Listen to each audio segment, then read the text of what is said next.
Memory, History. Forgetting. Paul Ricoeur. Translated by Kathleen Blamey and David Pillauer.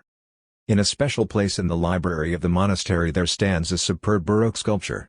It is the dual figure of history. In the foreground, Kronos, the winged god. An old man with wreathed brow, his left hand grips a large book, his right hand attempts to tear out a page. Behind and above, stands history itself. The gaze is grave and searching, one foot topples a horn of plenty from which spills a cascade of gold and silver, sign of instability. The left hand checks the act of the god, while the right displays history's instruments, the book, the inkpot, and the stylus. The present investigation has grown out of several preoccupations, some private, some professional, and others, finally, that I would call public. Private preoccupation, to say nothing of my gaze directed back now over a long life, our reflection fet, looking back, it is a question here of returning to a lacuna in the problematic of time and narrative and in oneself as another, where temporal experience and the narrative operation are directly placed in contact, at the price of an impasse with respect to memory and, worse yet, of an impasse with respect to forgetting, the median levels between time and narrative. Professional consideration. This investigation reflects the frequenting of works, seminars, and symposia in the company of professional historians who have been confronting the same problems regarding the ties between memory and history. This book is a prolongation of this uninterrupted conversation. Public preoccupation. I continue to be troubled by the unsettling spectacle offered by an excess of memory here, and an excess of forgetting elsewhere, to say nothing of the influence of commemorations and abuses of memory, and of forgetting. The idea of a policy of the just allotment of memory is in this respect one of my avowed civic themes. The work contains three clearly defined parts, distinguished by their theme and their method. The first part, devoted to memory and to mnemonic phenomena, is placed under the aegis of phenomenology in the Husserlian sense of the term. The second part, dedicated to history, comes under the scope of an epistemology of the historical sciences. The third part, culminating in a meditation on forgetting, is framed within a hermeneutics of the historical condition of the human beings that we are. Each of these three parts unfolds along a planned course marked in each case by a threefold rhythm. In this way, the phenomenology of memory begins deliberately with an analysis turned toward the object of memory, the memory, souvenir, that one has before the mind. It then passes through the stage of the search for a given memory, the stage of anamnesis, of recollection. We then finally move from memory as it is given at exercise to reflective memory, to memory of oneself. The epistemological course embraces the three phases of the historiographical operation. From the stage of witnessing and of the archives, it passes through the usages of because and the figures of explanation and understanding. It ends on the scriptural level of the historian's representation of the past. The hermeneutics of the historical condition also embodies three stages. The first is that of a critical philosophy of history, of a critical hermeneutics, attentive to the limits of historical knowledge that a certain hubris of historical science transgresses again and again. The second stage is that of an ontological hermeneutics intent on exploring the modalities of temporalization that together constitute the existential condition of historical knowledge. Buried under the footprints of memory and history then opens the empire of forgetting, an empire divided against itself, torn between the threat of the definitive effacement of traces and the assurance that the resources of anamnesis are placed in reserve. These three parts, however, do not constitute three books. Although the three masts carry interlocking but distinct sails, they belong to the same ship setting off for a single itinerary. A common problematic, in fact, flows through the phenomenology of memory, the epistemology of history, and the hermeneutics of the historical condition, the problematic of the representation of the past. The question is posed in its radicality as early as the investigation of the object side of memory. What is there to say of the enigma of an image, of an icon macron, to speak Greek with Plato and Aristotle, that offers itself as the presence of an absent thing stamped with the seal of the anterior? The same question crosses through the epistemology of testimony, then through that of social representations taken as the privileged object of explanation/understanding, to unfold on the plane of the scriptural representation of events, conjunctures, and structures that punctuate the historical past. The initial enigma of the icon macron will continue to grow from Chapter 2. Chapter. Transferred from the sphere of memory to that of history, it reaches its height in the hermeneutics of the historical condition, where the representation of the past is found to be exposed to the dangers of forgetting, but is also entrusted to its protection. A few remarks addressed to the reader.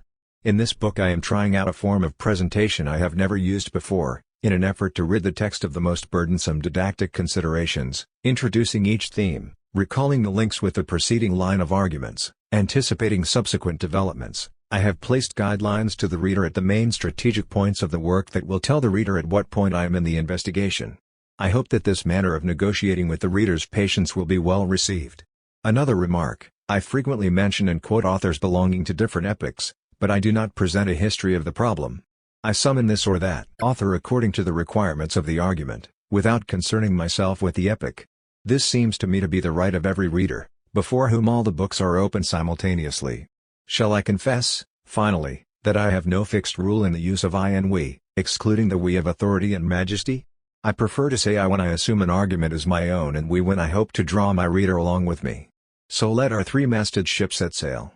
Allow me, now that the work is over, to express my gratitude to those among my close relations who have accompanied and, if I may venture to say, have approved of my undertaking. I will not name them here. I set apart the names of those who, in addition to their friendship, have shared their competence with me: François Sediladas, who advised me in my exploration of the historian's workshop; Therese Duflo, who, thanks to her typing skills, became my first reader, always vigilant and at times merciless; and, finally, Emmanuel Macron, to whom I am indebted for a pertinent critique of the writing and the elaboration of the critical apparatus of this work. A final word of thanks to the President and Director of the Editions du Seuil and to the Directors of the Collection L'Ordre Philosophique, who have, once again, accorded me their trust and their patience. Part 1. The phenomenology of memory proposed here is structured around two questions: of what are their memories? Whose memory is it? These two questions are asked in the spirit of Husserlian phenomenology. Within this heritage, priority has been given to the assertion expressed by the well-known adage that all consciousness is consciousness of something. This object-oriented approach poses a specific problem on the plane of memory. Is not memory fundamentally reflexive, as the pronominal form which predominates in French would lead us to believe? To remember, se souvenir de, something is at the same time to remember oneself, se souvenir de soi? We were determined, nevertheless, to pose the question what? Before the question who? Despite the philosophical tradition that tends to favor the egological side of mnemonic experience, the primacy long accorded to the question who has had the negative effect of leading the analysis of mnemonic phenomena to an impasse, when the notion of collective memory was to be taken into account. If the I in the first person singular is too hastily declared the subject of memory, the notion of collective memory can take shape only as an analogical concept, even as a foreign body in the phenomenology of memory. If one wishes to avoid being stymied by a fruitless aporia, then one must hold in abeyance the question of attributing to someone, hence, to any of the grammatical persons, the act of remembering, and begin with the question what? In accordance with solid phenomenological doctrine, the egological question, whatever the ego may signify, should come after the intentional question, which is imperatively that of the correlation between the act, the noesis, and the intentional correlate, the noema. The wager made in this first part devoted to memory, without regard to its fate over the course of the historiographical stage of the relation to the past, thus hinges on our ability to carry out a phenomenology of memory, the objective moment of memory, as far as possible. The time to move from the question what? To the question who? Will be delayed even further by a significant split within the initial question between a properly cognitive side and a pragmatic side.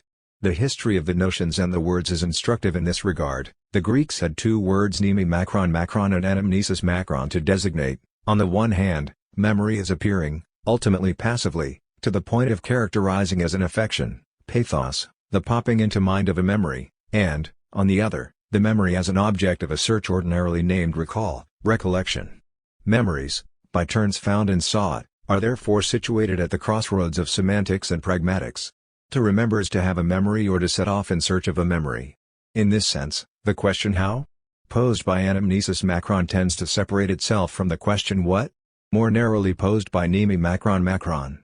This split into the cognitive and pragmatic approaches has a major influence on the claim of memory to be faithful to the past. This claim defines the truthful status of memory, which will later have to be confronted with the truth claim of history. In the meantime, the interference of the pragmatics of memory, by virtue of which remembering is doing something, has a jamming effect on the entire problematic of veracity. Possibilities of abuse are ineluctably grafted onto the resources of usage, of use, of memory apprehended along its pragmatic axis. The typology of uses and abuses proposed in Chapter 2 will be superimposed on the typology of the mnemonic phenomena of Chapter. At the same time, The pragmatic approach of anamnesis Macron will provide an appropriate transition from the question what? Taken in the strict sense of an investigation into the cognitive resources of memory, to the question who? Centered on the appropriation of memory by a subject capable of self-recollection. This will be our path, from what? To who? Passing by way of how? From memories to reflective memory, passing by way of recollection. Memory and imagination. By submitting to the primacy of the question what? The phenomenology of memory finds itself at the outset confronting a formidable aporia present in ordinary language. The presence in which the representation of the past seems to consist does indeed appear to be that of an image. We say interchangeably that we represent a past event to ourselves or that we have an image of it, an image that can be either quasi-visual or auditory. In addition to ordinary language, a long philosophical tradition, which surprisingly combines the influence of English language empiricism with the rationalism of a Cartesian stamp, considers memory the province of the imagination, the latter having long been treated with suspicion, as we see in Montaigne and Pascal. This continues to be the case, most significantly, in Spinoza. We read in Proposition 8 of the second part of the Ethics, on the nature and the origin of the soul, if the human body has once been affected by two or more bodies at the same time, then when the mind subsequently imagines one of them, it will immediately recollect the others also. This sort of short-circuit between memory and imagination is placed under the sign of the association of ideas. If these two affections are tied by contiguity, to evoke one, to imagine it, is to evoke the other, to remember it. Memory, reduced to recall, thus operates in the wake of the imagination. Imagination, considered in itself, is located at the lowest rung of the ladder of modes of knowledge, belonging to the affections that are subject to the connection governing things external to the human body, as underscored by the scholia that follows. This connection happens according to the order and connection of the affections of the human body in order to distinguish it from the connection of ideas which happens according to the order of the intellect. 466. This declaration is all the more remarkable in that we read in Spinoza a magnificent definition of time, or rather of duration, as continuation of existence. What is surprising is that memory is not related to this apprehension of time. And as memory, considered, moreover, as a mode of learning, in terms of the memorization of traditional texts, has a bad reputation, see Descartes' Discourse on Method, nothing comes to the aid of memory as the specific function of accessing the past. As a countercurrent to this tradition of devaluing memory, in the margins of a critique of imagination, there has to be an uncoupling of imagination from memory, as far as this operation can be extended. The guiding idea in this regard is the eidetic difference, so to speak, between two aims, two intentionalities, the first, that of imagination, directed toward the fantastic, the fictional, the unreal, the possible, the utopian, and the other, that of memory, directed toward prior reality, priority constituting the temporal mark par excellence of the thing remembered, of the remembered as such. The difficulties inherent in this operation of uncoupling harken back to the Greek origin of the problematic section, the Greek heritage. On the one hand, the Platonic theory of the icon Macron places the main emphasis on the phenomenon of the presence of an absent thing, the reference to past time remaining implicit. This problematic of the icon Macron has its own relevance and its own proper instance, as our subsequent investigations will confirm. Nevertheless, it has become an obstacle to recognizing the specificity of the properly temporalizing function of memory. We must turn to Aristotle to find an acknowledgement of this specificity. The proud declaration that we read in the magnificent little text of the Parva Naturalia, on memory and recollection, all memory is of the past, will become our lodestar for the rest of our exploration. The central part of this study, a phenomenological sketch of memory, will be devoted to an effort to form a typology of mnemonic phenomena. Despite its apparent dispersion, this study aims at determining the original experience of temporal distance, of the depth of time past, through a series of approximations. I will not conceal the fact that this plea on behalf of memory's mark of distinction has to be paired with a parallel revision of the thematic of the imaginary, similar to what Sartre undertook to do in his two books, L'imagination and l'imaginaire, a revision that would tend to dislodge the image from its alleged place in consciousness. The critique of the picture image would then become one document in the file common to imagination and to memory, a file that begins with the Platonic theme of the presence of the absent. However, I do not think that one can be content with this twofold operation of specifying the imaginary, on one hand, and memories, on the other. There must be an irreducible feature in the living experience of memory that explains the persistence of the confusion conveyed by the expression memory image. It does appear that the return of a memory can only take place in the mode of becoming an image. The parallel revision of the phenomenology of memories and the phenomenology of images will encounter its limit in this image-making process of memories. Section 3, Memories and Images. The constant danger of confusing remembering and imagining, resulting from memories becoming images in this way, affects the goal of faithfulness corresponding to the truth claim of memory. And yet, we have nothing better than memory to guarantee that something has taken place before we call to mind a memory of it. Historiography itself, let us already say, will not succeed in setting aside the continually derided and continually reasserted conviction that the final referent of memory remains the past, whatever the pastness of the past may signify. The Greek heritage. The problem posed by the entanglement of memory and imagination is as old as Western philosophy. Socratic philosophy bequeathed to us two rival and complementary topoi on this subject, one Platonic, the other Aristotelian. The first, centered on the theme of the icon macron, speaks of the present representation of an absent thing. It argues implicitly for enclosing the problematic of memory within that of imagination. The second, centered on the theme of the representation of a thing formerly perceived, acquired, or learned, argues for including the problematic of the image within that of remembering. These are the two versions of the aporia of imagination and memory from which we can never completely extricate ourselves. Plato, the present representation of an absent thing. It is important to note from the start that it is within the framework of the dialogues on the sophist and, through this person, on sophistry itself and the properly ontological possibility of error, that the notion of the icon macron is encountered, either alone or paired with that of the phantasma. In this way, from the very outset, the image but also by implication memory are cast under a cloud of suspicion due to the philosophical environment in which they are examined. How, asks Socrates, is the sophist possible and, with him, the false speaking and, finally, the non-being implied by the non-true?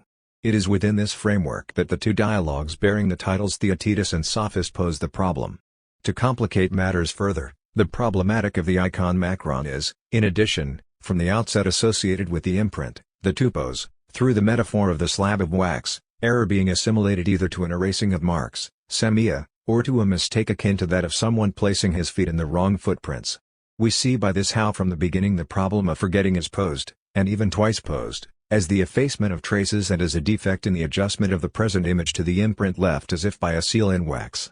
It is noteworthy that memory and imagination already shared the same fate in these founding texts. This initial formulation of the problem makes all the more remarkable Aristotle's statement that all memory is of the past. Let us reread the Theaetetus, beginning at 63d.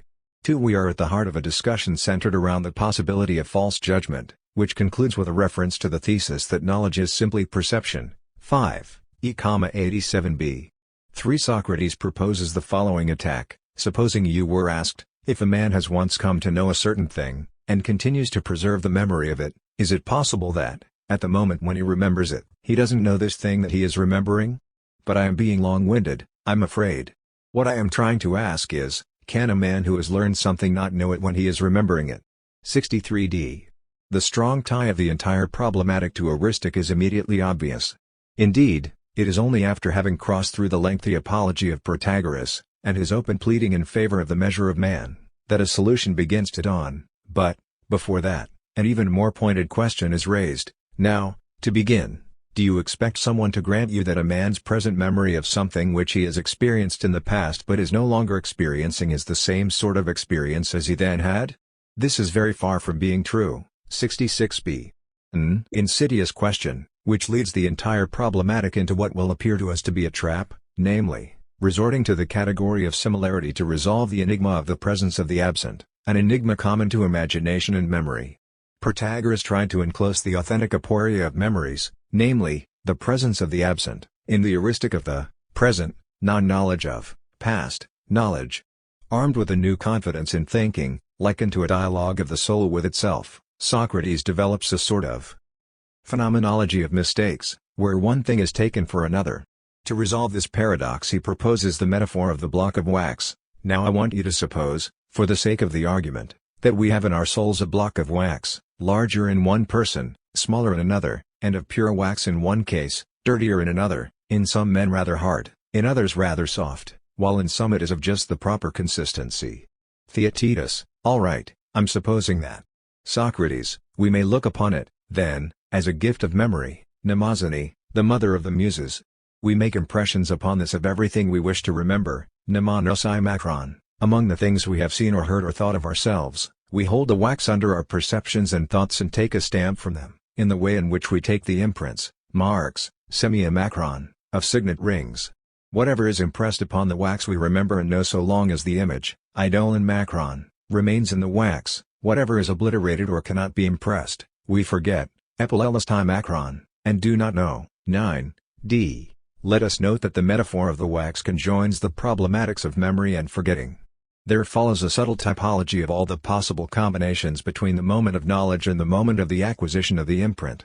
Among these, let us note the following pairs: that a thing which you both know and are perceiving, and the record of which you are keeping in its true line. Econ macron to nome and macron orthos macron is another thing which you know, that a thing you both know and are perceiving and of which you have the record correctly in line as before, is another thing you are perceiving. 92 BC. It is in an effort to identify this veridical characteristic of faithfulness that we will later reorient the entire discussion. Pursuing the analogy of the imprint, Socrates assimilates true opinion to an exact fit and false opinion to a bad match. Now, when perception is present to one of the imprints but not to the other, when, in other words, the mind applies the imprint of the absent perception to the perception that is present, the mind is deceived in every such instance. 94a. For we need not linger over the enumeration of the different kinds of wax, intended as a guide to the typology of good or bad memories. But let me not fail to mention, however, for our reading pleasure, the ironic reference, 94e,95a, to those whose wax is shaggy, Iliad 2, and soft.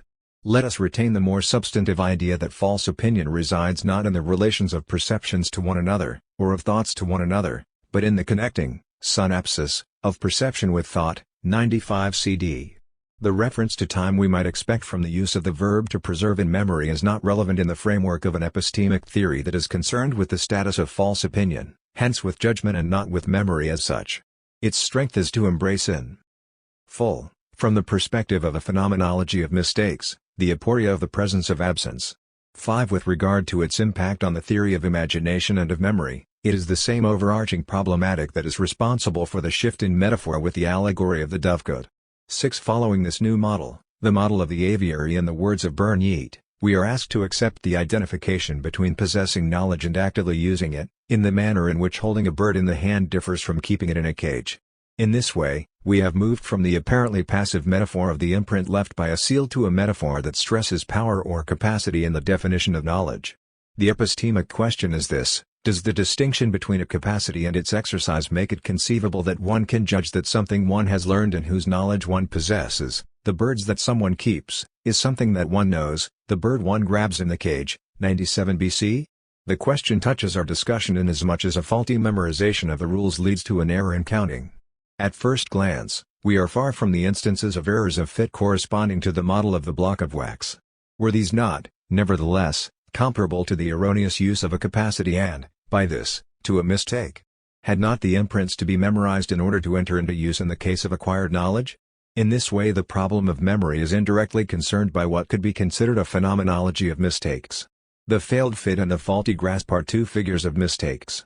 The model of the aviary is especially well suited to our investigation inasmuch as grasping is in every case comparable to a possession, hexis or ctesis macron, and above all to hunting, and in which every memory search is also a hunt.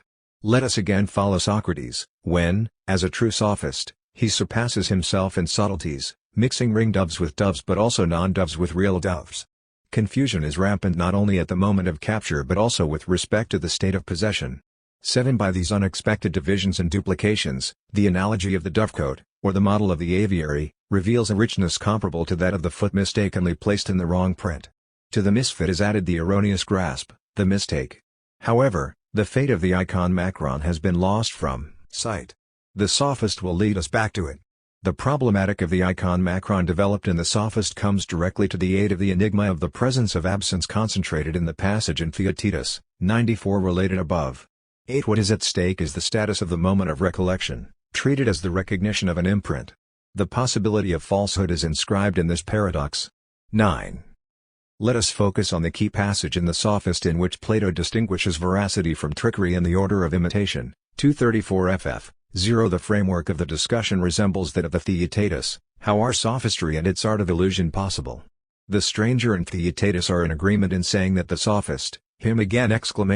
Comma is principally an imitator of being and of truth, someone who manufactures imitations, mimimata and homonyms, homonyma of beings. 234b. Here we change metaphors. We pass from the imprint in wax to the portrait, the metaphor extending in its turn from graphic arts to language arts, idola legomena, spoken copies of everything capable of making us believe the words are true. 234c. We are thus in the midst of technique, of mimetic technique, in which imitation and magic, a kind of magician, 235b5, are indistinguishable. Within this assigned framework Plato practices his favored method of division. We'll divide the craft of copy-making, idolopaikan macron technon macron, as quickly as we can. 235b. On one side we have techne macron ikaustica macron, the art of likeness making. That's the one we have whenever someone produces an imitation by keeping to the proportions of length, breadth, and depth of his model, and also by keeping to the appropriate colors of its parts. 235de. On the other side we have the simulacrum or appearance, for which Plato reserves the term phantasma. So here we have icon macron opposed to phantasma, ecastic art to fantastic art, the making of likenesses to the making of appearances. 236c. With regard to its specific character, the problem of memory has disappeared, overwhelmed by the dominant problematic, namely, the question of knowing in what compartment the sophist can be placed. The stranger confesses his bafflement. The entire problem of memetics is, by the same stroke, dragged into the aporia. To get out of it, it will be necessary to move higher in the hierarchy of concepts and assume non-being. The idea of faithful resemblance belonging to the ecastic art will at least have served as a relay. Plato seems to have noted the threshold of the impasse, when he asks himself, what in the world do we mean by a copy, idola macron? 239d. We lose our way in the enumeration of examples that seem to escape the art of orderly division and, first of all, that of generic definition. What in the world would we say a copy is, sir, except something that's made similar, heteron, to a true thing and is another thing that's like it? 240a. But what is the meaning of a true thing? And another thing? And like it? Now we are at C, so you're saying that which is like, icona macron, is not really that which is, if you speak of it as not real existence, if you are going to call it not true? 240b. To say this, we recognize that we have been forced to agree unwillingly that that which is not in a way is. 240c. The phenomenological difference, as it were, between ecastic and fantastic is caught up in the whirlwind in which heuristic and dialectic are scarcely distinguishable. All of this is perhaps due to the fact that the sophist's question of being has swamped the discussion, and the battle against Parmenides, against what our Father says, 24d, has expended all the intellectual energy. We even see the three terms, idolon macron, icon macron, and fantasia, reunited under the ignominious charge of deception, apodomacron, 260c, and a bit later, copy-making and appearance-making, idolopa icon macron chi fantasticon macron, 260d. It is simply recommended that we have to search around for the nature of speech, logos, belief, doxa, and appearance, fantasia, 260e, from the viewpoint of their association with that which is not, ibid. Let us take stock of the aporetic results of our passage through the Platonic texts on memory. We can lay out the difficulties in the following order. The first has to do with the absence, noted in passing, of explicit reference to the distinctive feature of memory, namely, the anteriority of marks, semia macron, in which the affections of the body and the soul to which memory is attached are signified. It is true that on many occasions past verb tenses are explicitly employed, but there is no separate reflection devoted to these indisputable deictic forms. It is on this point that Aristotle's analyses will mark a clear break. The second difficulty concerns the sort of relation that exists between the icon macron and the first mark, as this is sketched out within the framework of the imitative arts. To be sure, the distinction made in the sophist between ecastic art and fantastic art is vigorously affirmed. And we can consider this distinction to be the starting point for a full recognition of the problematic at the center of the study, namely, the truthful dimension of memory and, let us add in anticipation, of history. Moreover, throughout the debate over sophistry, the epistemological and ontological status given to falsity presupposes the possibility of wresting true discourse away from the vertigo of falsity and its real non-being. The chances of a true icon are, therefore, preserved. But if the problem is recognized in its specificity, the question arises whether the requirement of faithfulness, of veracity, contained in the notion of an ecastic art finds an appropriate framework within the notion of a mimetic art. The result of this classification is that the relation to the signifying marks can only be a relation of similarity.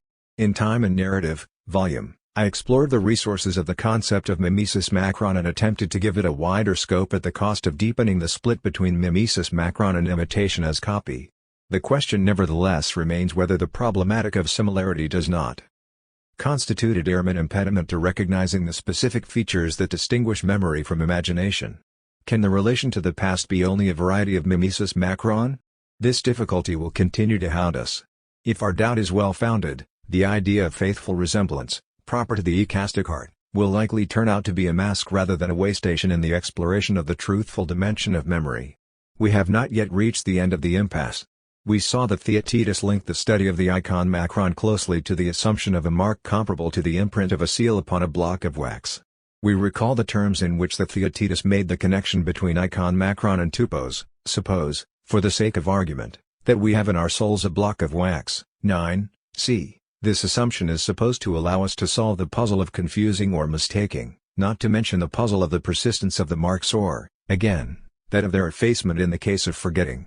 This gives an indication of the burden the hypothesis bears. In this regard, Plato does not hesitate to place the hypothesis under the sign of Mnemosyne, the mother of all the Muses, thereby lending a tone of solemnity to the hypothesis. The alleged conjunction of icon macron and imprint is thus held to be more primitive than the relation of resemblance that sets the mimetic art into play. Or, to say this in other words, there can be a truthful or deceitful mimetic because there is between the icon macron and the imprint a dialectic of accommodation, harmonization, or adjustment that can succeed or fail.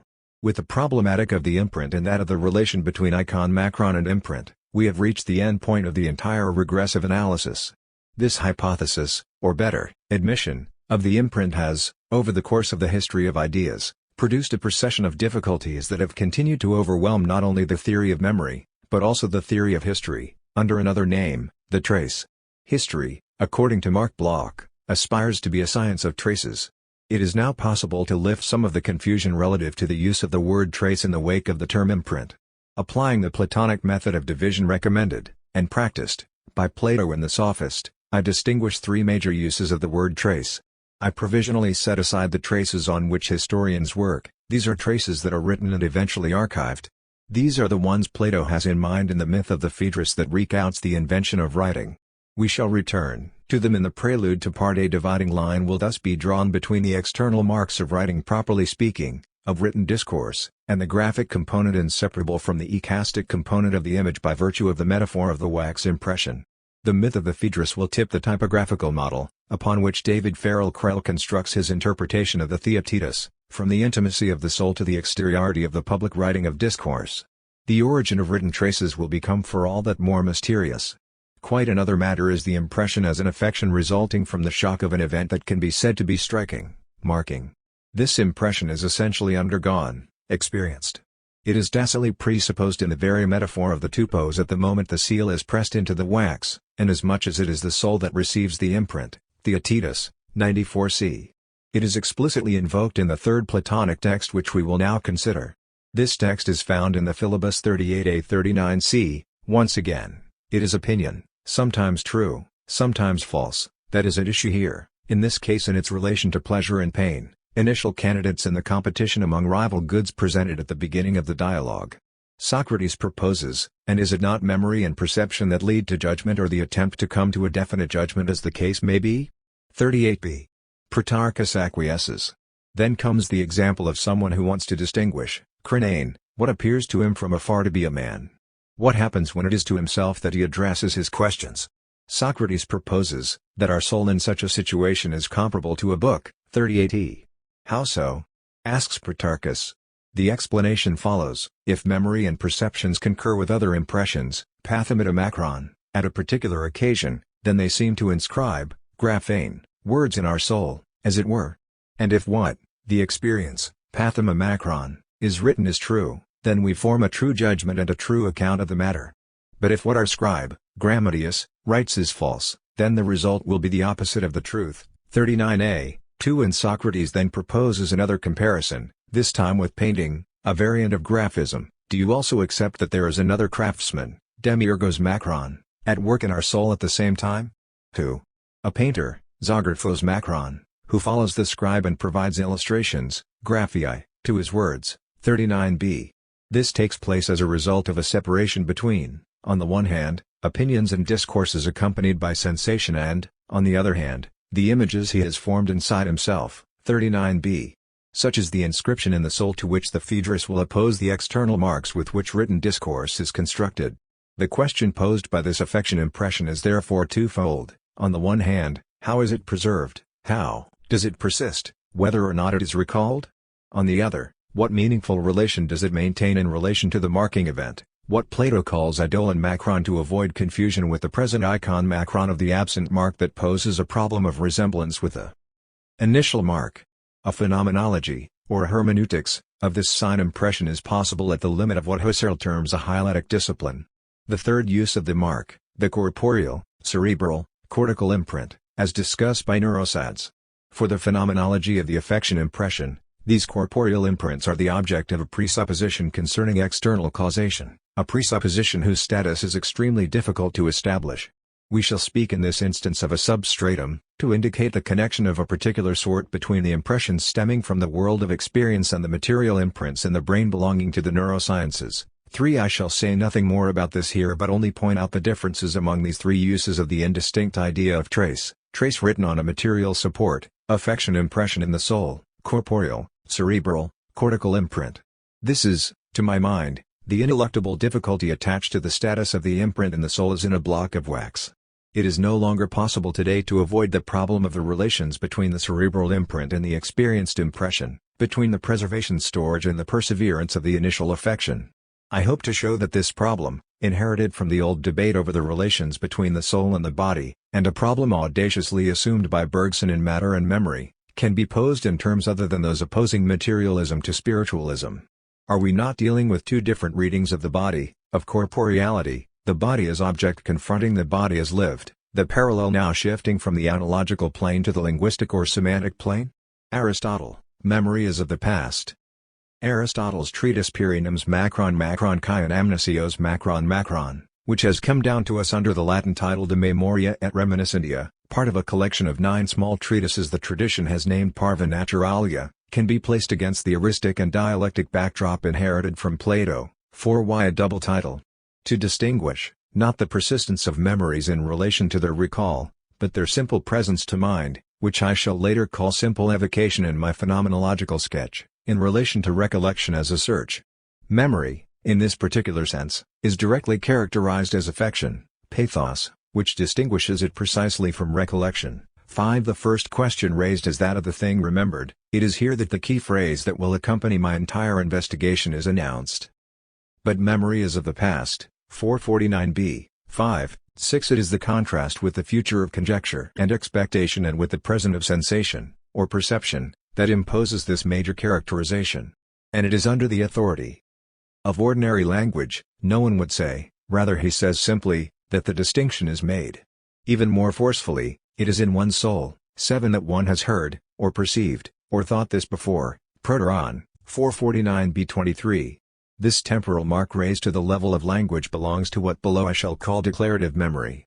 This mark is repeatedly stressed, just as it is true that we remember without actually exercising knowledge and perception. 449b 9. So it must also be emphasized that there is memory when time has elapsed. 449b 26. 8. In this regard, humans share simple memory with certain animals, but all do not have the perception, aesthesis macron, of time. 449b 29.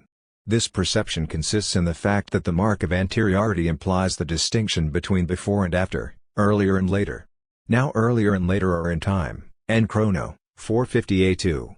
This is in complete agreement with the analysis of time in Physics 4, according to which it is in perceiving movement that we perceive time, but time is perceived as other than movement only if we determine horizontal Physics 2,8b 30, 9. That is to say, if we distinguish two instants, one as earlier, the other as later. 20. On this point, the analysis of time and the analysis of memory overlap. The second question concerns the relation between memory and imagination. They are tied together as a result of belonging to the same part of the soul, the sensible soul, following a method of division previously practiced by Plato. 2. But the difficulty lies elsewhere. The proximity between the two problematics gives new strength to the old aporia concerning the mode of presence of the absent. One might be puzzled how, when the affection is present but the thing is absent, what is not present is ever remembered. 458-25-26. Aristotle responds to this aporia with what appears evident, Dylan Macron to him, namely, that the affection produced by means of perception in the soul and in that part of the body which contains it, 458-26-27. 22 should be considered a sort of picture, zographema Macron, the having of which we say is memory, 458-30.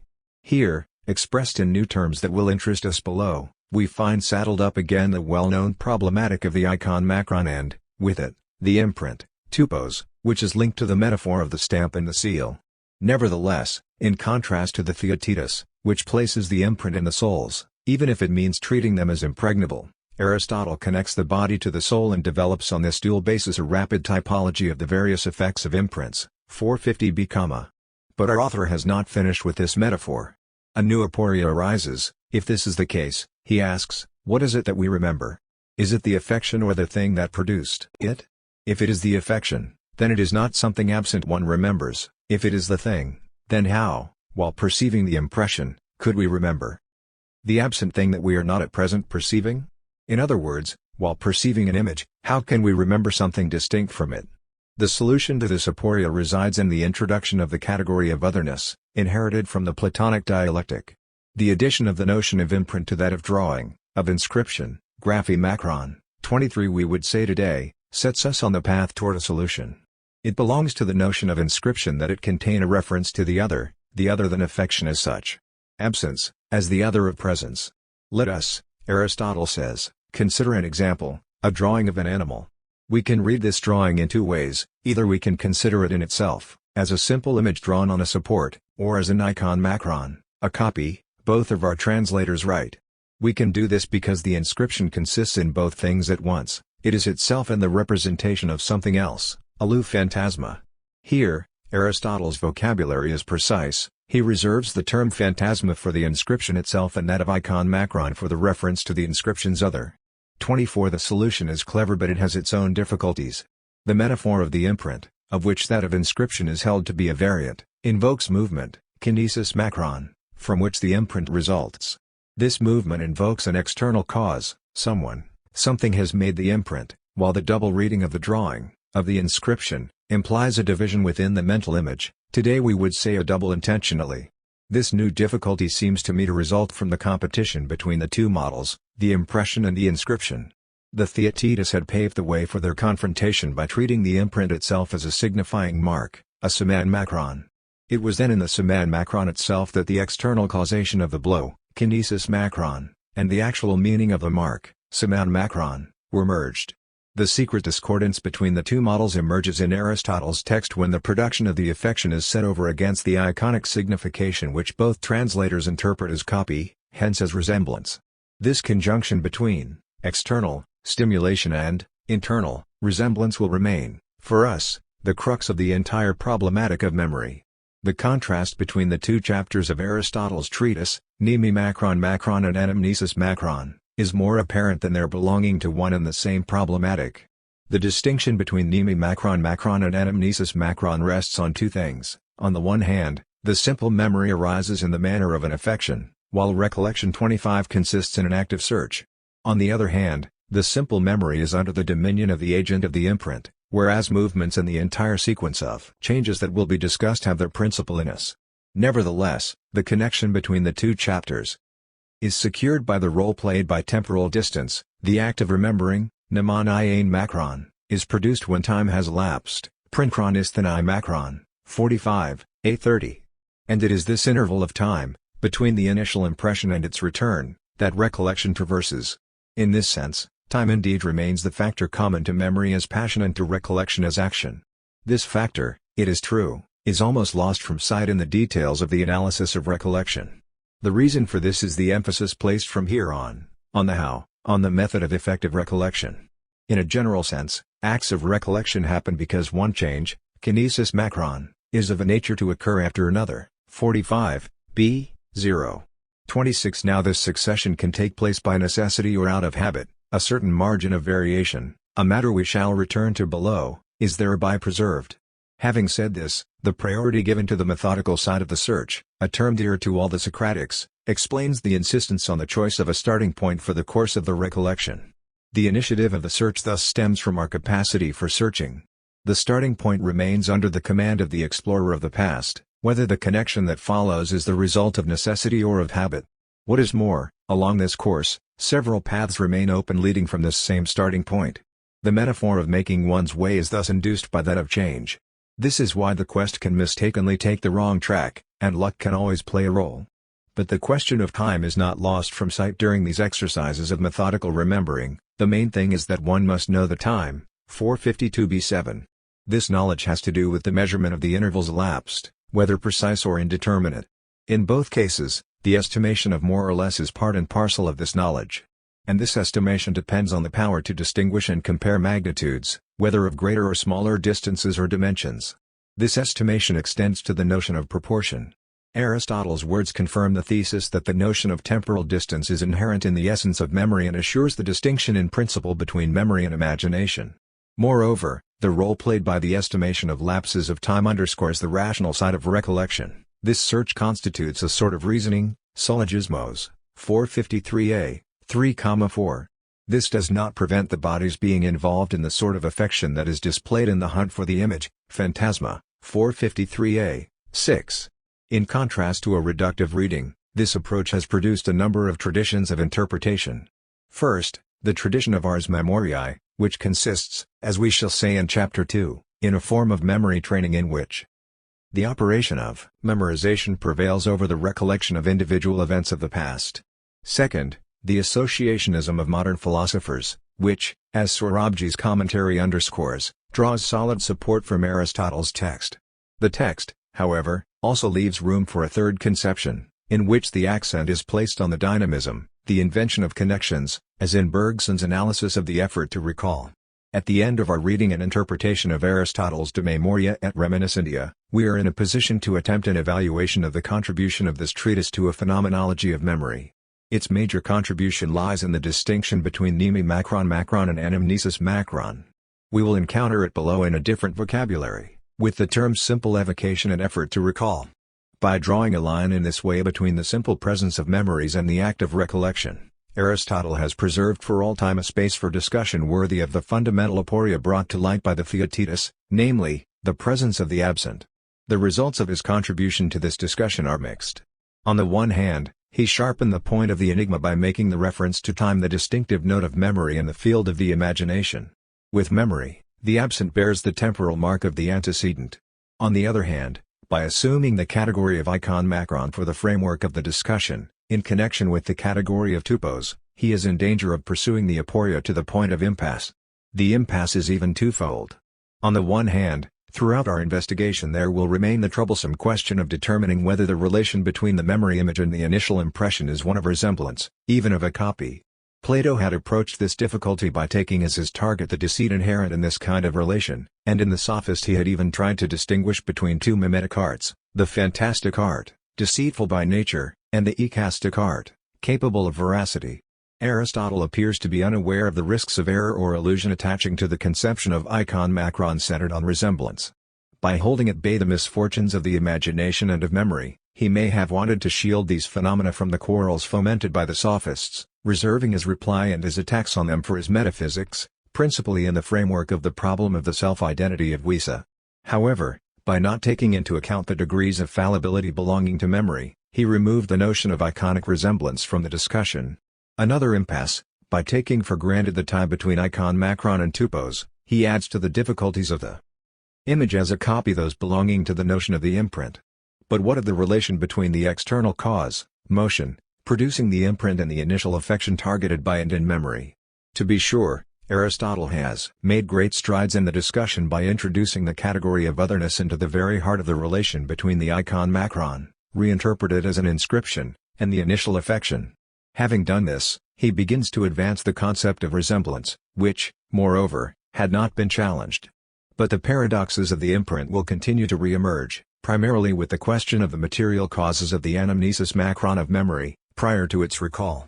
As for anamnesis-macron, Aristotle has presented under this term the first analytical description of the mnemonic phenomenon of recollection. which is contrasted to the simple evocation of a memory that comes to mind. The richness and subtlety of his description place him at the head of a wide range of schools of thought seeking a model of interpretation for modes of connection arising from necessity or from habit. The associationism of the British empiricists is only one of these schools.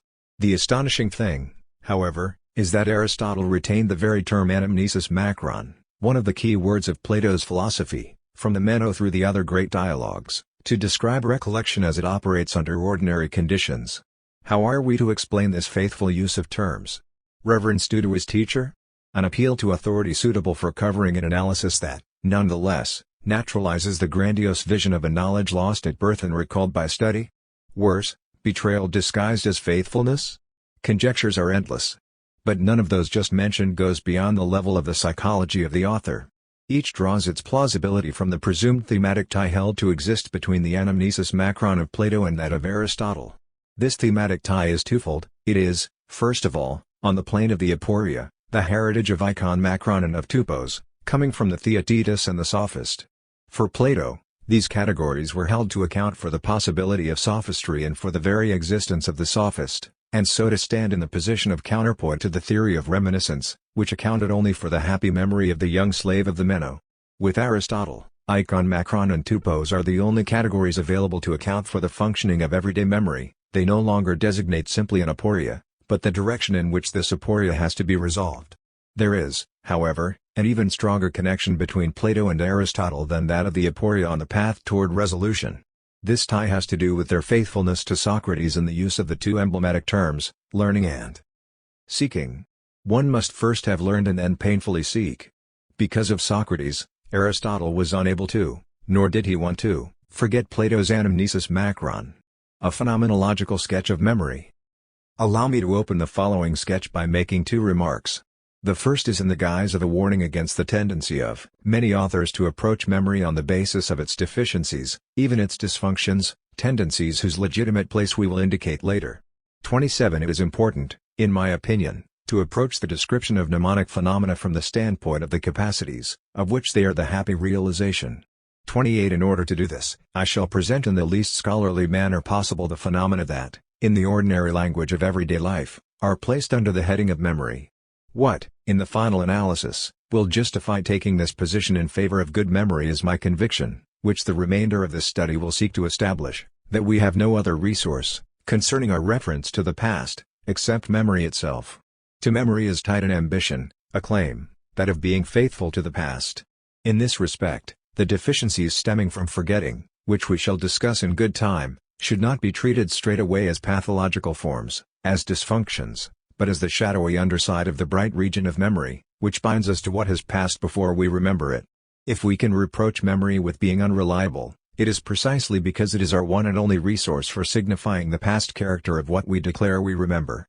No one would dream of addressing the same reproach to imagination, inasmuch as it has as its paradigm the unreal, the fictional, the possible, and other non-positional features.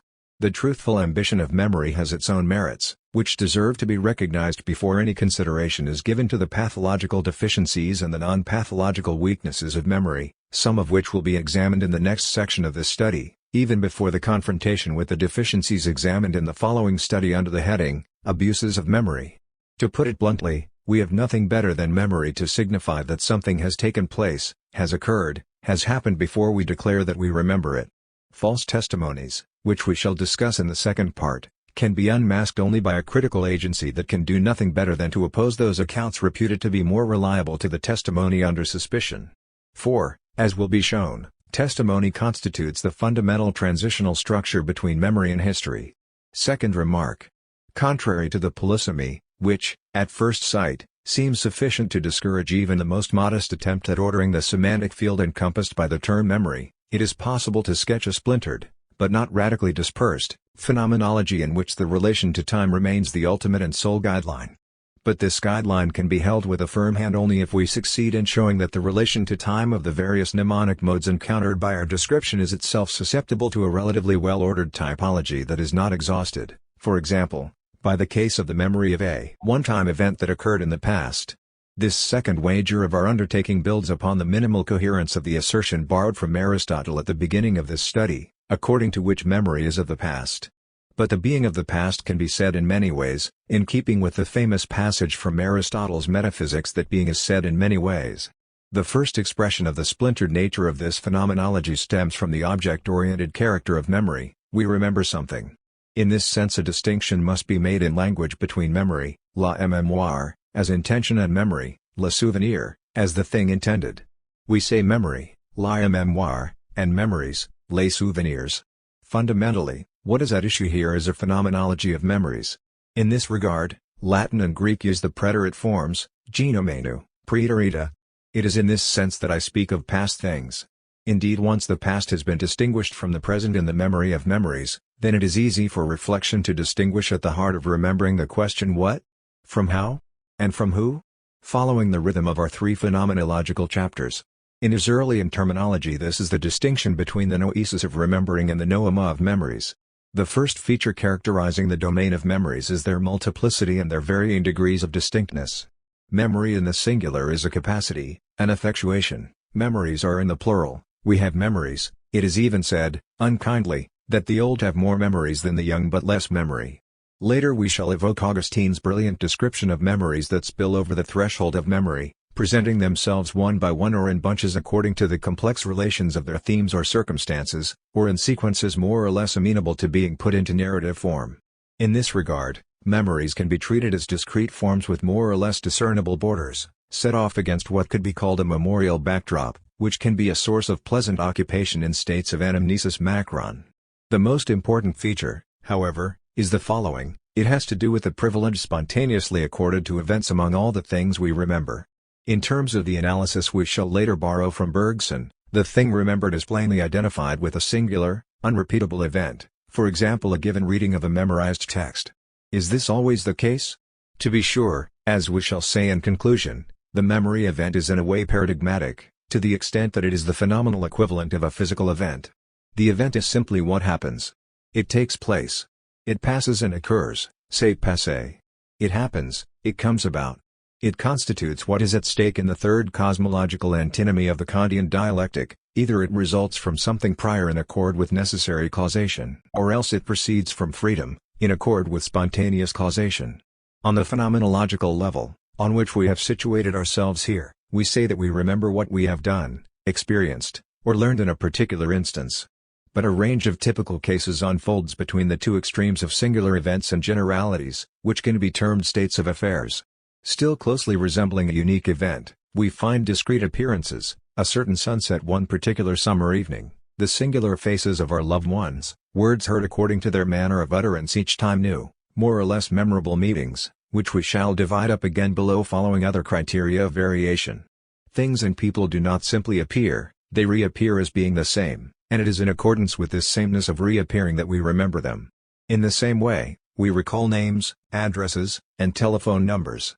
Memorable meetings offer themselves to be remembered due less to their unrepeatable singularity than to their typical resemblance, even their emblematic character. A composite image of waking up in the morning in the house in Cambrai permeates the opening pages of Proust's Remembrance of Things Past. Next comes the case of things we have learned and so acquired. In this way, we say that we still remember the table of Greek and Latin declensions and conjugations, or German and English irregular verbs. Not to have forgotten them is to be able to recite them without learning them all over again. These examples link up with the opposite pole, that of states of affairs, which, in the Platonic and Neoplatonic tradition to which Augustine still belongs, constitute the paradigmatic examples of reminiscence. The canonical text for this tradition remains Plato's Meno and the famous episode of the young slave's rediscovery of certain noteworthy geometrical propositions. At this level, remembering and knowing completely coincide with one another. But states of affairs do not consist only in abstract generalities, in notions. Made the target of critique, as we shall say later, the events considered by documentary history display a propositional form that gives them the status of fact. It is then a matter of the fact that things happen this way and not some other way. These facts can be said to be acquired, even, in the design of Thucydides, elevated to the rank of an everlasting possession. In this way, within the framework of historical knowledge, events tend to link up with states of affairs. Given this diversity of past things, by what features are these things, these praeterita, recognized as being of the past? A new series of modes of dispersion characterize this being of the past common to all our memories. To guide our passage through the polysemic field of memory, I propose a series of oppositional pairs, constituting something like a rule-governed typology. This will obey an organizing principle capable of justification apart from its implementation, as is the case with Max Weber's ideal types. If I were to seek terms of comparison, I would first think of analogy in Aristotle, halfway between simple homonymy, relegated to the dispersion of meaning, and polysemy, structured by a semantic core that would be identified by a genuine semiotic reduction. I would also think of Wittgenstein's family resemblance.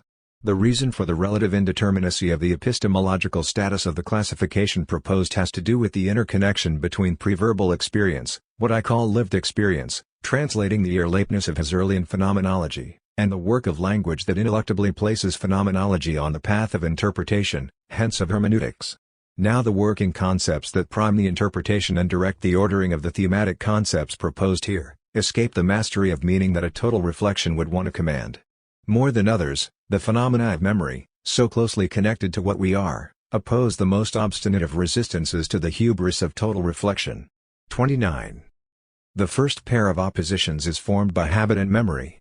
It is illustrated in contemporary philosophy by the famous distinction between mémoire habitude, memory as habit, and mémoire souvenir, memory as distinct recollection, proposed by Bergson. We shall temporarily bracket the reasons why Bergson presents this opposition as a dichotomy. We shall instead follow the counsel of the experience least charged with metaphysical presupposition, for which habit and memory form two poles of a continuous range of mnemonic phenomena. What forms the unity of the spectrum is the common feature of the relation to time. In each of the opposing cases an experience acquired earlier is presupposed, however, in the case of habit what is acquired is incorporated into the living present, unmarked, unremarked as past. In the other case, a reference is made to the anteriority of the prior acquisition. In both cases, then, it remains true that memory is of the past, but according to two distinct modes, unmarked and marked, of reference to the place in time of the initial experience. If I place the pair habit/memory at the start of my phenomenological sketch, this is because it provides the first opportunity to apply to the problem of memory what, since the introduction, I have called the conquest of temporal distance, a conquest relying on a criterion that can be described as a gradient of distantiation. The descriptive operation then consists in arranging experiences relative to temporal depth, beginning with those in which the past adheres, so to speak, to the present and continuing on to those in which the past is recognized in its pastness as over and done with. Let me refer, as so many others have done, to the famous pages in Chapter 2 of Matter and Memory devoted to the distinction between two forms of memory. 30 Like Augustine and the ancient rhetoricians, Bergson places himself in the situation of reciting a lesson learned by heart. Habit memory is then the one we employ when we recite the lesson without evoking one by one each of the successive readings of the period of learning. In this case, the lesson learned is part of my present, exactly like my habit of walking or of writing, it is lived and acted, rather than represented. 9. On the other hand, the memory of a particular reading, of a given phase of memorization, presents none of the marks of a habit. It is like an event in my life, its essence is to bear a date, and consequently to be unable to occur again. 90. The image, regarded in itself, was necessarily at the outset what it always will be. 90. And again, spontaneous recollection is perfect from the outset, time can add nothing to its image without disfiguring it, it retains its memory in place and date. 95. In short, the memory of a given reading is a representation, and only a representation. 9. Whereas the lesson learned is, as just said, acted rather than represented, it is the privilege of representation memory to allow us in the search for a particular image, to remount the slope of our past. 92. To memory that repeats is opposed memory that imagines. To call up the past in the form of an image, we must be able to withdraw ourselves from the action of the moment, we must have the power to value the useless, we must have the will to dream. Man alone is capable of such an effort. 94. This is a text of great richness. In its crystalline sobriety, it posits the more extensive problem of the relation between action and representation, of which the exercise of memorization is only one aspect, as I will state in the next chapter. In doing this, Bergson underscores the kinship between the lesson learned by heart and my habit of walking or of writing. What is stressed in this way is the set to which recitation belongs, that of knowing how, which includes in an array of different modes the common feature of being ready to, without having to repeat the effort of learning again, of relearning. As such, these modes are able to be mobilized in a range of different occasions, just as they are open to a degree of variability. It is to these instances of knowing how that, among the vast panoply of uses of the word memory, we apply one of its accepted senses. In this way, the phenomenologist will be able to distinguish remembering how, and remembering that, an expression that will lend itself to further distinctions. This vast empire covers forms of know-how on very different levels. We encounter first corporeal capacities and all the modalities of icon which are considered in my own phenomenology of the capable human being able to speak, being able to intervene in the course of affairs, being able to recount, being able to ascribe an action to oneself by making oneself its actual author. To this must be added social customs, mores, all the habitus of life in common, part of which is involved in the social rituals belonging to phenomena of commemoration, which we will later contrast to the phenomena of rememoration, assigned to private memory alone. Several polarities intersect in this way. We will encounter others equally significant in the framework of the present consideration, where the accent falls on the application of the criterion of temporal distantiation. The fact that, on the phenomenological plane, we are considering a polarity and not a dichotomy is confirmed by the eminent role held by phenomena situated between the two poles that Bergson opposes following his customary method of division. The second set of opposites is constituted by the pair evocation/search. By evocation let us understand the unexpected appearance of a memory. Aristotle reserved for this the term mneme macron, reserving anamnesis macron for what we shall later call search or recall. And he defined mneme macron as a pathos, as an affection. It happens that we remember this or that, on such and such an occasion, we then experience a memory. Evocation is an affection, therefore, in contrast to the search. In other words, abstracting from this polarity, evocation as such bears the weight of the enigma that set in motion the investigations of Plato and Aristotle, namely, the presence now of the absent that was earlier perceived, experienced, learned. This enigma must be provisionally disassociated from the question raised by the perseverance of the first affection, illustrated by the famous metaphor of the imprint of the sea land. Consequently, from the question of whether the faithfulness of a memory consists in the resemblance of the icon macron to the first imprint. Neuroscience has taken up this problem under the title of mnestic traces.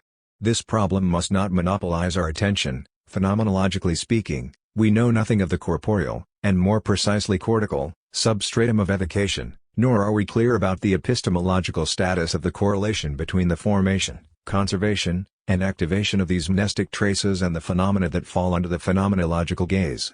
This problem belonging to the category of material causation should be bracketed as long as possible. I shall wait until the third part of this work before confronting it. However, what must be brought to the fore, following Aristotle, is the reference to the interiority of the thing remembered in relation to its present evocation. The cognitive dimension of memory, its character of knowing, lies in this reference. It is by virtue of this feature that memory can be held to be trustworthy or not, and that properly cognitive deficiencies are to be accounted for, without our rushing to construe them according to a pathological model, under the heading of this or that form of amnesia. Let us move to the other pole of the pair evocation/search. This is what was designated by the Greek term anamnesis macron. Plato had turned it into myth by tying it to a prenatal knowledge from which we are said to have been separated by a forgetting that occurs when the life of the soul is infused into a body, described, moreover, as a tomb, soma sema macron, a forgetting from birth, which is held to make the search a relearning of what has been forgotten. In the second chapter of the treatise analyzed above, Aristotle naturalizes anamnesis macron, so to speak, bringing it closer to what in everyday experience we term recollection. Along with all the Socratics, I designate recollection by means of the enigmatic term of searching, zetesis macron.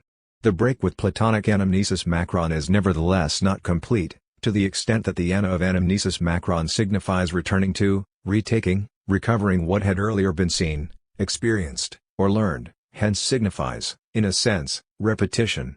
Forgetting is thus designated obliquely as that against which the operation of recollecting is directed. The work of anamnesis macron moves against the current of the river Lethe macron. One searches for what one fears having forgotten temporarily or for good, without being able to decide, on the basis of the everyday experience of recollection, between two hypotheses concerning the origin of forgetting. Is it a definitive erasing of the traces of what was learned earlier, or is it a temporary obstacle, eventually surmountable, preventing their reawakening? This uncertainty regarding the essential nature of forgetting gives the search its unsettling character. 3. Searching is not necessarily finding. The effort to recall can succeed or fail. Successful recollection is one of the figures of what we term happy memory. With regard to the mechanism of recollection, I mentioned, within the framework of my commentary on Aristotle's treatise, the range of procedures employed, from quasi-mechanical association to the work of reconstruction which Aristotle compares to syllogismos, to argumentation. I would like to give a modern echo here to the ancient texts. Once again I shall refer to Bergson, reserving for later a thorough examination of the fundamental theory of matter and memory, which will encompass the borrowings made here from Bergson's analyses. I am thinking in this regard of the essay titled Intellectual Effort and Mind Energy, 32, principally those pages devoted to the effort of memory. The primary distinction is between laborious recollection and spontaneous recollection, 88 to 203, where spontaneous recollection can be considered the zero degree of searching and laborious recollection its purposeful form. The major interest of Bergson's essay lies in the struggle against the reduction performed by associationism of all the forms of searching to the most mechanical among these. The distinction between the two forms of recollection is set within a more extensive inquiry, placed under a single question. What is the intellectual characteristic of intellectual effort? 87. Whence the title of the essay. The scope and the precision of the question deserve to be underscored in turn. On the one hand, the recollection of a memory belongs to a vast family of mental facts. When we call to mind past deeds, interpret present actions, understand a discourse, follow someone's train of thought, attend to our own thinking, whenever, in fact, our mind is occupied with a complex system of ideas, we feel we can take up two different attitudes, one of tension, the other of relaxation, and they are mainly distinguished by the feeling of effort which is present in the one and absent from the other. 86. On the other hand, the precise question is this: is the play of ideas the same in each case? Are the intellectual elements of the same kind, and have they the same relations among themselves? 86. The question, we see, cannot fail to interest contemporary cognitive science. If the question of recollection comes first in the study applied to the various types of intellectual labor, this is because the gradation starting with the easiest, which is reproduction, and ending up with the most difficult, which is production and invention, 88, is most marked here. What is more, the essay can use as a basis the distinction made in matter and memory between a series of different planes of consciousness, beginning with the plane of pure memory not yet translated into distinct images, and going down to the plane where the same memory is actualized in nascent sensations and incipient movements, 88. The voluntary evocation of a memory consists precisely in this traversal of planes of consciousness. A model is then proposed for distinguishing the role of automatic, mechanical recall from that of reflection, of intelligent reconstruction, intimately mingled in ordinary experience. It is true that the example chosen is recalling a text learned by heart. It is, therefore, at the time of learning that the split occurs between the two types of reading. In the analytical reading, there is a hierarchy between the dominant idea and the subordinate ideas, to which Bergson relates the famous concept of a dynamic scheme. I mean by this, that the idea does not contain the images themselves so much as the indication of what we must do to reconstruct them. 96. Exemplary in this regard is the chess player, who can play several games at once without looking at the board. What is present to the mind of the player is a composition of forces, or rather a relation between allied or hostile forces. 98.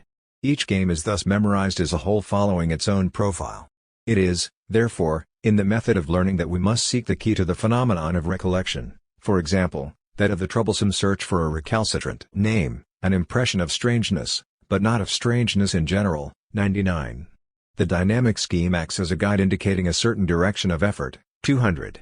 In this example, as in many others, the effort of memory appears to have as its essence the evolving of a scheme, if not simple at least concentrated, into an image with distinct elements more or less independent of one another. 20. Such is the manner of traversing the planes of consciousness, a descent of the scheme towards the image. 202. We can then say that the effort of recall consists in converting a schematic idea, whose elements interpenetrate, into an imaged idea, the parts of which are juxtaposed. 203. It is in this that the effort of recall constitutes a case of intellectual effort and is associated with the effort of intellection examined in Chapter 2 of Matter and Memory, whether we are following an argument, reading a book or listening to a discourse. 205. The feeling of effort, in intellection, is produced on the passage from the scheme to the image. 2. What remains to be examined is what makes the work of memory, intellection, or invention an effort, namely, the difficulty signaled by the discomfort experienced or the obstacle encountered, finally the properly temporal aspect of slowing down or of delay. Long-standing combinations resist the reworking required by the dynamic scheme, as do the images themselves in which the schema seeks to be inscribed. Habit resists invention, In this peculiar kind of hesitation is likely to be found intellectual effort, 2,5. And we may conceive that this indecision of the mind is continued in a disquietude of the body, 222. Arduousness thus has its own effectively experienced temporal mark. There is pathos in zedesis macron, affection in searching. In this way, the intellectual and the affective dimensions of the effort to recall intersect with one another, as they do in every other form of intellectual effort. At the end of this study of recollection, I would like to make a brief allusion to the relation between the effort to recall and forgetting, before we have the opportunity in the third part of this work to engage in a proper discussion of the problems concerning forgetting, problems we encounter here in random order. It is, in fact, the effort to recall that offers the major opportunity to remember forgetting, to anticipate the words of Augustine. Searching for a memory indeed attests to one of the major finalities of the act of remembering, namely, struggling against forgetting, wresting a few scraps of memory from the rapacity of time, Augustine dixit, from sinking into oblivion, oubli. It is not only the arduousness of the effort of memory that confers this unsettling character upon the relation, but the fear of having forgotten, of continuing to forget, of forgetting tomorrow to fulfill some task or other, for tomorrow, one must not forget, to remember. In the next chapter, what I will call the duty of memory consists essentially in a duty not to forget. In this way, a good share of the search for the past is placed under the sign of the task not to forget. More generally, the obsession of forgetting, past, present, and future, accompanies the light of happy memory with the shadow cast by an unhappy memory. For meditating memory, get diarisicness, forgetting remains both a paradox and an enigma. A paradox, as it is unfolded by Augustine the rhetorician. How can we speak of forgetting except in terms of the memory of forgetting, as this is authorized and sanctioned by the return and the recognition of the thing forgotten? Otherwise, we would not know that we have forgotten. An enigma, because we do not know, in a phenomenological sense, whether forgetting is only an impediment to evoking and recovering the lost time, or whether it results from the unavoidable wearing away by time of the traces left in us by past events in the form of original affections. To solve the enigma, we would have not only to uncover and to free the absolute ground of forgetting against which the memories saved from oblivion stand out, but also to articulate this non-knowledge concerning the absolute ground of forgetting on the basis of external knowledge, in particular, that of the neurological and cognitive sciences, of mnestic traces. We shall not fail to return, at the appropriate time, to this difficult correlation between phenomenological knowledge and scientific knowledge. 33. A separate and prominent place must be given to the distinction introduced by Husserl in the phenomenology of the consciousness of internal time between retention or primary memory and reproduction or secondary memory. 34. We read of this distinction in the second section of the 905 lectures on the phenomenology of the consciousness of internal time, which form the first part of the work, supplemented by additions and complements from the years 905,0. I have separated out those analyses that concern the object side of memory, as the translation of Erinnerung by memory, souvenir, confirms, and, in the remainder of the present chapter, added to them Husserl's reflections on the relation between memory and image. By separating this section out from the main context of the 905 lectures, I remove it from the province of the subjective idealism that is grafted onto the reflexive side of memory, which I will examine later in the concluding chapter of this phenomenology of memory. I confess that this liberation cuts against the grain of the overall dynamic of the 905 lectures, which, from the first to the third section, traverse a series of levels of constitution, Husserl, section 34, gradually erasing the objective character of the constitution to the benefit of the self-constitution of the flow of consciousness. The temporal objects, in other words, the things that endure, that appear as constituted unities, Husserl, section 37, in the pure reflexivity of the consciousness of internal time. My argument here is that the famous epoche with which the work opens and that results in bracketing objective time, the time that cosmology, psychology, and the other human sciences take as a reality, formal to be sure, yet of a piece with the realist status of the phenomena it frames, does not begin by laying bare a pure flow, but rather a temporal experience, a Erfahrung, that has an object-oriented side in memory. The constitution at the first level is that of a thing that endures, however minimal this objectivity may be, first following the model of a sound that continues to resonate, then of a melody that one remembers after the fact. However, in each case, something endures. The epoche, to be sure, does expose pure experiences of time, Husserl, section 2, 0. But in these experiences, data in objective time are meant, ibid. They are termed objectivity, ibid, and contain a priori truths that pertain to the different constitutive moments of the objectivity, ibid. If from the start of our reading, the reference to this objective aspect appears provisional, this is because a radical question is raised, that of the origin of time, which is intended to be kept out of the realm of psychology, without thereby slipping into the orbit of Kantian transcendentalism. The question posed by the experience of a sound that continues and of a melody that returns concerns the sort of persistence by which what we perceive remains present to us for a time, but not without undergoing modification. Husserl, Section 3. The question is, what is it for something that endures to remain? What is temporal duration? This question is no different than those posed by William James and Henri Bergson in similar terms: endure, persist, remain. What modification is this? Is it a sort of association, Brentano? Is it a sort of recapitulative comparison with the last sound, W. Stern? These solutions can be discarded but not the problem, namely, the apprehension of transcendent temporal objects that are extended over a duration. Section 7, 23. Let us call these objects temporal objects, Zeitobjekten, on the basis of which the question of the constitution of time will later be posed, when it will be considered to be a duration undifferentiated by the objects that endure. The analysis will then shift from the perception of the duration of something to a study of the duration of perception as such. It will then no longer be the sound, the melody that will be thematized but rather their unobjectifiable duration.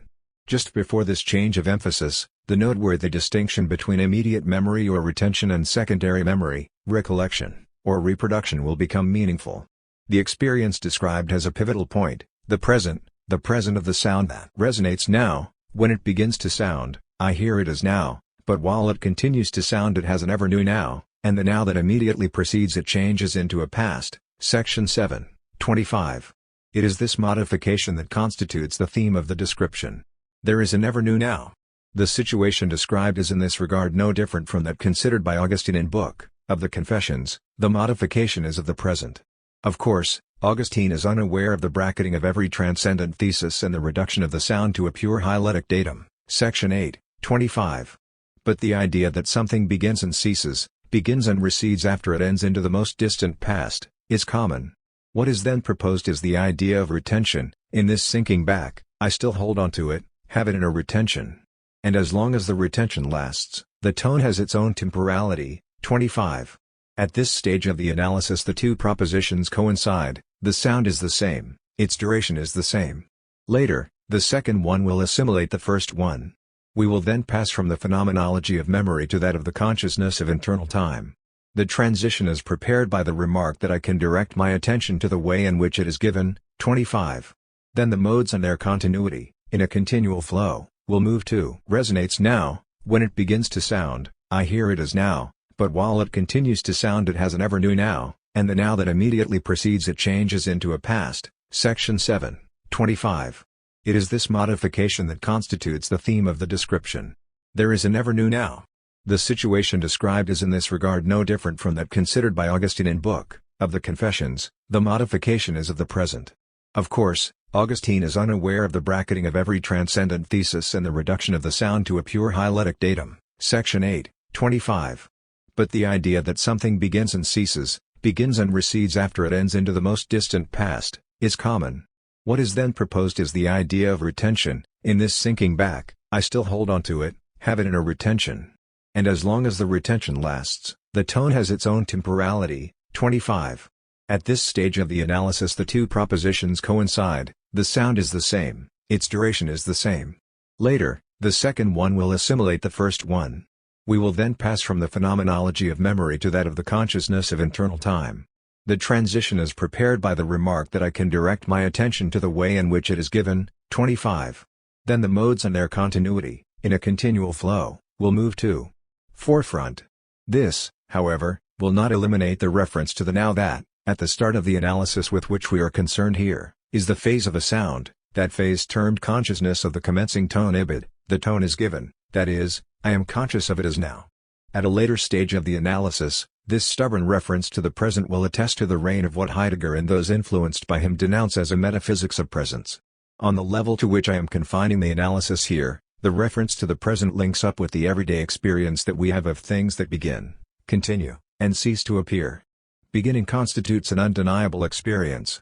Without it, we could not understand the meaning of continuing, enduring, remaining, stopping.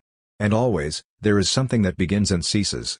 Moreover, the present is not to be identified with presence, in any metaphysical sense.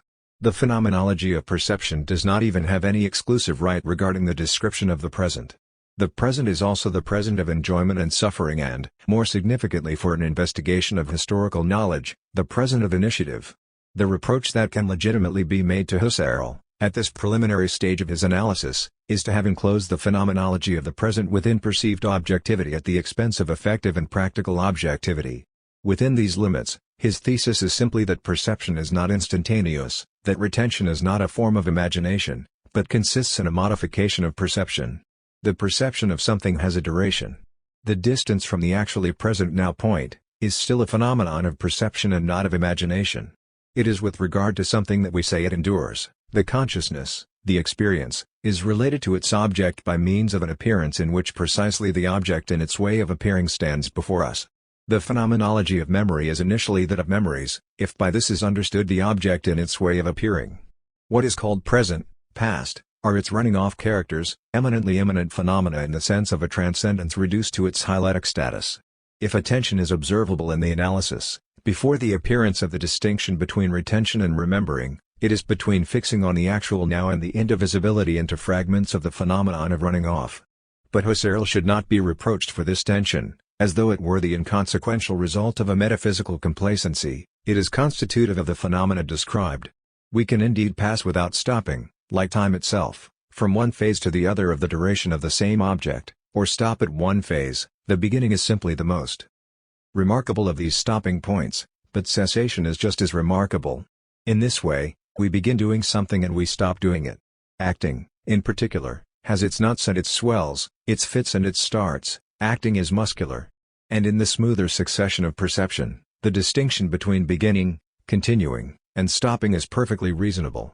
It is as a beginning that the present makes sense and that duration amounts to a modification. Since a new now is always entering on the scene, the now changes into a past, and as it does so the whole running-off continuity of pasts belonging to the preceding point moves downwards uniformly into the depths of the past. Is the term source point used here? This is within the framework of the relation beginning continuing ceasing. The impression is primal, in a non-metaphysical sense, in the sense of something that simply begins and by reason of which there is a before and an after. The present is continually changing, but it is also continually arising, what we call happening. On this basis, running off is only a retention of retention. But the distinction beginning/continuing never ceases to signify, so that this continuity itself is again an actually present point that is retentionally adumbrated, which Husserl likens to the tail of a comet. We then speak of a duration that is finished. This endpoint can indeed be analyzed in terms of a continuity of retentions, but as an end, it presents itself as a now apprehension, as the head attached to the comet's tail. What then of the eventual end of the attenuation that would be its disappearance? In evoking this, Husserl speaks of imperceptibility, thereby suggesting the limited character of the temporal field as a field of visibility.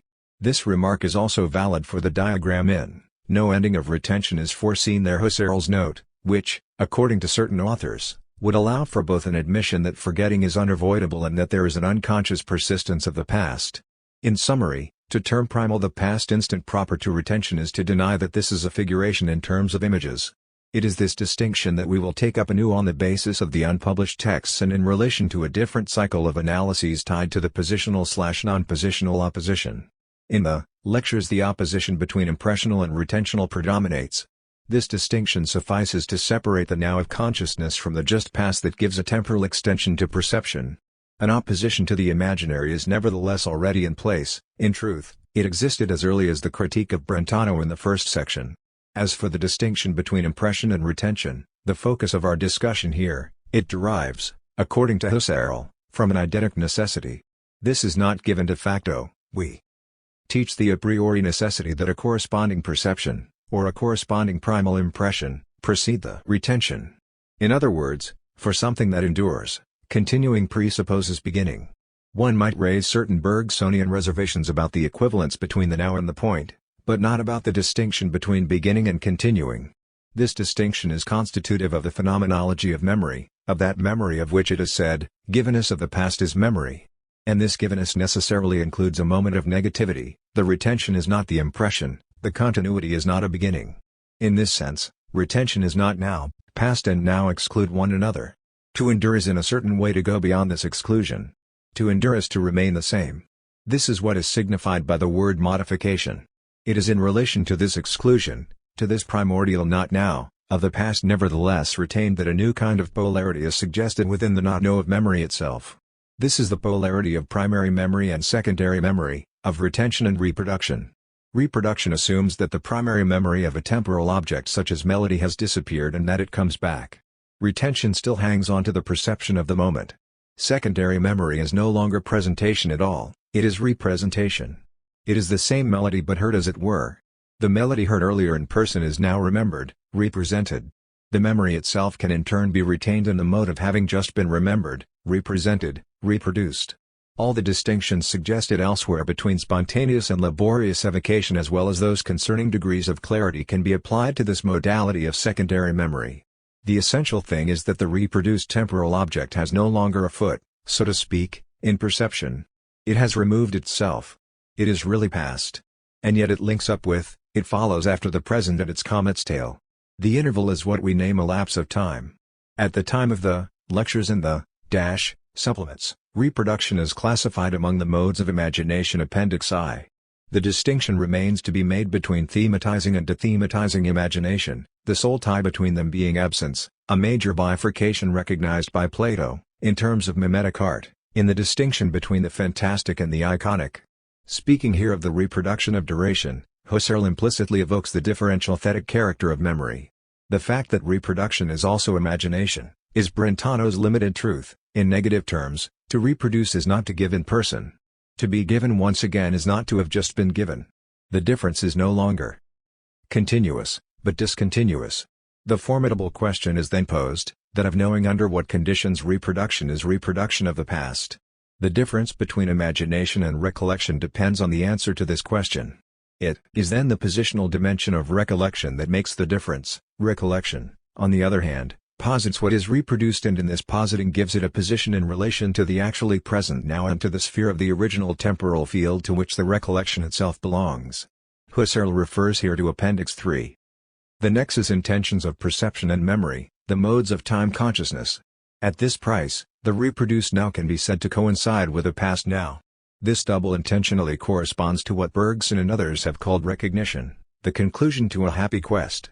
At this point, a meticulous analysis devoted to the distinction between Erinnerung and Vorstellung, collected in volume of Husserliana, picks up from that of the second section of the Phenomenology of the Consciousness of Internal Time. I will return to it in the final section of this chapter in the context of the confrontation between memories and images. I would like to complete this review of the polarities by considering one pair of opposed yet complementary terms, the importance of which will be fully revealed at the time of the transition from memory to history. I am speaking of the polarity between reflexivity and worldliness. One does not simply remember oneself, seeing, experiencing, learning, rather one recalls the situations in the world in which one has seen, experienced, learned. These situations imply one's own body and the bodies of others, lived space, and, finally, the horizon of the world and worlds, within which something has occurred. Reflexivity and worldliness are indeed related as opposite poles. To the extent that reflexivity is an undeniable feature of memory in its declarative phase, someone says in his heart that he formerly saw, experienced, learned. In this regard, nothing should be stripped from the assertion that memory belongs to the sphere of interiority, to the cycle of inwardness, to borrow Charles Taylor's vocabulary and sources of the self. Nothing should be removed except the interpretive surplus of subjectivist idealism that prevents this moment of reflexivity from entering into a dialectical relation with the pole of worldliness. To my mind, it is this presupposition that burdens the Husserlian phenomenology of time, despite its ambition to be constituted without presuppositions, listening only to the teaching of the things themselves. This is a questionable effect of the epoch E, which, under the guise of objectification, strikes worldliness. Actually, in defense of Husserl, it must be said that the phenomenology of the Lebenswelt, developed in Husserl's last great book, partially eliminates the equivocation by restoring its primordial character to what we globally term the situation in the world, without, however, breaking with the transcendental idealism that marks the works of the middle period, culminating in Idee and I but already foreshadowed in the phenomenology of the consciousness of internal time. The considerations which follow owe an immense debt to Edward Casey's magisterial work, Remembering The sole point of divergence separating me from Casey concerns the interpretation he draws from the phenomena he so marvelously describes. He thinks he must step outside the region permeated by the theme of intentionally and, along with it, by Husserlian phenomenology, under the sway of the existential ontology inaugurated by Heidegger and Sein und Zeit. Whence the opposition that guides his description of mnemonic phenomena, separating them into two great masses signaled by the titles Keeping Memory in Mind and Pursuing Memory Beyond Mind. But what does mind, an English term so difficult to translate into French, signify? Does not this term refer to the idealist interpretation of phenomenology and to its major theme, intentionally? As a matter of fact, Casey accounts for the complementarity between these two great ensembles by inserting between them what he calls mnemonic modes, namely, reminding, reminiscing, recognizing. What is more, he makes no bones about calling his great work a phenomenological study. Allow me to add a word to confirm my profound agreement with Casey's undertaking. Above all, I admire the general orientation of the work, aimed at protecting memory itself from forgetfulness, whence the title of the introduction, Remembering Forgotten, the Amnesia of Anamnesis, to which Part 4, Remembering Remembered, provides a response. In this regard, the book is a plea for what I call happy memory, in contrast to descriptions motivated by suspicion or by the excessive primacy accorded to phenomena of deficiency, even to the pathology of memory. I have nothing really new to say here concerning the reflexive pole of the pair considered here, to the extent that this title encompasses phenomena that have already appeared in the other pairs of opposites. One would have to trace them back to the polarity between one's own memory and the collective memory of our next study. Moreover, it is with the latter, under the title of Commemoration, that Casey completes his pursuit of memory beyond mind.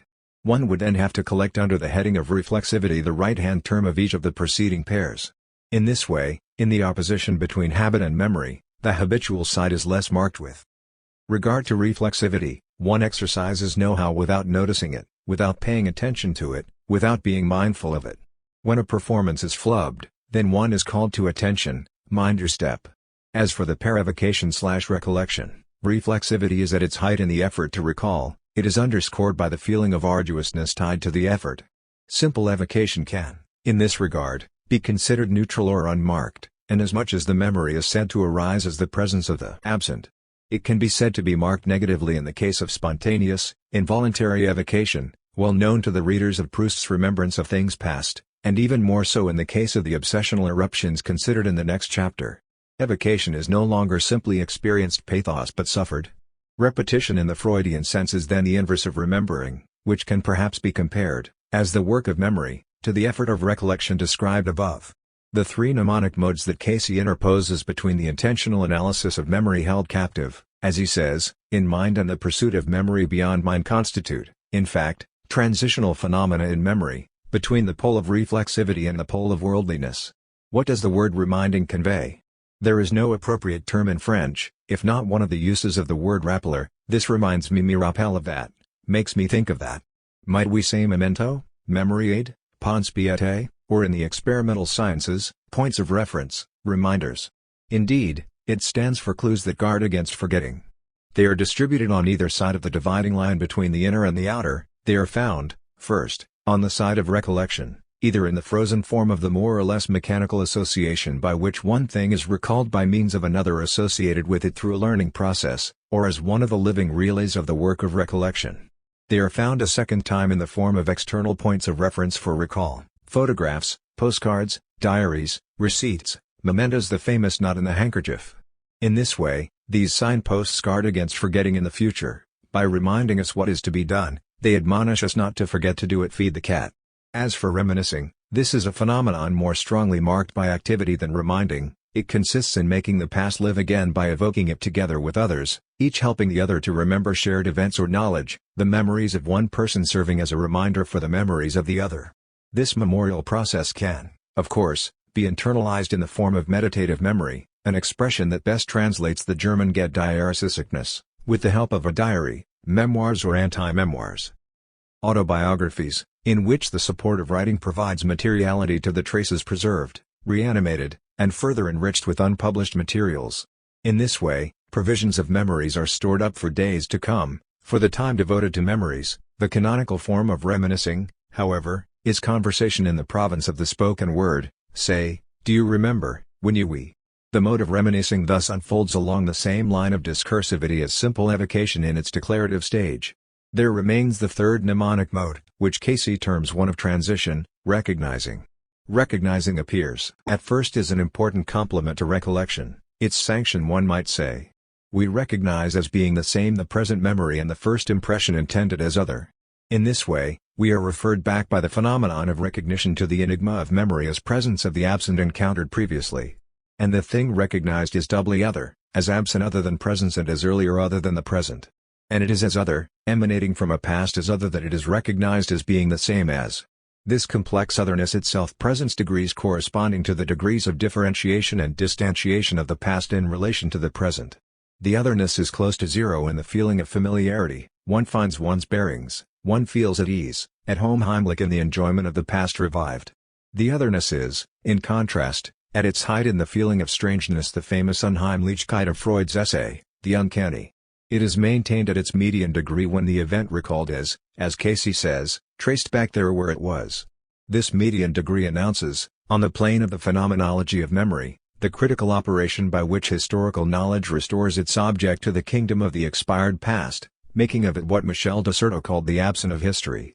The small miracle of recognition, however, is to coat with presence the otherness of that which is over and gone. In this, memory is representation, in the twofold sense of turning back, and new. This small miracle is at the same time a large snare for phenomenological analysis, to the extent that this representation threatens to shut reflection up once again within the invisible enclosure of representation, locking it within our head, in the mind. Nor is this all. The fact also remains that the recognized past tends to pass itself off as a perceived past, whence the strange fate of recognition to be able to be treated within the framework of the phenomenology of memory and within the framework of perception. There is no forgetting Kant's famous description of the threefold subjective synthesis: apprehension, reproduction, recognition. Thus recognition assures the cohesion of the perceived itself. It is in similar terms that Bergson speaks of the unfolding of the dynamic scheme and images as a return to perception. We will come back to this in the third section of this chapter when we consider memories in the form of images. Once we have run through the mnemonic modes that Casey's typology places halfway between the phenomena that the phenomenology of intentionally overburdened, in my opinion, by subjective idealism is held to situate in mind and those it seeks beyond mind, we are faced with a series of mnemonic phenomena implying the body, space, the horizon of the world or of the world. In my opinion, these phenomena do not take us out of the sphere of intentionally but reveal its non-reflexive dimension. I remember having experienced pleasure and pain in my body at one time or another in my past life. I remember having lived for a long time in a certain house in a certain town, to have traveled in a certain part of the world, and it is from here that I evoke all those elsewheres. I remember the expanse of a certain seascape that gave me the feeling of the vastness of the world. And, during a visit to an archaeological site, I evoked the cultural world gone by to which these ruins sadly referred. Like the witness in a police investigation, I can say of these places, I was there. Beginning with corporeal memory, let us recognize that it too is capable of being divided along the first axis of oppositions, from the body as habit to the body as event, so to speak. The present polarity of reflexivity/worldliness partially coincides with the former one. Corporeal memory can be enacted in the same manner as all the other modalities of habit, such as driving a car when I am at the wheel. It is modulated in accordance with all the variations of feelings of familiarity or of strangeness. But the ordeals, illnesses, wounds, and traumas of the past invite corporeal memory to target precise instances that call in particular upon secondary memory, upon recollection, and invite a recounting. In this regard, happy memories, especially erotic ones, leave no less a mark of their singular place in the elapsed past, without forgetting the promise of repetition that they contain. Corporeal memory is thus peopled with memories affected with varying degrees of temporal distantiation. The magnitude of the interval of time elapsed can itself be perceived, felt, in the mode of regret, of nostalgia. The moment of awakening, so magnificently described by Proust at the beginning of Remembrance of Things Past, is especially favorable for returning things and beings to the place assigned to them in space and in time the previous evening. The moment of recollection is then the moment of recognition. The latter, in its turn, can span all the degrees from tacit remembering to declarative memory, ready for narration once again. The transition from corporeal memory to the memory of places is assured by acts as important as orienting oneself, moving from place to place, and above all inhabiting. It is on the surface of the habitable earth that we remember having traveled and visited memorable sites. In this way, the things remembered are intrinsically associated with places. And it is not by chance that we say of what has occurred that it took place. It is indeed at this primordial level that the phenomenon of memory places is constituted, before they become a reference for historical knowledge. These memory places function for the most part after the manner of reminders, offering in turn a support for failing memory, a struggle in the war against forgetting, even the silent plea of dead memory. These places remain as inscriptions, monuments, potentially as documents, whereas memories transmitted only along the oral path fly away as do the words themselves. It is also due to this kinship between memories and places that the sort of ars memoriae that we will discuss at the beginning of the next study was able to be constructed as a method of loci. This tie between memory and place results in a difficult problem that takes shape at the crossroads of memory and history, which is also geography. This is the problem of the degree of originality of the phenomenon of dating, in parallel with localization. Dating and localization constitute in this respect solidary phenomena, testifying to the inseparable tie between the problematics of time and space. The problem is the following: up to what point can a phenomenology of dating and localization be constituted without borrowing from the objective knowledge of geometrical, let us say, Euclidean and Cartesian, space, and from the objective knowledge of chronological time, itself articulated in terms of physical movement? This is the question posed by all the attempts to recover an earlier Lebenswelt, conceptually, if not historically, in the world reconstructed by the sciences of nature. Bergson himself, so vigilant regarding the threats of contamination of the pure experience of duration by spatial categories, did not refrain from characterizing recollection memory by the phenomenon of dating in contrast to habit memory. Concerning particular readings, whose evocation interrupts the recitation of a lesson, he says, "It is like an event in my life, its essence is to bear a date, and consequently to be unable to occur again." Matter and memory, and a little later, confronted by two different memories theoretically independent, he notes, the first records, in the form of memory images, all the events of our daily life as they occur in time. It neglects no detail, it leaves to each fact, to each gesture, its place and date. The date, as a place and time, thus appears to contribute to the first polarization of mnemonic phenomena divided between habit and memory properly speaking. It is equally constitutive of the reflective phase, or as we have called it, the declarative phase of remembering. The effort of memory is in large part an effort of dating. When? How long ago? How long did it last? Nor did Husserl escape this question. Long before the period of the crisis, as early as the phenomenology of the consciousness of internal time. I cannot say that a sound begins, continues, stops, without saying how long it lasts.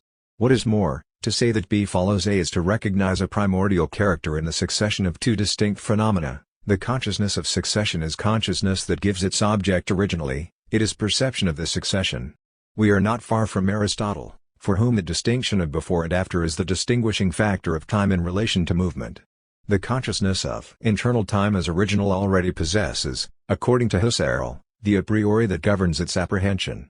Returning to the memory of places, we can attempt, following Casey, to recover the sense of spatiality on the basis of the abstract conception of geometrical space.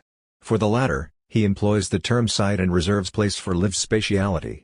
The place, he says, is not indifferent with regard to the thing that occupies it or rather fills it, in the manner in which, according to Aristotle, the place constitutes what is contained within a specific volume.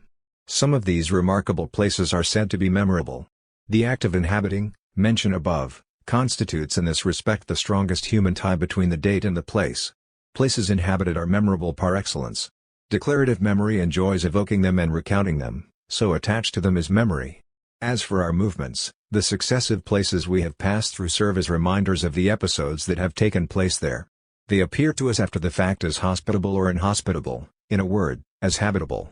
The question will, nevertheless, arise at the beginning of the second part, at the turning point from memory to history, regarding whether a historical time, a geographical space can be conceived without the help of the mixed categories that join live time and live space to objective time and geometrical space, which the epoche has methodically bracketed to the benefit of a pure phenomenology. The question already encountered several times as to whether the Husserlian epoche is ultimately tenable arises again here. Regardless of the ultimate destiny of the memory of dates and places on the level of historical knowledge, what primordially legitimizes the disengagement of space and time from their objectified forms is the tie linking corporeal memory to the memory of places. In this regard, the body constitutes the primordial place, the here in relation to which all other places are there.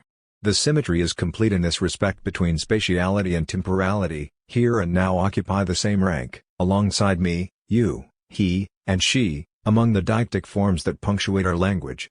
Here and now, in truth, constitute absolute places and dates. But how long can we maintain this bracketing of objectified time and space? Can I avoid relating my here to the there delimited by the body of the other without having recourse to a system of neutral places?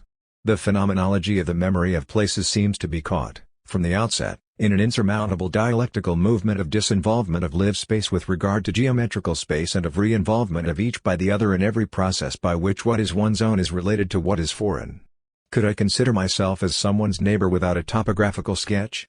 And could the here and the there stand out against the horizon of a common world, if the chain of concrete neighborhoods was not set within the grid of a great cadastre in which places are more than sites? The most memorable places would not seem to be capable of exercising their memorial function if they were not also notable sites at the intersection point of landscape and geography. In short, would the places of memory be the guardians of personal and collective memory if they did not remain in their place, in the twofold sense of place and of site? The difficulty referred to here becomes especially troublesome when, following Casey, we place the mnemonic phenomena tied to commemoration at the end of the path held to lead memory away from its mentalist core. To be sure, it is perfectly legitimate to place commemoration back within the framework of the reflexivity/worldliness polarity. But then the price to pay for inserting commemoration within the context of worldliness is particularly high, once the emphasis has been placed on corporeal gestures and on the spatiality of the rituals that accompany the temporal rhythms of celebration. Then the question of the nature of the space and the time in which these festive figures of memory unfold cannot be avoided. Could the public space at the heart of which the celebrants are gathered together in the calendar of feasts that mark the high points of ecclesiastical liturgies and patriotic celebrations be said to fulfill their functions of assembling the community? Religio equivalent to Ricoeur? Without the articulation of phenomenological space and time onto cosmological space and time? More particularly, are not the founding events and actions, ordinarily situated in a far distant time, tied to calendar time, to the extent that they sometimes determine the zero point of the official system of dating? An even more radical question, does not the sort of perennialization resulting from the series of ritual reenactments, continuing beyond the deaths one by one of the co-celebrants, make our commemorations the most wildly desperate act to resist forgetfulness in its most surreptitious form of erasing traces, of grinding into dust? Now this forgetfulness seems to operate at the point of intersection of time and physical movement, at the point where, Aristotle notes in physics, time wastes things away. It is on this note of hesitation that I interrupt, rather than complete, this sketch of a phenomenology of memory. Memories and images. Under this title Memories and Images we reach the critical point of the entire phenomenology of memory. It is no longer a question of a polarity capable of being embraced by a generic concept such as memory, even when it is split into the simple presence of a memory, Greek mneme macron comma and recall, recollection, Greek anamnesis macron. The troublesome question is the following: is a memory a sort of image, and if so, what sort? And if it should prove possible through appropriate eidetic analysis to account for the essential difference between images and memories, how could their interconnectedness, even their confusion, be explained not only on the level of language but on the level of actual experience? Do we not speak of what we remember, even of memory as an image we have of the past?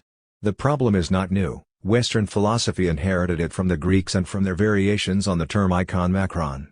To be sure, we have stated repeatedly that imagination and memory have as a common trait the presence of the absent and as a differential trait, on the one hand, the bracketing of any positing of reality and the vision of something unreal and, on the other, the positing of an earlier reality. And yet our most difficult analyses will be devoted to re-establishing the lines of transference from one problematic to the other. After having uncoupled imagination from memory, what necessity compels us to reassociate them for a reason other than that which presided over their dissociation? In a word, what is the eidetic necessity attested by the expression memory image that continues to haunt our phenomenology of memory and that will return in full force on the epistemological level in the historiographical operation that constitutes the historian's representation of the past? We will take Husserl as our first guide in the investigation of the eidetic differences between image and memory. Husserl's contribution to this discussion is considerable, although his fragmentary analyses scattered over more than 25 years did not result in a finished work. Several of these analyses, however, have been collected in volume of Husserliana under the title Fantasie, Bildbewusstsein, Erinnerung, employing a vocabulary imposed by the state of the discussion at the end of the 19th century around thinkers as important as Brentano. For my part, I salute in these analyses, with their combined patience and intellectual honesty, the second major contribution of descriptive phenomenology to the problematic of memory, alongside the analyses devoted to retention and recollection in the first two sections of the Lectures on the Phenomenology of the Consciousness of Internal Time. It is indeed to the correlation between these two parallel series that I wish to draw the reader's attention. Each of them has to do with the objective side of erinnerung, which is appropriately designated in French by the substantive souvenir memory. These laborious texts explore the specific differences that distinguish by means of their objective Gegensteuersis and like and correlates a variety of acts of consciousness characterized by their specific intentionally. The difficulty of the description comes not only from the interweaving of these correlates but from the linguistic burdens of prior usages, some highly traditional ones such as the use of the term Vorstellung, imperatively but unhappily translated in French as in English by representation, some others imposed by the discussions of that period. Hence the word Vorstellung, unavoidable since Kant, includes all the correlates of sensory, intuitive acts, distinct from judgment, a phenomenology of reason, which Husserl continually projected, could not do without it. But the comparison with perception and all the other intuitive sensory acts offered a more promising entry. And this is what Husserl obstinately pursued. It forced him to distinguish among a variety of the modes of presentation of something, perception constituting presentation pure and simple, Gegensteuerung, all the other acts being classified under the heading of presentification, Vergegensteuerung, a term also translated by representation, at the risk of confusing representation and representation, Vorstellung. The title of Husserl's volume covers the field of a phenomenology of intuitive presentifications. Perception and its mode of presentation are taken as guidelines should not prematurely give rise to a suspicion of some sort of metaphysics of presence. It is a matter of the presentation of something with its distinctive character of intuitivity. All the manuscripts in the volume have to do, therefore, with objective modes that share in intuitivity but differ from perception by the non-presentation of their object. This is their common feature. Their differences come later. As concerns the place of memories on this palette, it remains incompletely determined as long as its tie with the consciousness of time has not been established, but this tie can be made on the level of the analyses of retention and of reproduction that remain within the objective dimension. We must then compare, as Husserl requests, the manuscripts collected in Husserliana, volume, The Consciousness of Internal Time, and those of volume in the latter collection. What matters is the kinship with the other modalities of presentification. The stakes of the analysis at this stage concern the relation between memory and image, our word image occupying the same ground as Husserl's Vergegensteuerung. But was this not already the case with the Greek icon Macron and its run-ins with Fantasia? We will return to this with Bild und Fantasie. In fact, memories are involved in these two modalities, as their enumeration in Husserl's preferred title reminds us, and to them should be added expectation Erwartung, placed on the same side as memory but at the opposite end of the palette of temporal presentifications, as we also see in the manuscripts on time. When Husserl speaks of Bild, he is thinking of presentifications that depict something in an indirect manner, portraits, paintings, statues, photographs, and so on.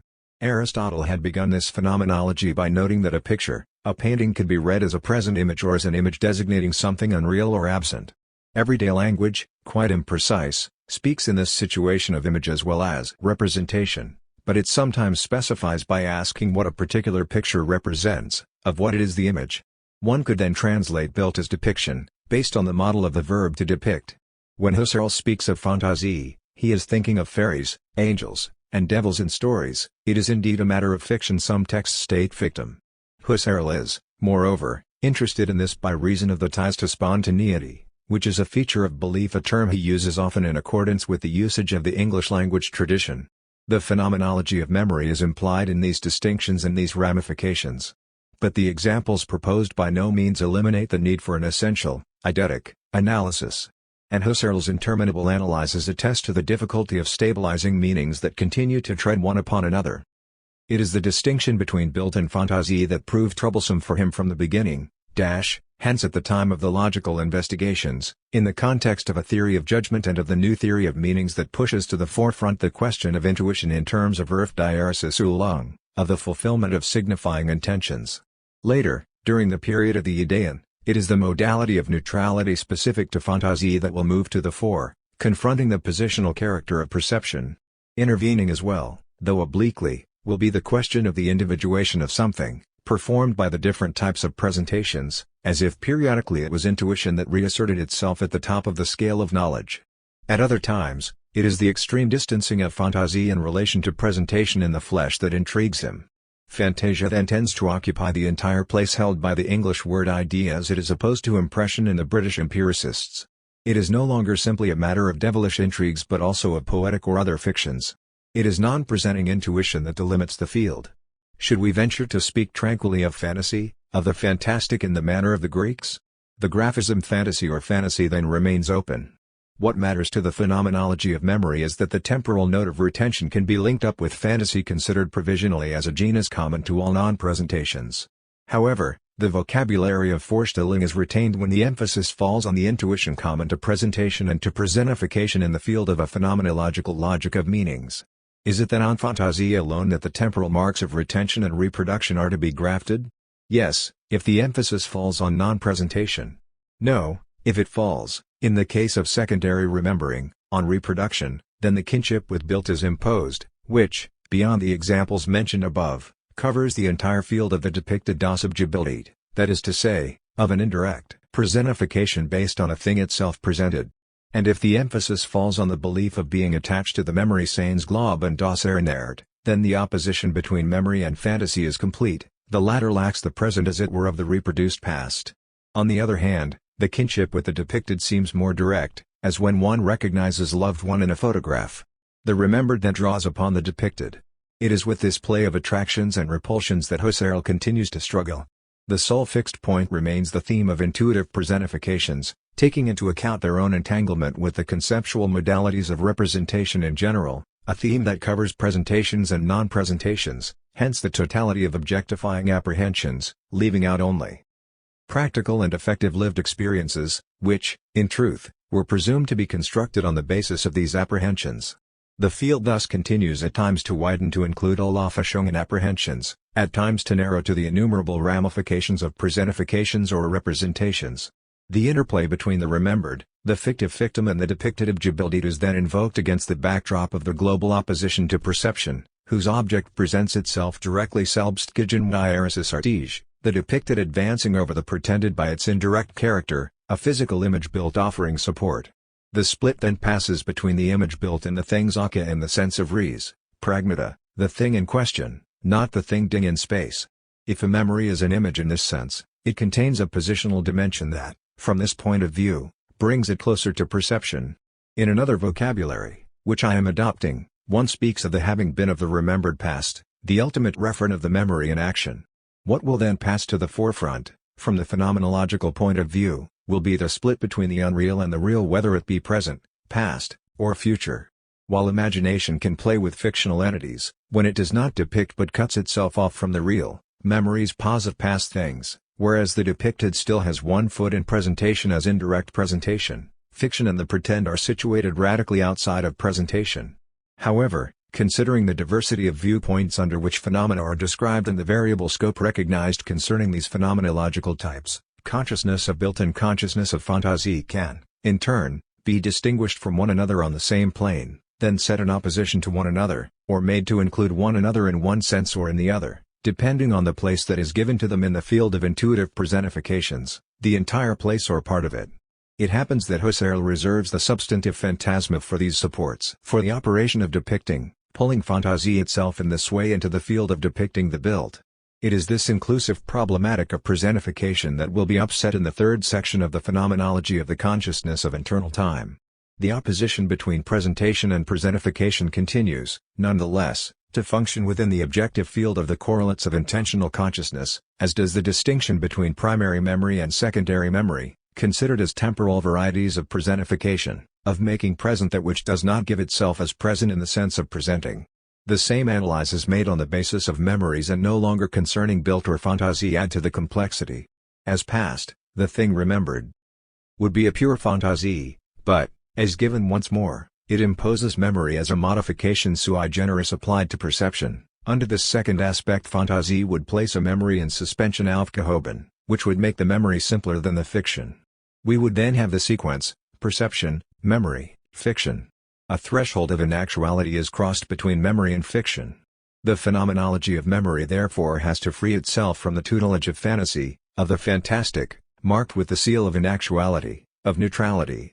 Yet to evoke neutrality, as was done in Idaean, in order to situate the fantastic in relation to the remembered, is to invoke belief, to the certainty common to the series, perception, memory. Expectation is opposed to motive uncertainty such as admission Aufnahme, presentiment Ahnung. These modalities belong to the same cycle as do all Positingstellung the genus common to all the modalities of the inactual, the neutral. The dividing line thus runs all along the break between presentation and presentification. Memories are a specific modification of presentation, at least as primary memory or retention, as confirmed by the first section of the lectures. Here Husserliana, volume and Husserliana, volume, coincide, their primary emphasis bearing on the operative mode or performance Vollzug, which distinguishes reproduction from production, and actuality from actuality, non-positing from positing. Any possibility of confusing a memory with an image in the sense of the term built is henceforth eliminated. Everything is played out on the scene of the objective correlate of the experiences interrogated. Idaean, despite the idealist turn taken by the philosophy of consciousness, will not speak a different language concerning the manner of fulfillment of the intuitive modalities included within the scope of presentification. The criterion of positionality will continue to be strengthened in the texts coming after Idaean I. Memories belong to the world of experience in contrast to the worlds of fantasy, of irreality.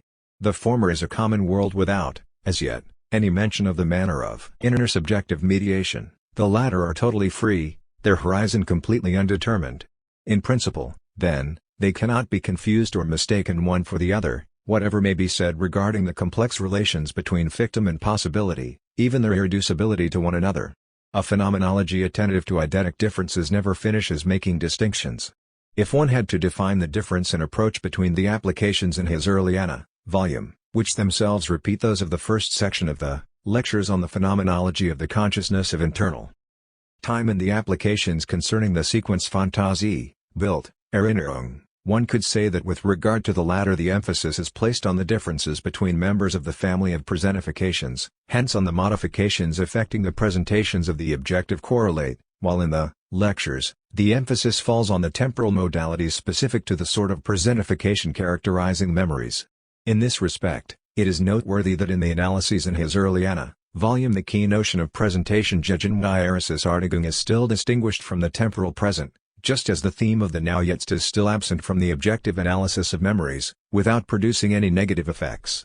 Must we not conclude that the present, the now, a notion by which the series of indicators of temporality are to be governed, is not to be separated from the idea of presentation, to which the various types of presentification are themselves referred? And if this hypothesis has merit, is it not then the kinship between memories and images within the great family of presentifications that authorizes, retrospectively, the break I made when I stopped the movement that carries the entire work of the lectures toward the self-constitution of the flow of consciousness at the objective moment? The transition will turn on the return to the self, from intentionally ad extra, transversal, as it is called, still at work in the phenomenology of memory, to intentionally ad intra, or longitudinal, which predominates in the self-constitution of the flow. We will retie this broken thread in the third chapter of the phenomenology of memory.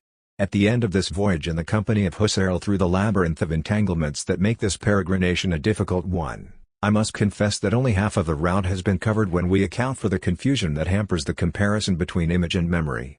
How are we to explain that memories return in the form of images and that the imagination mobilized in this way comes to take on forms that escape the function of the unreal? It is this double imbroglio that we must now untangle. I am adopting here as my working hypothesis the Bergsonian conception of the passage from pure memory to memory image.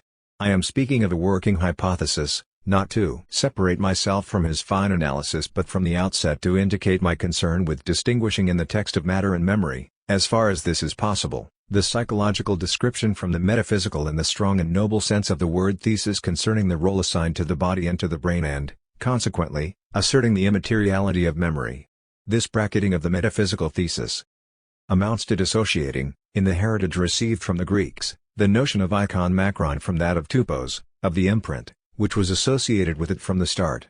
From the phenomenological point of view, the two notions belong to two distinct orders. The icon-macron contains within itself the other of the original affection, while the tupos involves the external causality of an impetus kinesis macron, which is itself at the origin of pressing the seal into the wax. The entire modern problematic of mnemonic traces is, in fact, heir to this ancient alliance between icon macron and tupos.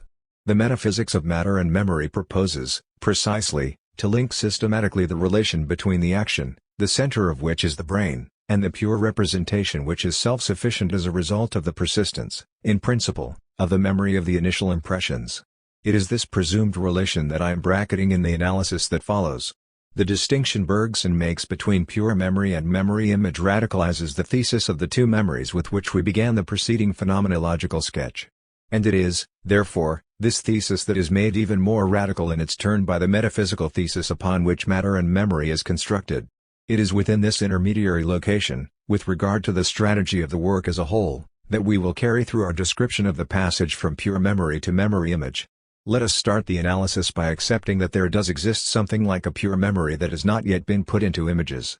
We will say a little further on in what way it is possible to speak of this and how important it is to be able to speak convincingly of it.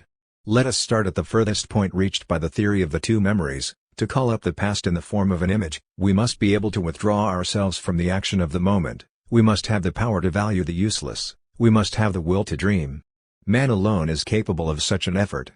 But even in him the past to which he returns is fugitive, ever on the point of escaping him, as though his backward-turning memory were thwarted by the other, more natural, memory, of which the forward movement bears him on to action and to life. Bergson, Matter, and Memory. At this stage of the analysis, we have available to us in speaking of pure memory only the example of a lesson learned by heart. And it is by a sort of passage to the limit that we write, following Bergson, spontaneous recollection is perfect from the outset. Time can add nothing to its image without disfiguring it, it retains in memory its place and date. The distinction between a memory which recalls and a memory which repeats was the fruit of a method of division that consisted in distinguishing two extreme forms of memory in their pure state, then in reconstructing the memory image as an intermediary form, as a mixed phenomenon which results from their coalescence. And it was in the act of recognition that this fusion occurred, signaled by the feeling of déjà vu. It is also then in the work of recollection that this operation of putting the pure memory into images can be grasped in its origin. We can speak of this operation only as a movement from the virtual to the actual, or again as the condensation of a cloud or as the materialization of an ethereal phenomenon. Other metaphors suggest themselves: movement from the depths to the surface, from shadows to the light, from tension to relaxation, from the heights to the lower levels of psychical life. Such is the movement of memory at work. It carries memory back, so to speak, into a region of presence similar to that of perception. But, and here we reach the other side of the difficulty, it is not just any sort of imagination that is mobilized. In contrast to the function of derealization, culminating in a fiction exiled to the margins of reality considered in its totality, what is celebrated here is instead the visualizing function of imagination, its manner of giving something to be seen.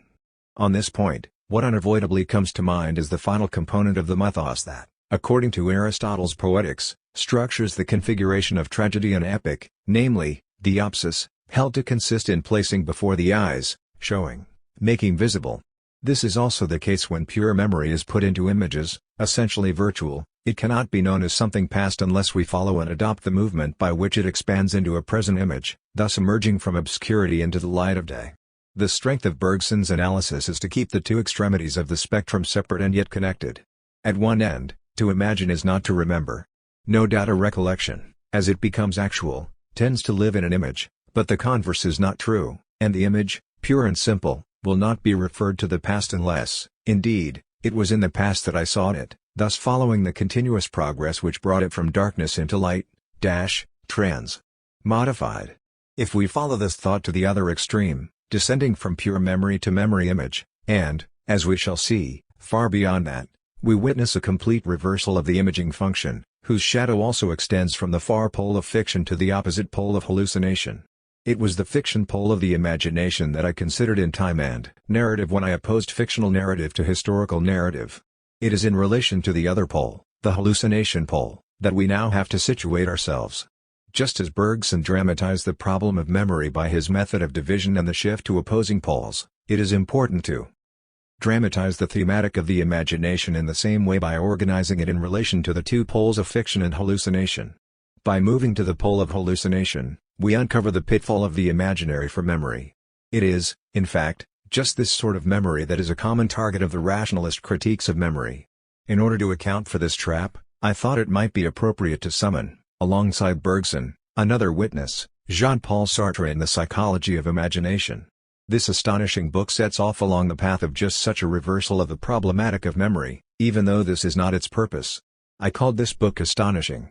It begins, in fact, with a plea for a phenomenology of the unreal, approaching from the other side the effort of uncoupling imagination and memory, which we attempted earlier.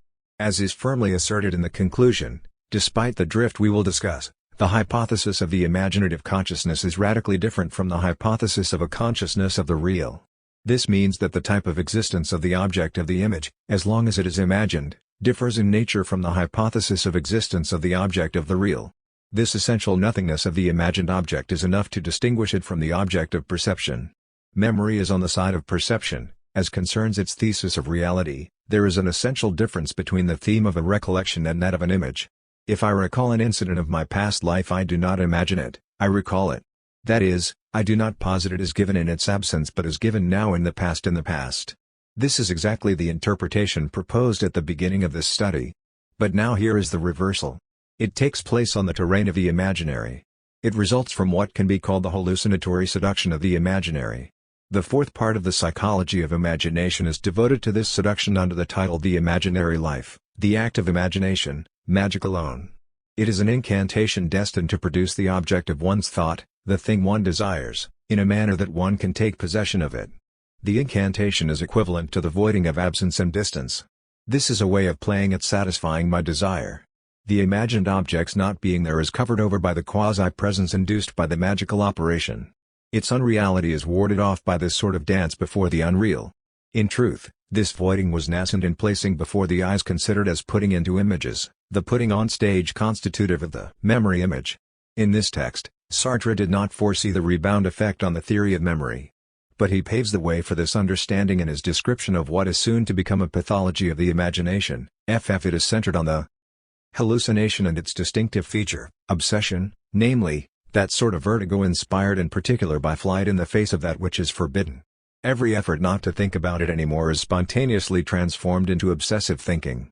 Confronting the phenomenon of fascination with the forbidden object, how can we help but leap to the plane of collective memory and evoke the sort of hauntedness, described by historians of the present day, which stigmatizes this past that does not pass? Hauntedness is to collective memory what hallucination is to private memory, a pathological modality of the incrustation of the past at the heart of the present, which acts as a counterweight to the innocent habit memory, which also inhabits the present, but in order to act it, as Bergson says, not to haunt it or torment it.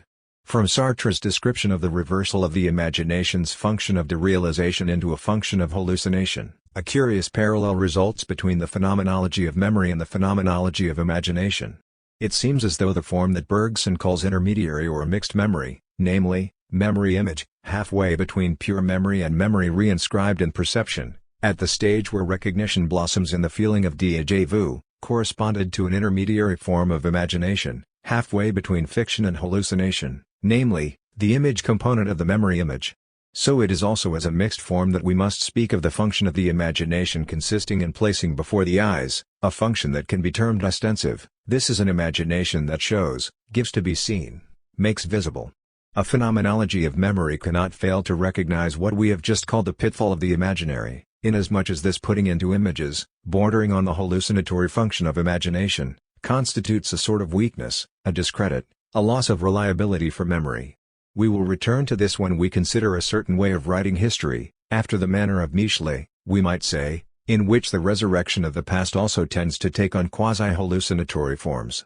In this way, writing history shares the adventures of memories put into images under the aegis of the ostensive function of imagination. I do not want to conclude on this note of perplexity, but instead with the provisional response that can be given to the question of trust that the theory of memory passes on to the theory of history. This is the question of the reliability of memory and, in this sense, of its truth. This question stood in the background of our entire investigation concerning the differential feature that separates memory from imagination. At the end of our investigation, and in spite of the traps that imagination lays for memory, it can be affirmed that a specific search for truth is implied in the intending of the past thing, of what was formerly seen, heard, experienced, learned. This search for truth determines memory as a cognitive issue. More precisely, in the moment of recognition, in which the effort of recollection is completed, this search for truth declares itself. We then feel and indeed know that something has happened, something has taken place, which implicated us as agents, as patients, as witnesses. Let us call this search for truth, faithfulness. From now on, we will speak of the faithfulness of memories being true to, in order to express this search, this demand, this claim, which constitutes the veridical epistemic dimension of the orthos logos of memory. The study that follows will have the task of showing how the epistemic, veridical dimension of memory is united with the practical dimension tied to the idea of the exercise of memory. Chapter: Uses and abuses. The cognitive approach to memory developed in the preceding chapter from the objective angle does not exhaust the description of memory. A pragmatic approach is also required. This new consideration is joined to the earlier one in the following manner: remembering is not only welcoming, receiving an image of the past, it is also searching for it, doing something. The verb to remember stands in for the substantive memory. What the verb designates is the fact that memory is exercised. Now the notion of exercise, applied to memory, is no less ancient than that of icon-macron, of representation. Joined to that of searching zetesis macron, it shines in the firmament of Socratic concepts. Following Socrates, Plato does not hesitate to shift his discourse on the icon-macron to the arena of imitative techniques and to distinguish a fantastic memetics, fated to be deceitful, and an iconic memetics, reputed to be upright orthos and truthful alatinos macron. Aristotle, in his turn, in the chapter Anamnesis Macron in his short treatise bearing a double title, describes recollection as a search, whereas Mneme Macron was characterized in the first chapter as an affection pathos. Both of our Greek masters thus anticipated what will be called the effort of memory by Bergson and the work of remembering by Freud, as we shall soon see. The remarkable fact is that these cognitive and practical approaches overlap in the operation of recollection. Recognition, which crowns the successful search, designates the cognitive side of the recollection, while effort and work are inscribed in the practical field. Henceforth, we will reserve the term rememoration to signify the superposition of the two problematics, cognitive and pragmatic, in one and the same operation of anamnesis macron, of recollection, of recall. This split into cognitive and pragmatic dimensions accentuates the specificity of memory among the phenomena classified under the heading of the psychical.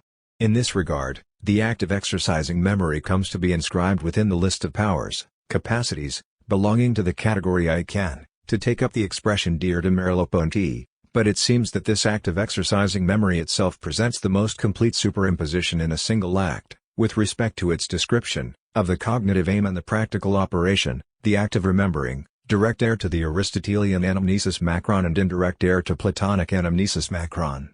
This originality of the mnemonic phenomenon is of considerable importance for all that follows in our investigations.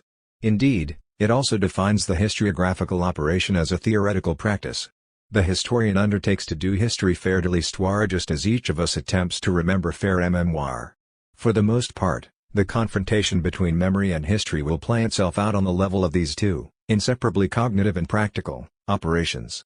The ultimate stakes of the investigation that follows concern the fate of the desire for faithfulness that we have seen linked to the intention of memory as the guardian of the depth of time and of temporal distance. In what way, with respect to these stakes, are the vicissitudes of the exercise of memory likely to affect memory's ambition to be truthful? In a word, the exercise of memory is its use, yet use includes the possibility of abuse. Between use and abuse slips the specter of the bad memetics. It is from the angle of abuse that memory's aim of truthfulness is seriously threatened. The pages that follow aim at sketching out a loosely knit typology of these abuses of memory. They are in each case correlated with an aspect of the exercise of memory. The feats of ars memoriae, the art celebrated by Francis Yates, will be set out separately. The excesses it has occasioned are those of an artificial memory that methodically exploits the resources of the operation of memorization, which we want carefully to distinguish, already on the level of natural memory, from remembering in the limited sense of the evocation of singular facts, of events. The longest section of this chapter will, thus, be devoted to the abuses of natural memory. These will be divided into three levels. On the pathological, therapeutic level, the disturbances of blocked memory will emerge; on the properly practical level, those of manipulated memory; and on the ethico-political level, those of a memory abusively summoned, when commemoration rhymes with rememoration. These multiple forms of abuse expose the fundamental vulnerability of memory, which results from the relation between the absence of the thing remembered and its presence in the mode of representation. The highly problematical character of this representative relation to the past is laid bare in its essence by all the abuses of memory. The abuses of artificial memory. The feats of memorization. There is one modality of the act of exercising memory that presents itself as practice par excellence, namely, the memorization that has to be rigorously distinguished from remembering. With remembering, the emphasis is placed on the return to awakened consciousness of an event recognized as having occurred before the moment when consciousness declares having experienced, perceived, learned it. The temporal mark of the before thus constitutes the distinctive feature of remembering, under the double form of simple evocation and of the recognition that concludes the process of recall. Memorization, on the other hand, consists in the ways of learning relating to forms of knowledge, know-how, capacities marked from a phenomenological point of view by a feeling of facility, ease, spontaneity, in such a way that these are fixed and remain available for activation. This feature constitutes the pragmatic counterpoint to the recognition in which recall terminates on the epistemological plane. In negative terms, this is an economy of effort, as the subject is dispensed from learning all over again in order to perform a task appropriate to specific circumstances. The feeling of ease then represents the positive side of this successful actualization of a memory, which Bergson would say is acted rather than represented. In this regard, memorization can be held to be a form of habit memory. But the process of memorization is specified by the methodical character of the ways of learning aiming at an easy actualization, the privileged form of happy memory. It thus becomes a legitimate project to describe the methods of learning directed to this easy actualization from the perspective of the techniques of acquisition and to attempt to spot the weaknesses that allow abuse to infect use. We will follow an order of increasing complexity in which the opportunities for misuse grow along with the ambition of mastery exerted over the entire process of memorization. For it is indeed in this ambition of mastery that the possibility to slip from use to abuse resides. At the lowest level, we find the techniques belonging to what is called learning apprentissage in experimental psychology. I am speaking in general and broad terms of ways of learning in order carefully to mark out the field. Learning, openly associated with memory and specialized works, belongs to a biology of memory. This learning, in fact, consists in the acquisition by a living being of new behaviors that are not part of inherited, genetically programmed repertoires of abilities or know-how, nor do they stem from cortical epigenesis. What is important for our investigation is that the control over the learning process belongs to the experimenter who directs the manipulation. He or she determines the task, defines the criteria of success, organizes punishments and rewards, and, in this way, conditions the learning. This situation constitutes the form most in opposition to that of the ars memoriae, which we will discover at the end of our survey and which will be the fruit of discipline, of an ascetic, the ascesis macron of the Socratics, meaning exercise, of which the apprentice will himself be the master. Speaking of manipulation, we are certainly not denouncing an abuse but only intend to characterize the type of mastery that presides over experimentation. Only manipulation in the human milieu, as will be discussed below in connection with ideology, will deserve to be marked with the seal of infamy. Nevertheless, already at this level, and without leaving the psychobiological plane on which these experiments are conducted, one can level an appropriate critique at the conditions controlling the manipulation of the living beings undergoing these tests. During the period of behaviorism, such tests were supposed to provide an experimental basis for verification using models based on stimulus-response type hypotheses. Criticisms raised by authors such as Kurt Goldstein, echoed by Merleau-Ponty in The Structure of Behavior and Canguilhem in La Connaissance de la Vie, relate essentially to the artificial character of the situations in which an animal, even a human subject, is placed under the control of the experimenter, in contrast to the spontaneous relations of the living being with its environment, as these are apprehended by ethological science in an open setting. The conditions of experimentation are not neutral with respect to the meaning of observed behavior. They contribute to masking the living being's resources of exploration, anticipation, and negotiation, through which this being is engaged in an umwelt that belongs to it in its own right and that it helps to construct. This discussion matters to us inasmuch as the forms of learning that we are now going to consider have the capacity, in their turn, to oscillate between manipulation, the mastery of the teacher, and the discipline expected of the disciple. And so, it is to the dialectic of the teacher and the disciple that the exercises of memorization as part of a program of education, of paideia, belong. The classical model is well known. It consists in the recitation of the lesson learned by heart. Augustine, the rhetorician, likes to derive his analysis of the threefold present, present of the past or memory, present of the future or expectation, present of the present or intuition, from an examination of the act of reciting a poem or a biblical verse. Reciting from memory, we say, without hesitation or mistake, constitutes a small feat that prefigures larger ones, as we will say later. Now, before unleashing our critique of the abuses of learning by heart, we must first recall the justification for its beneficial use.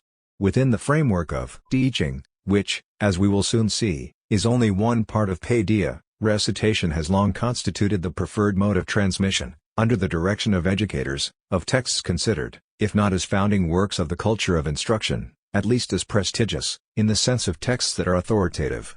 For it is indeed authority that is at issue in the final analysis, more precisely enunciative authority, to distinguish it from institutional authority. Here, we reach a political concept in the most fundamental sense, concerning the establishment of the social bond. We can hardly conceive of a society in which the horizontal bond of living together would not intersect with the vertical bond of the authority of the ancients, following an old adage cited by Hannah Arendt, potestas in populo, auctoritas in senatu. The eminently political question is knowing what the Senate is, who the ancients are, and where their authority comes from. Education takes place short of this problem and as though sheltered from the questioning of its own legitimacy. Whatever the effect of this enigma of authority, the heart of what Rousseau called the labyrinth of politics, every society has the burden of transmitting from one generation to the next what it holds to be its cultural acquisitions. For each generation, the learning process, as we suggested above, can dispense with the exhausting effort to reacquire everything each time all over again. In this way, people in Christian communities have long learned to recite the catechism. But it is also in this way that the rules of correct spelling were learned, those dictations ! Then the rules of grammar and of mathematics. And it is yet again in the same manner that we learn the rudiments of a dead language or a foreign language, those Greek and Latin declensions and conjugations. As young children, we learned rhymes and rounds, then fables and poems. In this regard, have we not gone too far in the war against learning by heart? Happy, indeed, are those who, like Jorge Semprún, can whisper in the ear of a dying man, Maurice Halbwachs, Baudelaire's verses, O mort, vieux capitaine, il est temps, Levens l'encre nos cœurs que tu connais sans rempliste rayons. But learning by heart is not the perquisite only of the schooling of the past. Many professionals, doctors, lawyers, scientists, engineers, teachers, have recourse over the entire course of their lives to the copious memorization of information resting on repertories, lists of items, protocols that are kept available for actualization at the appropriate time. All must have at their disposal a well-trained memory. This is not all, neither the pedagogical nor the professional use of memorization exhausts the treasury of the ways of learning countenanced by a faultless recitation without hesitation. We must mention in this connection all the arts that Henri Gouier places under the generic title of the arts in two measures, dance, theater, music, in which the execution is distinct from the composition of the work, found in a libretto, a score, or some other form of inscription. These arts require of their practitioners a laborious training of the memory, based upon a stubborn and patient repetition, until an execution, at once faithful and innovative, is obtained, one in which the prior labor is forgotten under the appearance of a happy improvisation. How can one fail to admire the dancers, actors, musicians who have recorded extensive repertories, which they execute for our pleasure? They are the true athletes of memory. Perhaps, in this, they represent the only indisputable witnesses to a use without abuse of memory, obedience to the injunctions of the work inspiring in them the humility capable of tempering their legitimate pride in the exploit accomplished. At the third stage of our journey through the forms of learning, I would like to mention the long-standing tradition that raised memorization to the level of an ars memoriae, worthy indeed of the name of art, of technique. Under the title The Art of Memory, Francis A. Yates has devoted a work to this tradition, one that remains a classic on this subject. The Latin name is not a mere convention. Originally, it refers to the mnemotechnic procedures recommended and practiced by the Latin rhetoricians. The unknown author of the Aeterenium mistakenly attributed to Cicero by the medieval tradition, Cicero himself, frequently called Tullius, and Quintilian. The founding myth, however, is not Roman but Greek. It refers to a famous episode, situated around the year 500 B.C., at the fatal end of a banquet given by a rich benefactor in honor of a well-known athlete. The poet, Simonides of Ceos, who, moreover, is mentioned favorably by Plato, had been hired to give a panegyric in honor of the victorious athlete. Opportunely summoned outside the banquet hall to meet two benevolent demigods, Castor and Pollux, he escapes the catastrophe that befalls the athlete and the other guests, who are buried under the ruins of the collapsed roof. This happy fate suffices for the Greek myth in which the poet is held to be blessed by the gods. But the Latins are acquainted with a sequel better suited to their culture of eloquence. The poet is supposed to have been able to indicate from memory the place of each guest and, so, according to Weinreich, to identify the dead according to their location in space. A fabulous victory over forgetfulness, the catastrophe symbolized by sudden death, is the meaning of the exploit. But this is at the price of a hard schooling that annexes the art of memory to rhetoric. This art consists essentially in associating images with places, topoi, loci, organized in rigorous systems corresponding to a house, a public place, an architectural setting. The rules of this art are of two sorts: the first govern the selection of the places, the second govern the mental images of the things one wishes to remember and which the art assigns to the places selected. The images stored in this way are supposed to be easy to recall at the appropriate moment, the order of the places preserving the order of the things. From the treatise Ad Herennium, the earlier Greek treatises having been lost, comes the lapidary definition that will be repeated from age to age: the artificial artificiosa memory is established from places and images. As for the things that are depicted by the images and the places, these are objects, persons, events, facts relating to a cause to be argued. What matters is that the ideas be attached to images and that the items be stored in places. We thus meet up again here with the old metaphor of inscription, with places now in the role of the wax tablet and images in that of the letters inscribed on it.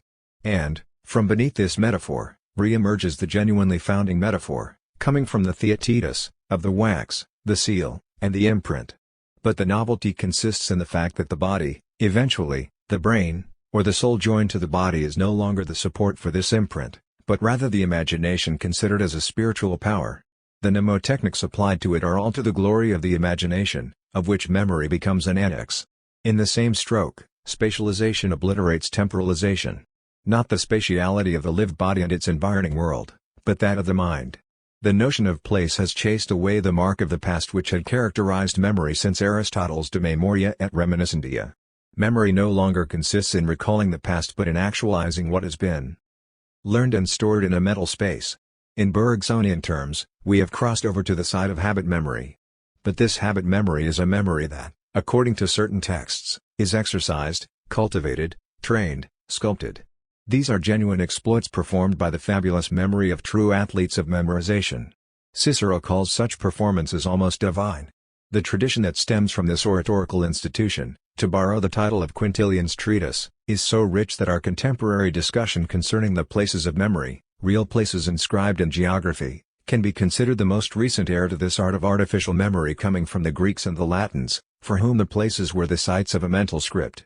If, before Ad Herennium, the tradition was most certainly a long and varied one, leading back not only to the Theaetetus and its apologue of the seal and the wax, but also to the Phaedrus and its famous condemnation of memory bound by external marks. How much richer it is proven from Tullius to Giordano Bruno, in whom Francis Yates sees the culmination of the Ars Memoriae.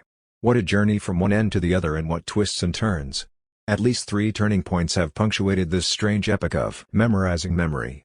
First comes the reinscription by Augustine of Latin rhetoric in a decidedly Platonic interpretation of a memory more closely related to the essential than to the order of events. From the beginning of the present work, we have alluded to the De Memoria of Book, of the Confessions. In addition to the famous exordium on the palaces and storehouses of memory, we find there the apologue of the stamp in the wax, extended by the theme of the effigies. What is more, the act of reciting is taken as the basis for the analysis of recall. We retain in particular, though, the exclamation, "How great is the power of memory!" For it is indeed the power exerted in the act of remembering that is at issue in the entire tradition of the Ars Memoriae. But Augustine still fears forgetfulness, which will, clearly, be forgotten at the apogee of the Ars Memoriae. With the second turning point, the Ars Memoriae undergoes a thorough moralization on the part of the medieval scholastics. This happens through a surprising union of the already moralized rhetoric of Cicero, Tullius, and the Aristotelian psychology of De Anima and De Memoria et Reminiscentia. The latter text, in particular, considered an appendix to De Anima, was highly esteemed by medieval thinkers. St. Thomas wrote a detailed commentary on it. Memory, then, is found inscribed on several lists. It is one of the 5 parts of rhetoric, alongside intelligentsia and providentia, where rhetoric itself is one of the 7 liberal arts: grammar, rhetoric, dialectic, arithmetic, geometry, music, astronomy. But memory is also one part of the virtue of prudence, which figures among the major virtues, along with courage, justice, and temperance. Framed in all these different ways, and as such submitted to a second-order memorization, the medieval memory is the object of praise and of particular attentions, as we would expect from a culture that knows writing, of course, but not printing, and that, in addition, carried enunciative and scriptural authority to its pinnacle. Greek and Latin masters figure as auctoritates, alongside Holy Scripture, the texts of the councils, and the works of the doctors of the Church. At the dawn of the Middle Ages, Alcuin, whom Charlemagne entrusted with restoring the educational system of antiquity in the Carolingian Empire, declared to his emperor that memory is the treasure house of all things, articles of faith, paths of virtue leading to heaven, paths of iniquity leading to hell. Through memorization, on the basis of memory notes, are inculcated all systems of knowledge, know-how, belief, ways of living that mark the progress toward beatitude. The Secunda Secundae of St. Thomas's Summa Theologica constitutes, in this respect, the major document of this instruction of reason and faith for which the Ars Memoriae became the repository and the organon. Along with reason and faith, devotion receives its share. With eloquent images of hell, purgatory, and paradise, themselves considered as the places in which vices and virtues are inscribed, memory places, in the strong sense of the word. It is then not surprising that this path of memorization leads far beyond the feats of individual memory to Dante's Divine Comedy. The places visited under Virgil's and then Beatrice's guidance form so many way stations for a meditating memory, which unites the recollection of exemplary figures, the memorization of the major teachings of the tradition, and the commemoration of the founding events of Christian culture. Compared to this superb metaphor of spiritual places, the exploits of artificial memory prove to be paltry indeed. In fact, a poetic memory was required to transcend the opposition between natural memory and artificial memory, to grind to dust the opposition between use and abuse. This will no longer be the case at the conclusion of the third turning point. The third turning point affecting the fate of artificial memory is marked by the union of mnemotechnics and hermetic secrets. Giordano Bruno, toward whom all of Francis Yates's analyses converge, is the emblematic figure of this new and almost final phase of the incredible progress of the Ars Memoriae. The art in question has become a magic, an occult art. Presiding over this metamorphosis is the conception of a system of correspondences between the stars and the lower world, presented as a revelation, as a that has been pierced. The art consists in placing on concentric circles of a wheel, the wheel of memory, following the principle of a one-tune correspondence, the position of the stars, the table of virtues, the collection of expressive images of life, lists of concepts, the series of heroic or saintly human figures, all the conceivable archetypal images, in short, everything that can be enumerated and put into systematic order. What is entrusted to memory in this way is a divine power, conferring the absolute mastery of a combinatory art that links the astral order to the earthly one. It is still a matter of placing images onto places, but these places are stars and these images, shadows. The first book on memory published by Bruno was called De Umbri Idearum, in which the objects and events of the lower world consist. This true alchemy of the imagination, as Francis Yates calls it, presides over a magical mnemotechnics which gives limitless power to the one who possesses it.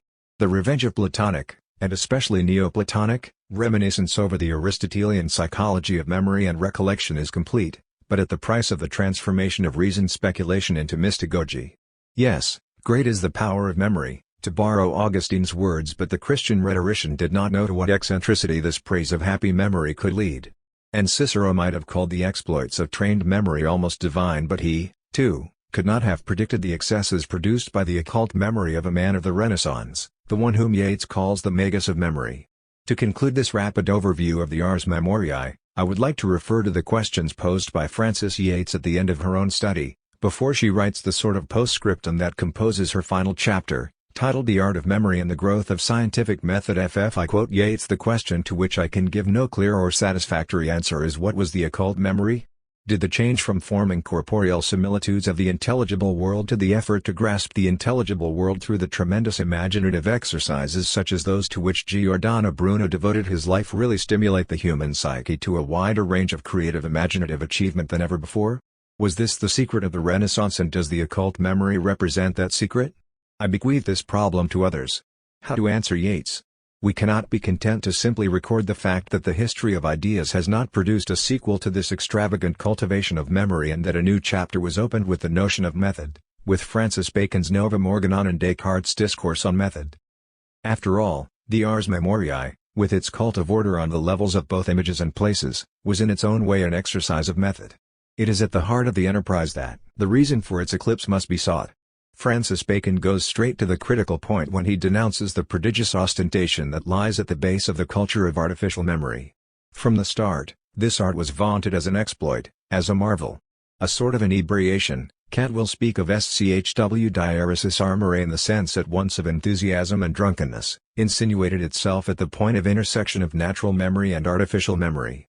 An inebriation that transformed into its opposite the modesty of a hard schooling begun within the limits of natural memory, with regard to which it had always been legitimate to try to reinforce its powers, that is to say, at once its scope and its exactness. For it is indeed the notion of limit that is at issue here.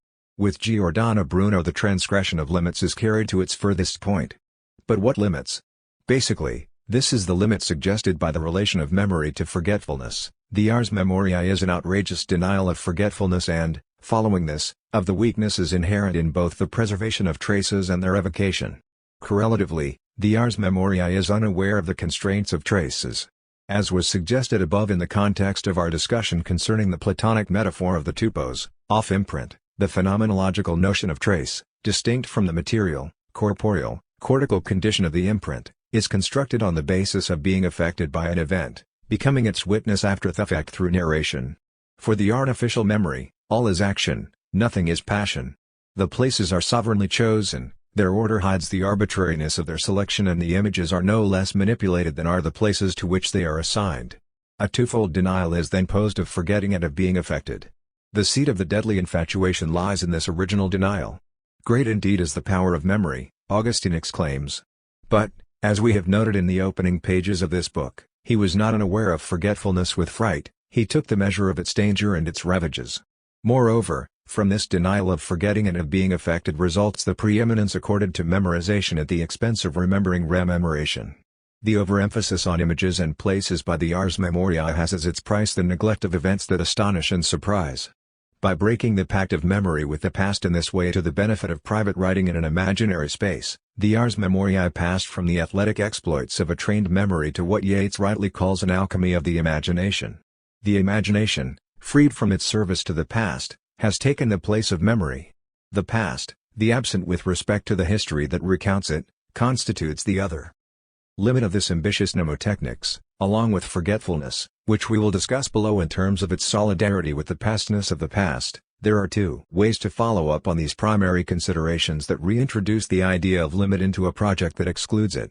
The first is to restore measure to a culture of memorization within the limits of natural memory. The second is to take into consideration the abuses that are grafted onto its use, once this use becomes a form of manipulation under the guise of artificial memory. The final considerations of this section are devoted to the modalities of an art of memorization contained within the bounds of natural memory. We will, therefore, retreat from the magic of memory in the direction of a pedagogy of memory, framing the cultivation of memory within an educational project. In this way, we are led back to the discussion initiated above concerning the use and abuse of memory in education. We return to it, however, mindful of the principal episodes of the fabulous history of artificial memory. It is not, truly speaking, the power of an imagination carried to extreme that serves as the target in the process of reciting by heart, during the very period of the Renaissance that witnessed the feats of artificial memory, but rather the authority of the cultural heritage transmitted by texts.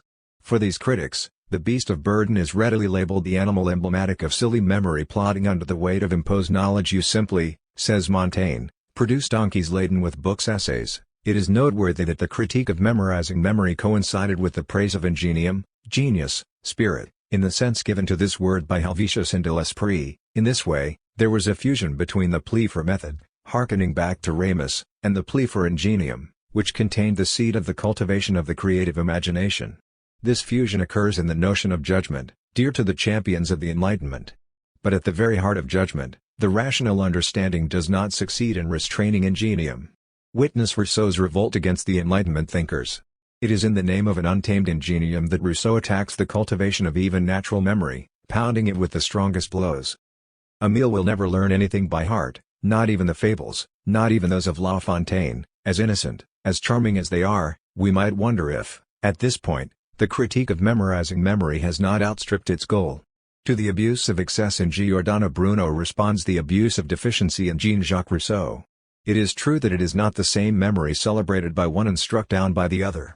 The excess of the first affects the memoria artificiosa, the abuse by deficiency of the second. Wrongs natural memory, which also demands its due. We return, then, to the mind, beyond the scholastic use of memorization, to the admirable feats of professional memory, to the memories of doctors, judges, teachers, and so on, and to those of the artists of dance, theater, and music. We have, in truth, never finished with memorization. Before turning the page on the Ars Memoriae, I would like to take a brief excursus with Harold Weinreich into the region of forgetting. We stated above that the Ars Memoriae was inspired by the exorbitant desire not to forget anything. Does not a measured use of memorization also imply a measured use of forgetting? Can we not, following Descartes, speak of a methodical forgetting? If, in fact, methodical doubt produces a reflective rejection of the entire memory-based pedagogy, and in this sense implies a certain strategy of forgetting, does not the rule of recapitulation of the discourse on method constitute a methodical use of memory, but of a natural memory freed from mnemotechnics? In the same way, can we not speak of enlightened forgetting, in the spirit of the Enlightenment? Enlightened forgetting, which would serve as a guardrail garde-fou, in the strict sense of the term to protect against the frenzied cultivation of memorizing memory. We will have to return to this at the appropriate time, when we will attempt to give to the Ars Memoriae the symmetry that would come from the Ars Oblivionis, as this is expressed by Weinreich in Lethe. In the meantime, these suggestions converge toward the plea for a measured use of remembering our rememoration, under the heading of a just memory, an idea that will take shape when the time comes through our reflection on the abuses of a memory manipulated by ideology. In a sense, the poetic surpassing of artificial memory by Dante and methodical forgetting after the manner of Descartes lead back, each in its own way, to the rich problematic of natural memory.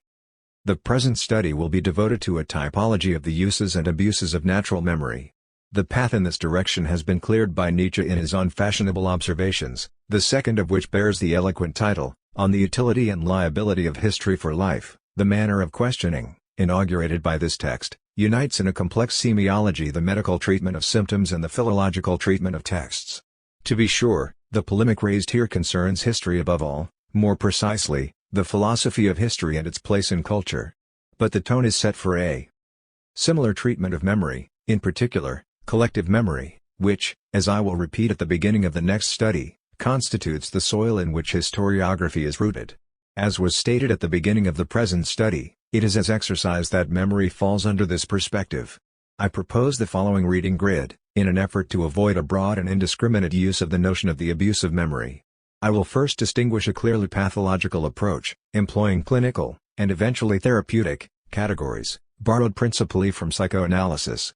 I will attempt to restore breadth and density to this pathology by relating it to some of the most basic human experiences.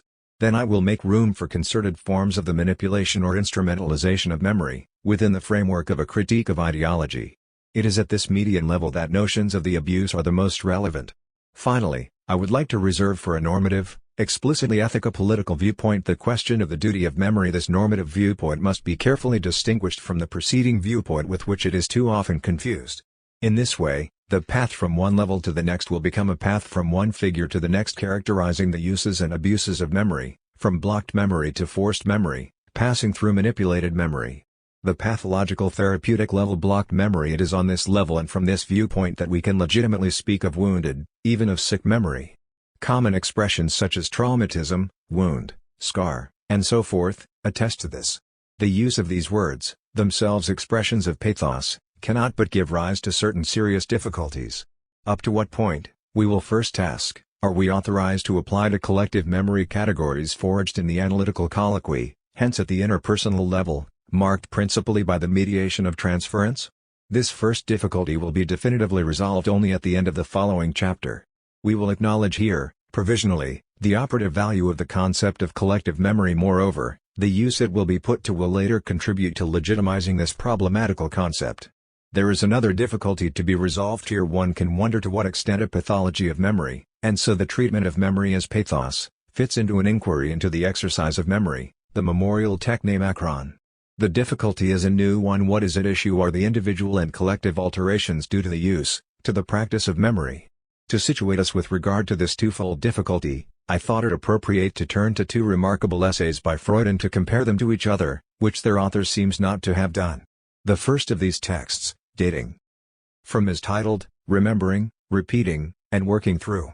Note right away that the German title contains only verbs, stressing the fact that these are three processes belonging to the play of psychical forces with which the psychoanalyst works.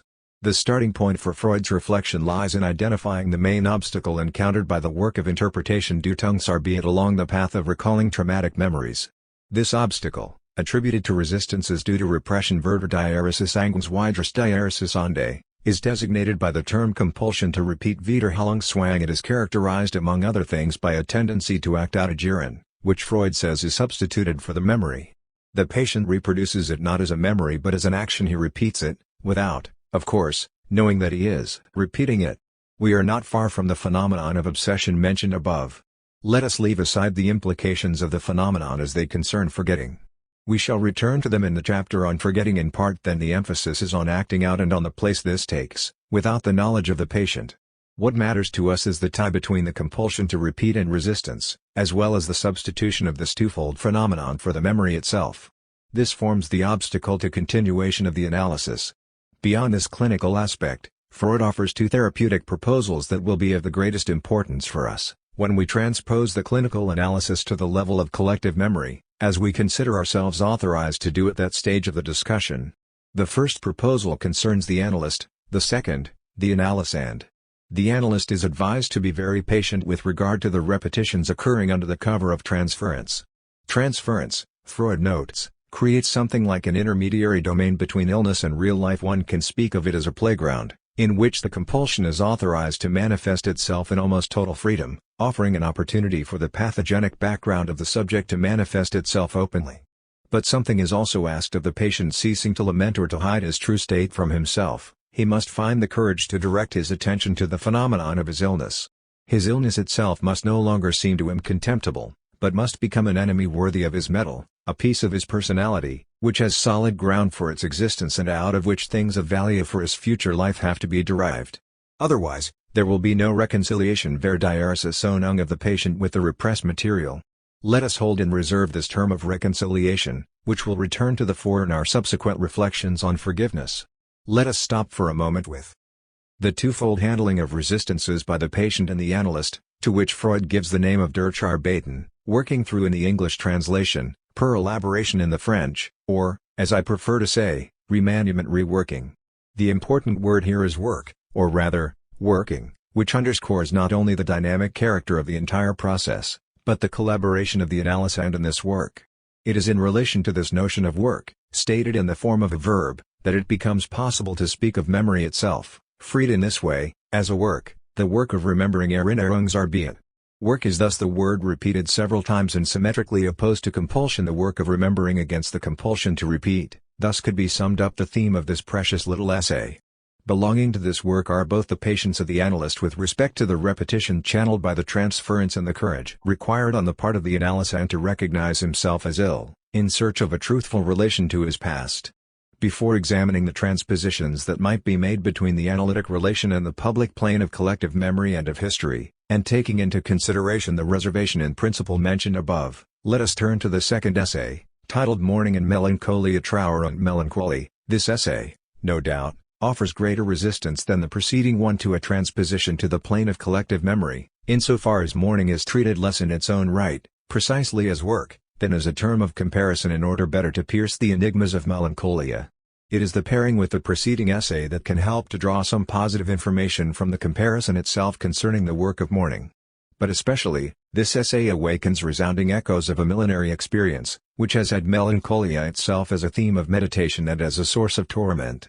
These initial reservations do not prevent us from noting that it is mourning, the work of mourning, that is first taken as a term of comparison assumed to be directly accessible, at least initially. Furthermore, the pair mourning and melancholia is to be taken as one block, and it is the tendency of mourning to become melancholia and its difficulty in extracting itself from this terrible neurosis that will give rise to my subsequent reflections on the pathology of collective memory and the therapeutic perspectives this opens. Mourning, it is stated, is regularly the reaction to the loss of a loved person, or to the loss of some abstraction which has taken the place of one, such as one's country, liberty, an ideal, and so on. An opening is thus made from the outset in the direction that we shall take below. And the first question that the analyst poses is to know why, In the case of certain patients, the same influences produce melancholia instead of mourning. My emphasis. The expression instead of directly indicates the kinship, from the viewpoint of my strategy of argumentation, between the two essays we are comparing. Instead of remembering, acting out instead of mourning, melancholia. So in a certain sense it is the opposition between mourning and melancholia that is at issue here, the bifurcation on the economic level between different effective investments, and in this sense, of a bifurcation between two sorts of work. The first opposition noted by Freud is the dissimulation of self-regard Selbstgefährderisches in melancholia, whereas the disturbance of self-regard is absent in mourning. Whence the question, what is the work supplied in mourning? Answer: reality testing has shown that the loved object no longer exists, and it proceeds to demand that all libido shall be withdrawn from its attachment to that object. This demand arouses understandable opposition. There follows a careful description of the great expense of time and cathetic energy required for the obedience of the libido to the commands of reality. Why is the cost so high? Because the existence of the lost object is psychically prolonged. The heavy price to pay for this liquidation is, therefore, due to the hypercathexis of the memories and expectations by which the libido remains attached to the lost object. This compromise by which the command of reality is carried out piecemeal is extraordinarily painful. But why then is mourning not melancholia? And what is it that makes mourning tend toward melancholia? What makes mourning a normal, albeit painful, phenomenon is that when the work of mourning is completed, the ego becomes free and uninhibited again. It is from this angle that the work of mourning can be compared to the work of remembering. If the work of melancholia occupies a strategic position in the present essay parallel to that occupied by the compulsion to repeat in the previous one, this suggests that it is as a work of remembering that the work of mourning proves to be liberating, although at a certain cost, and that this relation is reciprocal. The work of mourning is the cost of the work of remembering, but the work of remembering is the benefit of the work of mourning. Before drawing the consequences I have in mind, let us look at some complementary lessons that the work of melancholia contributes to the preceding picture of the work of mourning. Starting again from the opening remark concerning the diminution of Ich-Gefährderisches in melancholia, we must say that unlike mourning, in which it is the universe that seems impoverished and empty, in melancholia it is the ego that finds itself in desolation. It succumbs to the blows of its own devaluation, its own accusation, its own condemnation, its own abasement. But this is not all, not even the essential point. Do not the reproaches addressed to the self serve to mask reproaches aimed at the love object? As Freud audaciously puts it, their complaints are really plaints in the old sense of the word Irrklagen and Anklagen. These plaints or accusations can even defame the loved one, reaching into the deepest recesses of mourning. Freud proposes the hypothesis that the accusation, by weakening the object cathexis, facilitates the retreat into the ego, while transforming the discord with the other into self-laceration. We will not follow Freud any further in his properly psychoanalytic investigations concerning the regression from object love to original narcissism, even to the oral phase of the libido, including the element of sadism incorporated into narcissism, or the investigations concerning the tendency of melancholia to invert itself into the symptomatically inverse state of mania. Freud himself, moreover, is very circumspect in his explorations. We will limit our remarks to this citation. Melancholia, therefore, borrows some of its features from mourning, and the others from the process of regression from narcissistic object choice to narcissism. If we now ask what melancholia teaches about mourning, we must return to the Ich-Gefährderisches, considered well established and which Freud once characterized as recognition of oneself. To it belongs shame before others, something the melancholic is unaware of, so occupied is he with himself.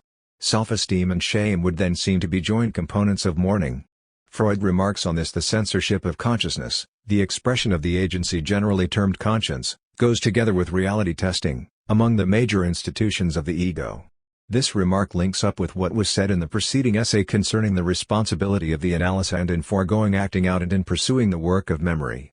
Another observation: if in melancholia complaints are accusations, mourning also contains the mark of this uncanny similarity, under the condition of a certain measure proper to mourning, a measure that limits the accusation as well as the self-reproach under which it is concealed.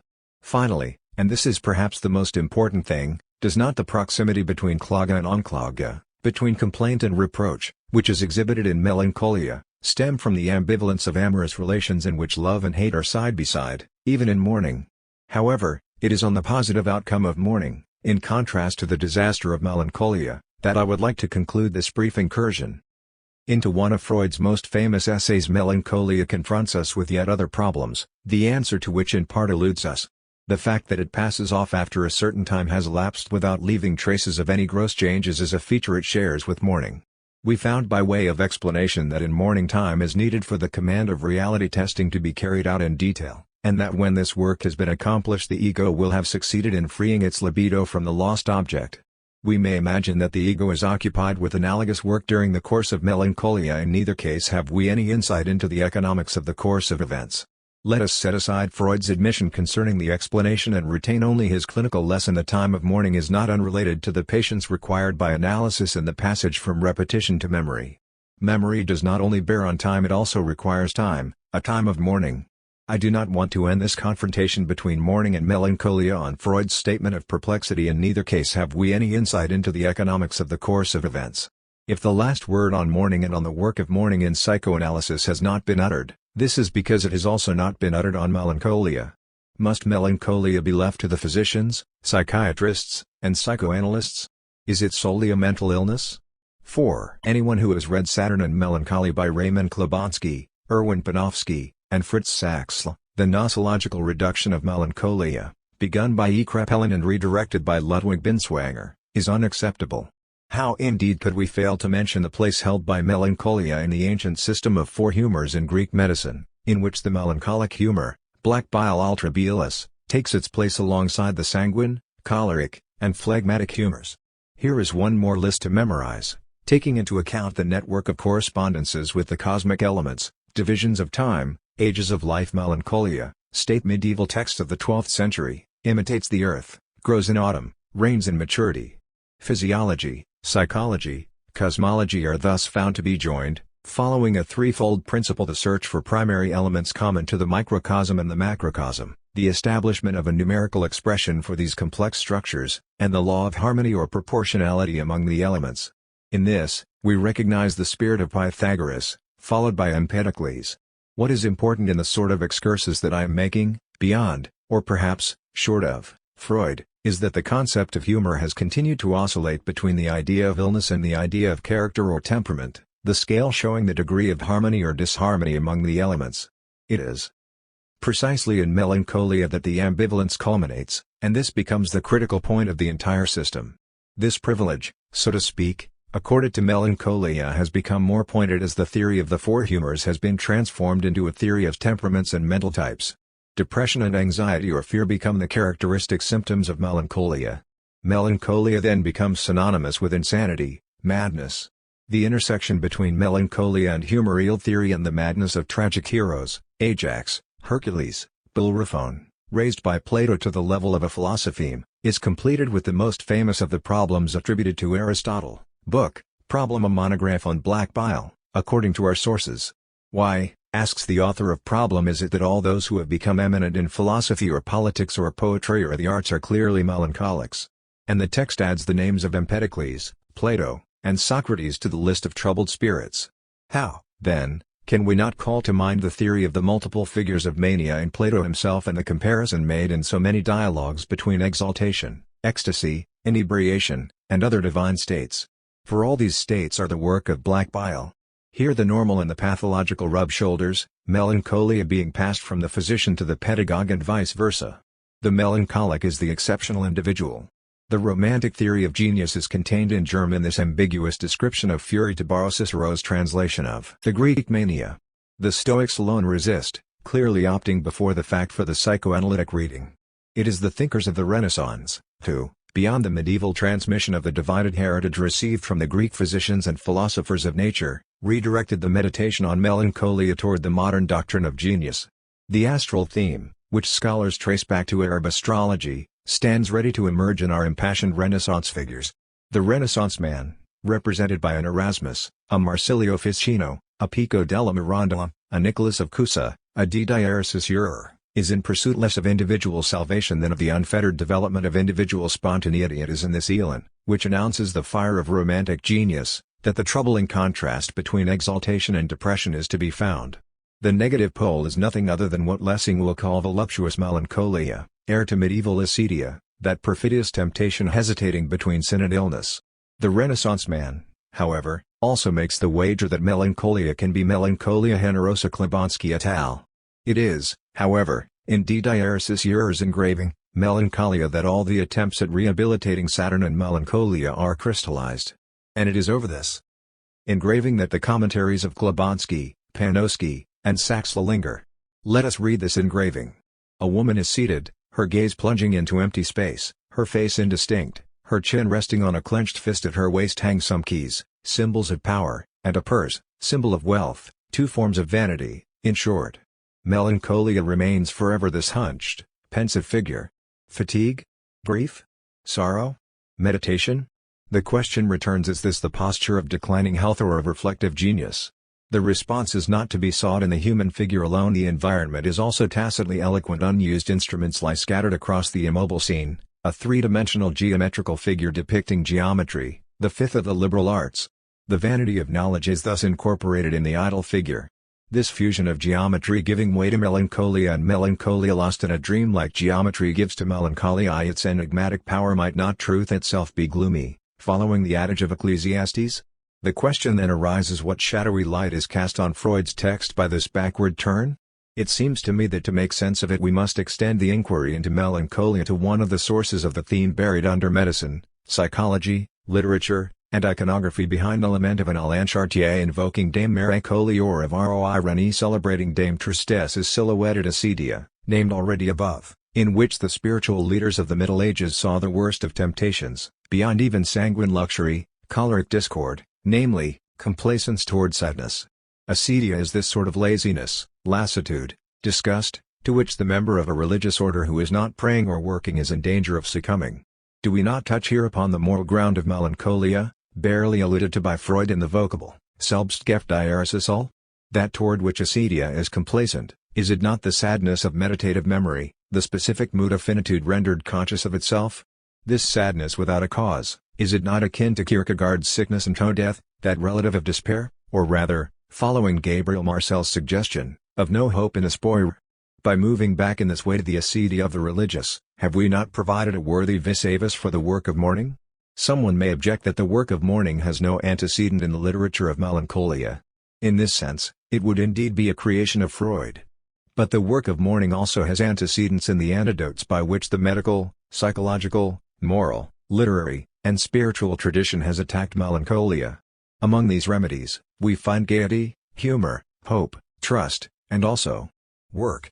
The authors of Saturn and Melancholia are not wrong to seek in lyrical poetry dating from the end of the Middle Ages and from the Renaissance, in particular, the English Renaissance, from Milton and the Shakespeare of the sonnets to Keats, the praise of a contrasting and, if I may call it so, a dialectical humor, in which delight responds to melancholia under the auspices of beauty. This review of the poeticized figures of melancholia would have to be followed as far as Baudelaire, to restore to melancholia its enigmatic profoundness, which no nosology could never exhaust. This is the direction in which Jean Starobinsky pulls us in La Mélancolie Miroir lectures de Baudelaire. Does not the opening poem, to the reader, in The Flowers of Evil term the Saturnine book the Book of Ennui? The lost gaze of melancholia is reflected in the mirror of reflective consciousness, whose reflections are modulated by poetry. A path of memory is opened in this way by a spleen Jesus le sinistre miroir. J'ai plus de souvenirs que si j'avais millions. It is, in fact, figures of the historical past that haunt the famous poem La Cygne the Swan, which we will approach from a different angle, at the point where the memorization of history intersects with the historization of memory. Andromaque, my thoughts are turned to you. This lying simois swelled by your tears, has suddenly enriched my fertile memory. Thus in the forest where my mind is exiled an old memory blows mightily into its horn. And why should we not refer in fine to Beethoven's last quartets and sonatas and to their powerful evocation of a sublime sadness? There, the word has been uttered sublimation. This missing piece in the panoply of Freud's metapsychology might perhaps have provided him with the secret of the reversal from the complacence toward sadness to sadness sublimated, into joy. Yes, grief is that sadness that has not completed the work of mourning. Yes, joy is the reward for giving up the lost object and a token of the reconciliation with its internalized object. And, inasmuch as the work of mourning is the required path for the work of remembering souvenir, joy can also crown with its grace the work of memory and mémoire. On the horizon of this work a happy memory, when the poetic image completes the work of mourning. But this horizon recedes behind the work of history, the theory of which has yet to be established beyond the phenomenology of memory. Having said this, I return to the question left in abeyance, namely, to what extent it is legitimate to transpose to the plane of collective memory and to history the psychological categories proposed by Freud in the two essays we have just read. A provisional justification can be found on both sides, on the side of Freud and on the side of the phenomenology of wounded memory. On the side of Freud, one will have noted the various allusions to situations that go far beyond the psychoanalytic scene, in terms of both the work of remembering and the work of mourning. This extension is all the more anticipated as all of the situations referred to in the psychoanalytic treatment have to do with the other, not only the other of the familial novel, but the psychosocial other and the other, as it were, of the historical situation. Furthermore, Freud did not hesitate to make similar extrapolations in Totem and Taboo, in Moses and Monotheism, in The Future of an Illusion, or in Civilization and its Discontents. And even certain of his private psychoanalyses, we may venture to say, were psychoanalyses in absentia, the most famous of these being the case of Dr. Schreber. And what are we to say of Michelangelo's Moses or of a childhood memory of Leonardo da Vinci? No scruples should hamper us, then, on this score.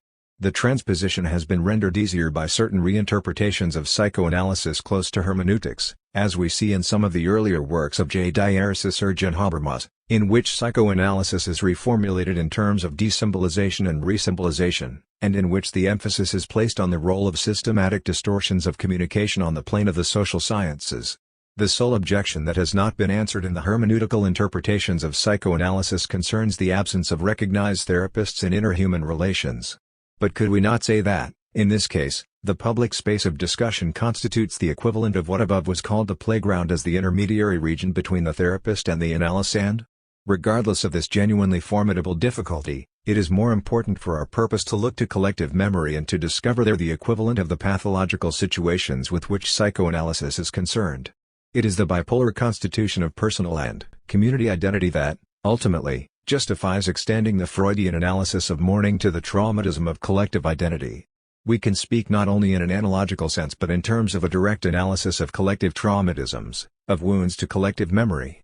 The notion of the lost object finds a direct application in the losses that affect the power, territory, and populations that constitute the substance of a state. Mourning behaviors, from the expression of affliction to complete reconciliation with the lost object, are directly illustrated by the great funeral celebrations around which an entire people is assembled. In this way, we can say that such mourning behaviors constitute a privileged example of the intersecting relations between private and public expression. It is in this way that our concept of a sick historical memory finds justification a posteriori in this bipolar structure of mourning behaviors. The transposition of pathological categories to the historical plane would be more completely justified if we were able to show that it applies not only to the exceptional situations just mentioned, but that these depend on a fundamental structure of collective existence. What I refer to here is the fundamental relation of history to violence. Hobbes was not wrong in making political philosophy rise out of an original situation in which the fear of violent death pushes man out of the state of nature into the bonds of a contractual pact that, first of all, guarantees him security. Moreover, there exists no historical community that has not been born out of a relation that can, without hesitation, best be likened to war. What we celebrate under the title of founding events are, essentially, acts of violence legitimated after the fact by a precarious state of right. What was glory for some was humiliation for others. To celebration on one side corresponds execration on the other. In this way, symbolic wounds calling for healing are stored in the archives of the collective memory. More precisely, what, in historical experience, takes the form of paradox, namely, too much memory here, not enough memory there, can be reinterpreted in terms of the categories of resistance and compulsion to repeat, and, finally, can be found to undergo the ordeal of the difficult work of remembering. Too much memory recalls especially the compulsion to repeat, which, Freud said, leads us to substitute acting out for the true recollection by which the present would be reconciled with the past. How much violence in the world stands as acting out in place of remembering. We can, if we like, speak of repetition memory for these funeral celebrations. But then it must immediately be added that this repetition memory resists criticism and that recollection memory is fundamentally a critical memory. If this be the case, then too little memory belongs to the same reinterpretation. What some cultivate with morose delectation, and what others flee with bad conscience, is the same repetition memory. The former love to lose themselves in it, the latter are afraid of being engulfed by it. But both suffer from the same lack of criticism. They do not attain what Freud termed the work of remembering.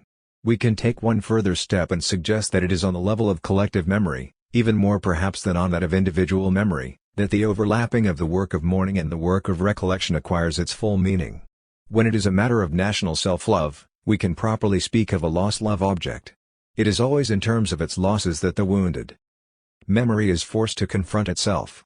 What it does not know how to do is the work imposed on it by reality testing, giving up the investments cathexes by which the libido continues to be bound to the lost object, as long as the loss has not been definitively internalized. But this is also the place to underscore that this submission to reality testing, constituting the true work of mourning, is also an integral part of the work of recollection. The suggestion made above concerning the exchanges of meaning between the work of recollection and the work of mourning finds its full justification here. A transition from the pathological level to the properly practical level is provided by notations concerning the appropriate therapy for these troubles.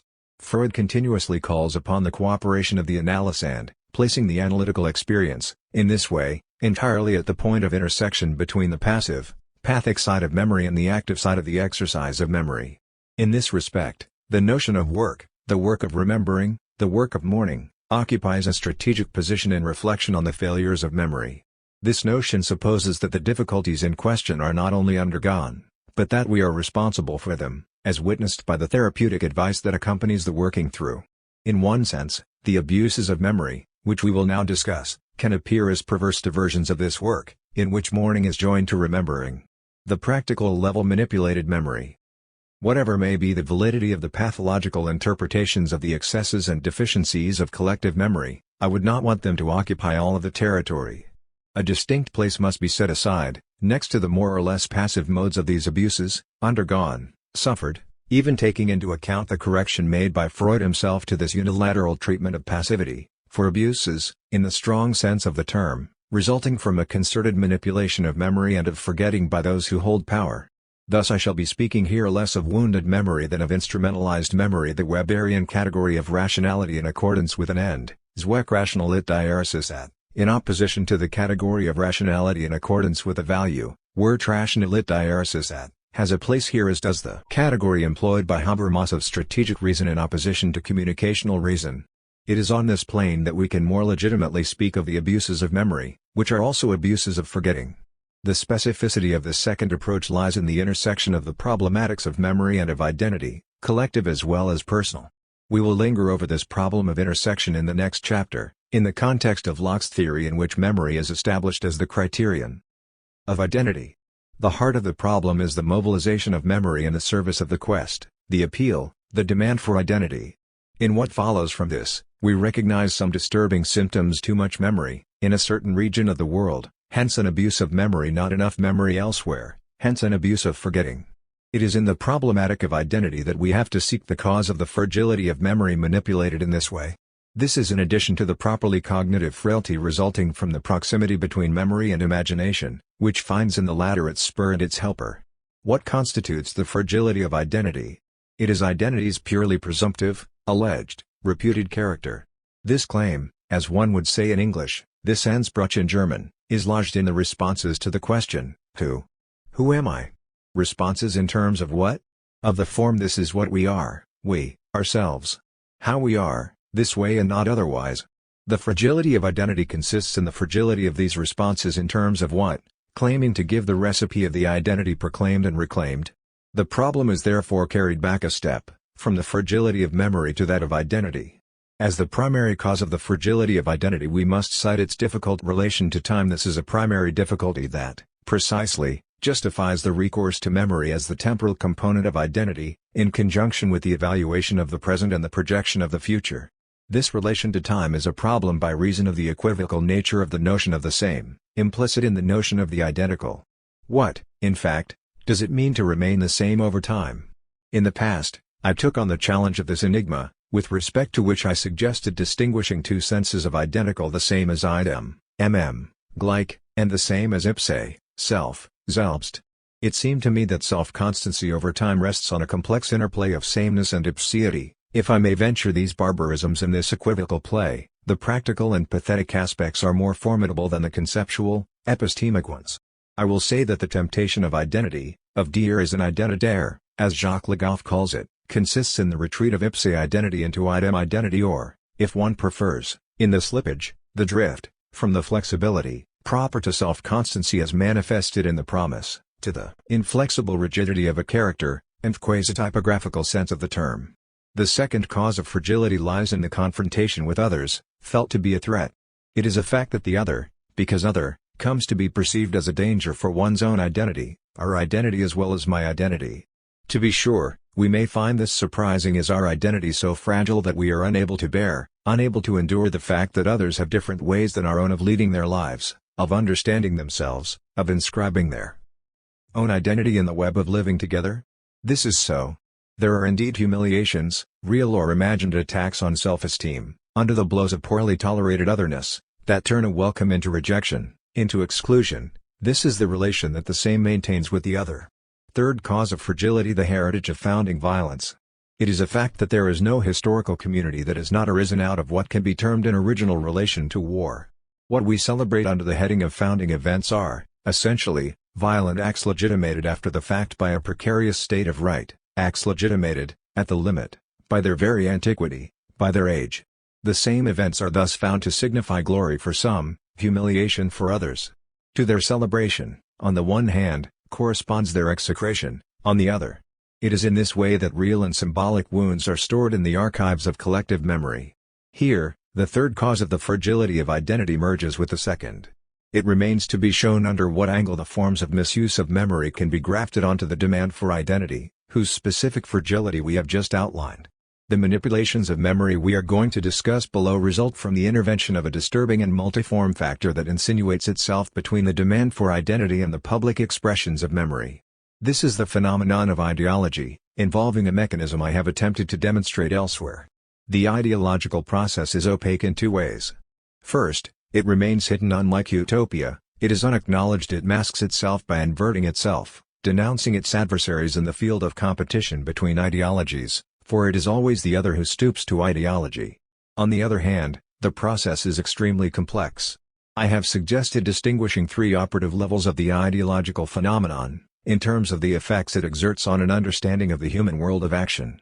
Running from top to bottom, from surface to depth, these effects are, in succession, distortions of reality, the legitimation of the system of power, and the integration of the common world by means of symbolic systems immanent in action.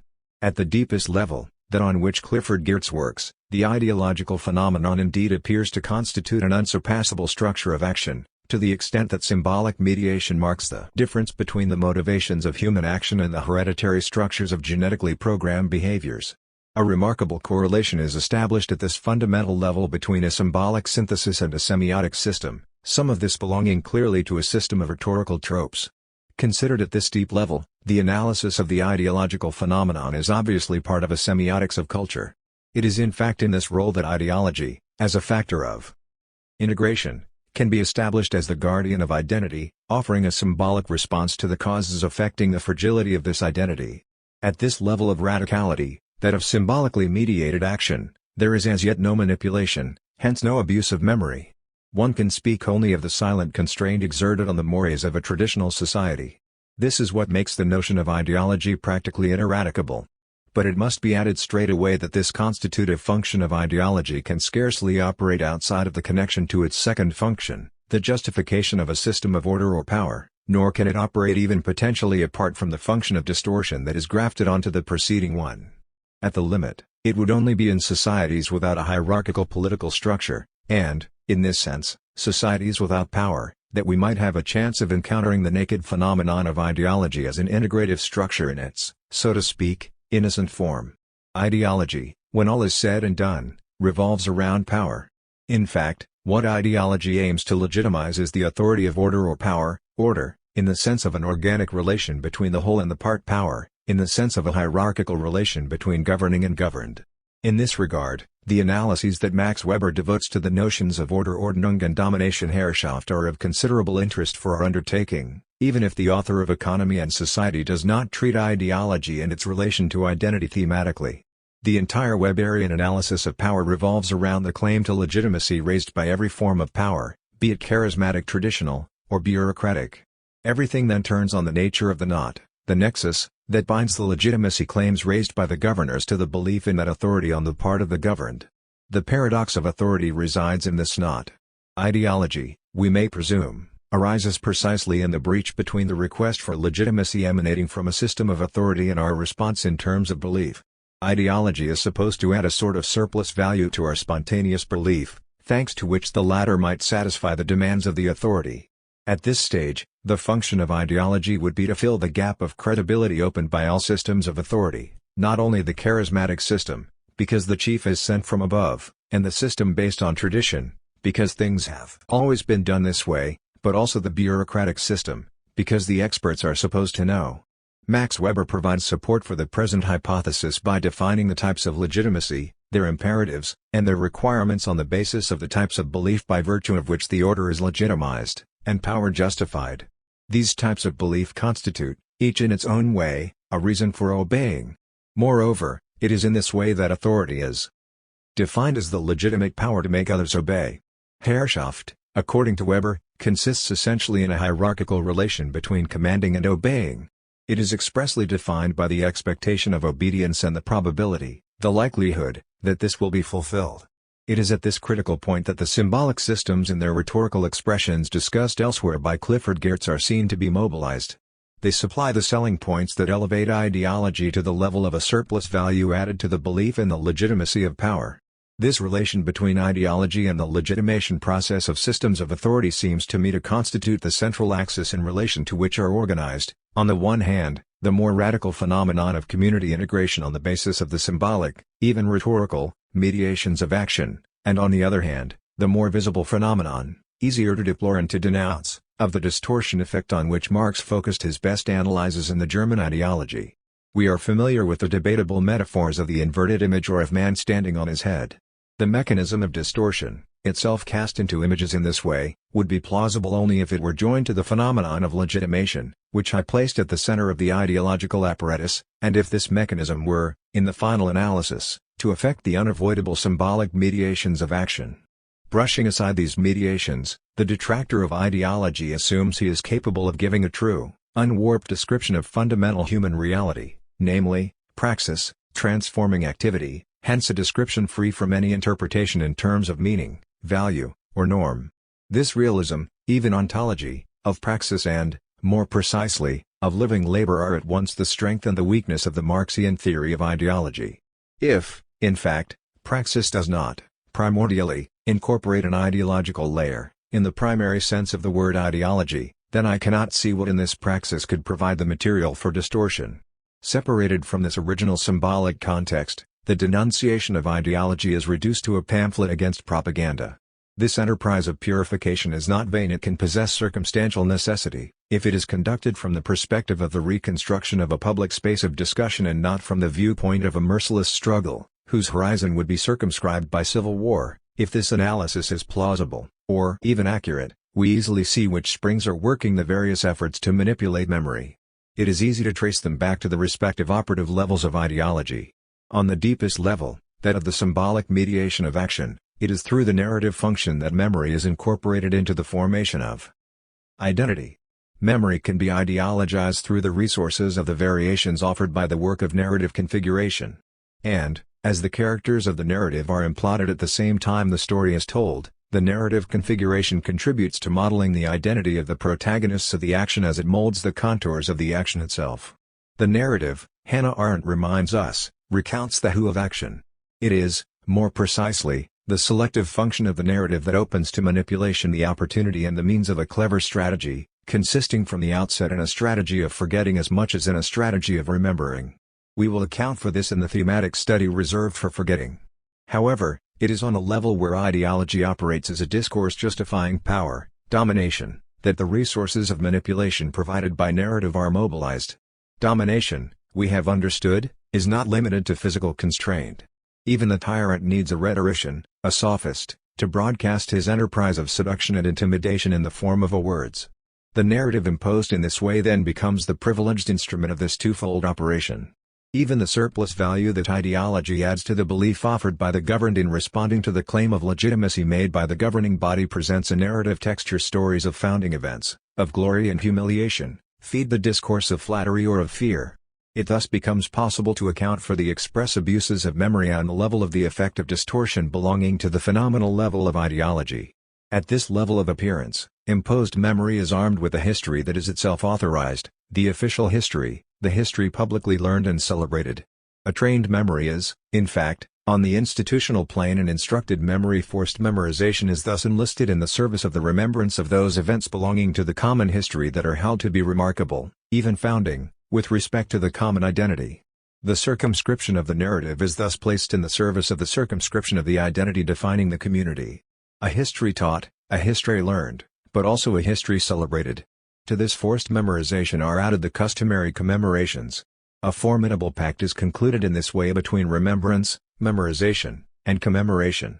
We are touching here upon the precise abuses denounced by Zvetan Todorov in his essay appropriately titled Les Abuses de la Mémoire, in which we can read a stern indictment of the contemporary frenzy of commemorations, with their parade of rites and myths, ordinarily tied to the founding events referred to above. This grip on memory, Todorov insists, is not a specialty of totalitarian regimes alone, it is the appanage of all those enamored of glory. This denunciation sounds a warning against what the author terms the unconditional praise of memory. The stakes of memory, he adds, are too great to be left to enthusiasm or to anger. I will not dwell upon a further aspect of the problem, namely, the claim of our contemporaries to place themselves in the position of victim. To assume the status of victim, to have been a victim, gives you the right to complain, to protest, and to make demands. This position engenders an exorbitant privilege, which places everyone else in the position of owing a debt. I will retain instead a final remark by Todorov, that will bring us to the difficult question of the duty of memory. The work of the historian, like every work on the past, never consists solely in establishing the facts but also in choosing certain among them as being more salient and more significant than others, then placing them in relation to one another. Now this work of selecting and combining is necessarily guided by the search, not for truth, but for the good. Whatever our reservations may be regarding the alternative suggested here between truth and goodness, we must hold in reserve, in light of our later discussion of the duty of memory, the reorientation of the whole issue of the abuse of memory under the auspices of the search for justice. This concern links up with the preceding discussion thanks to a most judicious piece of advice from Todorov, to extract from traumatic memories the exemplary value that can become pertinent only when memory has been turned into a project. If the trauma refers to the past, the exemplary value is directed toward the future. What the cult of memory for the sake of memory obliterates is, along with the aim of the future, the question of the end, of the moral issue. For the very notion of use, implicit in that of abuse, is unavoidably related to this question of the end. And with the question of the end we have already crossed over the threshold into the third level of our investigation. The ethico-political level. Obligated memory. What about, I will ask in conclusion, the alleged duty of memory? In truth, the question is rather premature in view of the distance our thinking has yet to cover. It projects us well beyond a simple phenomenology of memory, and even beyond an epistemology of history, to the heart of the hermeneutics of the historical condition. We cannot, it is true, abstract from the historical conditions in which the duty of memory is required, namely, those of Western Europe and, in particular, France, several decades after the horrible events of the mid-20th century.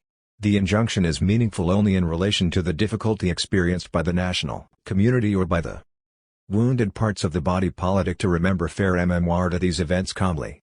These difficulties cannot be discussed responsibly until we have crossed through the arid plains of the epistemology of historical knowledge and entered the region of conflicts among individual memory, collective memory, and historical memory, at the point where the living memory of survivors confronts the distantiated, critical gaze of the historian, to say nothing of the viewpoint of the judge.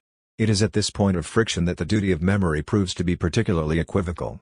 The injunction to remember risks being heard as an invitation addressed to memory to short-circuit the work of history. For my part, I am all the more attentive to this danger as this book is a plea on behalf of memory as the womb of history, inasmuch as memory remains the guardian of the entire problem of the representative relation of the present to the past. The temptation then is great to transform this plea into a claim on behalf of memory in opposition to history. Just as I shall resist, when the time comes, the inverse claim to reduce memory to a simple object of history among its new objects, at the risk of stripping it of its function of matrix, so too shall I refuse to allow myself to be enlisted into making the inverse plea. It is in this frame of mind that I have chosen to pose the question of the duty of memory for the first time in the context of the uses and abuses of memory, prepared to return to it at greater length in the context of forgetting. To say you will remember, is also to say you will not forget. It may even be that the duty of memory constitutes, at one and the same time, the epitome of good use and of abuse in the exercise of memory. Let us wonder first at the grammatical paradox that is formed by the injunction to remember. How is it possible to say you will remember, hence to employ the future tense to speak of this memory that is given as the guardian of the past? More seriously, how can it be permissible to say you must remember, hence speak of memory in the imperative mood, although it is characteristic of memory to emerge as a spontaneous evocation, hence as pathos, according to Aristotle's De Memoria? How can this perspective movement of the mind, turned toward memory as a task to be accomplished, be joined to the two dispositions left as though in suspense, the work of memory and the work of mourning, taken in turn separately and as a pair? In a certain manner, it extends their perspective character. But what does it add to this? It is true that within the precise framework of the therapeutic cure the duty of memory is formulated as a task. It marks the will of the analysand to contribute from then on to the joint undertaking of the analysis as it navigates through the pitfalls of transference. This will even adopts the form of the imperative, allowing the representatives of the unconscious to speak and, in this way, as far as is possible, to tell all. We should reread in this regard the advice that Freud gives to analyst and to analysand alike in the course of his essay Remembering, Repeating, and Working Through.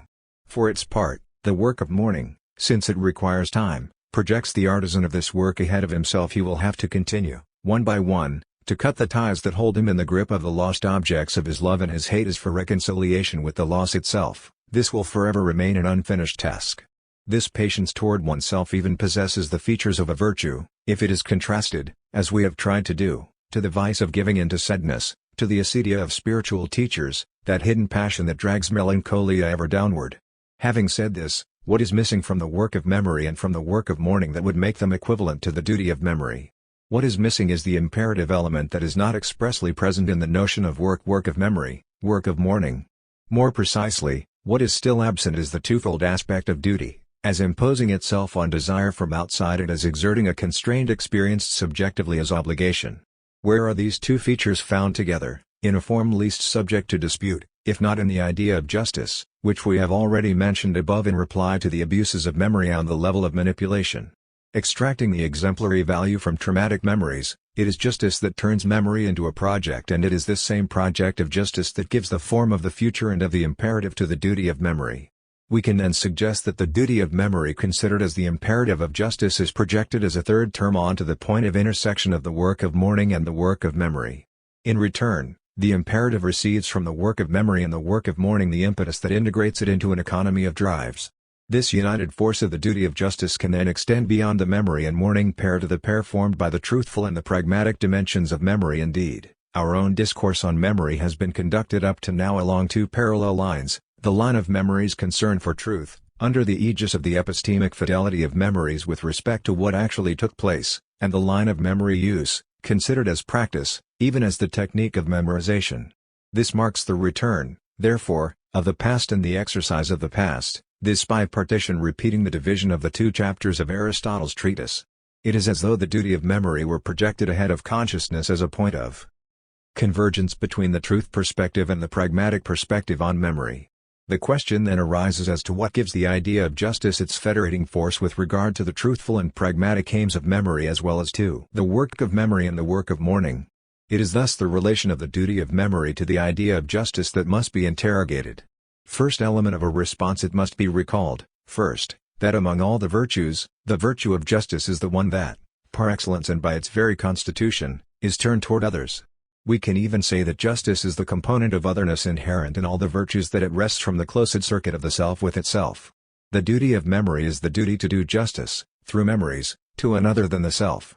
Second element of a response, the time has come to introduce a new concept, debt, which must not be limited to the concept of guilt. The idea of debt is inseparable from the notion of heritage. We are indebted to those who have gone before us for part of what we are. The duty of memory is not restricted to preserving the material trace, whether scriptural or other, of past events, but maintains the feeling of being obligated with respect to these others, of whom we shall later say, not that they are no more, but that they were. Pay the debt, I shall say, but also inventory the heritage. Third element of a response, among those others to whom we are indebted, the moral priority belongs to the victims. Todorov cautioned above against the tendency to proclaim oneself a victim and endlessly to demand reparation. He was right. The victim at issue here is the other victim, other than ourselves. This being the legitimation of the duty of memory as a duty of justice, how are abuses grafted upon its proper use? These abuses can occur only through the manner in which the idea of justice is handled. It is here that a certain demand raised by impassioned memories, wounded memories, against the vaster and more critical aim of history, lends a threatening tone to the proclamation of the duty of memory, which finds its most blatant expression in the exhortation to commemorate now and always. Anticipating further developments that rely upon a more advanced state of the dialectic of memory and history, I want to indicate the existence of two clearly distinct, yet compatible, interpretations of this slippage from use to abuse. On one side, the emphasis can be placed on the regressive character of the abuse, which carries us back to the first stage of our inquiry into the uses and abuses of memory under the sign of thwarted memory. This is the explanation proposed by Henry Rousseau in the Vichy Syndrome History and Memory in France Since. This explanation is of value only within the limits of present-day history, so over a relatively short time span. Rousseau makes the best possible use of categories belonging to a pathology of memory: trauma, repression, return of the repressed, obsession, exorcism. Within this conceptual framework, which draws its legitimacy from its heuristic effectiveness, the duty of memory functions like an attempted exorcism in a historical situation marked by the obsession with trauma suffered by the French in the years. The extent to which the proclamation of the duty of memory remains captive to the symptom of obsession makes it waver continually between use and abuse. Yes, the way in which the duty of memory is proclaimed can take the form of an abuse of memory and the manner of the abuses denounced earlier under the heading of manipulated memory. To be sure, these are no longer manipulations in the sense defined in terms of the ideological relation of the discourse of power, but in a more subtle manner in the sense of an appeal to conscience that proclaims itself to be speaking for the victim's demand for justice. Inveigling the silent word of the victims in this way makes use turn to abuse. We should not be surprised to find again on this somewhat higher level of obligated memory the same signs of abuse recognized in the preceding section, principally in the form of the frenzy of commemoration. The concept of obsession will be treated in a thematic manner at a later stage of this work in the chapter on forgetting. Pierre Nora proposes an explanation less centered on the recitative of the history of the present day in the article that concludes the third volume of Les Lieux de Mémoire, Les France, under the title L'Art de la Commémoration. The article is devoted to obsession with commemoration and can be understood only in terms of the dialogue the author undertakes with the inaugural text of the Places of Memory. I shall, at the appropriate moment, devote a study to Nora's dialogue with himself. If I mention it now, it is to extract a warning from it concerning the assimilation of my own work to an attack on history in the name of memory. Nora himself complains of a similar assimilation of the theme of the Places of Memory by commemorative bulimia that has all but consumed all efforts to control it. The destiny of these lieux de mémoire has been a strange one. The work was intended, by virtue of its conception, method, and even title, to be a counter-commemorative type of history, but commemoration has overtaken it. What was forged as a tool for maintaining critical distance became the instrument of commemoration par excellence. There is a historical moment, our own, that now defines itself completely. In terms of the obsession with commemoration May, the bicentennial of the French Revolution, and so on. The explanation proposed by Nora does not yet concern us, just his diagnosis. Thus the very dynamics of commemoration have been turned around. The memorial model has triumphed over the historical model and ushered in a new, unpredictable, and capricious use of the past. For what historical model has the memorial model been substituted? For the model of celebrations devoted to the impersonal sovereignty of the nation-state. This model deserved to be called historical because French self-understanding was identified with the history of the establishment of the nation-state. What has been substituted for it are particular, fragmented, local, and cultural memories. What claim is attached to this inversion of the historical into the commemorative? What interests me here has to do with the transition from the phenomenology of memory to the epistemology of scientific history. The latter, Nora tells us, consisted in the rectification and enrichment of the history of memory. Although it was intended to be critical, it was in fact only a deepening of that tradition. Its ultimate goal was identification through filiation. It was in this sense that history and memory were identical. History was verified memory. The inversion that is at the origin of commemorative obsession is said to consist in the assimilation of defunct traditions, slices of the past from which we have become separated. In short, commemoration has freed itself from its traditionally assigned place, but the epoch as a whole has become commemorative. I would like to state at the close of this chapter devoted to the practice of memory that my undertaking is not a part of this enthusiasm for memorial commemoration. If it is true that memory's moment defines an era, our own, My work aspires to escape the criteria that define this era, whether this be in its phenomenological phase, its epistemological phase, or its hermeneutical phase. Rightly or wrongly. For this reason my work is not threatened but reassured by Pierre Nora's conclusion, announcing a time when the era of commemoration will be over for good. For it is not to the tyranny of memory that it will have desired to contribute. This abuse of abuses is among those it denounces with the same vigor with which it resists the substitution of the duty of memory for the work of mourning and the work of memory, and it limits itself to placing both of these labors under the sign of the idea of justice. The question posed by the duty of memory, therefore, exceeds the limits of a simple phenomenology of memory. It even outstrips the resources of intelligibility of an epistemology of historical knowledge. Finally, as an imperative of justice, the duty of memory belongs to a moral problematic the present work just begins to approach. A second partial evocation of the duty of memory will be proposed within the framework of my meditation on forgetting, in relation to an eventual right of forgetting. We will then be confronted with the delicate connection between the discourse of memory and forgetting and the discourse of guilt and forgiveness. In this state of suspense, we interrupt our examination of the exercised memory, its exploits, its uses and its abuses. In the contemporary discussion, the question of the actual subject of the operations of memory tends to occupy the forefront.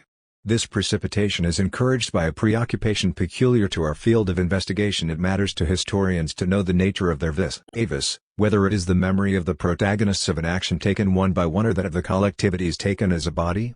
Despite this twofold urgency, I have resisted the temptation to begin my investigation with this sometimes unwieldy debate. I thought that the venom might be sucked out of it if this issue were demoted from the first rank, where the pedagogy of the discourse presented here would also suggest it be placed, to the third rank, where the coherence of my enterprise requires it to be situated. If one does not know what is meant by the experience of memory in the living presence of an image of things past, nor what is meant by seeking out a memory, lost or rediscovered, how can one legitimately ask oneself to whom this experience or this search is to be attributed? Postponed in this way, the discussion has some chance of being directed to a less abrupt question than the one ordinarily posed in the form of a paralyzing dilemma: is memory primordially personal or collective? This question is the following: to whom is it legitimate to attribute the pathos corresponding to the reception of memories and the praxis in which the search for memories consists? The response to the question posed in these terms has a chance of escaping the alternatives of either/or. Why should memory be attributed only to me, to you, to her or to him, in the singular of the three grammatical persons capable of referring to themselves, of addressing another as you in the singular, or of recounting the deeds of a third party in a narrative in the third person singular? And why could the attribution not be made directly to us, to you in the plural, to them? The discussion opened by the alternative summed up in the title of this chapter is not, of course, resolved by this mere displacement of the problem, but at least by first opening up the space of attribution to all of the grammatical persons and even to non-persons one, whoever. Each an appropriate framework is offered for a confrontation between positions that have been made commensurable. This is my first working hypothesis. The second is the following: the alternatives from which we begin are the relatively late fruit of a double movement that acquired shape and substance long after the development of the two major problematics of the experience of and the search for memory, a development whose origin goes back, as we have seen, to the time of Plato and Aristotle.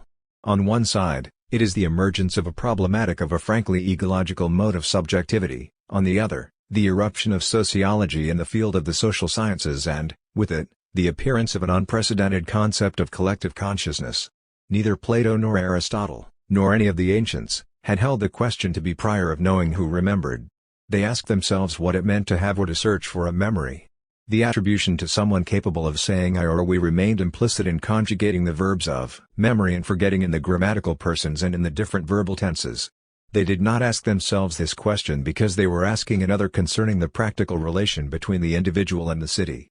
They resolved it well or poorly, as is attested by the quarrel initiated by Aristotle in Book of the Politics against the reform of the city proposed by Plato in the Republic, books, and at least this problem was safe from any ruinous alternative. In any event, individuals each, 'tis, man, at least the free men defined by their participation in the government of the city cultivated on the level of their personal relations the virtue of friendship that rendered their exchanges equal and reciprocal. It was the emergence of a problematic of subjectivity and, more pointedly, of an egological problematic, that gave rise both to problematizing consciousness and to the movement by which consciousness turned back upon itself, to the point of a speculative solipsism. A school of inwardness, to borrow Charles Taylor's expression, was thus gradually established. I shall propose three characteristic examples of this. The price to pay for this subjectivist radicalization is high. Any attribution to a collective subject becomes unthinkable, derivative, or even frankly metaphorical. However, an antithetical position arose with the birth of the human sciences, from linguistics to psychology, sociology, and history. Adopting the type of objectivity belonging to the natural sciences as their epistemological model, these sciences put in place models of intelligibility for which social phenomena are indubitable realities.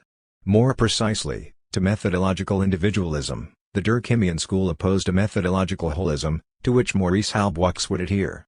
For sociology at the turn of the 20th century, collective consciousness is thus one of those realities whose ontological status is not in question. Instead, individual memory, as a purportedly original agency, becomes problematic. Emerging phenomenology struggled to avoid being dismissed under the more or less infamous label of psychologism, which phenomenology claimed to reject. Private consciousness, stripped of any claim to scientific credibility, no longer lends itself to description and explanation, except along the path of internalization, which has as its final stage the famous introspection lampooned by Auguste Comte. At best it becomes what is to be explained, the explicandum, without any privilege of primordiality, the very word primordiality possessing, moreover, no meaning within the horizon of the total objectification of human reality. In this intensely polemical situation, which opposes a younger tradition of objectivity to the ancient tradition of reflexivity, individual memory and collective memory are placed in a position of rivalry. However, they do not oppose one another on the same plane, but occupy universes of discourse that have become estranged from each other. Having said this, the task of a philosophy concerned with understanding how historiography articulates its discourse in terms of that of the phenomenology of memory is, first, to discern the reasons for this radical misunderstanding through an examination of the internal functioning of the discourses proffered on either side. The task is, then, to throw some lines between the two discourses, in the hope of providing some credibility to the hypothesis of a distinct, yet reciprocal and interconnected, constitution of individual memory and of collective memory. It is at this stage of the discussion that I will propose invoking the concept of attribution as an operative concept capable of establishing a certain commensurability between the theses in opposition. Then will follow an examination of some of the modes of exchange between the self-attribution of mnemonic phenomena and their attribution to others, strangers or neighbors. The problem of the relations between individual memory and collective memory will not thereby be put to rest. Historiography will again take up this problem. And it will arise once more when history, presenting itself in turn as its own subject, will be tempted to abolish the status of the womb of history commonly accorded to memory, and to consider memory as one of the objects of historical knowledge. It will then be the task of the philosophy of history, with which the third part of this work will open, to cast a final look at both the external relations between memory and history and the internal relations between individual memory and collective memory. Augustine. The plea for the originary and primordial character of individual memory has ties to the usages of ordinary language and to the popular psychology that sanctions these usages. In no other area of experience, whether it be the cognitive field, the practical field, or the affective field, is there such total adherence of the subject's act of self-designation to the object-oriented intention of experience. In this regard, the use in French and in other languages of the reflexive pronoun soi-self does not seem to be accidental. In remembering something se souvenant de quelque chose, one remembers oneself on se souvient de soi. Three features are apt to be underscored in favor of the fundamentally private character of memory. First, memory does seem to be radically singular. My memories are not yours. The memories of one person cannot be transferred into the memory of another. As mine, memory is a model of mineness, of private possession, for all the experiences of the subject. Next, it is in memory that the original tie of consciousness to the past appears to reside. We said this with Aristotle, we will say it again more forcefully with Augustine. Memory is of the past, and this past is that of my impressions. In this sense, this past is my past. Through this feature, memory assures the temporal continuity of the person and, by this means, assures that identity whose difficulties and snares we confronted above. This continuity allows me to move back without interruption from the living present to the most distant events of my childhood. On the one hand, memories are divided and organized into levels of meaning, into archipelagos, sometimes separated by gulfs. On the other, memory remains that capacity to traverse, to move back through time, without anything, in principle, preventing the pursuit of this movement, without any end to its continuity. It is primarily in narrative that memories in the plural and memory in the singular are articulated, and differentiation joined to continuity. It is in this way that I am carried back to my childhood, with the feeling that those things occurred in another epoch. It is this otherness that, in turn, will serve to anchor the differentiation of the lapses of time made by history on the basis of chronological time. It remains, however, that this factor, which distinguishes between the moments of the remembered past, destroys none of the major characteristics of the relation between the recollected past and the present, namely, the temporal continuity and the minuteness of memories. Third and final feature, it is to memory that the sense of orientation in the passage of time is linked to orientation in two senses, from the past to the future, by a push from behind, so to speak, following the arrow of the time of change, but also from the future toward the past, following the inverse movement of transit from expectation toward memory, across the living present. It is on basis of these features collected by common experience and ordinary language that the tradition of inwardness was constructed. It is a tradition whose titles of nobility extend back to late antiquity with a Christian coloration. Augustine is at once the expression of this tradition and its initiator. He can be said to have invented inwardness against the background of the Christian experience of conversion.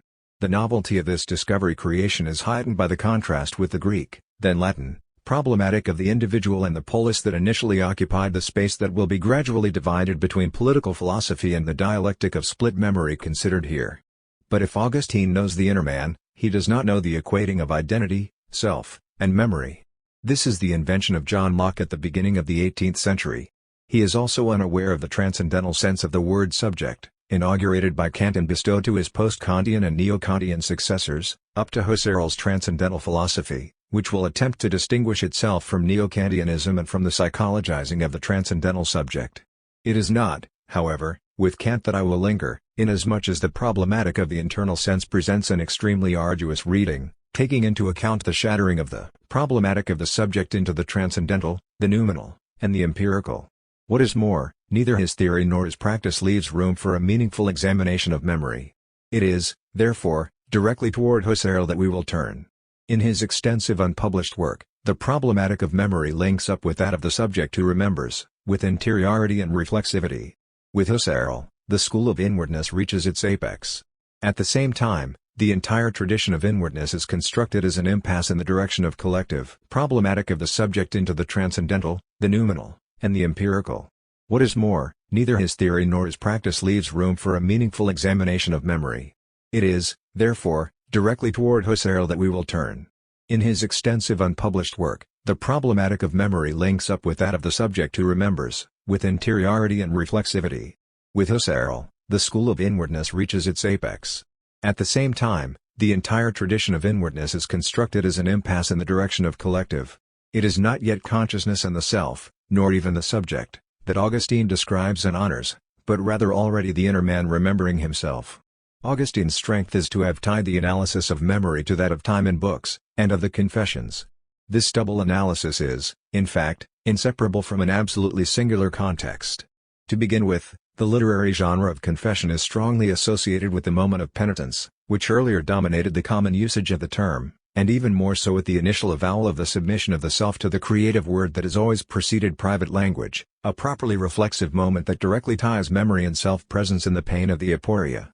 In Time and Narrative I quoted, following Jean Guiton, this magnificent confession. O Lord, I am working hard in this field, and the field of my labors is my own self. I have become a problem to myself, like the land which a farmer works only with difficulty and at the cost of much sweat.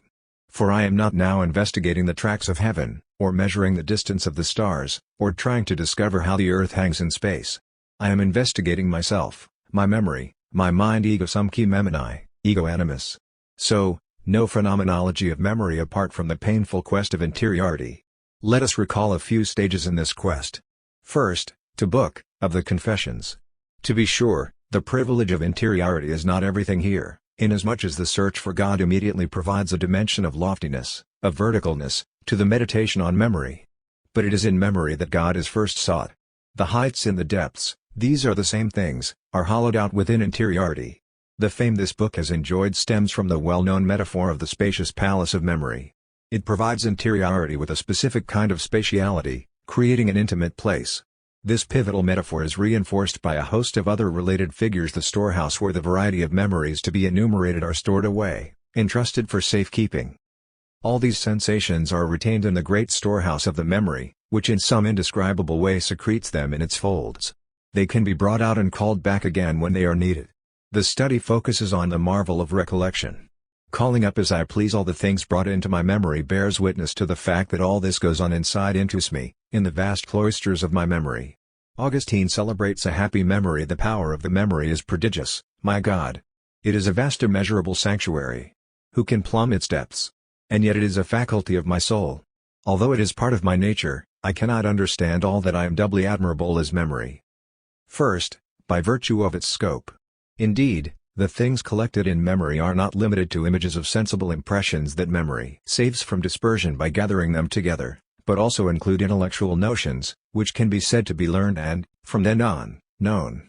Vast is the treasure that memory is said to contain. The memory also contains the innumerable principles and laws of numbers and dimensions. To sensible images and to notions is added the memory of passions of the soul. The memory is, in fact, capable of recalling joy without being joyful, and sadness without being sad.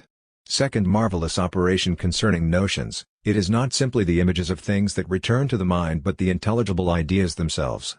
In this, the memory is equated with the cogito. Moreover, the memory of things and the memory of myself coincide. In them I also encounter myself. I remember myself, what I have done, when and how I did it and what impression I had at that time. Yes, great is the power of memory, so that I even remember that I have remembered. In short, the mind and the memory are one and the same. A happy memory, then? Certainly. And yet the danger of forgetting continues to haunt this praise of memory and its power from the beginning of book. The inner man is spoken of as the place where my soul is bathed in light that is not bound by space and where resounds a sound that rapacious time cannot steal. Quod non rapit tempus, trans. Modified. Later, evoking the great field and the spacious palace of memory, Augustine speaks of memories stored as things not yet swallowed up and buried in forgetfulness. Here, the storehouse resembles the sepulchre. Forgetfulness obliterates, buries all that we remember. To be sure, recognizing something remembered is experienced as a victory over forgetfulness. If I had forgotten the thing itself, I should be utterly unable to recognize what the sound implied. We must, therefore, remember forgetfulness in order to be able to speak of recognition. For what indeed is a lost object, the drachma lost by the woman in the gospel parable, if not something that has somehow been retained in the memory? Here, finding is recovering, and recovering is recognizing, and recognizing is accepting, and so judging that the thing recovered is indeed the same as the thing sought, and thus considered after the fact as the thing forgotten. If, then, something other than the object sought comes to mind, we are capable of saying that's not it. The object was only lost to sight, not to the memory. Are we completely reassured by this? In truth, only the recognition, in language and after the fact, attests that if we had completely forgotten it, we should not even be able to look for what was lost. But is not forgetting something different from what we remember having forgotten because we do remember it and recognize it? To ward off the danger of a more radical forgetfulness, Augustine the rhetorician proposes to add to the memory of memory a memory of forgetting. If it is true that what we remember we retain in our memory, and if it is also true that unless we remember forgetfulness, we could not possibly recognize the meaning of the word when we heard it, then it is true that forgetfulness is retained in the memory. But what can actually be said about true forgetfulness, namely, absence of memory? When it is present, I cannot remember. Then how can it be present in such a way that I can remember it? On the one hand, we must say that, at the moment the forgotten object is recognized, it is memory that attests to the existence of forgetting, and if this is so, then forgetfulness is retained in memory. On the other hand, how could we speak of the presence of forgetfulness itself when we truly forget? The vice tightens. What am I to say, when I am quite certain that I can remember forgetfulness? Am I to say that what I remember is not in my memory? Or am I to say that the reason why forgetfulness is in my memory is to prevent me from forgetting? Both suggestions are utterly absurd. There is the third possibility, that I should say that when I remember forgetfulness, it is its image that is retained in my memory, not the thing itself. But how could I say that it is the image of forgetfulness that my memory retains and not forgetfulness itself, when I remember it? How could I say this too? Trans. Modified. Here, the old heuristic pierces through the confession. Yet, however it may be, and in whatever inexplicable and incomprehensible way it happens, I am certain that I remember forgetfulness, even though forgetfulness obliterates all that we remember. Passing over this enigma, the search for God is pursued in the memory, higher than memory, through the mediation of the quest for the happy life. I shall go beyond this force that is in me, this force which we call memory, so that I may come to you, my sweetness and my light. But this movement of surpassing, in turn, is not devoid of the enigmatic I must pass beyond memory to find you. But where will the search lead me? Where am I to find you? If I find you beyond my memory, it means that I have no memory of you. How, then, am I to find you, if I have no memory of you? Here we catch a glimpse of a forgetfulness even more fundamental than the destruction of all visible things by time, the forgetting of God. It is against this backdrop of admiration for memory, an admiration colored with concern about the danger of forgetfulness, that the great declarations of Book on Time can be placed. However, to the extent that memory is the present of the past, what can be said about time and its relation to interiority can readily be applied to memory. As I noted in Time and Narrative, Augustine enters into the problematic of interiority through the question of the measurement of time. The initial question of measurement is assigned directly to the place of the mind. It is in my own mind, then, that I measure time. It is only the past and future that we say are long or short, whether, for example, the future shortens or the past lengthens. More fundamentally, time is a passage, a transition witnessed by meditating reflection. We can be aware of time and measure it only while it is passing. And later we measure time as it passes. In this way, the animus is considered to be the place in which future things and past things are. It is in the internal place of the soul or the mind that the dialectic between distension and intention, which provided the guiding thread for my interpretation of Book of the Confessions in Time and Narrative, unfolds. The distentio that dissociates the three intentions of the present of the past or memory, the present of the future or expectation, and the present of the present or attention, is distentio animi. It stands as the dissimilarity of the self to itself. Moreover, it is of the highest importance to stress that the choice of the reflexive point of view is tied polemically to a rejection of the Aristotelian explanation of the origin of time on the basis of cosmic motion. With respect to our polemics surrounding the private or public character of memory, it is worth noting that, according to Augustine, the authentic and original experience of inner time is not primarily opposed to public time, to the time of commemoration, but to the time of the world.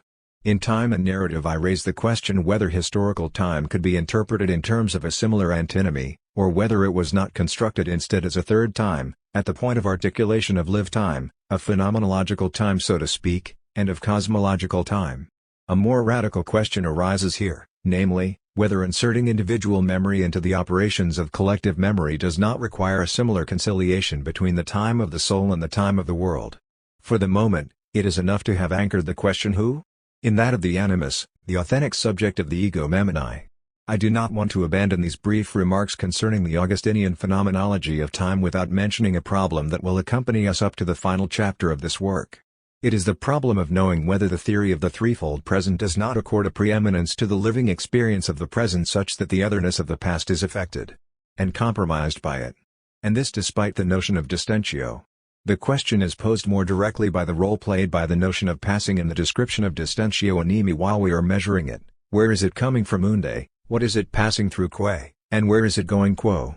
The passage transire of time, Augustine says, consists in passing from ex the future, passing through per the present, and going into in the past ibid. Let us forget the inevitable spatial character of the metaphor of the place of transit and focus instead on the diaspora of this passage.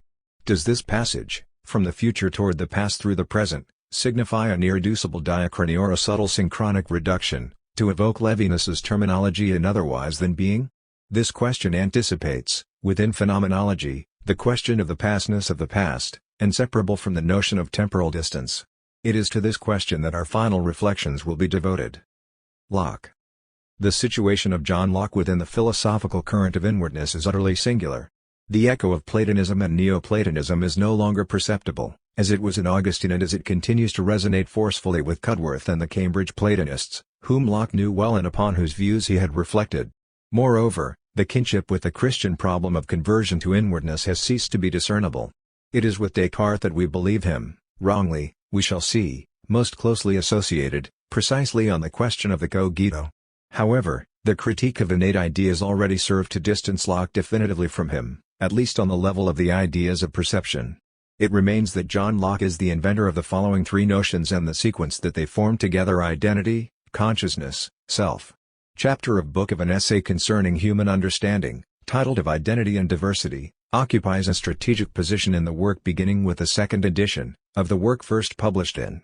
As Etienne Balibar, to whom we owe a new translation, replacing that of Pierre Coste and a substantial commentary, directly underscores, Locke's invention of consciousness will become the acknowledged or unacknowledged reference for theories of consciousness and Western philosophy from Leibniz and Comte de Jacques, passing through Kant and Hegel, to Bergson and Husserl.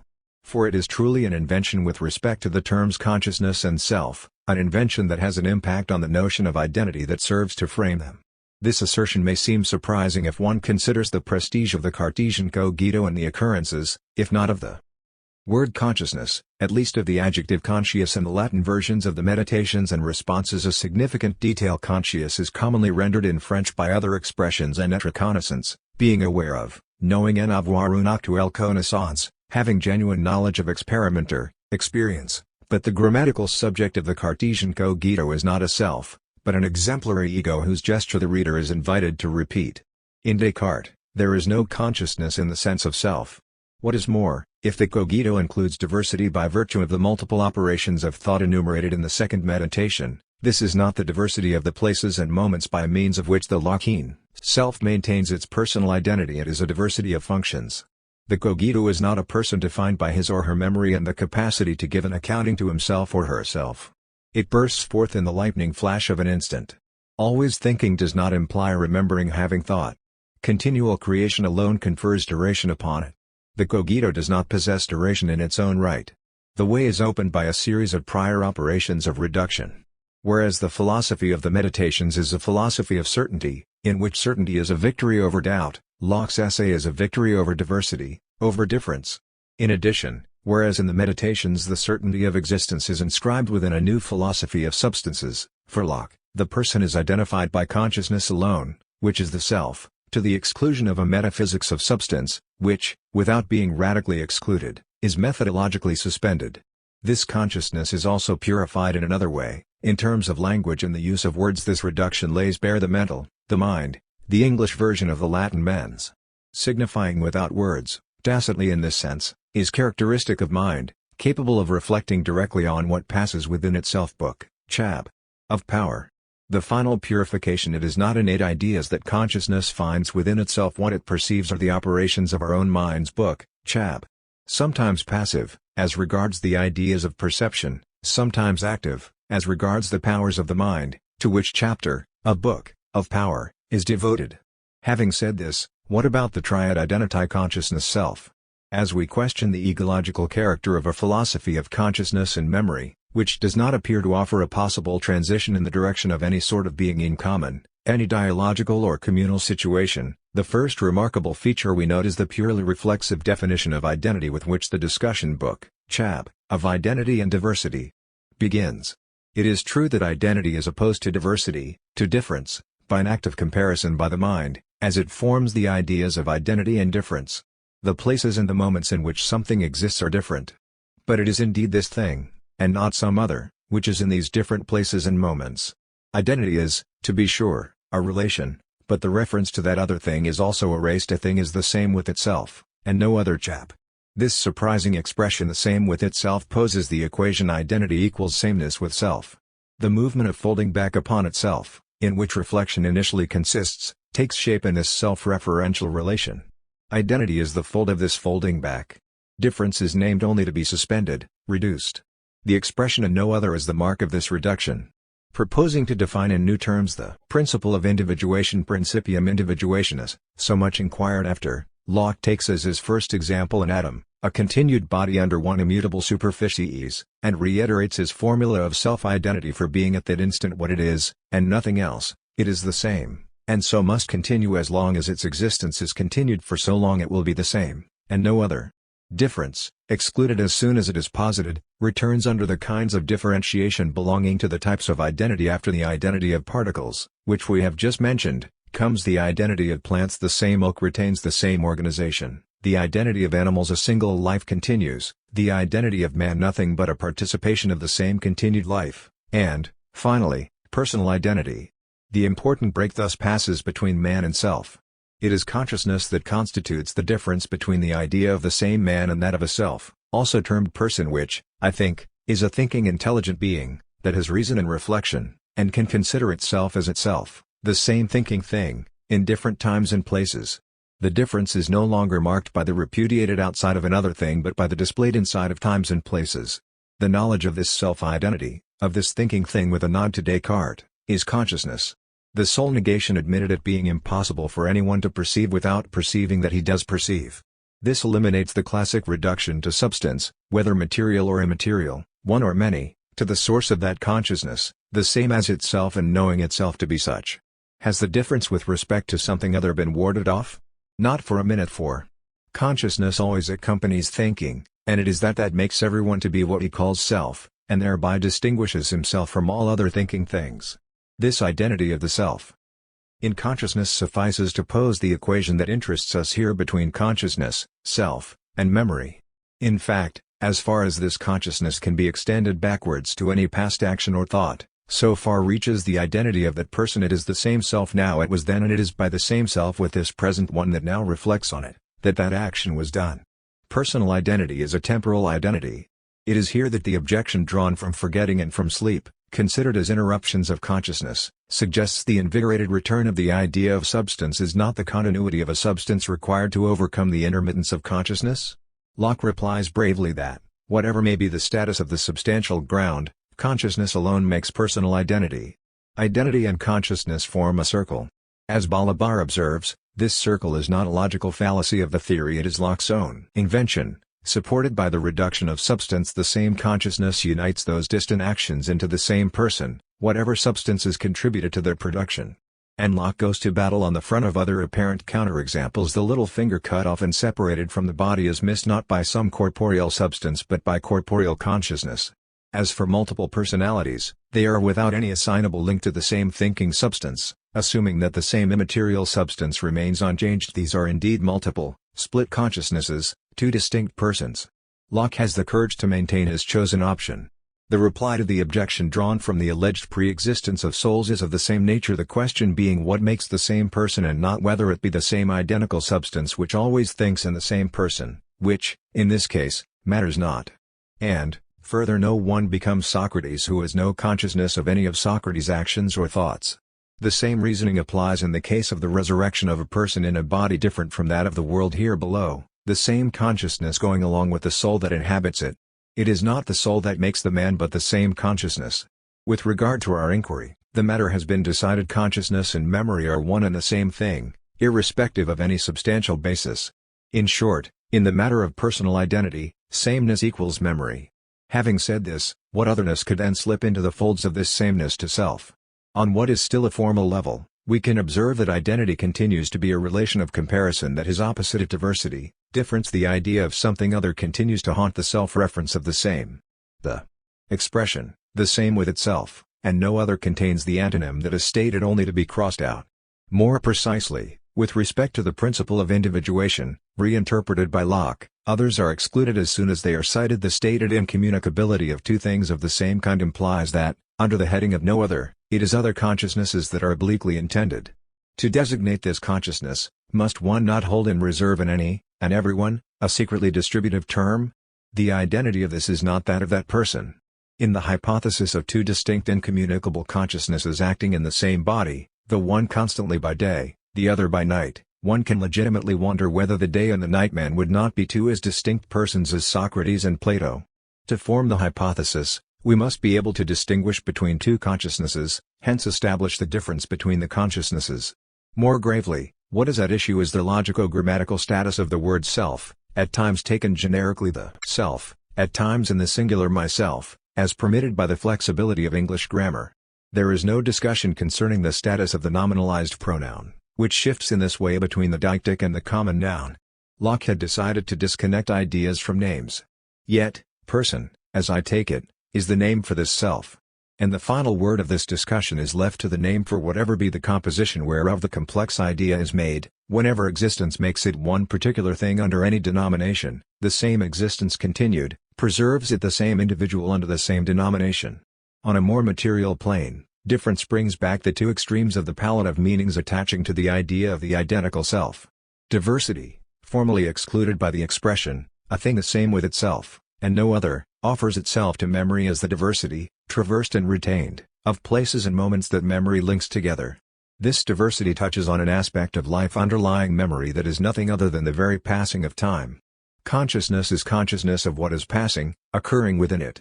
The passage is that of perceptions and operations and, hence, of all of the contents placed under the heading of the what of memory in the two preceding chapters. No bridge has been constructed between consciousness folded back upon itself and its powers, which, nevertheless, formed the object of a separate discussion in the long chapter, of power. Not having available to him the category of intentionally, Locke does not distinguish between the memory and its memories, memories of perceptions and of operations. Memory is, I venture to say, without memories. The only perceptible tension is between consciousness and life, despite their identification. It is apparent in the expression continued existence, made more explicit by the expression vital union. The alternation between waking and sleeping, the phases of remembering and forgetting, compels this recourse to the vocabulary of life. Continued existence is preserved only so long as there persists a vital union with that wherein this consciousness then resided. Were this vital union to dissolve, then that part of ourselves could well become a real part of another person.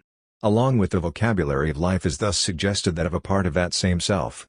Continued existence, with its thread of internal division, then tends to outstrip consciousness. Now it is continued existence that, in the final analysis, makes identity.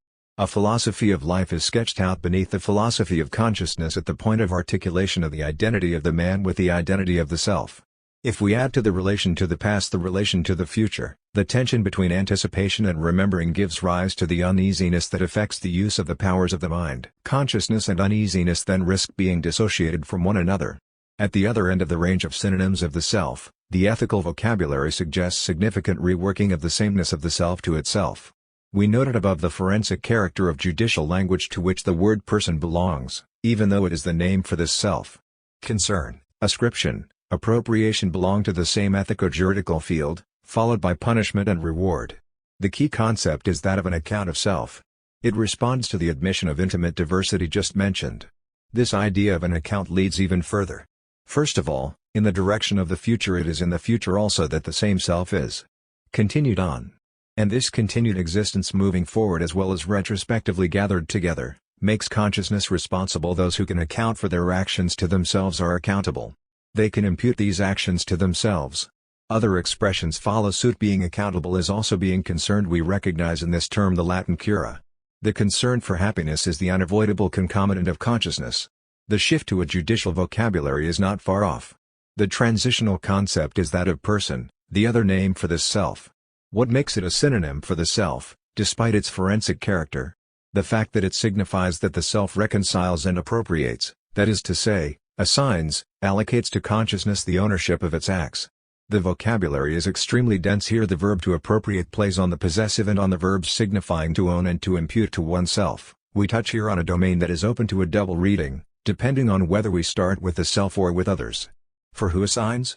Who appropriates? And, even, who imputes? Does one not also, and perhaps to begin with, give an accounting to others? And who punishes and rewards? And what agency on that last day will pronounce the sentence, regarding which Locke, taking sides in the theological debate, declares that it shall be justified by the consciousness all persons shall have? This double reading is not Locke's. What drew me to his treatise on identity, consciousness, and the self is the intransigence of an uncompromising philosophy that has to be termed a philosophy of sameness. We find confirmation of the univocity of this philosophy of sameness in comparing the conceptuality and vocabulary of the essay to the second treatise of government. The reader is carried straight to the heart of what Hannah Arendt liked to call human plurality. We are from the outset Adam's heirs, subjected to rulers who are on earth today, and we ask ourselves about the source of their authority. He that will not give just occasion to think that all government in the world is the product only of force and violence, and that men live together by no other rules but that of beasts, where the strongest carries it, and so lay a foundation for perpetual disorder and mischief, tumult, sedition, and rebellion, must of necessity find out another rise of government. We are thrown in medias res. When there are already men, rulers, war and violence, threats of discord, a question arises concerning the origin of political power. The state of nature evoked first, along with its privilege of perfect equality, is without roots in the philosophy of the self, even if notions of action, possession, and person are presented from the beginning of the text. There appears to be no visible link to the consciousness, closed upon itself, of the essay concerning human understanding. In an unmotivated leap, We pass from personal identity to the state of equality, the state all men are naturally in. It is indeed a question of power, but it is straightway a power over another, and a strange power at that, since it is the power only to retribute to him so far as calm reason and conscience dictate what is proportionate to his transgression, which is so much as may serve for reparation and restraint. The state of war is, moreover, mentioned soon after in chapter. It assumes enmity and destruction. This state confirms the fundamental law of nature, man being to be preserved as much as possible. Man, not the self. Just as in Hobbes, man fears violent death, this evil done by man to man. The law of nature gives me the right to kill him, if I can. We always already find ourselves in a world in which the state of nature and the state of war are in conflict. Nothing in the theory of the self allowed us to anticipate this. The second treatise of government, thereafter, unfolds on a stage different from that of the self. Husserl will be our third witness to the tradition of inwardness. He comes after Locke, but by way of Kant and the post-Kantians, especially Fichte, whom he resembles in many respects. Husserl attempts to situate himself in relation to a transcendental philosophy of consciousness, by virtue of a critical return to the Descartes of the cogito. However, he distinguishes himself from Descartes no less than did Locke. It is finally with Augustine, frequently mentioned approvingly, that Husserl can best be compared, at least with regard to the manner of tying together the three problematics of interiority, memory, and time. My approach to Husserl in the present context differs noticeably from that proposed in Time and Narrative, where the constitution of time was the principal issue. In the perspective of a confrontation between the phenomenology of individual memory and the sociology of memory, the focus is shifted in the direction of the fifth Cartesian meditation, where the problem of the passage from egology to intersubjectivity is tackled directly. Nevertheless, did not want to confront the difficulty head-on.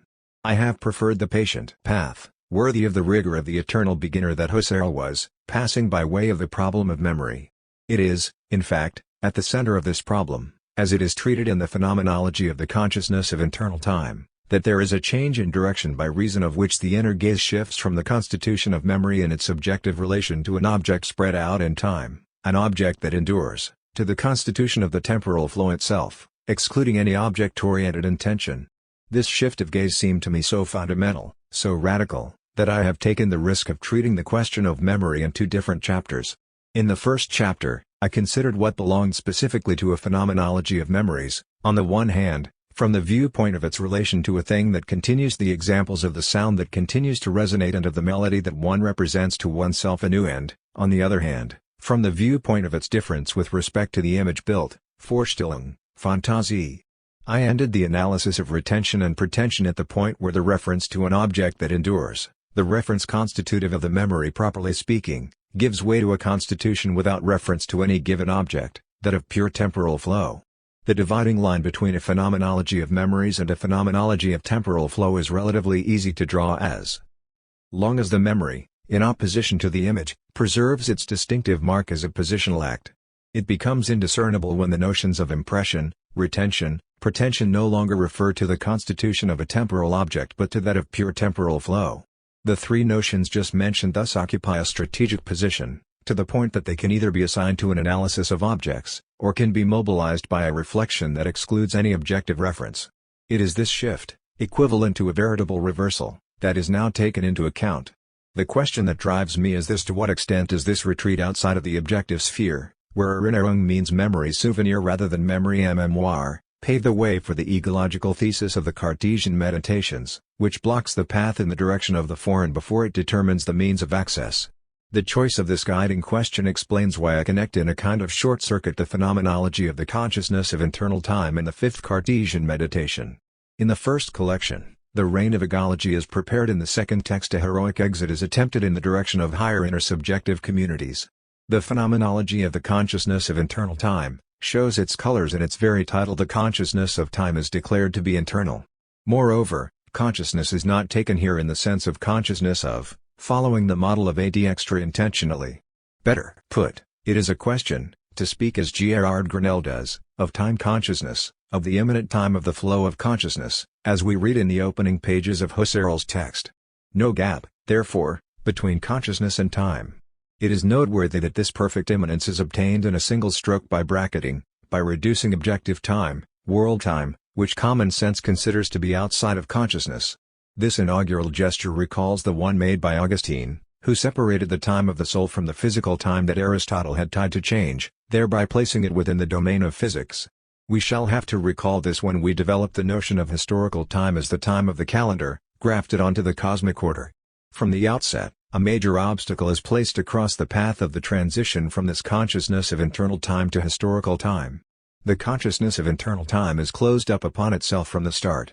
As concerns the nature of the mind's apprehension of the flow of consciousness and so of the past, it is a question of whether this experienced time is capable of being apprehended and stated without borrowing from objective time, in particular with regard to simultaneity, succession, and the sense of temporal distance, notions already encountered in our first chapter, where it was a matter of distinguishing memory, turned toward elapsed time, from imagination, directed toward the unreal, the fantastic, the fictional. Husserl believes that he avoids these difficulties by assuming for the consciousness of internal time a priori truths inhering in the apprehensions Auffassungen, themselves inhering in this experienced time. It is noteworthy that this problem of the original articulation of the consciousness of time is posed on the level of a hyletic in the sense of hool macron, of matter for the Greeks, in opposition to a morphology related to perceived objects, apprehended in accordance with their unity of meaning. This is the level of radicalness claimed by the consciousness of internal time and its self-constitution. I shall not discuss again here the two phenomenological discoveries that we owe to Husserl, on the one hand, the difference between retention of the phase of flow that has just elapsed, and that still adheres to the present, and the remembering of temporal phases that have ceased to adhere to the living present, and, on the other hand, the difference between the positional character of memories and the non-positional character of images. I ventured to evoke these within the framework of an objective phenomenology that aims at distinguishing the past reality of memories from the unreal character of the imaginary.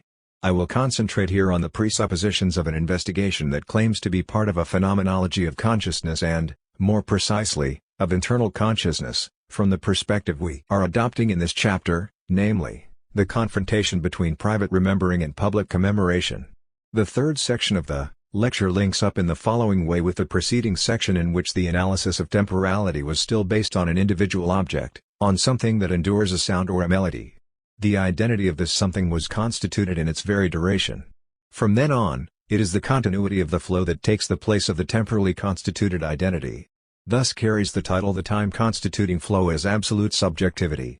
The effacement of the object, and hence of the individual process and its afferent predicates, does not thereby leave a linguistic void. There remains the pure internal relation to the continuity of appearances between a now and a before, between a current phase and a continuity of pasts. Let us note the difference in usage of the category of the now. It no longer signifies simply the beginning or the ceasing of something that continues, but the pure actuality of the appearing. We continue, of course, to name this flow in accordance with what is constituted, but it is not something in objective time. It is absolute subjectivity and has the absolute properties of something to be designated metaphorically as flow of something that originates in a point of actuality, in a primal source point, the now, and so on. In the actuality experience we have the primal source point and a continuity of moments of reverberation. For all of this, we lack names. In truth, names are not absolutely lacking. The metaphorical use of flow, which Husserl shares with William James and Bergson, authorizes that if source and axis of reference is thereby preserved to express continuity, this axis is that of the primal source point. Not the beginning of something, but maintaining the surging forth. We can retain the vocabulary of retention, but without the support of something constituted as enduring. The vocabulary is transferred to the side of appearing as such. Can we still speak of unity? Of a unitary flow? Yes, in the sense that the incessant transformation of now into no longer, and of not yet into now, is equivalent to the constitution of a single flow. If the word constitution retains a sense when nothing is constituted beyond the flow itself, immanent time is constituted as one for all immanent objects and processes. Correlatively, the time consciousness of what is immanent is an all-inclusive unity. This all-inclusiveness is nothing other than a steady continuum of modes of consciousness, of modes of having elapsed, appearing one after the other or together, all at once. This is what is commonly called succession and coexistence.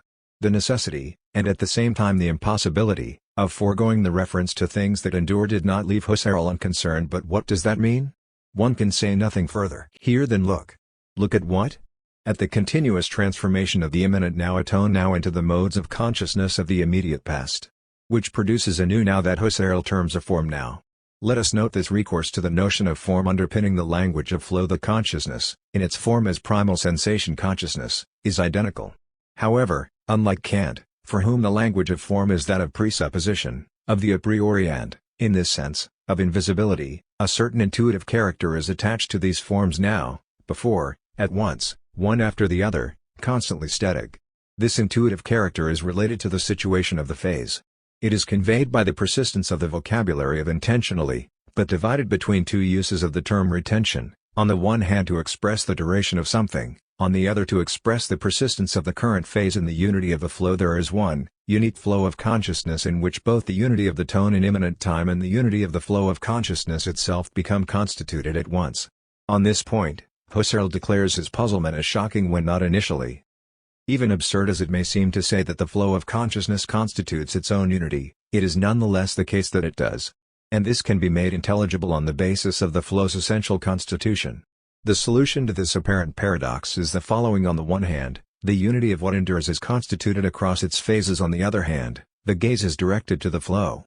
There are, then, two intentionalities, one transverse, targeting the thing that endures, one then speaks of retention of the tone, the other, aiming only at the still as such of the retention and of the series of retentions. Now the flow coincides with itself intentionally, constituting a unity in the flow. And Husserl continues, if I focus on the horizontal intentionally, I turn my reflective regard away from the tone, and consider only the relation of retention to the primal appearing, in short the continuing newness of the flow itself. But the two intentionalities remain intertwined. In other words, we can arrive at the absolute constitution of the flow only correlatively. The word was used above with the constitution of something that endures. By virtue of this correlation between two intentionalities, it is legitimate to write the flow of the consciousness that constitutes immanent time not only exists but is so remarkably and yet intelligibly fashioned that a self-appearance of the flow necessarily exists in it, and therefore the flow itself must necessarily be apprehensible in the flowing. A new difficulty is quickly brushed aside. Might it be in a second flow that the self-appearance of the flow would be given? No, there is no danger of an infinite regression. The constitution of the flow is final, because it consists in a self-constitution in which the constituting and the constituted coincide, inasmuch as the constitution of the immanent contents, namely, of experience in the usual sense, is the achievement of the absolute flow of consciousness. Does this achievement, nevertheless, possess limits? The question arose earlier with regard to the flow. These determinate retentions and pretensions have an obscure horizon in flowing away. They turn into indeterminate retentions and pretensions, related to the past and future course of the stream. It is through the indeterminate retentions and pretensions that the actually present content is inserted into the unity of the flow. The question raised concerning the horizon remains open. Neither the question of birth nor the question of death has a place here, at least outside of the field of a genetic phenomenology. As for the indubitability accorded to the retention of something that endures, it refers back to the self-constitution that partakes of the intuitiveness that can't deny to the a priori forms of sensibility. Such is the double valence of the impression in relation to which the reproductions, termed presentifications, in the joint analysis of fantasies and memories, are organized. The present is to the presentification of something. Husserl speaks here of impressional consciousness what the temporal index is to the objective content of the memory. Inseparable. The correlation is made in the following manner: perceiving is the consciousness of an object. As consciousness, it is also an impression, something immanently present. Original consciousness is the name for this nexus, this center of objective presentation and of reflexive present. We can say of this original consciousness what one said of the absolute flow, which requires no other more original flow: primary consciousness that has no further consciousness behind it in which it would be intended. In this way, it is original in the sense of primary. In relation to this original consciousness, the transverse intentionally, belonging to the consciousness of something, can be considered an objectivation. Immanent time becomes objectivated into a time of the objects constituted in the immanent appearances thanks to the fact that an identical physical reality, which in all of its phases constantly presents itself in multiplicities of adumbrations, appears in the multiplicity of adumbrations of the sensation contents understood as unities belonging to phenomenological time and, correlatively, in the multiplicity of adumbrations of the apprehensions of those contents in phenomenological time. The relation is therefore inverted with respect to the analyses of the preceding section, in which the transverse intentionally aiming at something that endures serves as a support for the horizontal intentionally brought to the analysis by reflection. Have all the resistances offered by objective phenomenology to the absolutizing of the presence of the present fallen away? How could this unity of the flow be expressed without the support of some constituted objectivity? Husserl obstinately reverses the relation. In order to have something that endures, there must be a flow that is self-constituting. It is in this self-constitution that the enterprise of pure phenomenology finds its completion. The primacy accorded in this way to the self-constitution of the temporal flow does not immediately make apparent the obstacles raised by this extreme subjectivism to the idea of the simultaneous constitution of individual memory and of collective memory. It still remains to be discovered that the transcendental consciousness constituted in this flow designates itself as an ego that is itself transcendental, in other words, that the per cogito/cogitatum unfolds within the triad ego/cogito/cogitatum. This movement of radicalization, begun any day and is made fully explicit in the fourth Cartesian meditation, precisely in preface to the problem of intersubjectivity. The transcendental consciousness of the flow designates itself there as the consciousness of a solitary, resulting in the difficulty of passing from the solitary ego to the other, capable of becoming, in turn, an us. What seems to be lacking in the egological approach is the recognition of a primordial absence, the absence of a foreign of another who is always already implied in the solitary consciousness of self. The question now arises whether this seemingly narrowly targeted lack of knowledge regarding absence does not affect the entire phenomenological enterprise, and whether the phenomenology of the consciousness of internal time does not already suffer from an equally intimate absence that would eventually have to be connected to that other absence, the absence of the other in the positing of ego. It is worth noting that the question of absence in relation to presence, posed at the start of our inquiry by the Platonic theory of the icon, seems to have disappeared from the philosophical horizon of phenomenology.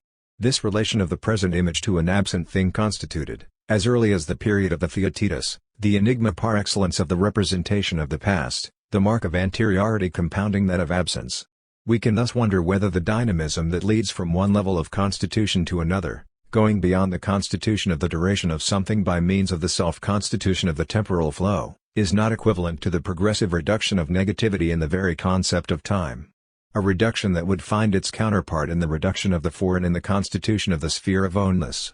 This reduction of absence commences on the level of the objective phenomenology of memories, first with the analysis of the relations between perception, primary memory, and secondary memory, next with the analysis of the relations between memories and the other modalities of presentification. It cannot be said, however, that no hint of negativity is perceptible in one or the other of these eidetic analyses. Secondary memory, we said, is not primary memory, nor is the latter perception. What has just taken place has already begun to fade away, to disappear. To be sure, it is retained, but only what has already disappeared is retained. As for recollection, it no longer has any attachment to perception, it is clearly past, it is no longer, but the just past is already cessation, it has ceased appearing. In this sense, we can speak of increasing absence along the length of the memorial chain. The interpretive hypothesis is then the following: the meta-category that works to obliterate these differences is modification. Its major operation is to make retention a key concept of the entire temporal analysis at the expense of recollection. In terms of modification, retention is an extended, enduring perception. It still participates in the light of perception, it no longer is a still. Whereas an Aristotelian phenomenology of recollection accords to the search for past time a place equal to that accorded to the presence to the soul of mnemonic affection, the Husserlian phenomenology of memory has difficulty proposing an equivalent to anamnesis, to the reappropriation of lost time, and hence to recognition as the attestation of identity and difference. We can attribute to the dominance of the meta-category of modification the general tendency of the phenomenology of memories to absorb secondary memory into primary memory, veritable temporal annex to the present. This absorption occurs by means of the idea of the retention of retentions, under which the mediating function of secondary memory is concealed.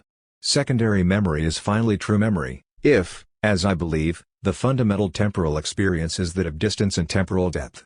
The result is that every dialectical movement is eliminated from the description, and all the polarities we have used to construct the phenomenology of memory chapter section are in a sense flattened, dampened under the cloak of the idea of modification.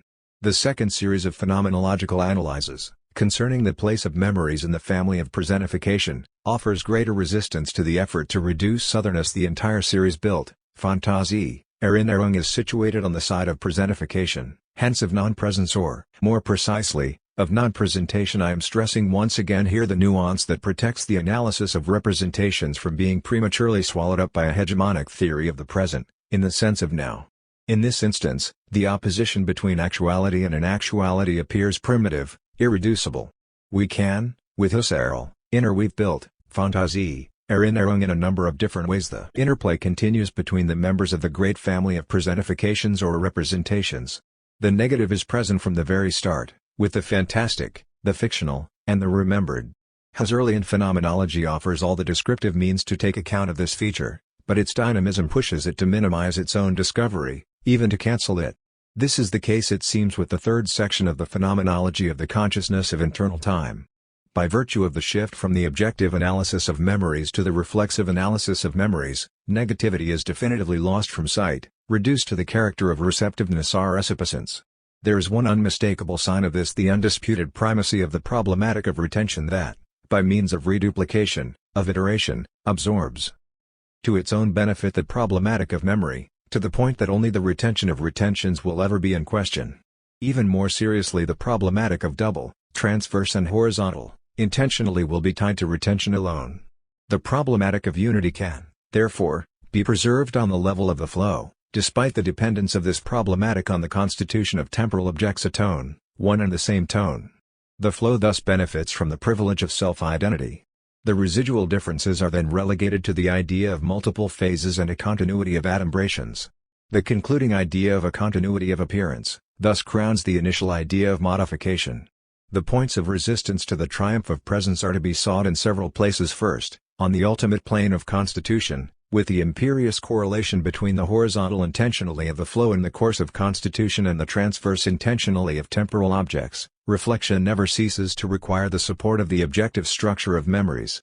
Next, if we climb back up the slope of the phenomenology, the split into primary memory and secondary memory resists the dictatorship of retention. Finally, there is the whole admirable phenomenology of the family of presentifications: fiction, depiction, memories, all attesting to a fundamental split between representation and presentation. At the end of this appraisal, I return to my earlier suggestion: if we deny the internal negativity of self-consciousness, is this not secretly denying the primordiality of our relation to what is foreign in the egological constitution of self-consciousness? The question remains open. It is on this note of puzzlement that we leave our reading of the phenomenology of the consciousness of internal time in order to turn our attention toward the problematic that interests us here, namely, the relation between individual memory and collective memory. We now move in one fell swoop to the other side of phenomenology, at the crossroads of the theory of transcendental consciousness and the theory of intersubjectivity. This occurs in the fifth Cartesian meditation, when Husserl attempts to pass from the solitary ego to the other capable of becoming, in turn, an us. The phenomenology of the consciousness of internal time did not allow any projection of the path along which temporal experience could become shared experience. Phenomenology at this stage still shared with psychologism, which it nonetheless castigated as the objectification of the psychic field, the problematic of a science of solitary consciousness. The question then arises whether the extension of transcendental idealism to intersubjectivity is capable of paving the way for a phenomenology of common memory. The final paragraphs of the famous fifth Cartesian meditation do indeed propose the theme of the communalization of experience at all its levels of meaning, from the foundation of a common ground of physical nature, to the celebrated constitution of higher intersubjective communities still called personalities of a higher order, a constitution resulting from a process of social communalization. We certainly do not encounter the word common memory in this broadened context of transcendental phenomenology, but it would be perfectly in harmony with the concept of worlds of culture, understood in the sense of concrete life worlds in which the relatively or absolutely separate communities live their passive and active lives. We must measure the price to be paid for this extension of phenomenology to the domain of shared life. First, the idea of transcendental idealism has to be radicalized to the point where solipsism is assumed as a legitimate objection. The reduction of transcendental experience to the sphere of oneness represents in this respect the extreme point of internalizing experience. Temporal experience, so well described 40 years earlier, is virtually assigned to this sphere of oneness. Its character of flow and of an infinitely open horizon is even explicitly underscored as early as the title of Oneness as the sphere of the actualities and potentialities of the stream of subjective processes. This forced passage by way of the sphere of oneness is essential to the interpretation of what follows. The constitution of the other person as foreign will not be a mark of weakness but of the reinforcement of Husserlian transcendentalism, culminating in an egology. It is indeed in the sphere of oneness that the experience of the other as foreign is constituted, at the cost of the paradoxes I have presented elsewhere. An intense competition plays out between two readings of the phenomenon that Husserl himself calls by the term Paarung pairing. On the one hand, it is indeed as foreign, that is as note me, that the other is constituted, but it is in me that he is constituted. An unstable equilibrium is proposed between these two readings by the recourse to the concept of appresentation, held to be an exceptional mode of analogy. In this regard, we can say that the reduction to the sphere of oneness, and the theory of analogical apperception that follows from it, constitute the two obligatory points of anchorage for a subsequent phenomenology of the communalization of experience sketched out at the end of the fifth Cartesian meditation.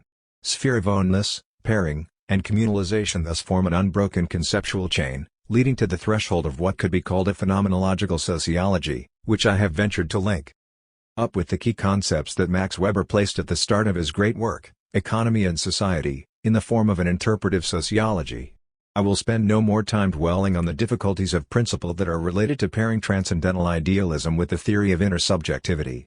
Instead, I would like rather to raise what I consider to be a prior question in order to reach the notion of common experience. Must we begin with the idea of ownness, pass through the experience of the other, and finally proceed to a third operation, said to be the communalization of subjective experience? Is this chain truly irreversible? Is it not the speculative presupposition of transcendental idealism that imposes this irreversibility, rather than any constraint characteristic of phenomenological description? But is a pure, that is, presuppositionless, phenomenology either conceivable or feasible? I remain puzzled by this. I am not forgetting the distinction and, let's admit it, the leap that Hegel is forced to make when he passes from the theory of the subjective spirit to that of the objective spirit in the Encyclopedia, and, even earlier, in the heart of the phenomenology of spirit, on the threshold of the chapter on Spirit Chap. There is a moment when one has to move from I to we. But is this moment not original, in the manner of a new beginning? Irrespective of these difficulties, if we remain within the framework of the fifth Cartesian meditation, the sociological concept of collective consciousness can result only from a second process of objectification on the level of intersubjective exchanges. We then have only to forget the process of constitution that gave birth to these entities in order to treat them, in turn, as subjects in which predicates can inhere, predicates similar to those we ascribe in the first instance to individual consciousness. We can then extend to these products of the objectification of intersubjective exchanges the analogical character that Husserl ascribes to every alter ego in relation to one's own ego. By reason of this analogical transfer we are authorized to use the first person in the plural form and ascribe to an us, whomever this may be, all the prerogatives of memory-mindedness, continuity, the past future polarity. With this hypothesis, which makes intersubjectivity bear all the weight of the constitution of collective entities, it is important, however, not to forget that it is only by analogy, and in relation to individual consciousness and its memory, that collective memory is held to be a collection of traces left by the events that have affected the course of history of the groups concerned, and that it is accorded the power to place on stage these common memories, on the occasion of holidays, rites, and public celebrations. Once this analogical transfer is recognized, nothing prevents our considering these higher-order intersubjective communities as the subject in which their memories inhere, or our speaking of their temporality or their historicity. In short, our extending the mindness of memories analogically to the idea of our possessing of our collective memories. This is enough to give written history a point of anchorage in the phenomenological existence of groups. For the phenomenologist, the history of mentalities, of cultures, demands no less, but also no more. The external gaze. Maurice Halbwachs. Several decades after the publication of the collective memory, Maurice Halbwachs has benefited from unexpected public attention. This sort of consecration cannot leave us indifferent to the extent that history's claim to support, correct, critique, even to include memory can only refer to the forms of collective memory. This collective memory constitutes the appropriate counterpart to history. We owe to Halbwachs the bold intellectual decision to attribute memory directly to a collective entity, which he names a group or society. He had, to be sure, already forged the concept of the social frameworks of memory before the collective memory. Then, it was strictly as a sociologist, in the footsteps of Emile Durkheim, that he employed memory in the third person and endowed it with structures accessible to objective observation. The advance made in the collective memory was to draw the reference to collective memory out of the very work of personal memory engaged in recalling its memories. The chapter titled Individual Memory and Collective Memory is written from start to finish in the first person singular, in quasi-autobiographical style. This text basically says to remember, we need others. It adds not only is the type of memory we possess not derivable in any fashion from experience in the first person singular, in fact the order of derivation is the other way around. The objective of my critical reading is to test this extreme consequence.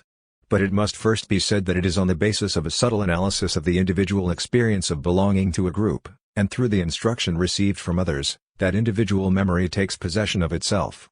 This being the strategy selected, it is not surprising that the opening theme is an appeal to the testimony of others.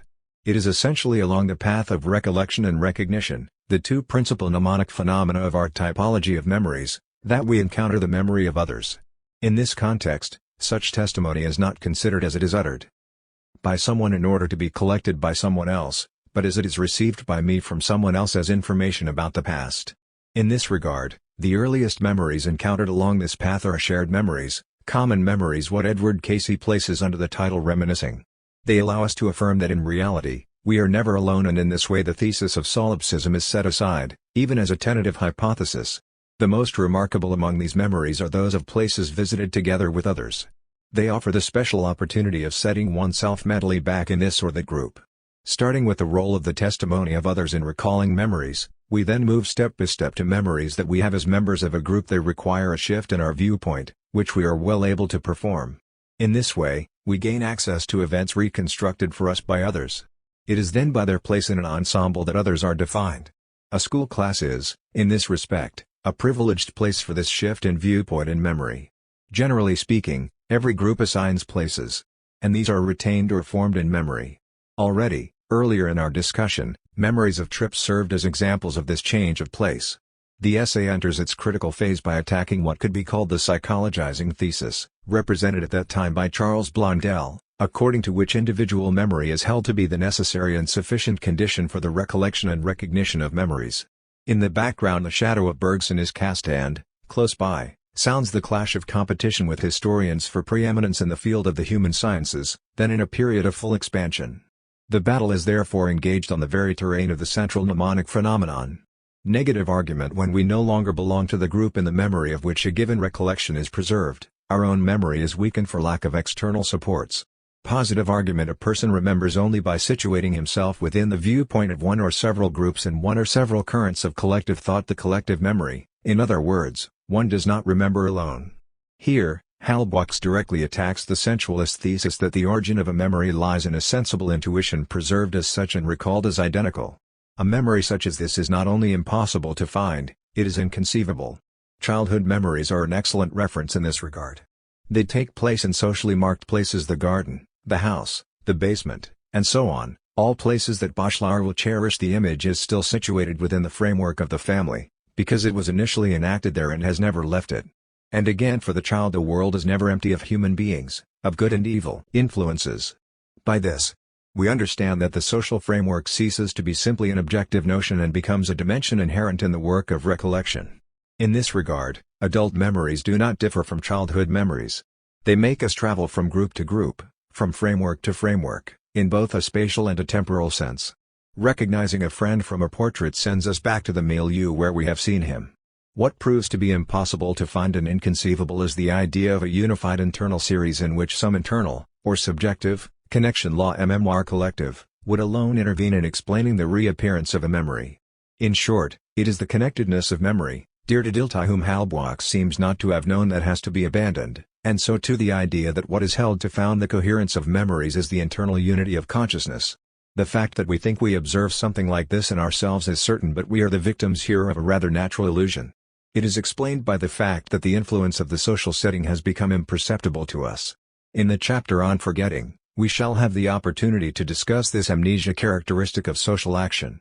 It is only, Halbwachs notes, when rival influences battle within us that we take notice of them. But even then the originality of the impression or the thoughts that we experience is not explained by our natural spontaneity, but by the meetings, within us, of currents that have an objective reality outside of us. The main point of the chapter consists, therefore, in denouncing the illusory attribution of memories to ourselves, when we claim to be their original owners. But does Halbwachs not cross an invisible line, the line separating the thesis "no one ever remembers alone" from the thesis "we are not an authentic subject of the attribution of memories"? Does not the very act of placing oneself in a group and of displacing oneself or shifting from group to group presuppose a spontaneity capable of establishing a continuation with itself? If not, society would be without any social actors. If, in the final analysis, the idea of spontaneity in the recollections of an individual subject can be denounced as an illusion, It is because our perceptions of the external world follow one another in accordance with the very order of succession of facts and material phenomena. It is the order of nature, then, that penetrates our mind and governs the course of its states. How could it be otherwise, since our representations are only the reflections of things? A reflection is not explained by an earlier reflection but by what it reproduces in that very moment. The facts and material phenomena and that of collective memory. Now the former principle is reflected in consciousness only in the present. Sensible intuition is always in the present. On the side of consciousness, it follows that only the very divisions presented by reality govern the sensible order without any possibility of invoking some spontaneous and mutual attraction among the states of consciousness related in this way. In a word, a reflection is not explained by an earlier reflection but by what it reproduces in that very moment. So we must turn to the side of collective memory to account for the logics of coherence presiding over the perception of the world. Unexpectedly, we find a Kantian argument made on behalf of social structures. And we slip back into the old use of the notion of framework. It is within the frameworks of collective thought that we find the means of evoking the series and the connection of objects. Collective thought is alone capable of this operation. It remains to be explained how the sentiment of the unity of self derives from this collective thought. It occurs through the intermediary of the consciousness we have at every instant of belonging at the same time to different milieus, but this consciousness exists only in the present. The only concession that the author makes is providing every consciousness with the power to place itself within the viewpoint of the group and, in addition, to move from one group to another. But the concession is rapidly withdrawn. This ultimate attribution is still an illusion resulting from our habituation to social pressure, which makes us believe that we are the authors of our beliefs. Therefore most social influences we obey usually remain unperceived. The collective memory. This defect in apprehension is the main source of illusion. When social influences are in opposition to one another and when this opposition itself is unperceived, we convince ourselves that our act is independent of all these influences because it is exclusively dependent on no one of them. We do not perceive that our act really results from their action in concert, that our act is governed by the law of causality. Is this the final word of this study, so remarkable in other ways, rigidifying itself in the end into a surprising dogmatism? I do not think so. The starting point for the entire analysis cannot be erased by its conclusion. It was in the personal act of recollection that the mark of the social was initially sought and then found. This act of recollection is in each case ours. To believe this, to attest to it, cannot be denounced as a radical illusion. Yet Halbwachs himself believes that he can place himself in the position of the social bond, when he critiques it and contests it. In fact, we find in Halbwachs's own text the resources for a critique directed against him. This would be the quasi-Leibnizian use of the idea of viewpoint, of perspective. While the collective memory endures and draws strength from its base in a coherent body of people, it is individuals as group members who remember. I would readily acknowledge that each memory is a viewpoint on the collective memory, that this viewpoint changes as my position changes, that this position itself changes as my relationships to other milieus change. It is Halbwachs's very use of the notions of place and change of place that defeat a quasi-Kantian use of the idea of framework, unilaterally imposed on every consciousness. 3 subjects of the attribution of memories: ego, collectives, close relations. The 2 preceding series of discussions suggest the same negative conclusion whether we consider the sociology of collective memory or the phenomenology of individual memory. Neither has any greater success than the other in deriving the apparent legitimacy of the adverse positions from the strong position each, respectively, holds on one side, the cohesion of the states of consciousness of the individual ego on the other, the capacity of collective entities to preserve and recall common memories. What is more, the attempts at derivation are not even symmetrical. This is why there appear to be no areas of overlap between a phenomenological derivation of collective memory and a sociological derivation of individual memory. At the end of this inquiry into a major aporia of the problematic of memory, I propose to explore the complementary resources contained within the 2 antagonistic approaches, resources masked, on the one hand, by the idealist prejudice of Husserlian phenomenology, at least in the published part of his work, and, on the other, the positivist prejudice of sociology in the glory of its youth. I will seek, first of all, to identify the linguistic region where the 2 discourses may be made to intersect. Ordinary language, reworked by means of the tools offered by a semantics and a pragmatics of discourse, offers valuable assistance here with the notion of ascribing psychical operations to someone. Among the features we noted at the start of our analyses is the grammatical use of possessive forms such as my, mine, and all the rest, in both the singular and the plural. In this respect, asserting the possession of memories as one's own constitutes in linguistic practice a model of mineness for all psychical phenomena. The text of the Confessions is strewn with these indices of appropriation, which the rhetorical mode of confession encouraged. But it was John Locke who, by virtue of the flexibility of the English language, began to theorize the operation by introducing the expression appropriate as well as a series of semantic moves with the word own, taken in its pronominal or verbal form. Locke noted in this connection that juridical language, by reason of its forensic character, introduced a certain distance between the property appropriated and the owner. This expression can be associated with a plurality of possessors, e.g. my own self, and even a nominalized self, the self. In addition, to the expression appropriate are joined ones such as impute, accountable, take upon one's own account, be accountable, or hold someone else accountable.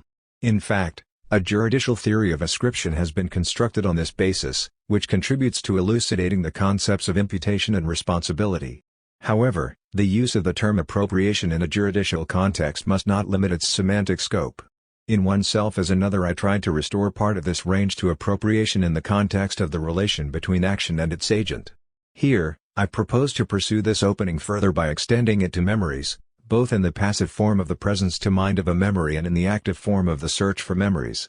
These operations, in the broadest sense of the term including pathos and praxis, are the objects of an attribution, of an appropriation, of an imputation, of taking something into account, in short, of an ascription.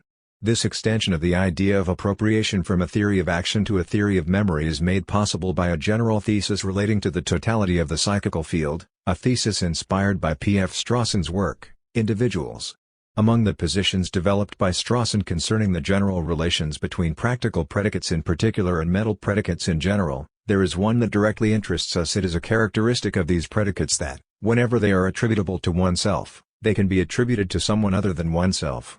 This mobility of attribution implies three distinct propositions: the attribution can be suspended or performed. These predicates retain the same sense in two distinct situations of attribution. This multiple attribution preserves the asymmetry between self-ascribable and ether-ascribable. According to the first presupposition, attribution compensates in a sense for an inverse operation, which consists in suspending the attribution to someone, with the sole aim of providing a stable descriptive status to the mental predicates considered apart from attribution. This is what we in fact did without saying so, when, in the preceding two chapters, we held memories to be a certain sort of image and recollection to be an enterprise of searching, to be crowned, or not, with recognition. Plato, speaking of the icon, did not ask to whom the memory happens. Aristotle, investigating the operation of recollection, did not inquire about the one who performs the task. Our own phenomenological investigation, concerning the relations between remembering, memorizing, and commemorating, was conducted in line with the substension from attribution. Memory is, in this regard, both a particular case and a singular case. A particular case, inasmuch as mnemonic phenomena are mental phenomena. Among others we speak of them as affections and as actions, and it is as such that they are attributed to anyone, to each one, and that their sense can be understood apart from any explicit attribution. It is under this form that they also enter into the thesaurus of the mental concepts explored by literature, sometimes in the third person of the novel and he or she, sometimes in the first person of autobiography I long went to bed early, or in the second person, invoking or imploring Lord, remember us. The same suspension of attribution constitutes the condition for the attribution of mental phenomena to fictional characters. This aptitude of mental predicates to be understood in themselves and the suspension of all explicit attribution constitutes what can be called the psychical, what in English is termed mind. The psychical, the mind is the repertoire of mental predicates available in a given culture. Having said this, the case of mnemonic phenomena is singular in more than one sense. First, the attribution adheres so closely to the affection constitutive of the presence of a memory and to the action of the mind in finding it that the suspension of the attribution seems particularly abstract. The pronominal form of the verbs of memory attests to this close adherence that makes remembering something se souvenir de quelque chose, remembering oneself se souvenir de soi. This is why the tiny distinction, marked by the difference between the verb se souvenir to remember and the substantive souvenir a memory, memories can remain invisible to the point of going unnoticed. The adherence of attribution to the identification and the naming of mnemonic phenomena doubtless explains the ease with which the thinkers of the tradition of inwardness were able to assign memory directly to the sphere of the self. In this regard, the school of inwardness can be characterized by a denial of distantiation by reason of which we can, to use Husserl's expression, distinguish the noema, what is remembered, from the noesis, the act of remembering, reflected in its who. In this way, mindness could be designated as the primary distinctive feature of personal memory. This tenacious adherence of the who to the what is what makes the transfer of memories from one consciousness to another so difficult. Yet it is the suspension of attribution that permits the phenomenon of multiple attribution, which constitutes the second presupposition underscored by Strawson. If a phenomenon is self-ascribable, it must be ether-ascribable. This is how we express ourselves in ordinary language and at a higher reflexive level. Ascription to others is therefore found to be not superimposed upon self-ascription but coextensive with it. We cannot do the one without doing the other. What Husserl called pairing, involved in the perception of others, is the silent operation that, on the pre-predicative level, makes possible what linguistic semantics terms ether-ascription, attribution to others. What in other contexts is termed Einfdiersesulung, that sort of effective imagination through which we project ourselves into the lives of others, is not something different from pairing on the plane of perception, nor from ether-ascription on the plane of language. There remains the third presupposition, the asymmetry between self-ascription and ether-ascription, at the very heart of multiple ascription. This asymmetry involves the modalities of the fulfillment, or confirmation, of ascription. In the case of the foreign, the confirmation, that is its name, remains conjectural. It rests on the comprehension and interpretation of verbal and nonverbal expressions on the plane of the behavior of others. These indirect operations belong to what Carlo Ginzburg will later call the evidential method. It is guided by the effective imagination, by the Einfdiersesulung, that carries us in the direction of the lived experience of others, in the mode of what Husserl termed appresentation, and that cannot be equivalent to an actual reliving. In the case of self-ascription, the fulfillment, this is its name, is direct, immediate, certain. It places on my acts the mark of possession, of distantless-mindedness.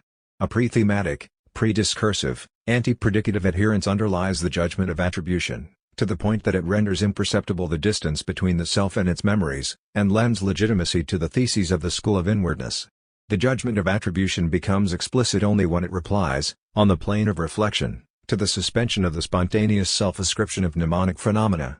This abstraction is not arbitrary, but is constitutive of the linguistic moment of memory as it is promoted by the practice of ordinary language, as it permits naming and describing distinctly the mental mind, as such. It is, moreover, this subtle distantiation that justifies the use of the very term fulfillment, belonging to a general theory of meaning. It is through these features that the fulfillment of the meaning self-ascribable is distinguished from the appresentation characteristic of the meaning ether-ascribable. It is not conjectural, indirect, but certain, direct. An error can be noticed after the fact in the conjecture concerning others. Illusion in self-ascription. Error and illusion, taken in this sense, stem from corrective procedures themselves just as asymmetrical as the modalities of the judgment of attribution, the expectation of an asymmetrical verification giving in each case a different meaning to attribution self-ascribable on the one hand, ether-ascribable on the other. On this point, Husserl's considerations in the fifth meditation concerning the asymmetry in fulfillment and those belonging to a theory of the multiple ascription of mental predicates overlap perfectly. It is true that recognizing this asymmetry at the very heart of the ascription of mnemonic phenomena to someone seems to cast us back to sea. Does not the specter of the discordance between individual memory and collective memory reappear at the very moment we think we have found safe harbor? This is not the case if we do not separate the third presupposition from the other two. Asymmetry is an additional feature of the capacity of multiple ascription, which presupposes the suspension of ascription allowing the description of mnemonic phenomena just as with every other mental phenomenon apart from the attribution to anyone. The problem of two memories is not abolished. It is framed. What distinguishes self-ascription is appropriation under the sign of mindness, of what is my own. The appropriate linguistic form is self-designation, which, in the case of action, bears the specific form of imputation. But we saw with Locke that we can speak of imputation wherever there is a self and consciousness. Upon this broadened basis, one can consider appropriation as the self-ascribable modality of attribution.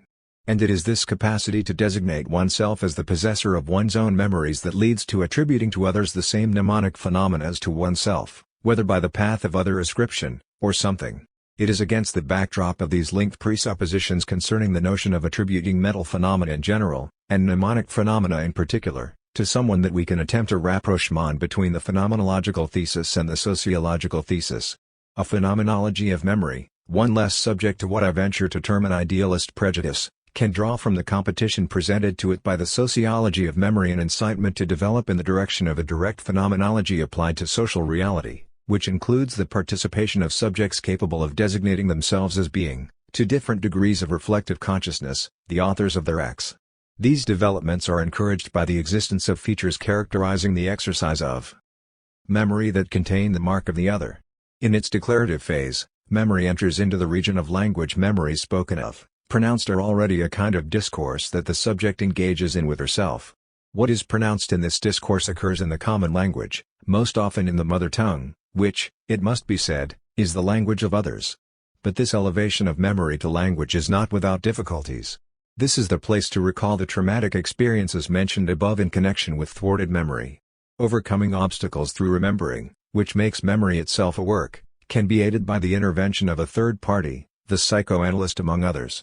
The latter can be said to authorize the patient to remember. To borrow an expression from Marie Baumery, this authorization, which Locke termed forensic, is linked to the work of memory performed by the patient, better called the analysand, who attempts to bring symptoms, phantasms, dreams, and so on, to language in an effort to reconstruct a comprehensible mnemonic chain, acceptable to him or to her.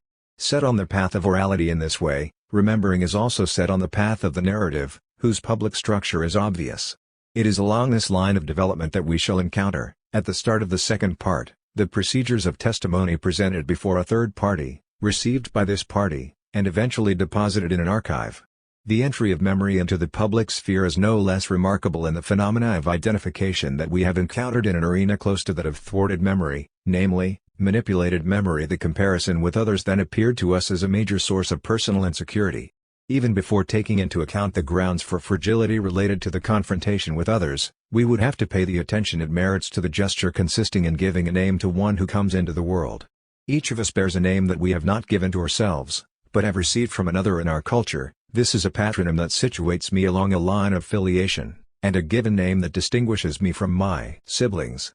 This word of the other, placed upon an entire life, at the price of the difficulties and the conflicts we are familiar with, confers a linguistic support, a decidedly self-referential turn, to all the operations of personal appropriation gravitating around the mnemonic nucleus. However, it is in making itself directly into a phenomenology of social reality that phenomenology was able to penetrate into the closed field of sociology. These developments drew support from Husserl's last great work, The Crisis of the European Sciences and Transcendental Philosophy, in which attention is directed to the pre-predicative aspects of the life world, which is not identified in any way with a solitary, even less a solipsistic, condition but includes from the outset a communal form. This extension of phenomenology to the social sphere resulted in a remarkable work, that of Alfred Schutz. Schutz does not engage in the laborious stages of the perception of others in the manner of the fifth meditation. For him, the experience of others is a given as primal as the experience of the self. Its immediacy is less that of cognitive evidence than that of practical faith. We believe in the existence of others because we act with them and on them and are affected by their actions. The phenomenology of the social world, in this way, penetrates directly into the order of life in common, of living together in which acting and suffering subjects are from the outset members of a community or a collectivity. A phenomenology of belonging is then free to provide itself with its own conceptual system without any concern with deriving it from an egological pole. This phenomenology can readily be combined with an interpretive sociology like that of Max Weber, for whom the orientation toward others is a basic structure of social action. And, at a later stage, with a political philosophy like that of Hannah Arendt, for whom plurality is a basic principle of practical philosophy. One of the developments of this phenomenology of social reality directly concerns the phenomenology of memory on the plane of social reality. It is addressed to the transgenerational phenomenon that is inscribed in the intermediate zone that we will discuss in conclusion. Alfred Schutz devotes an important study to the connection formed by the periods of contemporaries, predecessors, and successors. The period of contemporaries is the pivot here. It expresses the simultaneity or quasi-simultaneity of the other self's consciousness with my own. In the character of its experience, it is marked by the phenomenon of growing old together, which places two unfolding timespans in a relation of synergy. One temporal flow accompanies another, as long as they both endure. The shared experience of the world rests upon a community of time as well as space. The originality of this phenomenology of shared memory resides principally in the arrangement of degrees of personalization, and inversely of anonymity, between the poles of an authentic us and that of one of them. The worlds of predecessors and successors extend in the two directions of the past and the future, of memory and of expectation, those remarkable features of living together, first deciphered in the phenomenon of contemporaneousness. This extension of phenomenology to the social sphere places it, we have said, alongside sociology. Sociology, in some of its contemporary manifestations, has taken a step in the direction of phenomenology parallel to that taken by phenomenology in the direction of sociology. I will limit myself here to a few brief remarks, inasmuch as it is in the field of historiography that these changes have produced the effects that most matter to me. 3 observations can serve as stepping stones. First, it is in the field of action theory that the developments I will echo in the second part of this work have been most noteworthy. With Bernard Lepetit, I emphasize the formation of the social bond within the framework of interactive relations and on the identities constructed on this basis. Initiatives and constraints develop their respective dialectics here. Some distance will thus be taken with respect to a phenomenology too closely tied to perceptual and, in general, cognitive phenomena. Phenomena of representation, among these mnemonic phenomena, will be commonly associated with social practices. Second, the problems posed by the sociology of collective memory will be reformulated by historians in connection with the temporal dimension of social phenomena, the layering of long, middle, and short-term timespans by Brodel and the historians of the Annales school, as well as considerations regarding the relations between structure, conjuncture, and event all belong to this renewed interest on the part of historians in problems faced by sociologists on the level of collective memory. The discussion will thus be resituated on the border between collective memory and history. Finally, my last remark: considerations by historians regarding the interplay of scales will provide the opportunity for a redistribution of mnemonic phenomena between the ranks of microhistory and of macrohistory. In this regard, history will offer schemata for mediating between the opposite poles of individual memory and collective memory. I would like to conclude this chapter in part, with a suggestion. Does there not exist an intermediate level of reference between the poles of individual memory and collective memory, where concrete exchanges operate between the living memory of individual persons and the public memory of the communities to which we belong? This is the level of our close relations, to whom we have a right to attribute a memory of a distinct kind. These close relations, these people who count for us and for whom we count, are situated along a range of varying distances in the relation between self and others. Varying distances, but also variation in the active and passive modes of the interplay of distantiation and closeness that makes proximity a dynamic relationship ceaselessly in motion, drawing near, feeling close. Proximity would then be the counterpart to friendship, that philia celebrated by the ancient Greeks, halfway between the solitary individual and the citizen, defined by his contribution to the politia, to the life and activity of the polis. In this manner, these close relations occupy the middle ground between the self and the they, from which the relations of contemporaneousness described by Alfred Schutz are derived. Close relations are others as fellow beings, privileged others. What is the trajectory of memory attribution along which close relations are located? The tie to them cuts crosswise and selectively through filial and conjugal relations as well as through social relations dispersed in accordance with multiple orders of belonging or respective orders of standing. In what sense do they count for me from the viewpoint of shared memory? To the contemporaneousness of growing old together, they add a special note concerning the two events that limit a human life, birth and death. The first escapes my memory, the second cuts short my plans. And both of them interest society only in terms of public records and from the demographic point of view of the replacement of generations. But both events were, or will be, of importance to my close relations. Some of them will deplore my death. But before that, some rejoiced at my birth and celebrated on that occasion the miracle of natality, and the bestowal of the name by which I will call myself my entire life. In the meantime, my close relations are those who approve of my existence and whose existence I approve of in the reciprocity and equality of esteem. This mutual approbation expresses the shared assertion that each one makes regarding his or her powers and lack of powers, what I term that attestation in oneself as another. What I expect from my close relations is that they approve of what I attest that I am able to speak, act, recount, impute to myself the responsibility for my actions. Here again, Augustine is the master. I read in book, of the Confessions, this is what I wish my true brothers to feel in their hearts: animus fraternis. I do not speak of strangers or of alien foes who make treacherous promises, and lift their hands in perjury. But my true brothers are those who rejoice for me in their hearts when they find good in me, qui cum approbat me, and grieve for me when they find sin. They are my true brothers, because whether they see good in me or evil, they love me still. To such as these, I shall reveal myself in Dicaba me Confessions. In my turn, I include among my close relations those who disapprove of my actions, but not of my existence. It is, therefore, not with the single hypothesis of the polarity between individual memory and collective memory that we enter into the field of history, but with the hypothesis of the threefold attribution of memory to oneself, to one's close relations, and to others. Part 2. Herodotus of Halicarnassus, am here setting forth my history histoire, that time may not draw the color from what man has brought into being, nor those great and wonderful deeds, manifested by both Greeks and barbarians, fail of their report, and, together with all this, the reason why they fought one another. The chroniclers Logé among the Persians say that it was the Phoenicians who were the cause of the falling out. The second part of this work is devoted to the epistemology of historical knowledge. Here I want to situate this stage of my inquiry and its principal interconnections. On one side, I consider the phenomenology of memory to be ended, making reservation for the cultural variations that historical knowledge, when integrated into individual and collective memory, may introduce into self-understanding in the mnemonic mode.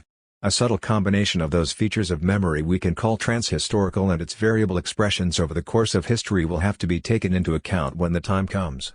This will be one of the themes of the hermeneutics of the historical condition to be dealt with in part, chapter before that. However, history will have to have attained its fully autonomous status among the human sciences, following the vow that orients this middle section of my work. Then, on a second-degree level of reflection, the question of the internal limits of a philosophical project that often remains tacit can be posed. This question has to do not only with the epistemological autonomy of historical research but also with the self-sufficiency of history's own self-awareness, in accord with the favorite expression that presided over the birth of an apology for the German school of history. It is within the framework of this reflection on the limits stemming from a critical philosophy of history that the confrontation between intending the truth of history and the aim of that veracity or, as I shall put it, the intention of being faithful to memory chapter, can be brought to a good ending. Until then, the status of history as regards memory will be held in suspense without my, for all that, forbidding myself from noting along the way the resurgence of the aporias of memory in their cognitive and practical aspects, principally the aporia of the representation of an absent something that once happened, along with that of the use and abuse to which memory lends itself as actively exercised and practiced. Yet this obstinate return of the aporias of memory at the heart of historical knowledge cannot take the place of a solution of the problem of the relations between knowledge and the practice of history and the experience of lived memory, even if this solution were to present ultimately indecisive features. Nevertheless, these features will have to be painfully won on the field of battle of a reflection carried to its limits. It remains the case that the autonomy of historical knowledge in relation to the mnemonic phenomenon remains the major presupposition of a coherent epistemology of history both as a scientific discipline and a literary one. At least this is the presupposition assumed in this middle part of this work. I have adopted the expression the historical, or better historiographical, operation to define the field traversed by the following epistemological analysis. I owe it to Michel de Certeau in his contribution to the large-scale project edited by Jacques Le Goff and Pierre Nora under the title Faire de l'Histoire. Beyond this, I have also adopted the broader lines of the triadic structure of Certeau's essay, although I give them different contents on some important points. I first tried out this clear and insightful tripartite approach in an essay requested by the Institut International de Philosophie. Keeping this double influence in mind, I shall call the documentary phase the one that runs from the declarations of eyewitnesses to the constituting of archives, which takes as its epistemological program the establishing of documentary proof chapter. Next I shall call the explanation/understanding explicative/comprehensive phase the one that has to do with the multiple uses of the connective because responding to the question why? Why did things happen like that and not otherwise? The double term explanation/understanding is indicative of my refusing the opposition between explanation and understanding that all too often has prevented grasping the treatment of the historical because in its full amplitude and complexity chapter. Finally, I shall call the representative phase the putting into literary or written form of discourse offered to the readers of history. If the major epistemological crux occurs in the explanation/understanding phase, it does not exhaust itself there inasmuch as it is the phase of writing that plainly states the historian's intention, which is to represent the past just as it happened, whatever meaning may be assigned to this just as. It is also at this third phase that the major aporias of memory return in force to the foreground, the aporia of the representation of an absent thing that occurred previously and that of a practice devoted to the active recalling of the past, which history elevates to the level of a reconstruction chapter. At the beginning of each of these three chapters in part I shall lay out the program belonging to each of these phases. Here I shall confine myself to a more specific statement of the historian's threefold commitment. I have proposed the word phase to characterize the three segments of the historiographical operation. There is no need for any equivocation concerning the use of this term. It is not a question of distinct chronological stages, but of methodological moments, interwoven with one another. As will be repeated, no one consults an archive apart from some project of explanation, without some hypothesis for understanding. And no one undertakes to explain a course of events without making use of some express literary form of a narrative, rhetorical, or imaginative character. Any idea of chronological succession must be banished from our use of the term operative phase. It is only in the discourse undertaken here on the moments of the unfolding of the historiographical operation that these phases become stages, successive steps in a trajectory that unrolls its linearity. We can completely avoid such equivocation regarding succession if we speak of levels, a term that evokes superposition, stacking things up. But we need to keep an eye out for another equivocation as well, that of a relation between an infront superstructure, much used and abused by vulgar Marxism, which I am not confusing with Marx's major works. Each of the three operations of the historiographical operation stands as a base for the other two, inasmuch as they serve successively as reference for the other two. In the end, I have preferred the term phase inasmuch as, in the absence of a chronological order of succession, it underscores the progression of this operation as having to do with the historian's intention of a true reconstruction of the past. It is only in the third phase, as has already been suggested, that the intention to represent the truth of past things openly declares itself, through which the cognitive and practical project of history as it is written by professional historians defines itself over against memory. A third term, which I preferred in my preliminary work, is program. It works well to characterize the specificity of the imminent project in each step along the way. In this sense, it has an analytic privilege in regard to the other two terms. This is why I have made recourse to it whenever the accent is placed on the nature of the operations undertaken at each level. The final word of this general orientation will be about the term historiography. Until recently, it designated by preference the epistemological inquiry such as we are undertaking here following its threefold rhythm. I use it, as does Cerdo, to designate the very operation in which historical knowing is grasped at work. This choice of vocabulary has a major advantage that does not appear if we reserve this term for the writing phase of the operation, as suggested by the very composition of the word historiography or history writing. In order to preserve the amplitude of the term historiographical, I will not call the third phase the writing of history, but instead the literary or scriptural phase, when it is a question of the exposition, presentation, or exhibiting of the historian's intention taken in terms of the unity of its phases, that is, the present representation of absent, past things.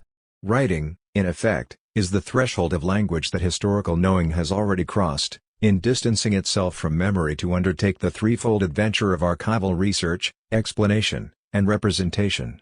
History is writing from one end to another. And in this regard, archives constitute the first writing that confronts history, before it completes itself in the literary mode of scripturality. Explanation/understanding thus finds itself encased, upstream and downstream, by two writings. It gathers energy from the former and anticipates the energy of the latter. But it is above all the setting out and writing of the historian's knowledge starting from the upstream side of archives that gives rise to the question of confidence that cannot be answered from inside the epistemology of historical knowledge, the question of what finally becomes of the relation between history and memory. This is the question of confidence that a critical philosophy of history has the task, if not of resolving, at least of articulating and considering. But it is posed in an originary manner by the entry into writing of the historian's knowledge. It floats as the unsaid over the whole undertaking. For me, who knows what follows, this unsaid, which will be taken up in part, needs to be left in suspense, in reserve, something like a methodological epiche. To indicate this setting in reserve, in the most decidedly interrogative, skeptical way, I have chosen to place in the position of prelude a kind of parody of the Platonic myth from the Phaedrus dedicated to the invention of writing. Inasmuch as the gift of writing is held by this myth to be the antidote to memory, and therefore a kind of challenge opposed by the truth claim of history to memory's vow of trustworthiness, it can be taken as the paradigm for every dream of substituting history for memory, as I shall consider further in the beginning of part. Thus, it was in order to underscore the gravity of a cultural choice from which there was no going back, that of writing history, that I have amused myself in my own fashion, with what was first due to Plato, in reinterpreting, if not rewriting, the myth as Phaedrus recounts. Concerning the invention of writing, the question whether the pharmacon of history writing is remedy or poison, to take one of the propositions of the myth in the Phaedrus, will continue to accompany our epistemological inquiry as a kind of background music before breaking forth in full force on the reflective plane of the critical philosophy of history. Why refer to myth, even in the preliminary material of a highly rational epistemological analysis? in order to confront the aporia in which every inquiry bearing on the birth, the beginnings of historical knowledge gets lost. This perfectly legitimate inquiry, to which we owe many worthwhile works, rests, insofar as it itself is historical, on a kind of performative contradiction, namely, that the writing of beginnings presupposes itself as already existing in order to think of itself at its birth. We need therefore to distinguish origin from beginning. We can seek to date a beginning in a historical time scanned by chronology. This beginning is perhaps not discoverable, as the antinomies articulated by Kant in the dialectic of the Critique of Pure Reason suggest.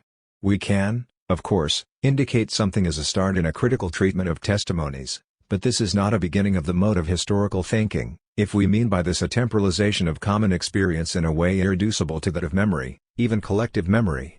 This unassignable anteriority is that of the inscription that, in one form or another, has always accompanied orality, as Jacques Derrida has magisterially demonstrated in his Of Grammatology.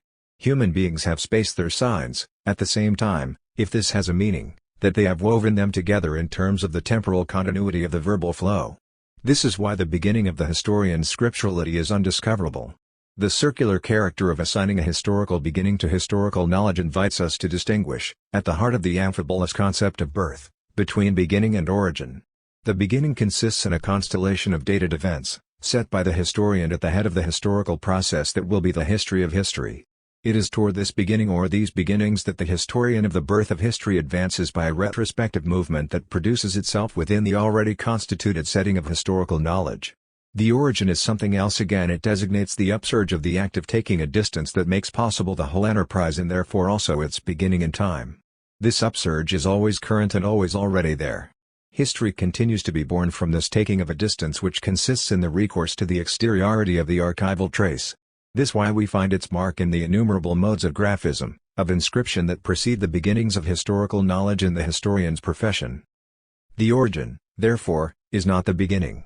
And the notion of birth conceals beneath its amphiboly the gap between the two categories of beginning and origin.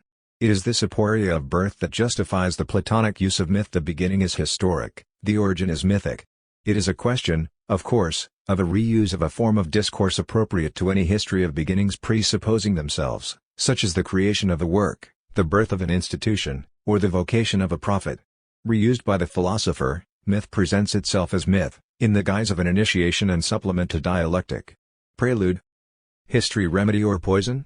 I shall speak in the manner of Plato's Phaedrus of the mythic birth of the writing of history. That this extension of the myth of the origin of writing may sound like a myth of the origin of history, thanks to rewriting, is, if I may put it this way, authorized by the myth itself, inasmuch as what is at stake is the fate of memory, even if the irony is directed in the first place at the written discourses of orators such as Lysias. Furthermore, it also has to do with other fabulous inventions, calculation, geometry, but also checkers and dice, which the myth compares to the invention of writing. And does not Plato indirectly include his own writing, he who wrote down and published his dialogues? But it is to true memory, genuine memory, that the invention of writing and its related drugs is opposed as a threat. How then can the debate between memory and history not be affected by this myth? To get quickly to the point, what fascinates me, as it does Jacques Derrida, is the insurmountable ambiguity attached to the pharmacon that the god offers the king. My question: must we not ask whether the writing of history, too, is remedy or poison? This question, no less than that of the amphibology of the notion of birth applied to history, will not let go of us. It will spring up again in another prelude, at the beginning of part Nietzsche's second unfashionable observation. Let us take up the myth. Theath said, O king, here is something that, once learned, will make the Egyptians wiser and will improve their memory. Mnemonicodorus, I have discovered a potion pharmacon for memory, Nims Macron, and wisdom Sophia Z.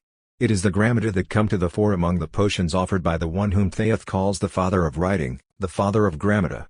Is not historiography in a certain way the heir of the ars memoriae, that artificial memory that we referred to above, as a way of expressing memorization turned into an exploit? And is it not memorization rather than remembering, in the sense of a precise memory of past events, that is at issue in this narrative? The king readily concedes to the god the privilege of engendering the art, but he retains the right to judge what he calls its benefit and harm, just as Nietzsche will subsequently do as regards history in his second unfashionable observation. How does he respond to the god's offer?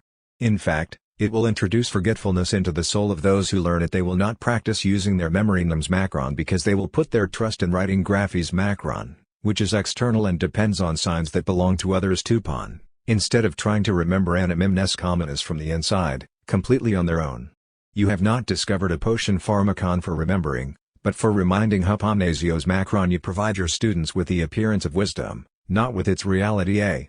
The verbs and nouns having to do with memory are important and differ. The gods offer as that of a jointly held capacity, that of being capable of remembering, but what the king opposes to the alleged potion is instead recollection and what he sees in the features of the potion is not memory but a hypomnesis, a memory by default, that is, a technique offering something certain saphies and clear to those not irascive people who believe that words that have been written down ligus gegraminus can do more than remind hypomnesi those who already know what the writing is about. CD.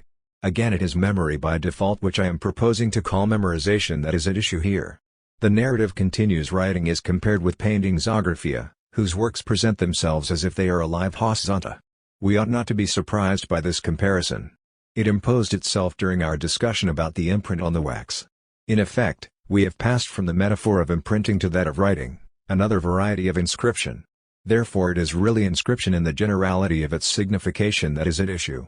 But it remains that the kinship with painting is perceived as disturbing d. Strange d. We shall speak further of this when we confront narrative and picture at the properly literary level of historiography. The picture makes one believe in the reality through what Roland Barthes calls a reality effect, which, as is well known, condemns the critic to silence. This is certainly the case with written discourse. It continues to signify just that very same thing forever. Yet, where is the repetitive side more clearly indicated in a non-problematic way if not in memorized writings, learned by heart? The case turns out to be even more damning. Written down once and for all, the discourse is in quest of some interlocutor, whoever it may be, one does not know to whom it is addressed. This is also the case for the historical narrative that gets written and published. It is tossed to the winds, it is addressed, as Gadamer says of Schriftlichkeit, to whomever knows how to read. There is a parallel vice questioned, it can neither defend itself nor come to its own support. This is certainly the case for a history book, as for any book. It has cut its ties to its speaker. What I elsewhere have called the semantic autonomy of the text here is presented as a situation of distress. The help this autonomy deprives it of can only come through the interminable work of contextualization and recontextualization that makes up reading. But then, what quality does that other kind of discourse, a legitimate brother of this one, that of true memory, offer? It is a discourse that is written down, with knowledge, in the soul of the listener. It can defend itself, and it knows for whom it should speak and for whom it should remain silent.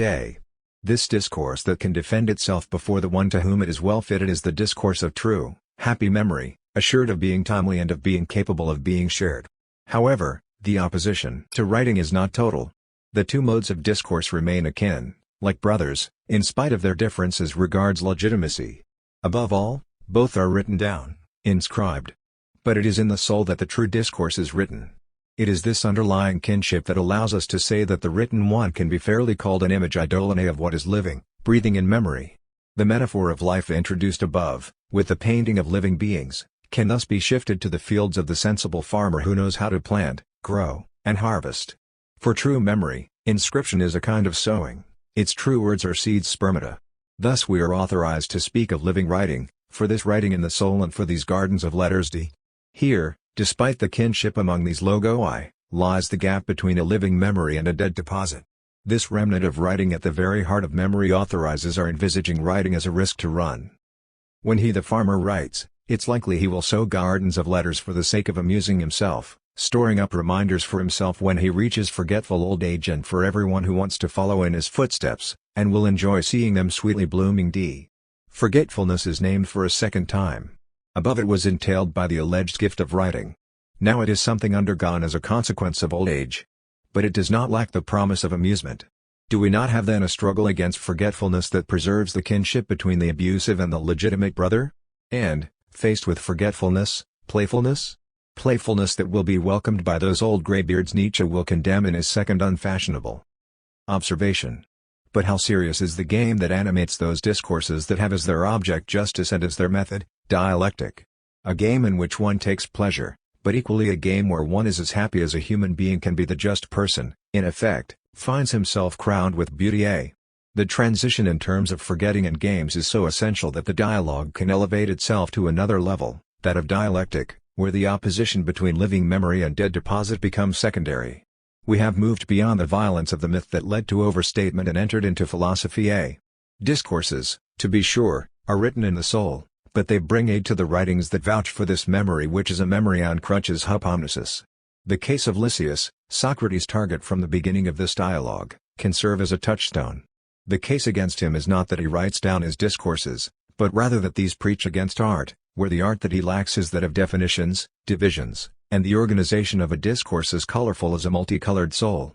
So long as one does not know the truth concerning everything you are speaking or writing about, one will lack mastery of the how to use speech artfully to logon genos considered in terms of its full amplitude, which includes political documents. What is at issue, then, is not just epistemological, in that truth is at stake, but ethical and aesthetical, in that the question is to understand whether it is noble or shameful to give or write a speech. Why then does writing not have the clear knowledge of lasting importance that the myth had reserved for memory?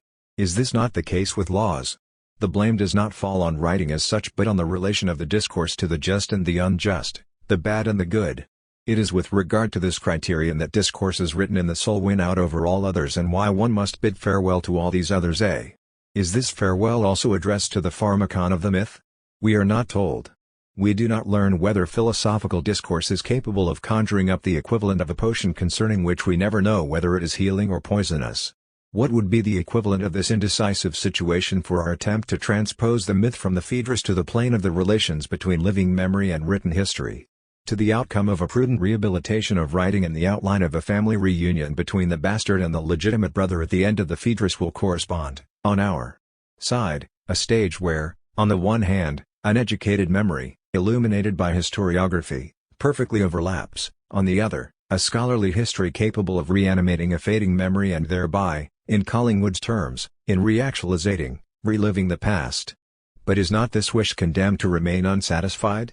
In order to be fulfilled, the suspicion would have to be exorcised that history remains a hindrance to memory, just like the pharmacon of the myth, where in the end we do not know whether it is a remedy or a poison, or both at once.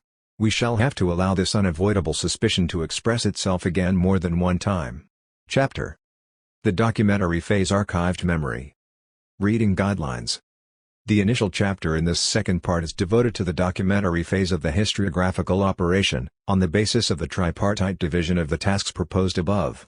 We shall not forget that within this phase we do not have in mind chronologically distinct stages of the whole enterprise, but rather levels within a research program that are distinguished only by the distantiated epistemological gaze. This phase, taken in isolation, presents itself as a meaningful sequence whose stages lend themselves to discrete analysis. The terminus a quo is still memory grasped at its declarative stage. The terminus ad came has the name documentary proof. Between these two extremes unfolds a quite broad interval that I shall demarcate in the following way. We shall first pinpoint the switch to history from memory on the formal level of space and time. I shall then seek what on this level of the historiographical operation can be the equivalent of a priori forms of experience as they are determined by a transcendental aesthetics in a Kantian style. What is it that makes for a historical time and a geographical space, allowing for the fact that they cannot be articulated separately from each other? Section, inhabited space, and section, historical time. Passing from form to content, from historical space-time to things said about the past, I shall follow the movement thanks to which declarative memory externalizes itself in testimony. I shall give all its force to the witness's commitment in his testimony. Section, testimony. I shall dwell then a while on the moment of inscription of testimony that is received by another. This moment is the one when things said tip from the oral field to that of writing, which history will not henceforth abandon. It is also the moment of the birth of the archive, collected, preserved, consulted. Passing through the door of archives, testimony enters the critical zone where it is not only submitted to the harsh confrontation among competing testimonies, but absorbed into a mass of documents that are not all testimonies. Section, the archive. The question will then arise about the validity of documentary proof, the first component of proof in history. Section, documentary proof. Considered in light of the myth from the Phaedrus, these steps taken together denote a tone of assurance as regards the well-foundedness of the confidence placed in the capacity of historiography to enlarge, correct, and criticize memory, and thereby to compensate for its weaknesses on the cognitive as much as on the pragmatic plane. The idea we shall confront at the beginning of part, that memory can be divested of its function of being the birthplace of history to become one of its provinces, one of the objects it studies, certainly finds its greatest backing in the self-confidence of the historian sitting down to work, the historian in the archives. It is good that it should be so, if only to disarm those who negate great crimes who will find their defeat in the archives. In the following stages of the historiographical operation there will be stronger reasons for not simply celebrating this victory over the arbitrary that is the glory of archival labor. Yet we must not forget that everything starts, not from the archives, but from testimony, and that, whatever may be our lack of confidence in principle in such testimony, we have nothing better than testimony, in the final analysis, to assure ourselves that something did happen in the past, which someone attests having witnessed in person, and that the principle, and at times our only, recourse, when we lack other types of documentation, remains the confrontation among testimonies. Inhabited space. The impetus given the present investigation by taking up the myth from the Phaedrus leads to our organizing our reflection around the notion of inscription, whose amplitude exceeds that of writing in the precise sense of the fixation of oral expressions of discourse by a material support. The dominant idea is that of external marks adopted as a basis and intermediary for the work of memory. In order to preserve the amplitude of this notion of inscription, I shall first consider its formal conditions, namely, the mutations affecting the spatiality and temporality of living memory, whether collective or private. If historiography is first of all archived memory and if all the subsequent cognitive operations taken up by the epistemology of historical knowledge proceed from this initial gesture of archiving, the historian's mutation of space and time can be taken as the formal condition of possibility for this gesture of archiving. A parallel situation to the one that lies at the origin of Kant's transcendental aesthetic associating the destiny of space with that of time is recognizable here. In passing from memory to historiography, the space in which the protagonists of a recounted history move and the time in which the told events unfold conjointly change their sign. The explicit declaration of the witness, whose profile we shall take up below, states this clearly: I was there, j'y étais. The use of the grammatical imperfect tense in French indicates the time, while the adverb marks the space. Together the here and there of the lived space of perception and of action, and the before of the lived time of memory, find themselves framed within a system of places and dates where the reference to the here and absolute now of lived experience is eliminated. That this double mutation can be correlated with the position of writing in relation to orality is confirmed by the parallel constitution of two sciences, geography, on the one hand, seconded by cartography. I think here of the imposing gallery of maps in the Vatican Museum, and historiography, on the other. Following Kant's transcendental aesthetic, I have chosen to take up the pair space/time starting from the side of space. The moment of exteriority, common to every external mark characteristic of writing according to the myth from the Phaedrus, then finds itself immediately underscored. What is more, the alternation of continuities and discontinuities that mark the historical mutation of these two a priori forms is then easy to decipher. At the beginning, we have the corporeal and environmental spatiality inherent to the evocation of a memory. To make sense of this, in part, I oppose the worldliness of memory to its reflexive pole. The memory of having inhabited some house in some town or that of having traveled in some part of the world are particularly eloquent and telling. They weave together an intimate memory and one shared by those close to one. In memories of this type, corporeal space is immediately linked with the surrounding space of the environment, some fragment of inhabitable land, with its more or less accessible paths, its more or less easy to cross obstacles. Thinkers in the Middle Ages would have said that our relation to the space open to practice as well as to perception is arduous. From such shared memory, we pass by degrees to collective memory and its commemorations linked to places consecrated by tradition. It is the occurrence of such experiences that first introduced the notion of sites of memory, prior to the expressions and fixations that have subsequently become attached to this expression. The first milestone along the way of the spatiality that geography sets in parallel with the temporality of history is the one suggested by a phenomenology of place or site. We owe the former to Edward Casey, from whom I have already borrowed important insights having to do precisely with the worldliness of the mnemonic phenomenon. If the title chosen suggests something like a nostalgia desirous of putting things back in their place, it has to do with the adventure of a being of flesh and bones who, like Ulysses, is in his place as much in the places visited as upon his return to Ithaca. The navigator's wanderings demand their right no less than does the residence of the sedentary person. To be sure, my place is there where my body is. But placing and displacing oneself are primordial activities that make place something to be sought out. And it would be frightening not ever to find it. We ourselves would be devastated. The feeling of uneasiness, Unheimlichkeit, joined to the feeling of not being in one's place, of not feeling at home, haunts us, and this would be the realm of emptiness. But there is a question of place because space is not yet filled, not saturated. In truth, it is always possible, often urgent, to displace oneself, with the risk of becoming that passerby, that wanderer, that FLANer, that vagabond, stray dog that our fragmented contemporary culture both sets in motion and paralyzes. Investigation into what place signifies finds support in ordinary language, which includes expressions such as emplacement and displacement, expressions that usually come in pairs. They speak of experiences of the lived body that demand being spoken of in a discourse prior to Euclidean or Cartesian space, as Merleau-Ponty emphasized in his Phenomenology of Perception.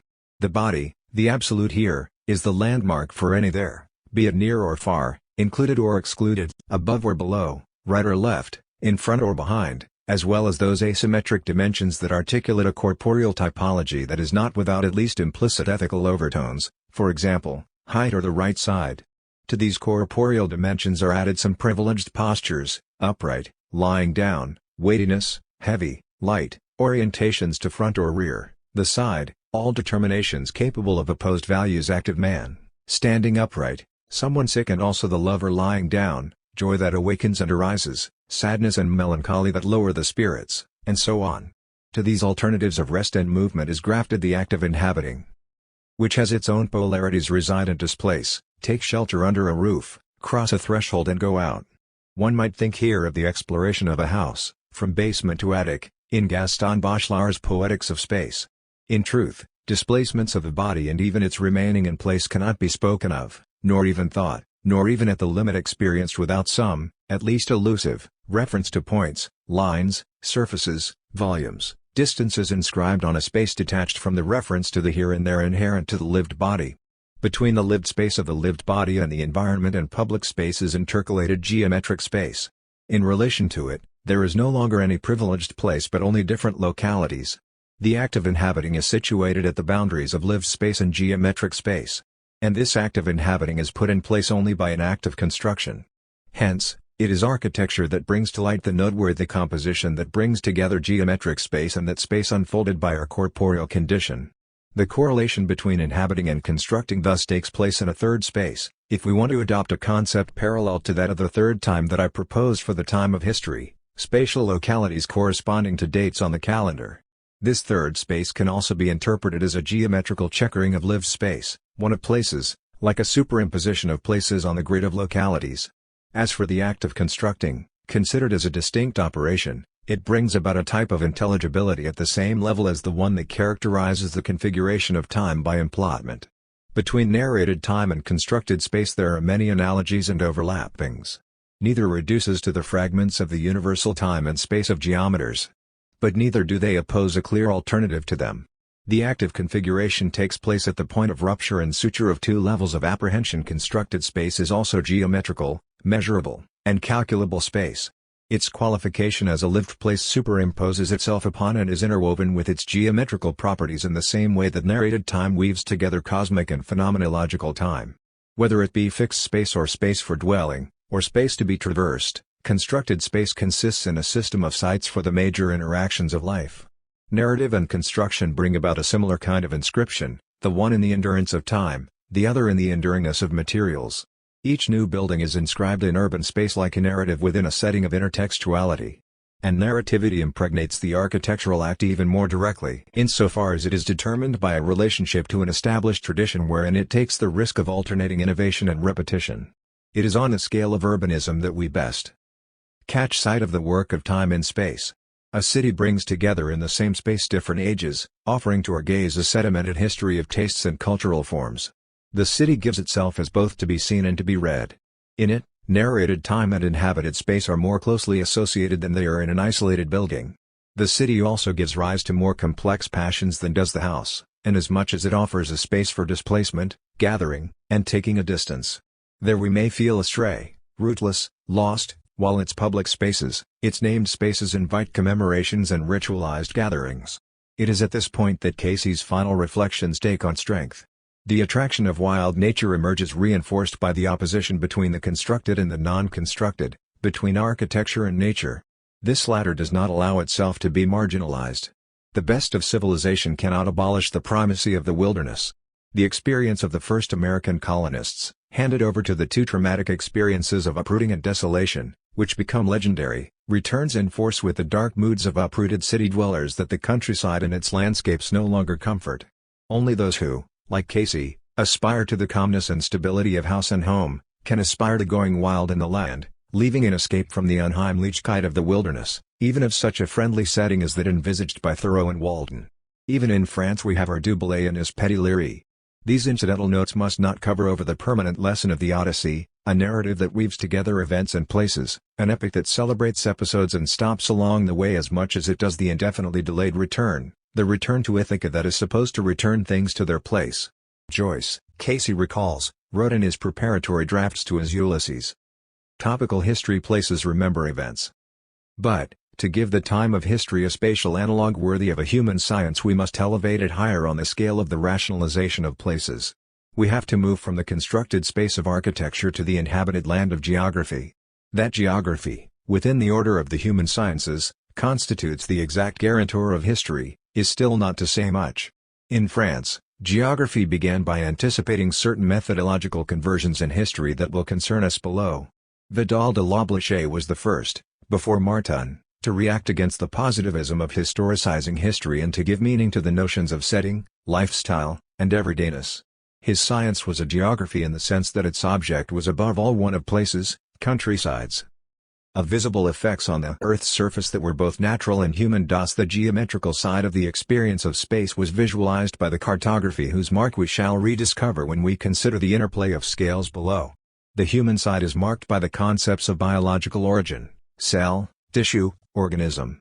What was to influence the history of the Annales school was, on the one hand, the accent placed on things that were permanent, represented by the stable structures of the countryside, and, on the other, the preference for description expressed by the flourishing of regional monographs.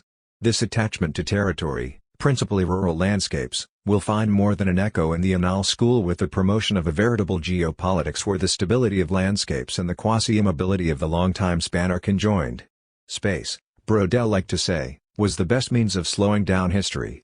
These spaces were in turn those of regions and those of seas and oceans. I love the Mediterranean passionately, he declared in his great book where the Mediterranean was both side and hero. As Lucien Febvre wrote to Brodel, between these two protagonists, Philip and the interior ocean, the match is not equal. Quoted in Das as for the question that led to the preceding observations, that of the switchover from the space of geographers and historians in relation to the space of lived experience, itself anchored in the range of the body and its environment, we must not focus exclusively on the break between them. Above, I referred to the schema of an alternation of ruptures, sutures, and reprises at a higher level of determination stemming from the existential level. Geography is not geometry insofar as the land surrounded by oceans is an inhabited one. This is why geographers of the school of Vidal de L'Oblachet speak of it as a milieu. But the milieu, as we learn from Canguilhem, is one pole of a debate, an Auseinandersetzung, where the living creature is the other pole. In this respect, the emphasis on possibility of Vidal de L'Oblachet anticipates the dialectics of a von Uexk Dyer Saussure and a Kurt Goldstein. And, if in Brodel's geohistory milieu and space are taken as equivalent terms, the milieu remains that of life and civilization. Any civilization is at bottom a space worked by men in history. We read in the Mediterranean and the Mediterranean world in the age of Philip I. And again, what is a civilization if not the time-worn placement of a certain humanity in a certain space? Cited by Das, it is this mixture of climate and culture that makes up geohistory, which in turn determines the other levels of civilization, according to modes of interconnectedness that we shall discuss in the following chapter. The geopolitical perspective can be taken as more spatial and temporal. But it is so in relation to the level of institutions and events, which is that of layers built upon the geographical soil and in their turn placed under the constraint of structures of a temporal nature. I had earlier noted, in my attempt to re-narrativize Brodel's great work, and to read it in terms of the great plot of the Mediterranean, that the first part, where space is said to be the theme, is a peopled space. The Mediterranean itself is the interior sea, a sea between inhabited or uninhabitable, hospitable or inhospitable lands. This space is the setting for the inscription of slower oscillations than those known by history. Brodel's other great work, Civilization and Capitalism, th. century, calls for similar considerations. What succeed each other in time are world economies inscribed in space but articulated in terms of places qualified by human activities and divided into concentric circles whose centers change over time.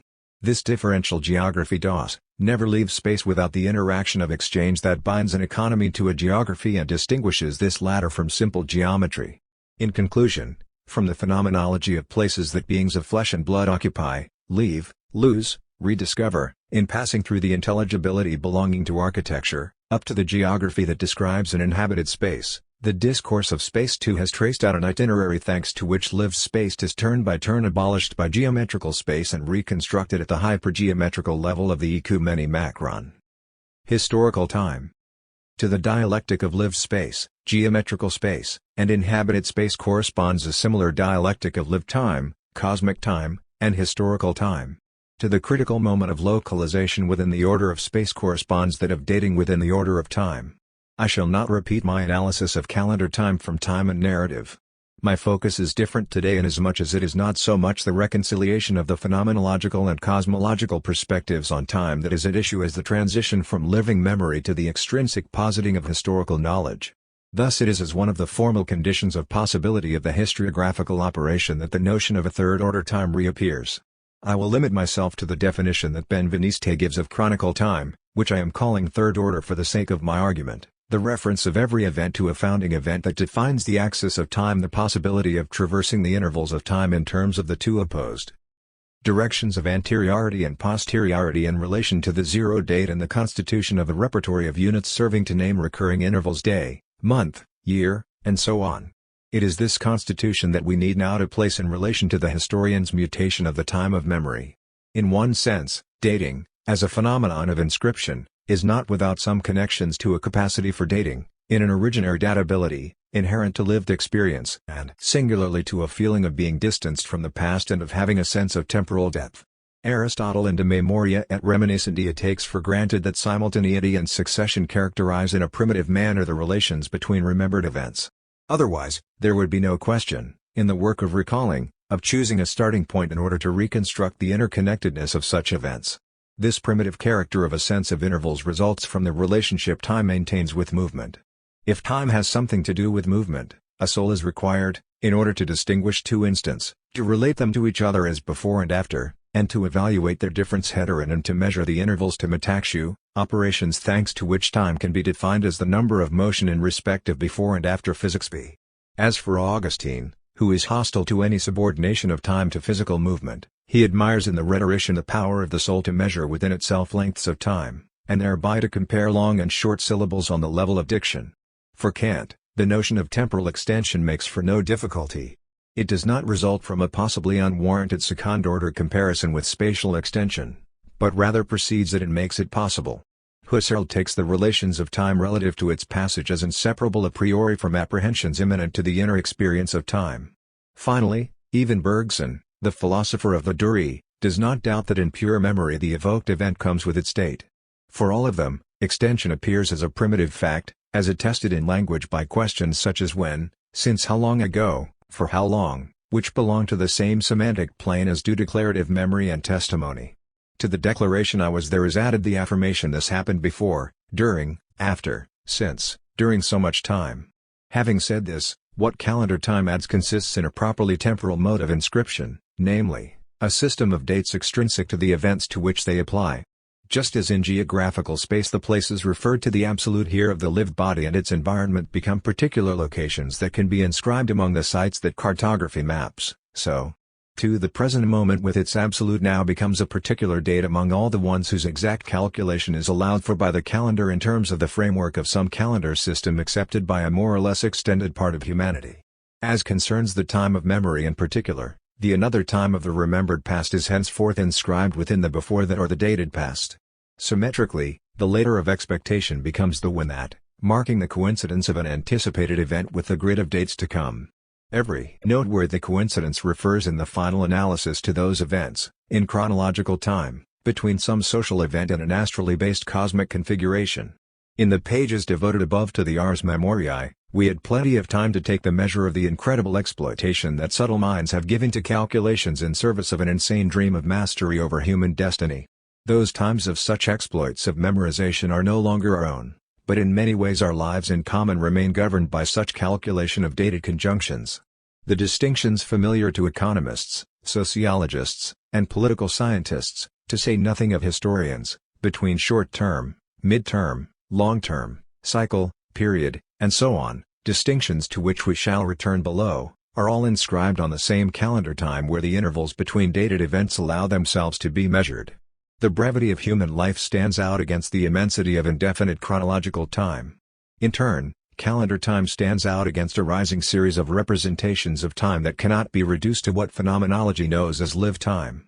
Thus Christophe Paumian, in L'Ordre du Temps, distinguishes four ways of visualizing time, of translating it into signs: chronometry, chronology, chronography, and chronosophy. This order stems essentially from a kind of thinking that overflows that of the knowable, to use the Kantian distinction between Denken and Erkennen, within whose limits historians' history confines itself.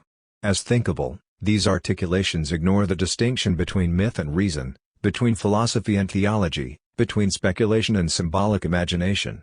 These considerations from the preface to L'Ordre du Temps have a lot to say to our inquiry. We ought not to believe, for example, that historical knowledge has only collective memory for its opposite. It has also to conquer its space of description and explanation against the speculative background deployed by the problems of evil, love, and death.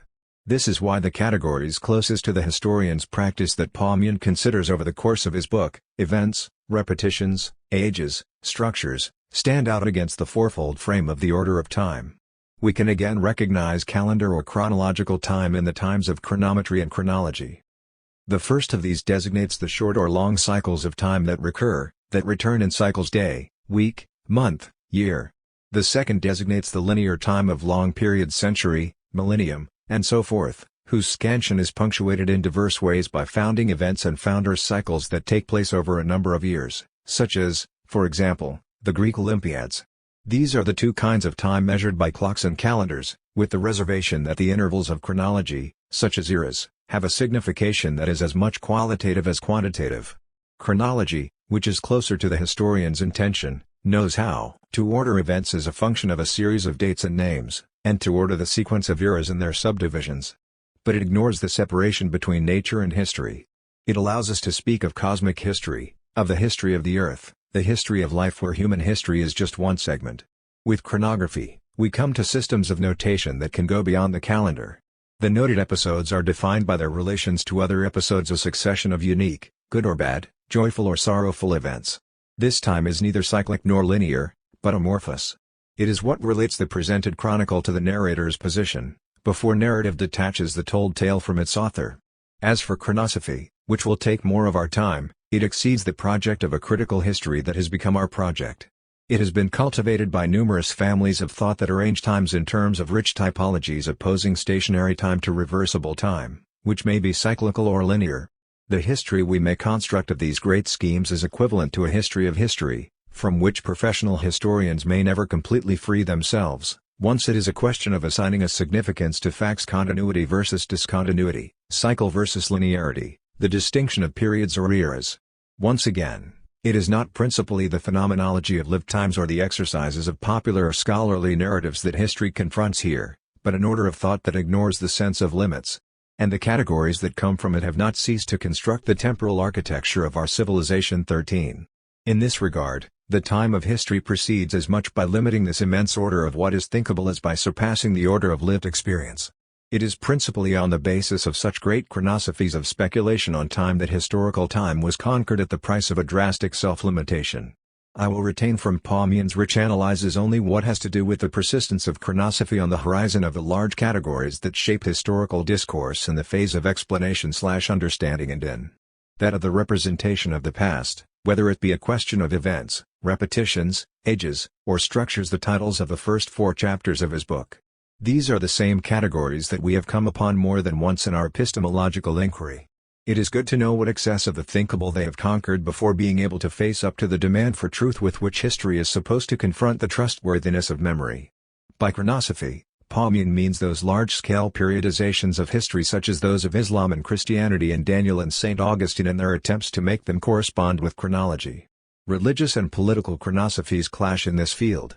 With the Renaissance appears a periodization in terms of ages of art, and with the 18th century one in terms of centuries. One will readily take the notion of event to be the least speculative among these developments, and also as the most self-evident one. Michelet as much as Maupassant, Droysen as much as Dilthey profess with confidence the primacy of the individually determined fact. Reduced to the sphere of visibility, the events coming to perception would be unjustifiable. An aura of invisibility which is the past itself encircles it and hands it over to mediations that are the objects of research and not of perception. Along with the invisible, speculation comes into play and proposes a historical typology of chronosophies. In the Christian West, it is principally in terms of the opposition between profane and sacred history, on the plane of a theology of history, that the relations between the continuous and the discontinuous were conquered. We must not lose sight of this speculative history when we take up in succession the Browdelian plea for a history not based on events and the return of the event in the wake of the return of the political, up to the most sophisticated models pairing up event and structure. Would one have formed the notion of repetitions without the idea of a direction and a signification that were first provided by a typology on the chronosophical level? We owe to this latter the opposition between a stationary time and a non-repeatable one, whether cyclic or linear, and, in the latter case, either progressive or regressive. It is from these large-scale orientations that the present receives a meaningful place in history as a whole. Then we speak of ages, centuries, periods, stages, epochs. Like the notion of event, that of the architecture of historical time is conquered through the disintegration of the overall time of history, from which emerges the problem of the relationships between different local times. But have we stopped adding to proposals of the type that Bernard of Chartres spoke of in talking about the visual acuity of dwarfs in comparison to the greatness of the giants upon whose shoulders they were perched? Have we renounced opposing a time of rebirth to one of darkness, spotting oscillations indicated by some cyclical phenomena, watching out for advances and retreats, extolling the return to sources, protecting taste and customs from the corruption of the cumulative effects of history? Are there no more battles between the ancients and the moderns? Haven't we read and understood Vico and Turgot? The struggle of the chronosophy of progress against the specter of philosophies of regression undoubtedly has not disappeared from our horizons. The plea for or against modernity that I shall refer to below continues to borrow from this panoply of arguments. We do not readily admit the chronosophic status of the idea of a cumulative and irreversible linear time, still familiar to professional historians. The chronosophy of cyclical time at the turn of the 20th century suffices to recall it. And do not the cycles so dear to economists ever since the takeoff of the history of prices and economic fluctuations, with Ernest Labrousse among others, point us in the direction of a synthesis of cyclical and linear time? Even the piling up of timespans, in the manner of Brodel, and the attempt joined to it to articulate conjuncture and event in terms of a triadic structure, poorly conceals the chronosophic residue that hides itself behind a scientific facade. Sedilla in this sense, breaking away from every chronosophy, to the benefit of a certain methodological agnosticism concerning the direction of time, has not been achieved. Perhaps it is not desirable that it should be, if history is to remain interesting, that is, if it is to continue to speak of hope, nostalgia, anxiety. The concept of ages Paumian, Chab, is perhaps the most troublesome, inasmuch as it seems to be superimposed on chronology in order to cut it into large periods. For example, in the West we continue to divide the teaching of history and even historical research into antiquity, the Middle Ages, early modernity, and the modern world. Here we recall the role that Émile Benveniste assigns to the zero point in the calculation of historical time. The birth of Christ for the Christian West, the Hijra for Islam. Yet periodizations have an even richer history as far back as Daniel's dream is recounted in the Hebrew Bible, leading to the theory of four monarchies according to Augustine. Then we find successive quarrels between ancients and moderns, which play on rival periodizations. The comparison of ages of life also has its adepts, as does doubt concerning the historical replica of biological aging. Does history know an old age that does not lead to death? In truth, the concept of periods does not lend itself to a history distinct from that of cyclical or linear, or stationary or regressive conceptions. Hegel's philosophy of history offers in this regard an impressive synthesis of multiple ways of ordering historical time. And after Hegel, despite my vow to renounce Hegel, the question arises anew whether every chronosophic residue has disappeared from the use of terms such as stages adopted in economic history, on the plane where cycles and linear segments intersect. What is at stake is nothing less than the possibility of a history without direction or continuity. It is here, according to Paumian, that the theme of structure takes over from that of periods. But can one do history without periodization? I mean, not merely teach history, but produce it? According to Claude Lévi-Strauss, we would have to spread out in space those forms of civilization which we imagined as spread out in time.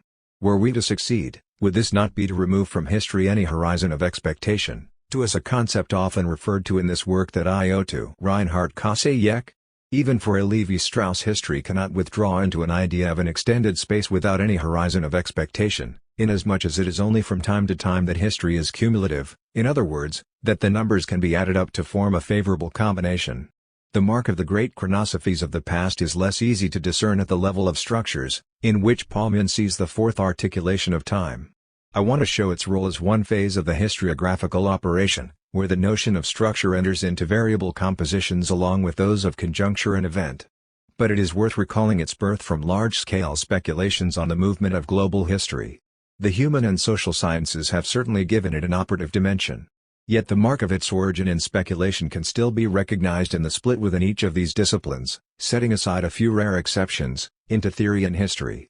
The autonomy of the theoretical in relation to the experimental was first conquered in biology, in conjunction with linguistics and anthropology. Structures are new objects, theoretical objects, endowed with a demonstrable reality or existence, in the same way that one demonstrates the existence of a mathematical object.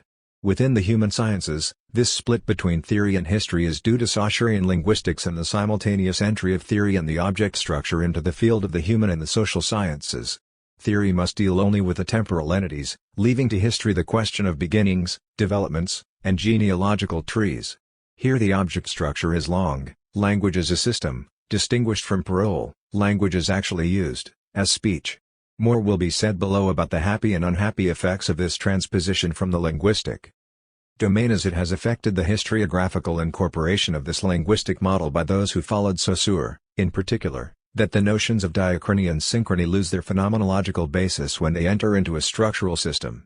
Conciliation between an approach based on system, as the enemy of the arbitrary, and a historical one, set out in terms of discrete events, itself becomes the object of speculation, as we see in Roman Jacobson cf. Paumian in history as a discipline finds itself indirectly caught up in the reintegration of linguistics as a science into the space of theory as well as by the overlapping within this same space of studies of literary, and in particular of poetic language. But it is also the claim to dissolve history into a logical or algebraic combinatrix, in the name of the correlation between process and system, that the theory of history has had to deal with in the last third of the 20th century, almost as though structuralism had given historiography a perfidious kiss of death. My own recourse to models stemming from the theory of action will inscribe itself within this revolt against the hegemony of structuralist models, but not without retaining something of the imprint they have exercised on the theory of history. For example, the concepts of transition as important as those of competence and performance, taken from Noam Chomsky, retailored to the scale of the relationship among the notions of agent, agency in Charles Taylor's sense, and structures of action, such as constraints, norms, and institutions.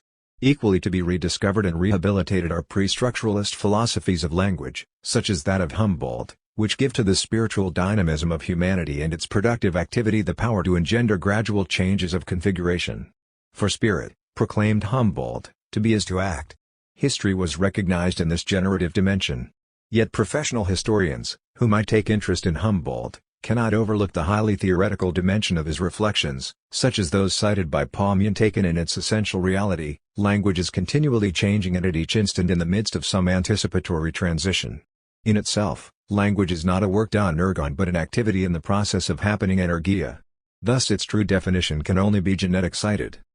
This long excursus devoted to the speculative and highly theoretical past of our notion of historical time has had a single goal, to recall to historians a number of things. The historiographical operation proceeds from a double reduction, that of the lived experience of memory, but also that of the multimillenary speculation on the order of time. The structuralism that has fascinated several generations of historians stems from a theoretical stance that, through its speculative side, is situated along the prolonging of the great theological and philosophical chronosophies, as a kind of scientific, even scientistic chronosophy. Historical knowledge perhaps has never, in fact, stopped dealing with these visions of historical time, when it speaks of cyclical or linear time, stationary time, decline or progress. Will it not then be the task of a memory instructed by history to preserve the trace of the speculative history over the centuries and to integrate it into its symbolic universe? This will be the highest destination of memory, not before but after history. The palace of memory, we have read in Augustine's Confessions, not only holds the memories of events, the rules of grammar, and rhetorical examples, it also preserves theories, including those that, claiming to embrace it, have threatened to eliminate it. Testimony. Testimony takes us with one bound to the formal conditions of the things of the past praeterita, the conditions of possibility of the actual process of the historiographical operation. With testimony opens an epistemological process that departs from declared memory, passes through the archive and documents, and finds its fulfillment in documentary proof. As a first step, I shall take up testimony as such while holding in suspense the moment of inscription that is archived memory. Why this delay? For several reasons. First of all, testimony has several uses. Archiving in view of consultation by historians is only one of them, beyond the practice of testimony in daily life and parallel to its judicial use sanctioned by a tribunal's passing judgment. Furthermore, at the very interior of the historical sphere, testimony does not run its course with the constitution of archives. It reappears at the end of the epistemological inquiry at the level of the representation of the past through narrative, rhetorical devices, and images. Moreover, in some contemporary forms of deposition arising from the mass atrocities of the 20th century, it resists not only explication and representation, but even its being placed into some archival reserve, to the point of maintaining itself at the margins of historiography and of throwing doubt on its intention to be truthful. Which is to say that in this chapter we shall follow only one of the destinies of testimony, the one sealed by its being placed into an archive and sanctioned by documentary proof. Whence the interest and importance of an attempt at an analysis of the essence of testimony as such, while respecting its potentiality for multiple uses. When we shall borrow from one or another of these uses, I shall seek to isolate those features capable of being shared among most of these uses. It is within the everyday use of testimony that the common core of its juridical and historical use is most easily discerned. This use brings us immediately face to face with the crucial question: to what point is testimony trustworthy? This question balances both confidence and suspicion. Thus it is by bringing to light the conditions in which suspicion is fomented that we have a chance of approaching the core meaning of testimony. In effect, suspicion unfolds itself all along the chain of operations that begin at the level of the perception of an experienced scene, continuing on to that of the retention of its memory, to come to focus in the declarative and narrative phase of the restitution of the features of the event. The untrustworthiness of witnesses has taken on scientific form within the framework of judicial psychology as an experimental discipline. One of the basic tests consists in imposing on a group of subjects the task of producing a verbal restitution of some filmed scene. This test is supposed to allow measurement of the trustworthiness of the human mind with regard to the proposed operations, whether at the moment of perception, or during that of its retention, or finally when it comes to its verbal restitution. The artifice of this test to which it is important to draw our attention is that it is the experimenter who defines the conditions of the test and who validates the reality status of the fact to be attested to. This reality status is taken for granted in the very putting together of the experiment. It is thus the gap between this reality recognized by the experimenter that is taken into consideration and measured. The implicit model of this presupposition is the undisputable trustworthiness of the camera's eye. The results of these experiments are certainly not negligible.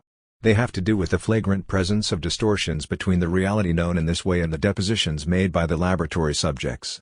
For me, the question is not to criticize the conclusions of these investigations as disqualifying testimony in general, but rather to call into question, on the one hand, what Yulong calls the paradigm of recording, that is, the video camera, and, on the other, the idea of the disengaged observer, a prejudice to which the experimental subjects are submitted.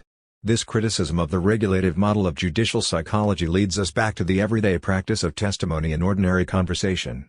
This approach is profoundly in agreement with the theory of action that will be brought into play in the explanatory and representative phases of the historiographical operation, and with the primacy that will be accorded to the problematic of representation in relation to action on the level of the constitution of the social bond and the identities that stem from it. The activity of testifying, grasped before the bifurcation between its judicial and its historiographical uses, then reveals the same amplitude and the same import as does that of recounting, thanks to the manifest kinship between these two activities, to which we must soon add the act of promising, whose kinship with testimony remains more concealed. Placing into an archive, on the historical side, and a deposition before a tribunal, on the judiciary one, constitute specific uses, governed on the one side by documentary proof and on the other by the passing of a judgment.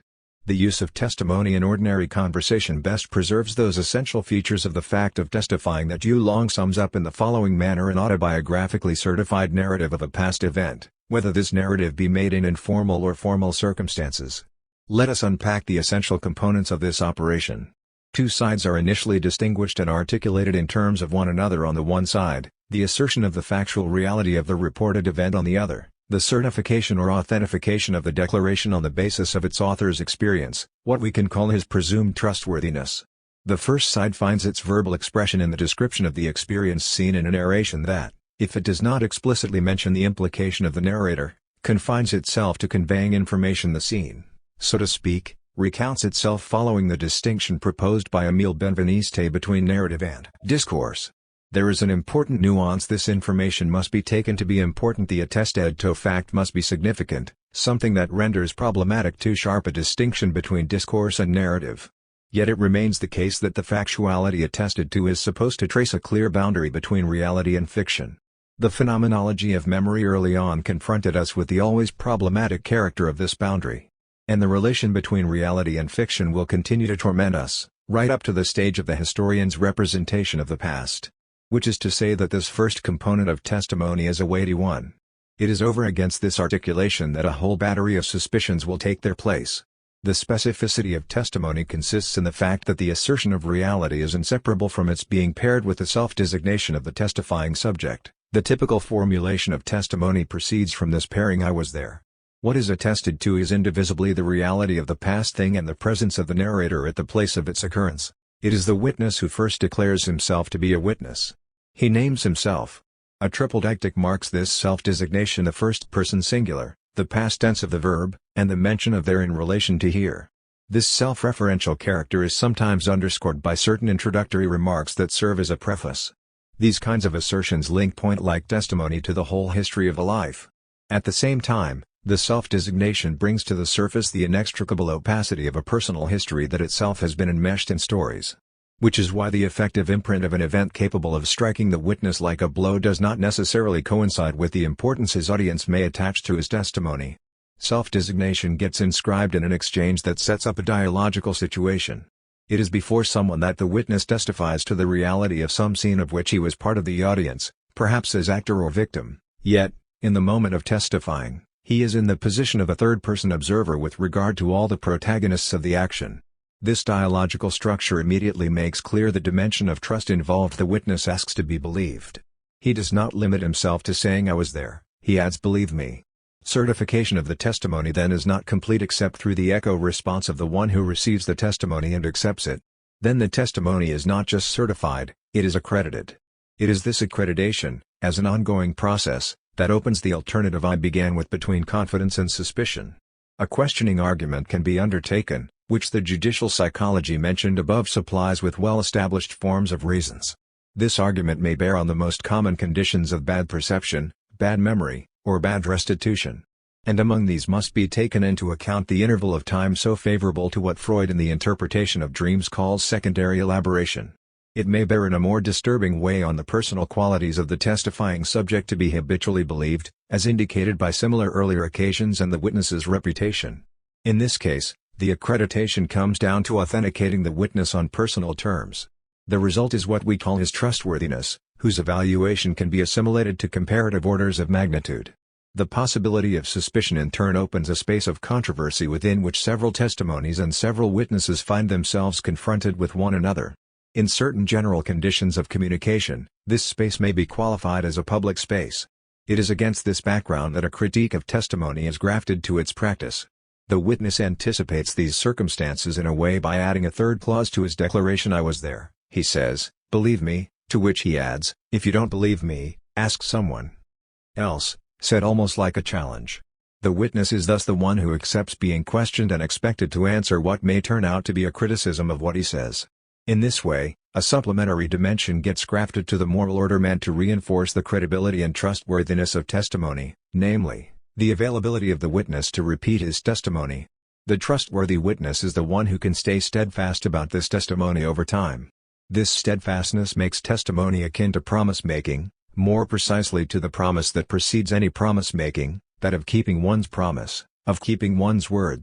Thus testimony links up with promise-making among those acts of discourse that specify ipseity in its difference from simple sameness, the sameness of character or, better, that of one's genetic makeup, which is immutable from the birth to the death of an individual, the biological basis of his identity. The witness must be capable of answering for what he says before whoever asks him to do so. This stable structure of the willingness to testify makes testimony a security factor in the set of relations constitutive of the social bond. In turn, this contribution of the trustworthiness of an important proportion of social agents to the overall security of society in general makes testimony into an institution. We can speak here of a natural institution, even if the expression seems like an oxymoron.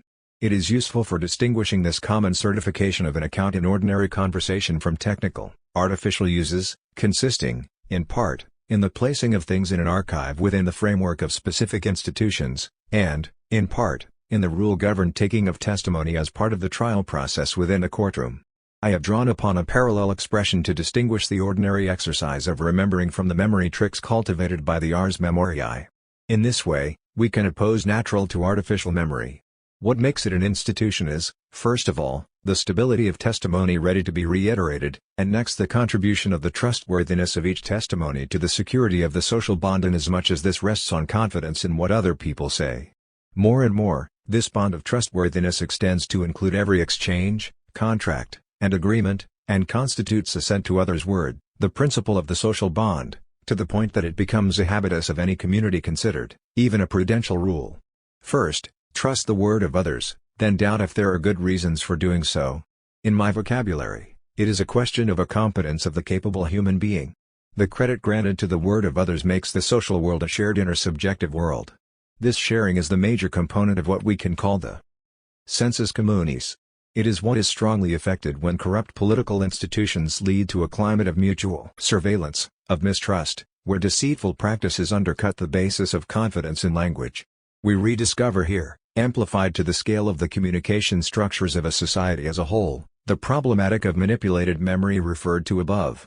What confidence in the word of others reinforces is not just the interdependence, but the shared common humanity, of the members of a community. This needs to be said in fine to compensate for the excessive accent placed on the theme of difference in many contemporary theories of the social bond. Reciprocity corrects for the unsubstitutability of actors. Reciprocal exchange consolidates the feeling of existing along with other humans, inter homines esse, as Hannah Arendt liked to put it. This betweenness opens the field to dissensus as much as to consensus. And it is dissensus that the critique of potentially divergent testimonies will introduce on the pathway from testimony to the archive. To conclude, in the final analysis, the middle level of security of language of a society depends on the trustworthiness, hence on the biographical attestation, of each witness taken one by one. It is against this background of assumed confidence that tragically stands out the solitude of those historical witnesses whose extraordinary experience stymies the capacity for average, ordinary understanding. But there are also witnesses who never encounter an audience capable of listening to them or hearing what they have to say. The archive. The moment of the archive is the moment of the entry into writing of the historiographical operation. Testimony is by origin oral. It is listened to, heard. The archive is written. It is read, consulted. In archives, the professional historian is a reader. Before the consulted or constituted archive, there is the archiving of things. This brings about a break in a continuous trajectory. Testimony, we have said, gives a narrative follow-up to declarative memory. Yet narrative can be detached from its narrator, as literary criticism informed by structuralism likes to emphasize. But this does not mean that the phenomenologist is left behind. Between the saying and the said of any utterance, a subtle gap opens that allows what is stated, the saying of what is said, to pursue what we can strictly speaking call a literary career.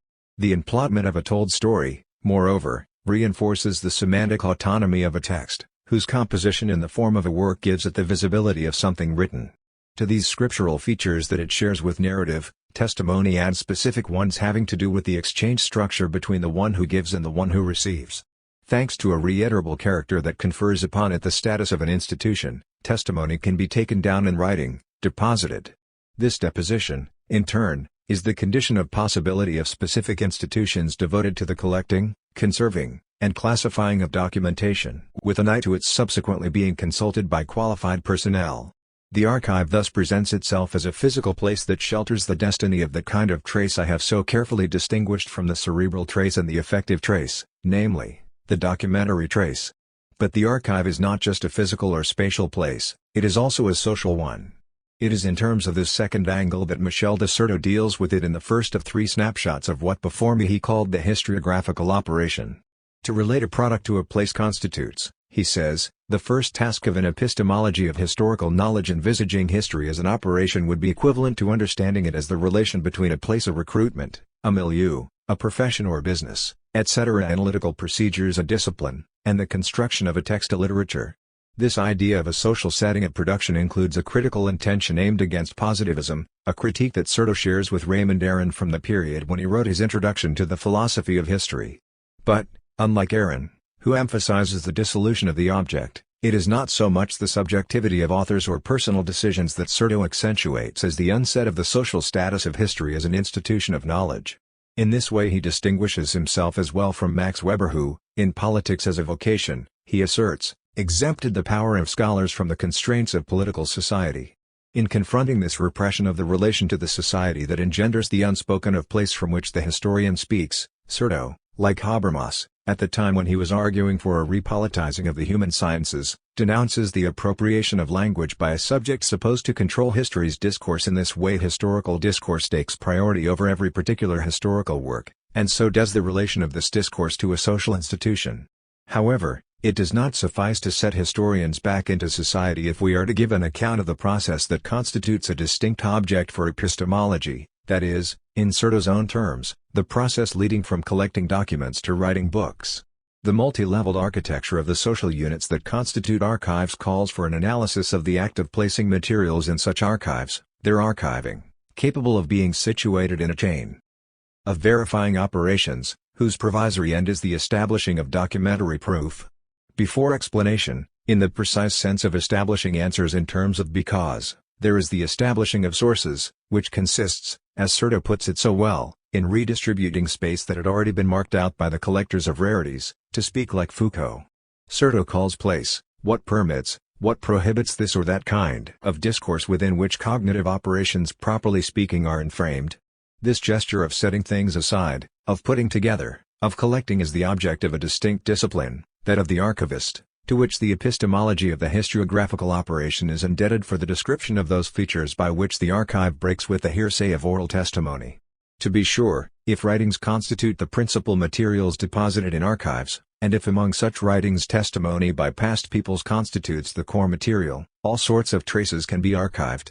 In this sense, the notion of the archive restores to the gesture of writing the full scope given to it by the myth and the phaedrus.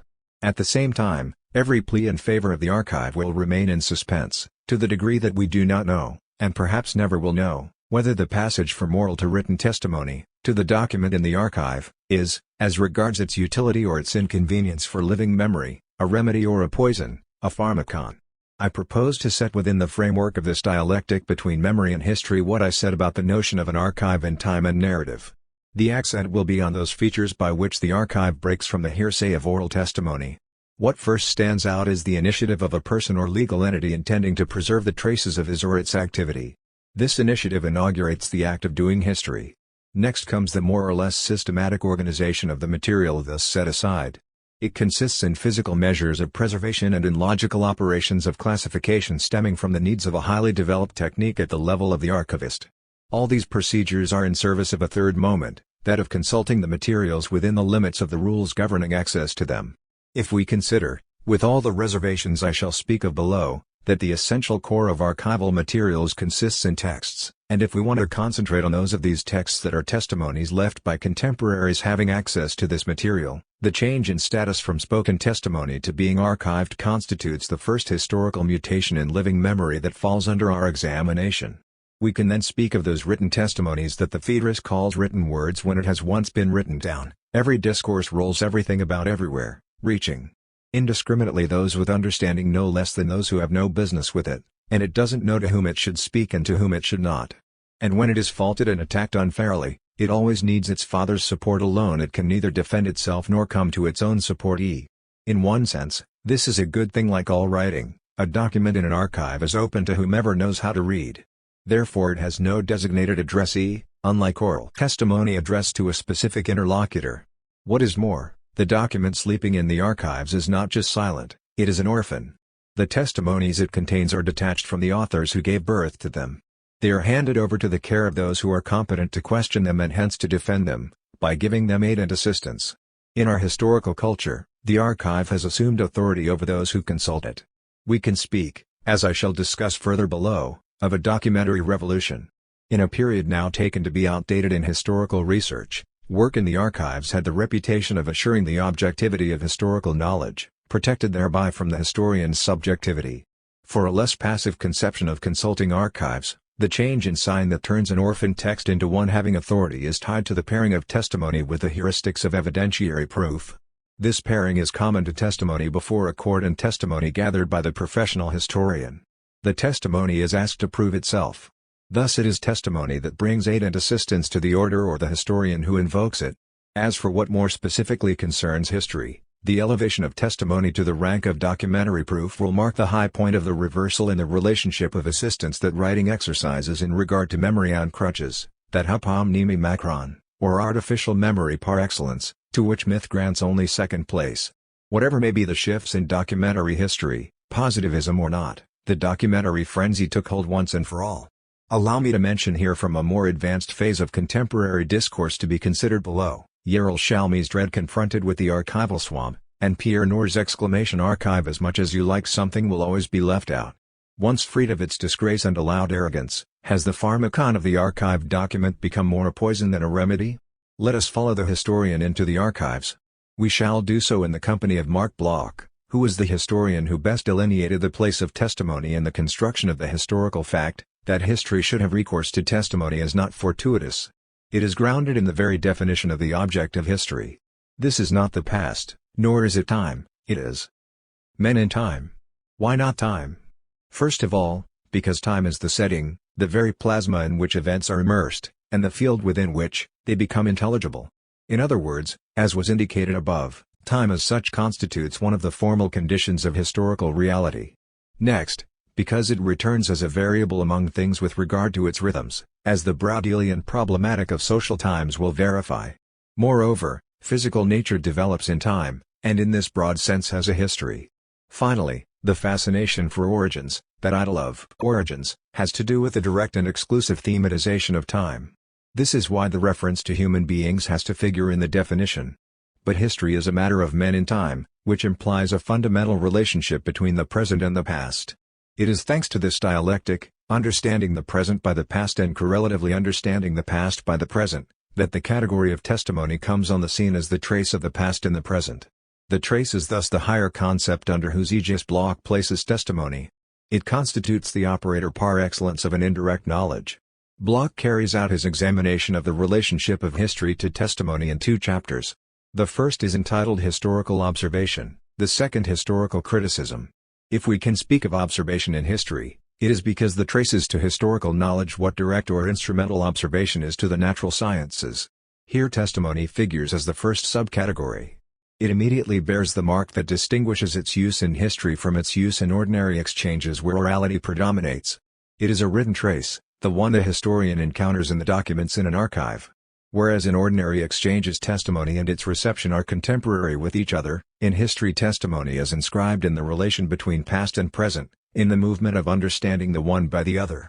Writing is thus the mediation of an essentially retrospective science, of a thinking backwards.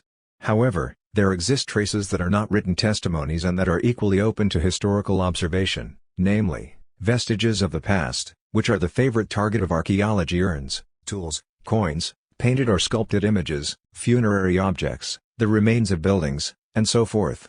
By extension we can call them unwritten testimonies, at the risk of some confusion with oral testimonies whose fate I shall return to below.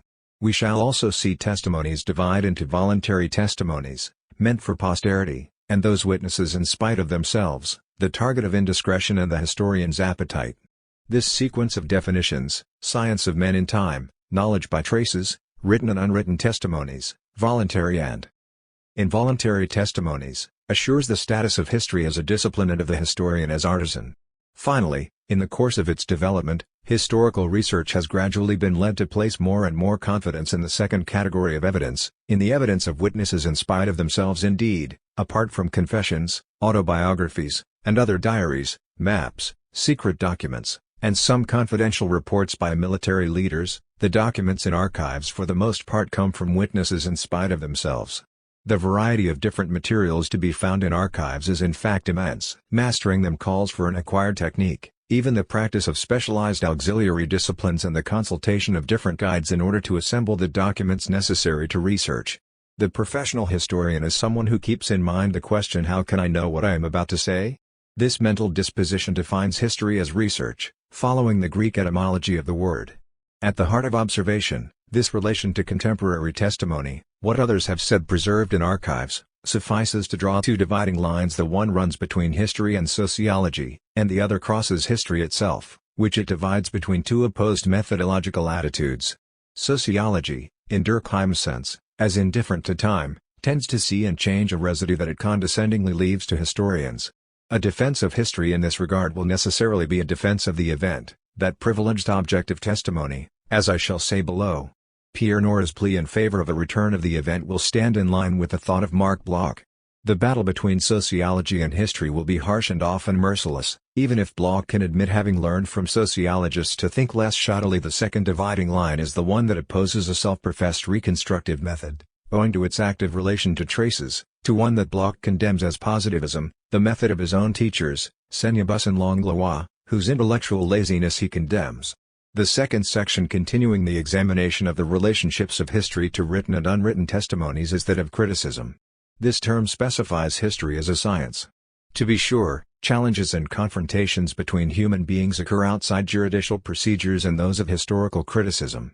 However, only the testing of written testimony, joined with that of those other traces, the vestiges, has given rise to criticism in a sense worthy of this name. In fact, it is within the historiographical sphere that the very word criticism appeared with the sense of corroboration of what others say, before assuming the transcendental function that Kant would assign to it as critique on the level of an exploration of the limits of our cognitive faculty. Historical criticism has had to blaze a difficult trail between spontaneous credulity and Pyrrhonian skepticism in principle. And it is one that goes beyond mere common sense. We can trace the birth of historical criticism back to Lorenzo Valla's critique of the donation of Constantine. Its golden age is illustrated by three great names: the Jesuit Paperbroek, of the Bollandists, the founder of scientific hagiography Mauby Yuan, the Benedictine from St. Maur, who founded diplomatic history, and Richard Simon, the Oratorian who marks the beginnings of critical biblical exegesis. To these three names should be added those of Spinoza with his theologico-political treatise, and Bayle, who posed so many doubts. Ought we also to add Descartes? No, if we emphasize the mathematical turn of the discourse on method; yes, if we link historians' doubt with Cartesian methodic doubt. The struggle with the document, as Marc Bloch so well puts it, is henceforth taken as a given. Its major strategy is to examine sources in order to distinguish the true from the false, and, in order to do this, to make speak those witnesses who one knows may deceive themselves or lie, not in order to refute them, but to understand them. We owe to this criticism a map or typology of false testimonies, to which we might compare the results of Bentham's treatise on judicial proofs, which Marc Bloch may have known, but which historians have largely improved upon. Bloch's summary is exemplary. Starting from the fact of imposture, as a deliberate fraud, he moves on to the reasons for lying, mystifying, faking, that may be those of wily individuals, self-interested frauds, or those common to an age open to fabrications. Next he considers the more insidious forms of fakery, sly revisions, clever interpolations. There is room for involuntary errors and pathological errors, properly speaking arising from the psychology of testimony. One interesting remark is that the contingencies of events are more propitious for errors than are things drawn from deeply felt feelings about human fate. Bloch does not hesitate to draw on his own experience as a soldier in the two world wars of the 20th century in order to compare his experience as a historian, and principally a medieval one, with that of the engaged citizen, attentive to the role of propaganda, censorship, and the pernicious effects of rumor. To this typology, Bloch grafts his section entitled Tautologic of the Critical Method. This opens a vast workspace to which many following him have contributed. At its center lies the work of comparison and its interplay of resemblances and differences. Ordinary controversy finds here an exemplary technical explication. Apart from the elementary prohibition of formal contradiction, an event cannot have happened and not have happened. The argument runs from the art of unmasking the blunders of plagiarists, from spotting what seems obviously unlikely to the logic of probabilities. In this regard, Bloch does not make the mistake of confusing the probability of the production of an event, what, in history, would be the equivalent of the initial equality of chances of a toss of dice. In the criticism of evidence, almost all the dice are loaded with the probability of a judgment concerning genuineness made by a reader in the archives. In weighing the pros and cons, doubt is an instrument of knowledge that assesses the degree of likeliness of the chosen combination. Perhaps it would be better to speak of plausibility rather than of probability. That argument is plausible that is worthy of being defended when challenged. As has been suggested, Much remains to be done regarding the validation procedures for any proof and as regards the criteria of internal and external coherence, and many have worked on this problem. Here it seems opportune to bring in a comparison drawn from Carlo Ginzburg concerning the evidential paradigm. Mark Bloch's work, in effect, leaves unexplored the notion of a vestige, introduced with regard to archaeology and quickly assimilated to the notion of unwritten testimony. But vestiges play a non-negligible role in the corroboration of testimonies, as police work confirms, but as also does the interpretation of oral or written testimony. Ginzburg speaks here of clues and of the evidential paradigm, courageously opposed to the Galilean paradigm of the natural sciences. Two questions arise: what are the usages of clues whose convergence authorizes bringing things together in terms of a single paradigm? Furthermore, what in fine is the relation of clues to testimony? The answer to the first question is constructed by Ginzburg's text. As a starting point, reference to the clever art lover, the well-known Giovanni Morelli, whom Freud draws upon in his The Moses of Michelangelo, who made use of the examination of apparently negligible details, the shape of earlobes, to uncover copies of original paintings. This method of drawing upon clues was the joy of Sherlock Holmes and of every author of detective novels following him. Freud recognized in it one of the sources of psychoanalysis, accustomed to divine secret and concealed things from unconsidered or unnoticed details, from the rubbish heap, as it were, of our observations. Are not slips of the tongue, when control slips and incongruous signs escape, clues in this sense? Bit by bit, the whole of medical semiotics, with its concept of a symptom, falls under this category of a clue. In the background lies the hunter's knowledge from earlier days, which deciphers mute tracks. After them come writings, and writing itself, concerning which Ginzburg says that, like divination, it too designated one thing through another. So the whole of semiotics turns out to be based on clues. What then allows this group of disciplines to form a paradigm? Several features: the singularity of the thing deciphered, the indirect aspect of the deciphering, its conjectural character where the term comes from divination, and next comes history. All this explains why history never became a Galilean science. As with the physicians, historical knowledge is indirect, presumptive, conjectural.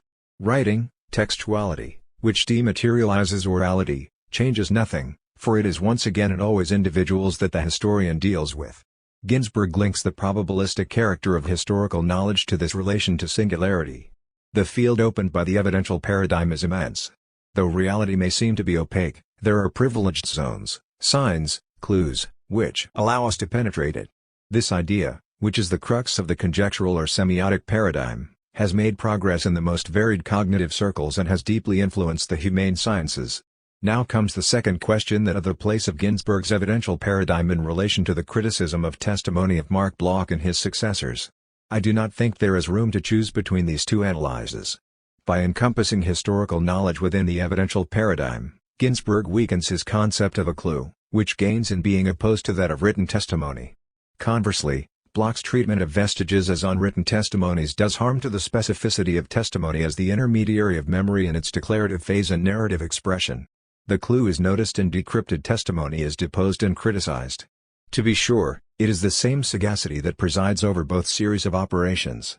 But their points of application are distinct. The semiology of clues exercises its role of complement, control, corroboration in regard to oral or written testimony, to the extent that the signs that it decrypts are not verbal fingerprints, photographic evidence, and today samples of DNA, that biological signature of the living, testify through their muteness. Their discourses differ among themselves in different ways than do oral collections. Thus the benefit of Ginzburg's contribution is to open a dialectic of clue and testimony internal to the notion of a trace and thereby to give the concept of document its full scope. At the same time, the relation of complementarity between testimony and clue comes to be inscribed in the circle of internal-external coherence that structures documentary proof. On the one side, in effect, the notion of the trace can be taken to be the common root of testimony and clue. In this regard, its origin in hunting is significant. An animal passed by and left its track. This is a clue. But the clue by extension can be taken as a kind of writing inasmuch as the analogy of the imprint adheres originarily to the evocation of striking a letter, not to speak of the equally primitive analogy to the icon, written and painted, referred to at the beginning of our phenomenology of memory. Furthermore, writing is itself written down and in this way a kind of clue. Thus graphology deals with writing, its ductus, its stroke, as a form of clue. Conversely, in this interplay of analogies, clues merit being called unwritten testimonies, in the fashion of Mark Bloch. But these interchanges between clues and testimony must not prevent our preserving their different uses. In sum, the beneficiary of this operation will be the concept of document, made up of clues and testimonies, whose final amplitude rejoins the initial one of the trace. There remains the limit case of certain fundamentally oral testimonies, even when written in pen, whose being placed into archives raises a question, to the point of soliciting a veritable crisis concerning testimony. Essentially, it is a question of the testimonies of those who survived the extermination camps of the Shoah, called the Holocaust in English-speaking countries. They were preceded by those of the survivors of the First World War, but they alone have raised the problems I am going to discuss next. Renaud Dulong placed them at the critical point of his work, Le Témoin oculaire. Bearing witness from within a life of testimony, this is the label under which he places a work such as Primo Levi's Drowned and the Saved. Why does this genre of testimony seem to be an exception to the historiographical process? Because it poses a problem of reception that being placed in an archive does not answer and for which it even seems inappropriate, even provisionally incongruous. This has to do with such literally extraordinary limit experiences, which make for a difficult pathway in encountering the ordinary, limited capacities for reception of auditors educated on the basis of a shared comprehension. This comprehension is built on the basis of a sense of human resemblance at the level of situations, feelings, thoughts, and actions.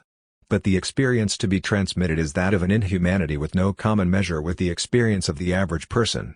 It is in this sense that it is a question of limit experiences. And in this way is anticipated a problem that will not find its full expression except at the end of our review of historiographical operations, that of historical representation at its limits. But before the limits of explanation and understanding are put to the test, those of inscription and archiving already are. This is why we may speak of a crisis of testimony. To be received, a testimony must be appropriated, that is, divested as much as possible of the absolute foreignness that horror engenders. This drastic condition is not satisfied in the case of survivors' testimonies. A further reason for the difficulty in communicating has to do with the fact that the witness himself had no distance on the events he was a participant, without being the agent, the actor he was their victim. How relate one's own death? Asks Primo Levi. The barrier of shame is one more factor with all the others. The result is that the expected comprehension must itself be a judgment on the fly, a judgment without mediation, absolute blame. What finally brings about the crisis in testimony is that its eruption clashes with the conquest made by Lorenzo Valli in the donation of Constantine. Then it was a matter of struggling against credulity and imposture, now it is one of struggling against incredulity and the will to forget. Is this just a reversal of what is at issue? Yet even Levi writes. He writes after Robert Antelme, the author of The Human Race, after Jean Emery, the author of Par delà la crime et la ch adamant.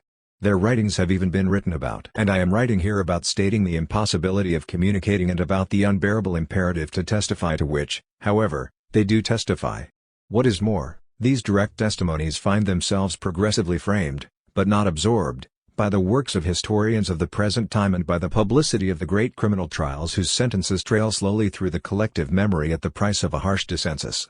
This is why in speaking of these direct narratives, unlike Dulong, I do not talk of an allergy to historiography Le Témoin oculaire. The allergy to explanation in general, which is certain, provokes instead a kind of short-circuit between the moment of testimony, at the threshold of the historiographical operation, and the moment of representation in its written expression, beyond the steps of archiving, of explanation, and even of comprehension. But it is within the same public space as that of historiography that the crisis of testimony after Auschwitz unfolds. Let us rejoin the historian in the archives. He is their intended receiver inasmuch as the traces were conserved by an institution in view of their being consulted by those trained to do so, following the rules concerning the right of access, any delay in their being consulted varying depending on the category of documents. At this stage arises the notion of documentary proof, which designates the part of historical truth accessible at this state of the historiographical operation. Two questions: what is proof for a document or a group of documents, and what is proved thereby? The answer to the first question is tied to the point of articulation of the documentary phase along with the explanatory and comprehending one, and beyond this with the literary phase of representation. If a proof role can be attached to the consulted documents, it is because the historian comes to the archives with questions. The notions of questioning and of a questionnaire are thus the first ones to put in place in elaborating documentary proof. The historian undertakes research in the archives armed with questions. Marc Bloch, in his encounter with the theorists he called positivists, who I prefer to call methodologists, such as Langlois and Seigneur, again, was one of the first to call for caution about what he took to be epistemological non-irresistivity, namely, the idea that there could be a first phase where the historian gathered up the documents, read them, and weighed their authenticity and veracity, following which there came a second phase where he wrote them up. Antoine Prost, in his Deux leçons de la sur l'histoire, following Paul Lacombe, hammers home the strong declaration: no observation without hypotheses, no facts without questions. The documents do not speak unless someone asks them to verify, that is, to make true, some hypothesis. Therefore there is an interdependence among facts, documents, and questions. It is the question, writes Prost, that constructs the historical object through an original carving out from the unlimited universe of possible facts and documents. He thereby rejoins Paul Vane's assertion characterizing the current work of historians as an extending of the questionnaire. What gives rise to this extension is the formation of hypotheses bearing on the place of the question phenomenon within the interconnections, putting into play explanation and understanding. The historian's question, Prost also says, is not a bare question, it is an armed question that brings with it a certain idea of possible documentary sources and research procedures. Trace, document, and question thus form the tripod base of historical knowledge. This eruption of the question provides an occasion for throwing a final look at the notion of document elaborated above, beginning from that of testimony. Taken up by a bundle of questions, the document continues to distance itself from testimony. Nothing as such as a document, even if every residue of the past is potentially a trace. For the historian, the document is not simply given, as the idea of a trace might suggest. It is sought for and found. What is more, it is circumscribed, and in this sense constituted, instituted as document through questioning.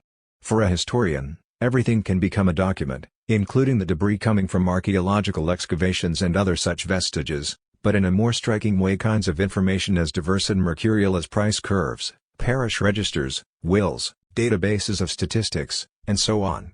Having become a document in this way, everything can be interrogated by a historian with the idea of finding there some information about the past. Among such documents are many that today are no longer testimonies. The series of homogeneous items we shall speak of in the next chapter are not even assignable to what Marc Bloch called witnesses in spite of themselves.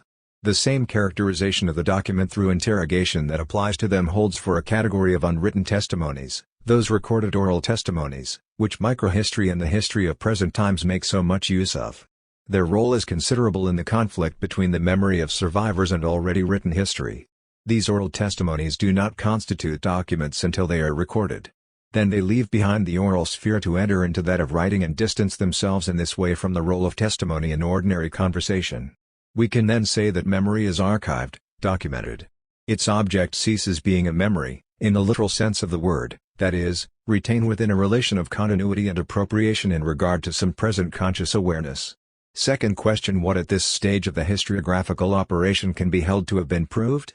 The answer is clear: a fact, facts, capable of being asserted in singular, discrete propositions, most often having to do with the mentioning of dates, places, proper names, verbs that name an action or state. Here we need to be alert for one confusion, that between confirmed facts and past events. A vigilant epistemology will guard here against the illusion of believing that what we call a fact coincides with what really happened, or with the living memory of eyewitnesses, as if the facts lay sleeping in the documents until the historians extracted them. This illusion, which Henri Moreau fought against in his The Meaning of History, for a long time underlay the conviction that the historical fact does not differ fundamentally from the empirical fact in the experimental natural sciences. Just as, in dealing below with explanation and representation, we shall need to resist the temptation to dissolve the historical fact into narration and this latter into a literary composition indiscernible from fiction, so too we need to resist this initial confusion between a historical fact and a really remembered event.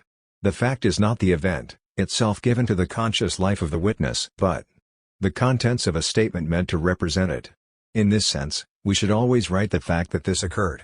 So understood, the fact can be said to be constructed through the procedure that disengages it from a series of documents concerning which we may say in return that they establish it. This reciprocity between construction through a complex documentary procedure and the establishing of a fact on the basis of the document expresses the specific epistemological status of the historical fact. It is this propositional character of the historical fact in the sense of fact that governs the mode of truth or falsity attached to the fact. The terms true and false can legitimately be taken at this level in the Popperian sense of refutable and verifiable. It is true or it is false that gas chambers were used at Auschwitz to kill so many Jews, Poles, Gypsies. The refutation of Holocaust deniers takes place at this level. This is why it was important to correctly delimit this level. In fact, this qualification regarding the truthfulness of documentary proof will not recur at the levels of explanation and representation, where the Popperian characterization of truthfulness will become more and more difficult to apply. Some may object to the use that historians make of the notion of an event, either to exile it to the margins in reason of its shortness or fleetingness, or even more because of its privileged tie to the political level of social life, while others may salute its return. Whether it is treated as suspect or as a welcome guest following a long absence, it is as the ultimate referent that the event figures in historical discourse. The question it answers is, what is one talking about when one says that something happened? Not only do I not refuse this referential status, but I will tirelessly plead in its favor throughout this work.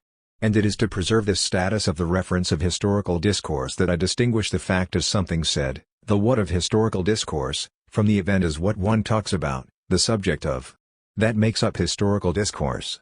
In this regard, that assertion of a historical fact indicates the distance between the thing said and the intended reference, which according to one of Benveniste's expressions turns discourse back toward the world.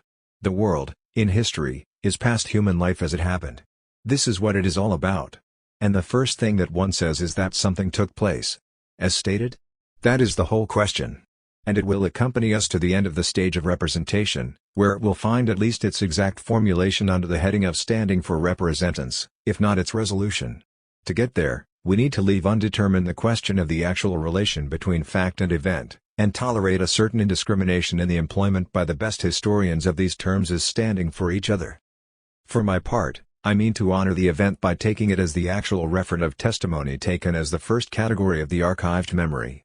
Whatever specification one may bring or impose subsequently on the event, principally in relation to the notions of structure and conjuncture, placing the event in third place in relation to other conjoined notions, the event in its most primitive sense is that about which someone testifies.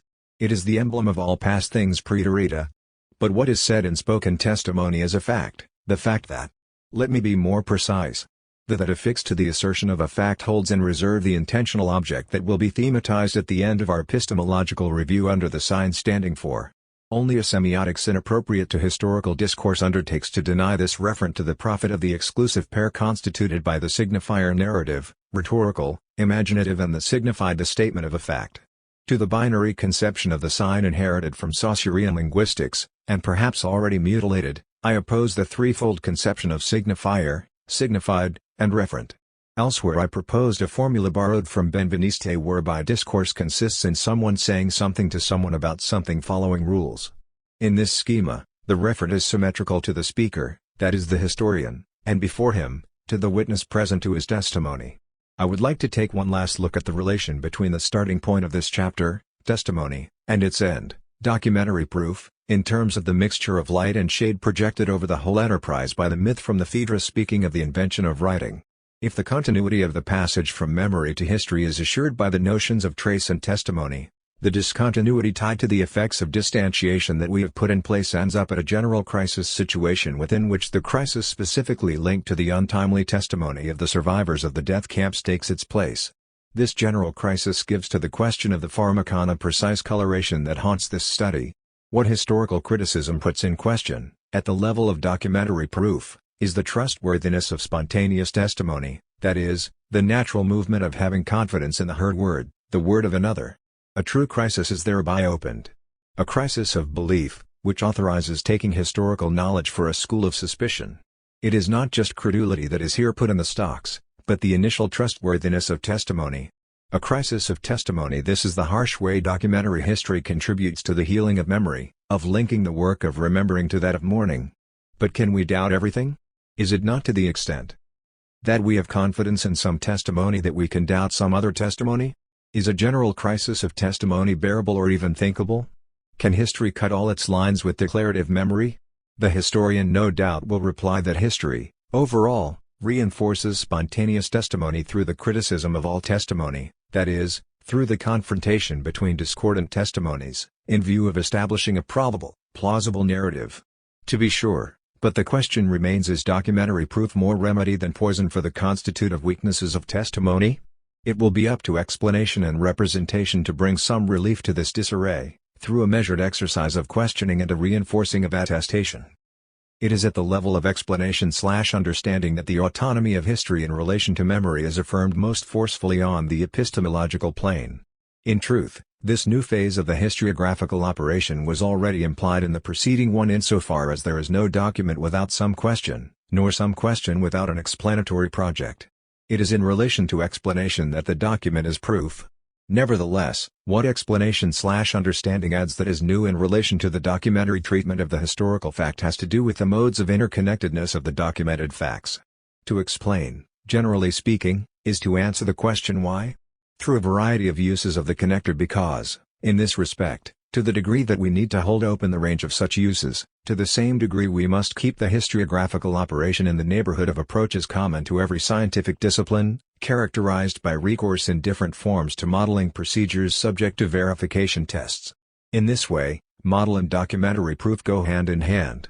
Modeling is the work of the scientific imagination, as has been emphasized by R.G. Collingwood, Max Weber, and Raymond Aron in dealing with singular causal implication. This use of the imagination carries our minds far beyond the sphere of private and public memory into the range of the possible. If the intellect, however, is to remain within the domain of history, and not slip over into that of fiction, this use of the imagination must submit itself to a specific discipline, namely, an appropriate dividing up of its objects of reference. This dividing up is governed by two guiding principles. According to the first of these, the explanatory models in use by historians have as a common feature that they relate to human reality as a social fact. In this respect, social history is not one sector among others, but rather the point of view from which history takes its stand, that of the social sciences. By privileging along with one school of contemporary history, as I shall do below, the practical issues of the constitution of the social bond and problems of identity attached to it, we lessen the distance that was opened during the first half of the 20th century between history and the phenomenology of action, but without abolishing it.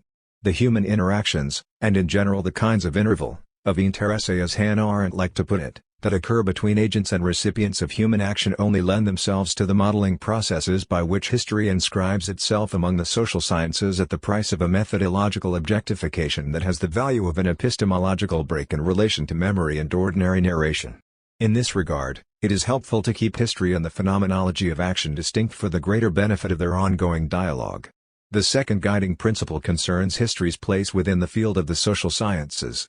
It is through the emphasis that history places on change and on the differences or intervals affecting such changes that it distinguishes itself from the other social sciences and principally from sociology. This distinctive feature is common to every department of history: economic reality, social phenomena in the strict sense of the term, practices and representations. This common feature defines the referent of historical discourse within the common referent of the social sciences as a limit function. Changes and differences or intervals have a clear temporal connotation. This is why we can speak of a long time span, of the short run, of a point-like event. The discourse of history can thus once again move closer to the phenomenology of memory. To be sure, however, the vocabulary of the historian constructing his hierarchy of time spans, like that of Labrousse and Brodel, or breaking them up, as has been done since Labrousse and Brodel, is not that of phenomenology referring to the lived experience of temporal duration, as was the case in the first part of this work. These time spans are constructed. Even when history ingeniously mixes up their order of priority, particularly in the case of reactions against the rigidity of the architecture of spans piled on one another, it is always in terms of multiple spans that the historian models lived time. Even if memory is the test of the variable depth of time and orders its memories in relation to one another, outlining in this way something like a hierarchy among them, it does not spontaneously form the idea of multiple time spans. This is rather the prerogative of what Halbwachs calls historical memory, a concept we shall return to when the time comes. The historian's handling of this plurality of time spans is commanded by a correlation among three factors: the specific nature of the change considered, economic, institutional, political, cultural, or whatever the scale with which it is apprehended, described, and explained, and, finally, the temporal rhythm appropriate to that scale. This is why the privilege accorded economic phenomena by Labrousse and Brodel and, following them, the historians of the Annales school had as its corollary the choice of the macroeconomic scale and of the long time span as regards its temporal rhythm. This correlation is the most marked epistemological feature of history's treatment of the temporal dimension of social action. It is reinforced by a supplementary correlation between the specific nature of the social phenomenon taken as referent and the type of privileged document. What the long time span structures on the temporal plane is the priority of series of repeatable facts, rather than singular events likely to be remembered in a distinctive way. In this sense, these facts are open to quantification and to being dealt with mathematically. With serial and quantitative history, we distance ourselves as much as possible from Bergson's or Bachelard's temporal duration. We are in a constructed time, made of structured and quantified durations. It is with regard to these audacious structuring operations, which mark the middle of the 20th century, that the more recent history of practices and representations has elaborated a more qualitative treatment of durations and thus appears to have redirected history back in the direction of the phenomenology of action and the phenomenology of temporal duration united with it.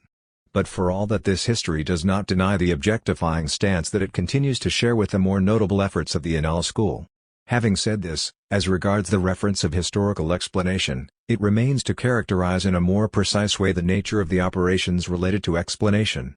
I have mentioned the eventual diversity of uses of because connected to the answers to the question why. Here is where we must insist on the variety of types of explanation in history. In this regard, we can say without injustice that there is no one privileged mode of explanation in history. This is a feature that history shares with the theory of action to the degree that the penultimate referent of historical discourse is those interactions capable of engendering the social bond. It is not surprising therefore that history unfolds the full range of modes of explanation likely to make human interactions intelligible. On the one side, the series of repeatable facts of quantitative history lend themselves to a causal analysis and to the establishing of regularities that draw the idea of a cause, in the sense of efficacy, toward that of lawfulness, toward the model of the if-then relation. On the other side, the behavior of social agents, responding to the pressure of social norms by diverse maneuvers of negotiation, justification, or denunciation, draw the idea of a cause toward the side of explanation in terms of reasons for. But these are limit cases. The great mass of historical works unfold in a middle region where disparate modes of explanation alternate and sometimes combine in an unpredictable way. I have titled this chapter Explanation/Understanding in order to make sense of this variety of historical explanations. In this regard, we can take the quarrel that arose at the beginning of the 20th century around the terms explanation and understanding, taken as antagonistic to each other, as surpassed. Max Weber, in combining explanation and understanding from the start, was perspicacious in elaborating the leading concepts of his social theory. More recently G. H. von Wright, in Explanation and Understanding, constructed a mixed model of explanation for history that made causal in the sense of law-like regularity and teleological in the sense of motivations capable of being rationalized segments alternate. In this regard, the correlation mentioned above between the type of social fact taken as determining the scale of description and reading, and temporal rhythm can offer a good guide in the exploration of differentiated models of explanation in their relation to understanding. The reader may be surprised not to see the notion of interpretation appear in this context. Did it not stand alongside that of understanding in the great age of the quarrel between Verstehen and Erkeld-Diercessaren? Was not interpretation held by Dilthey to be a special form of understanding linked to writing and in general to the phenomenon of inscription? Far from objecting to the importance of the notion of interpretation, I propose to give it a much broader sphere of application than did Dilthey. For me, there is interpretation at all three levels of historical discourse: at the documentary level, at the level of explanation/understanding, and at the level of the literary representation of the past. In this sense, interpretation is a feature of the search for truth in history that runs across these three levels. Interpretation is a component of the very intending of truth in all the historiographical operations. I shall deal with it in part of this work. A final lexical and semantic comment: at the threshold of this chapter the reader may be more surprised by my silence about the narrative dimension of historical discourse than my silence about the theme of interpretation within the explanation/understanding framework. I have deliberately put off its consideration, leaving it to the framework of the third operation of the historiographical operation, the literary representation of the past, to which I shall accord an importance equal to that of the other two operations. This is not to say that I take back anything learned from the discussion in the 3 volumes of my time and narrative. But, in reclassifying narrativity in the way we are going to discuss, I want to leave to the end one misunderstanding suggested by the upholders of the narrativist school and taken for granted by its detractors, the misunderstanding that the configuring act that characterizes implodment would as such constitute an alternative in principle to causal explanation. Louis Omink's convincing argument, which I continue to respect, seems to me compromised by the imposition of this unfortunate disjunction. The cognitive function of narrativity seems to me, taking everything into account, better recognized if it is linked to the phase of historical discourse representative of the past. Our problem will be to understand how the configuring act of implodment gets articulated through the modes of explanation/understanding placed in service of the representation of the past. To the extent that representation is not a copy, a passive mimesis, narrativity will suffer no diminutio capitis from being associated with the properly literary moment of the historiographical operation. This chapter is constructed on the basis of one particular working hypothesis. I propose to examine the kind of intelligibility proper to explanation/understanding in terms of a class of objects of the historiographical operation, namely, representations. This chapter therefore pairs a method and an object. The reason for this is as follows. The notion of representation and its rich polysemy runs through this whole work. It first brought to light the perplexities of the phenomenology of memory starting from the Greek problem of the icon. And it will reappear in the following chapter in terms of the historiographical operation itself in the form of the written representation of the past, the writing of history in the narrow sense of this term. The notion of representation also figures 2 times in the epistemological portion of this work as the privileged object of explanation/understanding, and as the historiographical operation. At end of this chapter I shall propose a confrontation between these 2 uses that are here made of the notion of representation. In this chapter, the object representation thus plays the role of privileged referent, alongside the economic, the social, the political. This referent is picked out from the much vaster field of social change, taken as the overall object of historical discourse. This is the point of this chapter. But before reaching that stage of the discussion, 3 steps must be taken. In the first section, I propose a quick review of the important moments in French historiography during the first 2/3 of the 20th century. Up to the period qualified as that of a crisis by commentators, whether historians or others.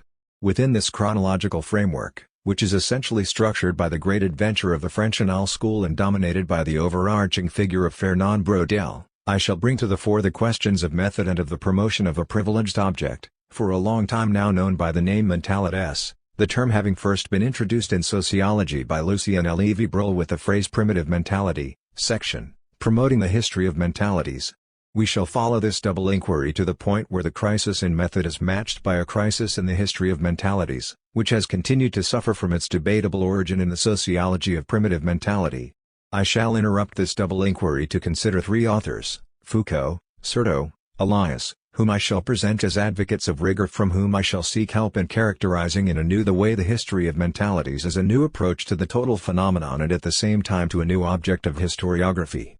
By way of these considerations, the reader will become accustomed to associating the notion of mentalities with that of representation, as a way of preparing the moment when at the end the latter will be substituted for the former, thanks to its conjunction with the notions of action and of agent. Section. Some advocates of rigor: Michel Foucault, Michel de Certeau, Norbert Elias. This substitution will be prepared through a long intermediary section devoted to the notion of scale. Although one does not see the same things in microhistory, this variety of history illustrated by the Italian microstory will provide the occasion for varying the approach to mentalities and representations as a function of an interplay of scales. Just as macrohistory is attentive to the weight of structural constraints exercised over the long time span, to a similar degree microhistory is attentive to the initiative and capacity for negotiation of historical agents in situations marked by uncertainty. The step will then be taken from the idea of mentalities to that of representations in the wake of this notion of variations in scale and within the framework of a new overall approach to the history of societies, the one proposed by Bernard Lepetit and Les Formes de l'Expérience. There the accent will be found to be on social practices and the representations integrated into these practices, the representations figuring as the symbolic component in the structuring of the social bond and the identities that are at stake within it. We shall pay particular attention to the connection between the operation of such representations and the different sorts of scales applicable to social phenomena: a scale of efficacy and coercion, one of standing within public esteem, and one of time spans embedded within one another. Section. Variations in scale. I shall end with a critical note in which we shall draw further upon the polysemy of the term representation to justify the split between represented object representation object and the operation of representing representation operation, to be taken up in the next chapter. The name Louis Marin will appear for the first time in the closing pages of this chapter, where the adventures of explanation/understanding will have been parsed in terms of the history of mentalities become the history of representation. Section. From the idea of mentality to that of representation. Promoting the history of mentalities. I have chosen from the immense literature having to do with explanation in history what concerns the emergence, then the consolidation and renewal of what in turn or in an alternative manner has been called cultural history, history of mentalities, and finally history of representations. I shall explain below why, upon reflection, I adopted this latter name.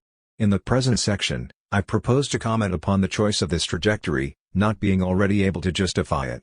The notion of mentality represents, in fact, one that is particularly vulnerable to criticism owing to its lack of clarity and distinctness, or, if one is charitable, its overdetermination.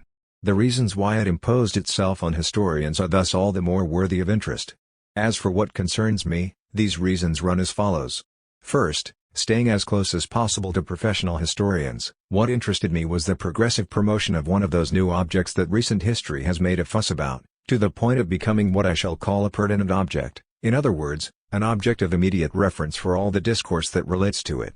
With this promotion comes a redistribution of values of importance, of degrees of pertinence, that affect the ranking of economic, social, and political phenomena within the scale of importance and finally the scale adopted by the historical gaze in terms of micro and macro history.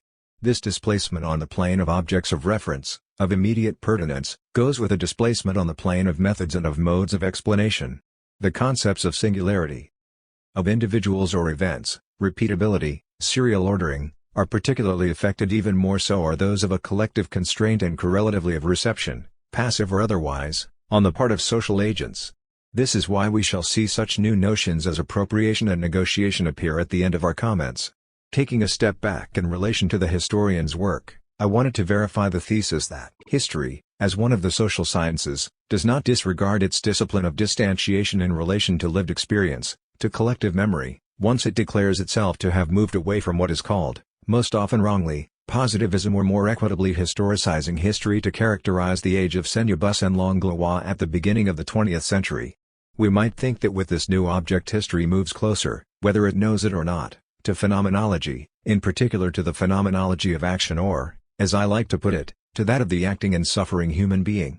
Despite this shrinking of distance, the history of mentalities and of representations nonetheless remains situated on the other side of the epistemological break that separates it from the outcome of the phenomenology practiced in the first part of this work devoted to memory, and especially to collective memory insofar as memory constitutes one of the powers of the being I call the capable human being. The most recent developments in the history of representations do approach this phenomenology in that the objective posture of this history allows for notions akin to that of can do, can say, can recount, can impute the origin of one's actions to oneself. As a result, the dialogue between the history of representations and the hermeneutics of acting will turn out to be sharper-edged owing to the fact that the invisible threshold of historical knowledge will not actually have been crossed. However, there is a more subtle reason for my interest in the history of mentalities or of representations, a reason that will grow to the point of affecting the end of this investigation. Anticipating the last section of this chapter, I confess that this reason definitively imposed itself at the moment when, for reasons we shall speak of, the notion of representation was preferred to that of mentality. A case then came to the fore no longer of confusion or of indistinctness, but rather of overdetermination. As it turns out, and it will be necessary to show that this is not the result of some semantic contingency, of a regrettable homonymity resulting from a poverty or parsimony of vocabulary, the word representation figures in this work in three different contexts. It first designates the great enigma of memory, in relation to the Greek problem of the icon and its embarrassing doublet of phantasma, or phantasia. We have said and repeated that the mnemonic phenomenon consists in the presence to the mind of an absent thing that, furthermore, no longer is but once was. If it is simply evoked as a presence, and in this sense as pathos, or if it is actively sought out in the operation of recalling that concludes in the experience of recognition, what is remembered is a representation, a representation. This category of representation appears a second time in the framework of the theory of history as the third phase of the historiographical operation. Once the historian's labor, begun in the archives, ends in the publication of a book or an article to be read. The writing of history becomes literary writing. An embarrassing question then invades the intellectual space thereby opened: how does the historical operation preserve, even crown at this stage, the ambition for truth by which history distinguishes itself from memory and eventually confronts the latter's avowal of trustworthiness? More precisely, how does history, in its literary writing, succeed in distinguishing itself from fiction? To pose this question is to ask how history remains or rather becomes a representation of the past, something fiction is not, at least in intention, even if it may be so as a kind of added value. In this way, in its last stage historiography repeats the enigma raised by memory in its first one. Historiography repeats and enriches it through all the conquests I have placed globally under the aegis of the myth from the fetus under the sign of writing. The question will then be to know whether historical representation of the past will have resolved, or simply transposed, the aporias linked to its mnemonic representation. It is in relation to these two major occurrences that it will be necessary to situate the use of the term representation by historians, at least as regards its conceptual aspect. Between the mnemonic representation from the beginning of our discourse and the literary representation situated at the end of the trajectory of the historiographical operation, representation presents itself as an object, a referent, of the historian's discourse. Can it be that the object represented by historians bears the mark of the initial enigma of mnemonic representation and anticipates the final enigma of the historical representation of the past? I shall limit myself in the remainder of this section to a brief summary of the leading moments of the history of mentality since the founding of the French Annales school up to the period qualified as one of crisis by observers, be they historians or others. We shall deliberately interrupt this rapid overview and consider three major undertakings that, if they cannot be confined within the strict limits of the history of mentalities and of representations, have addressed to the human sciences a demand for rigor concerning which we will have to ask whether subsequent history has given an answer, and, more generally, if a history of representations is capable of doing so. It is the first generation of the Annales school, that of the founders, Lucien Febvre and Marc Bloch, that is worth questioning first of all, not only because the foundation of the journal of the same name marks an important date, but because the notion of mentality was clothed in the founders' works with an importance that would not be equaled in the next generation, during the transitional period marked by Ernest Labrousse and more so by Fernand Braudel. This feature is all the more noteworthy in that Annales d'histoire économique et sociale, the journal's initial title, was marked by a shift in interest away from politics toward economics and by a strong rejection of history in the fashion of Sennebus and Langlois, improperly called positivist, at the risk of confusing it with the Comtean heritage, and less unjustly called historicizing in virtue of its dependence on the German school of Leopold von Ranke. Singularity, whether of the event or of individuals, was set aside along with chronology marked out by narration and politics as the privileged side of intelligibility. One set out in search of regularity, fixity, permanence, on the model of geography, brought to a high point by Vidal de Lablache, and on that of Claude Bernard's work in experimental medicine.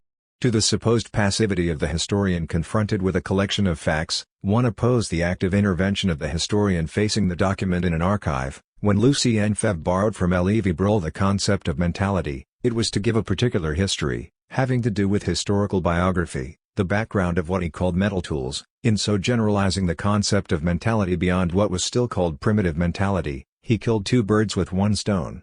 He enlarged the sphere of historical inquiry beyond economics and especially beyond politics, and he gave the reply of a history anchored in the social to the history of ideas practiced by philosophers and by most historians of science.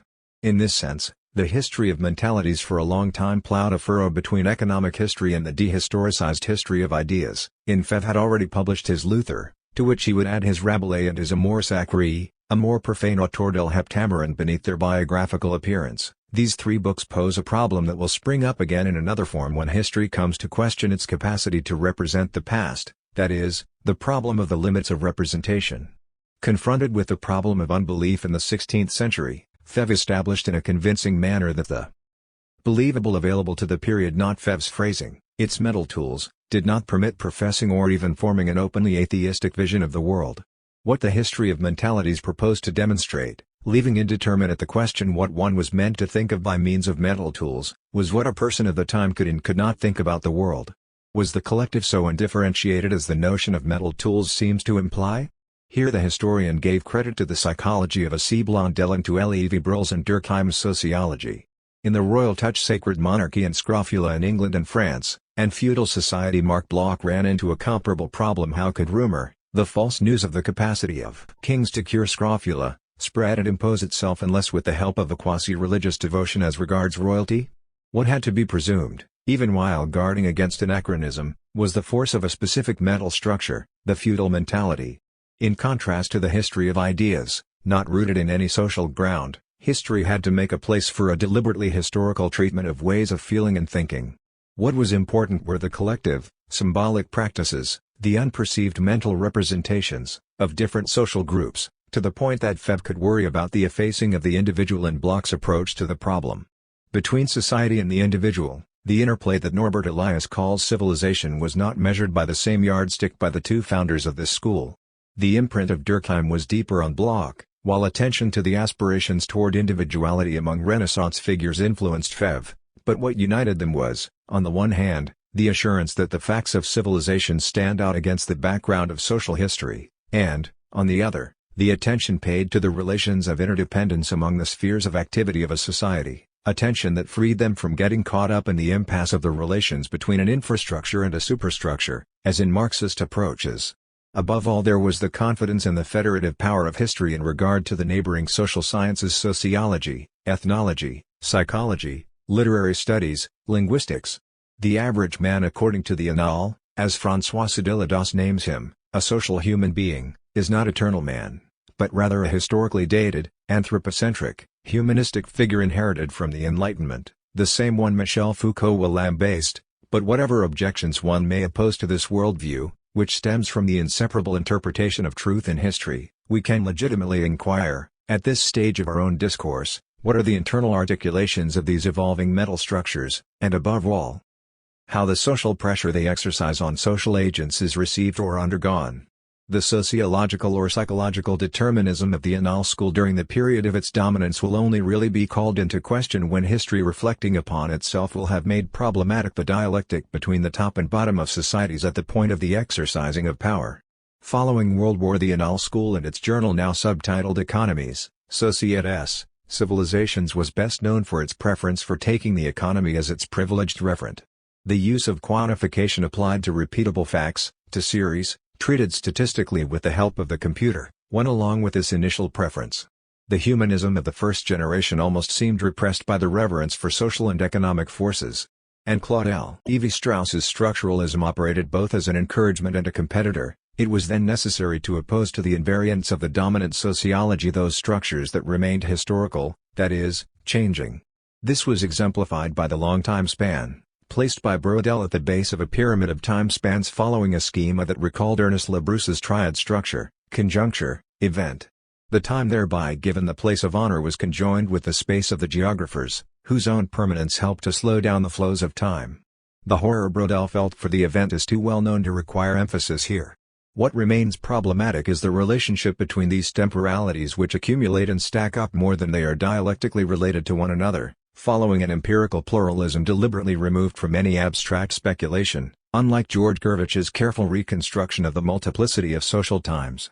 This conceptual weakness of the Brodelian model was only really taken up when the question of the variation in the scales considered by the historian was taken into account.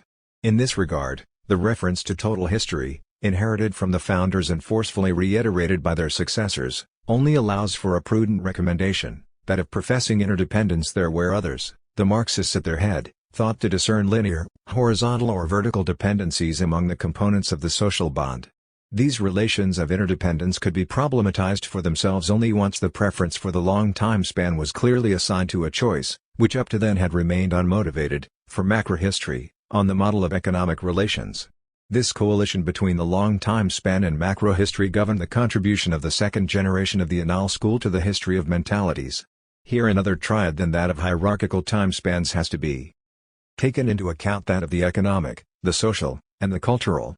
But the third stage of this three-stage rocket, to use the apt phrasing of Pierre Chaunu, the advocate of serial and quantitative history, obeys the rules of the method of correlation governing the choice for the long time span no less than do the first two stages. The same primacy accorded to repeatable, serial, quantifiable facts holds for the mental as for the economic and the social. And it is the same fatalism inspired by the spectacle of the inexorable pressure of economic forces, and confirmed by that of the permanence of geographical inhabited spaces, that leads to a vision of a humanity overwhelmed by greater forces than its own, as can be seen in Brodel's other great work, Civilization and Capitalism, th. Century. Are we so far from Max Weber's iron cage? Did not the focus on economics hinder the unfolding of this third stage, as seems suggested by Brodel's reticence regarding Weber's thesis about the Protestant ethic and the spirit of capitalism?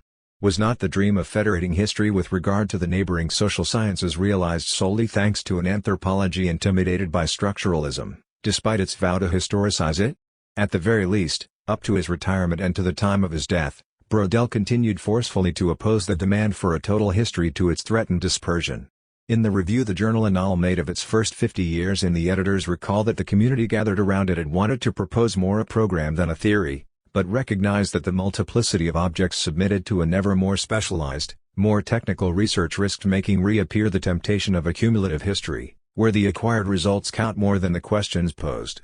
Jacques Revel confronts this risk in his article Histoire et Sciences Sociales, Les Paradigmes des Annales, which follows that of Ricoeur.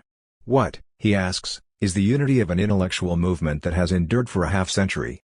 What is there in common between the highly unified program of the first years and the apparent bursting apart of more recent orientations? Revel prefers to speak of particular paradigms that succeed rather than eliminate one another. The refusal of abstraction, the plea for the concrete against the schematic, makes the formulation of these paradigms difficult. The first thing to impose itself is the relative economic and social dominance of the first years of the journal, without the social ever becoming the object of a systematic, articulated conceptualization. It is rather the place for an always open inventory of correspondences, of relations that ground the interdependence of phenomena. It is easier to see the ambition to organize the social sciences, including sociology and psychology, around history, and the resistance to the sometimes terrorist anti-historicism fomented by the reading of Claude Lévi-Strauss's Triste Tropique, and structural anthropology than the conceptual structure that undergirds this ambition and this resistance. This is why the interplay of continuities and even more of discontinuities is so difficult to outline. We do not know exactly what constellation of knowledge has come undone before our eyes over the past 20 years. Is humanity by itself, if we may put it this way, the federating theme of a particular ordering of scientific discourse, such that we may assign to the effacing of this transitory object the subsequent fragmentation of the field of inquiry? Revel clearly has in mind discourse about the bursting apart of history, maybe even François Sadillados's talk of a history in pieces. He upholds the refusal and the conviction attached to the claim for a global or total history, the refusal of partitions, the conviction of coherence and convergence. But he cannot hide his unease. It seems as though the program of global history offers only a neutral framework for the addition of particular histories whose ordering is not a problem. Whence the question history burst apart or history under construction? Revel does not answer. And in this conceptual mishmash what becomes of the history of mentalities, which this summary inventory does not name any more than it does the other main branches of the tree of history? Confronted with these questions and doubts, a few historians have known how to keep their focus on the question of intelligibility within the region of the history of mentalities, even if it means placing it under different patronage. This is the case with Robert Mandrou, all of whose work is placed under the heading of historical psychology. He is the one assigned in the Encyclopaedia Universalis with the defense and illustration of the history of mentalities. Mandrou defines its object in the following way: it takes as its objective the reconstitution of behaviors, expressions, and silences that express conceptions of the world and collective sensibilities, representations and images, myths and values, acknowledged or affecting groups or society as a whole, and that constitute the contents of collective psychology, provide the fundamental elements for this study. We can see here the equation between mentality for French-speaking authors and what Germans call Weltanschauung, which our concept of mentality is meant to translate. As for method, the historical psychology that Mandrou himself practices is applied to narrowly defined operative concepts, worldviews, structures, conjunctures. On the one side, worldviews have their own kind of coherence; on the other, a certain structural continuity confers on them a noteworthy stability. Finally, short and long rhythms and fluctuations mark their encounters. This way, Mandrou presents himself as a historian of the collective mind who gives the most credibility to the intelligibility of the history of mentalities, following a conceptuality that recalls that of Ernest Labrousse: structure, conjuncture, event, and the least credit to a psychoanalytic rewriting of collective psychology, in contrast to Michel de Certeau. It was also at the margins of the Annales school that Jean-Pierre Verneuil first published his major book Myth and Thought Among the Greeks, which has been reprinted a number of times, and which he too subtitles as Study in Historical Psychology, placing it under the patronage of the psychologist Ignace Meyerson, to whom the work is dedicated, and associating it with the work of another Hellenist, Louis Journet. What is at issue are studies devoted to the inner history of Greek man, his mental organization, the changes that from the 8th to 4th century B.C. affect the entire framework of thought and the whole gamut of psychological functions, the modes of symbolic expression, and the manipulation of signs, ideas of time and space, causality, memory, imagination, the organization of action, will, and personality. 11. 20 years later he will acknowledge his kinship with the structural analysis applied to different myths or mythic groupings by other scholars, including Marcel d'Étienne, with whom he published Cunning Intelligence in Greek Culture and Society. And the work he published with Pierre Vidal-Naquet, Myth and Tragedy in Ancient Greece, incontestably bears the same imprint. It is worth noting that Vernon does not break with the humanism of the first generation of the Annales school. What is important to him in the final analysis is the sinuous trail leading from myth to reason. As in Myth and Thought, it is a question of demonstrating how, by way of the older tragedy of the 5th century, were outlined the first, still hesitant sketches of man as agent, as the master of and responsible for his acts, as the possessor of a will.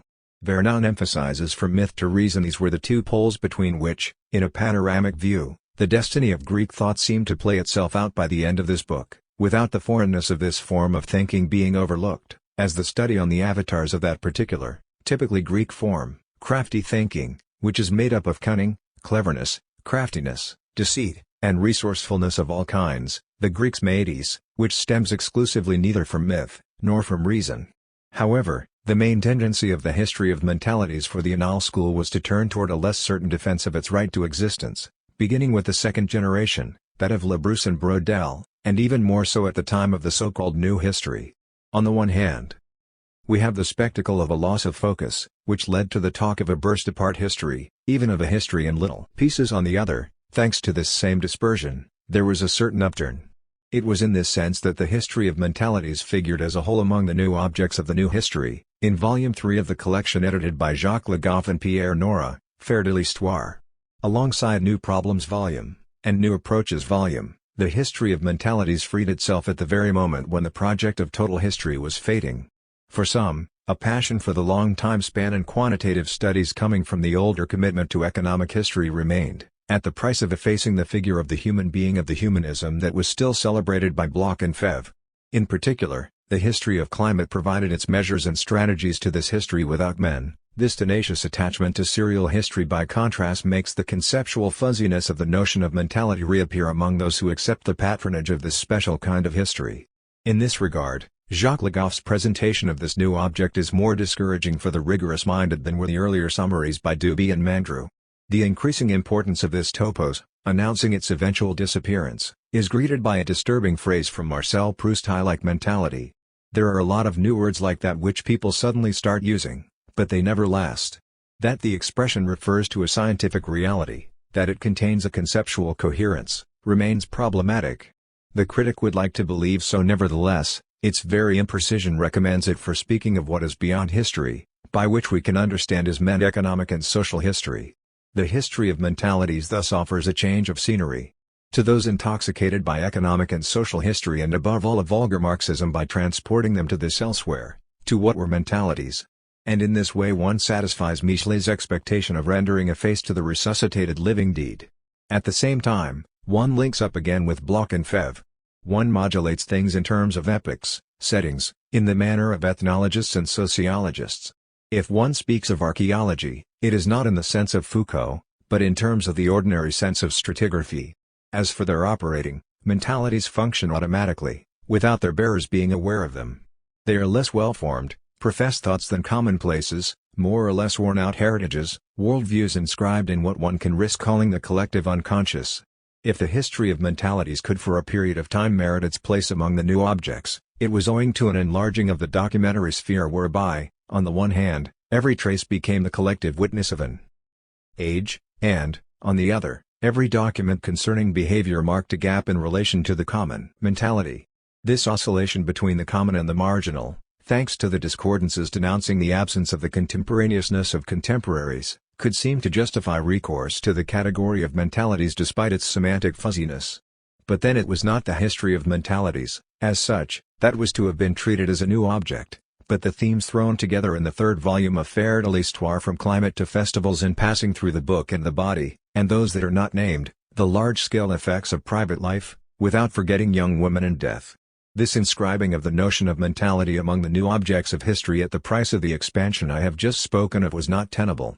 The deep reason for the rejection inflicted upon it does not come down to the objection of semantic fuzziness. It has to do with a more serious confusion, namely, the uncertain simultaneous use of the notion as an object of inquiry, as a dimension of the social bond distinct from the economic and the political, and as a means of explanation. This confusion is to be attributed to the heritage of Lucien Lévi-Breuil and his concept of primitive mentality. By primitive mentality one explained what were irrational beliefs from the perspective of scientific and logical rationality. One thought to get beyond this prejudice on the part of the observer, which Lévi-Breuil himself had begun to criticize in his notebooks published in by applying the notion of mentality to ways of thinking or sets of beliefs belonging to groups or whole societies that were sufficiently distinct so that it could be used both as a descriptive and as an explanatory feature. One thought that what counted as a distinctive feature was not the content of some actual discourse but an implicit note, an underlying system of belief. But, in dealing with the idea of mentality as both a descriptive feature and a principle of explanation, one did not really get out of the orbit of the concept of primitive mentality dating from sociology at the beginning of the 20th century. It was this impure mixture that Jeffrey E. R. Lloyd undertook to dissolve in unpitying fashion in a book that had a devastating effect, titled Demystifying Mentalities. Lloyd's argument is simple and direct. The concept of mentality is useless and harmful. It is useless at the level of description, harmful at that of explanation. It had served Lévi-Breuil for describing pre-logical and mystical features, such as the idea of participation, assigned to primitives. It serves contemporary historians for describing and explaining divergent or dissonant modes of belief from an age in which today's observer does not recognize his conception of the world. It is for a logical, coherent, scientific observer that such past beliefs, or even those of the present, seem enigmatic or paradoxical, if not frankly absurd. Everything pre-scientific and still unscientific falls under this description. It is a construction of the observer projected on the worldview of the actors in question. This is when the concept of mentality shifts from description to explanation and from being useless to being harmful, inasmuch as it dispenses with having to reconstruct the contexts and circumstances that surrounded the appearance of the explicit categories we commonly use in our highly value-laden descriptions: science, myth, magic, and the opposition between the literal and the metaphorical. Next, Lloyd's work was devoted to a telling reconstruction of the contexts and circumstances for the appearance of the categories of a rational and scientific observer, principally in the age of classical Greece, but also in China. The conquest of the distinction between the pre-scientific magic and myth and the scientific is the object of close analysis, centered principally on the political conditions and the rhetorical resources for the public use of speech in polemical contexts. One will recognize here an attack on problems comparable to that of Jean-Pierre Vernon, Pierre Vidal-Naquet, and Marcel Dietienne. The alleged unspoken and implied something that the concept of mentality is supposed to thematize in a global, indiscriminate manner dissolves into a complex network of gradual, circumstantial acquisitions. For all that, does Lloyd put an end to mentalities? Yes, assuredly, if it is a question of a lazy mode of explanation. But the answer has to be more circumspect if it is a question of a heuristic concept applied to what within a system of beliefs cannot be resolved into the contents of that discourse. Proof of this is the recourse Lloyd himself makes to the concept of a style of inquiry in his reconstruction of the Greek mode of rationality. So it is less a question of the distinctive or striking peculiarities in patterns of discourse or reasoning, or again in the implicit beliefs that are inferred to underlie modes of behavior for the observer, than of what we might call the available belief structure of an era. To be sure, it is in relation to the observer that this belief structure is defined, but it is with regard to the actors that it is available. It was in this sense that Lucien Febvre could affirm that straightforward atheism was not a concept of belief available for a person of the 16th century. It is not the irrational, pre-scientific, pre-logical character of a belief that is thereby pointed out, but its differential, distinctive character on the plane of what Lloyd calls precisely a style of inquiry. The notion of mentality is thus brought back to its status as a new object of historical discourse in the space left open by economics, the social, and the political. It is an explicandum, not a lazy principle of explanation. If we conclude that the heritage of the inadequate concept of primitive mentality remains the original sin of the concept of mentality, then it would be better indeed to give it up and prefer to it that of representation. I propose a difficult conquest of the right to proceed to this semantic substitution, first by sending it to school with some strict teachers, then by proposing a detour through an intermediary concept, that of scale and of changes in scale. Some advocates of rigor: Michel Foucault, Michel de Certeau, Norbert Elias. I do not want to hand over the Labroussian and Braudelian models of the history of mentalities and representations to the criticism of a more recent historiography without having listened to three voices, two of whom come from outside historiography stricto sensu, but all of whom have raised to a previously unheard level the radicality of the discussion taking place throughout the human sciences. These are, on the one side, Michel Foucault's plea for a science said to be without precedent, called the archaeology of knowledge, and, on the other, Norbert Elias's plea for a science of social formations that believes itself to be the enemy of history but that unfolds in an imperious fashion in a frankly historical way. Between them is Michel de Certeau, the inside-outsider. It is worth the effort of placing Foucault and Elias together in order to maintain the pressure of a demand for rigor directed against the discourse of professional historians rebelling against the favored model of the Annales school. Foucault's archaeology of knowledge intervenes at the moment where the theory of the archive yields its place to that of archaeology. He describes this turning point as an inversion in approach. Following the regressive analysis leading from discursive formations to bare statements comes the moment of turning back toward possible domains of application, without it for all that being a question of a repetition of the starting point. It is first of all on the occasion of its confrontation with the history of ideas that archaeology opens its way. It is against a discipline that has not been able to find its voice that it means to oppose its harsh schooling. Sometimes the history of ideas recounts the byways and margins of history. Alchemy and animal spirits, almanacs and other fluctuating languages. Sometimes it is the reconstitution of developments in the linear form of history. Once again, denials abound, neither interpretation nor reconstruction of continuities, nor focusing on the meaning of works in a psychological, sociological, or anthropological manner. In short, archaeology does not seek to reconstitute the past, to repeat what has been. But what does it want and what can it do? It is nothing more than a rewriting, that is, in the preserved form of exteriority, a regulated transformation of what has already been written. All right, but what does that mean? The descriptive capacity of archaeology plays out on four fronts: novelty, contradiction, comparison, and transformation. On the first front, it arbitrates between the original, which is not the origin but a breaking point with the already said, and the regular, which is not the other of what is deviant but the piling up of the already said. The regularity of discursive practices takes its bearings from analogies that assure enunciative homogeneity and from hierarchies that structure these utterances and allow establishing derivation trees, as we see in linguistics with Propp and in natural history with Linnaeus. On the second front, it credits the role of coherence in the history of ideas to the point of holding this as a heuristic rule, a procedural obligation, almost a moral constraint of research. Of course, this coherence is the result of research, not its presupposition, but it holds as an optimum the greatest possible number of contradictions resolved by the simplest means. But it remains that contradictions are objects to be described for themselves, where we find gaps, dissension, defects in discourse. On the third front, archaeology becomes interdiscursive, without falling into a confrontation between worldviews. In this regard, the competition among general grammar, natural history, and the analysis of wealth in the order of things demonstrated this comparison at work. Apart from the ideas of expression, reflection, or influence, there is no hermeneutic of intentions and motivations, only a listing of specific forms of articulation. Archaeology plays out its destiny on the fourth front, that of changes and transformations. Foucault is not taken in by either the quasi-synchrony of immobile thoughts, an indicator of Iliadicism, nor by the linear succession of events, an indicator of historicism. What stands out is the theme of discontinuity, with ruptures, fault lines, gaps, sudden redistributions, which he opposes to the practice of the historians of ideas, who are overly concerned with continuities, transitions, anticipations, preliminary sketches. Here is the high point of archaeology. If there is a paradox to it, it is not that it multiplies differences, but that it refuses to reduce them, in this way inverting the habitual values. For the history of ideas, the appearance of difference indicates an error, or a trap. Instead of examining it, the clever historian must try to reduce it.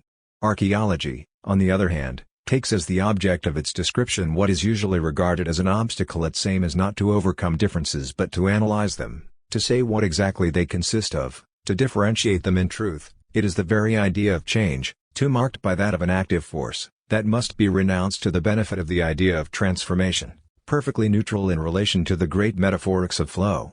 Should we reproach Foucault for having substituted for the ideology of the continuous one of the discontinuous? He readily returns the compliment.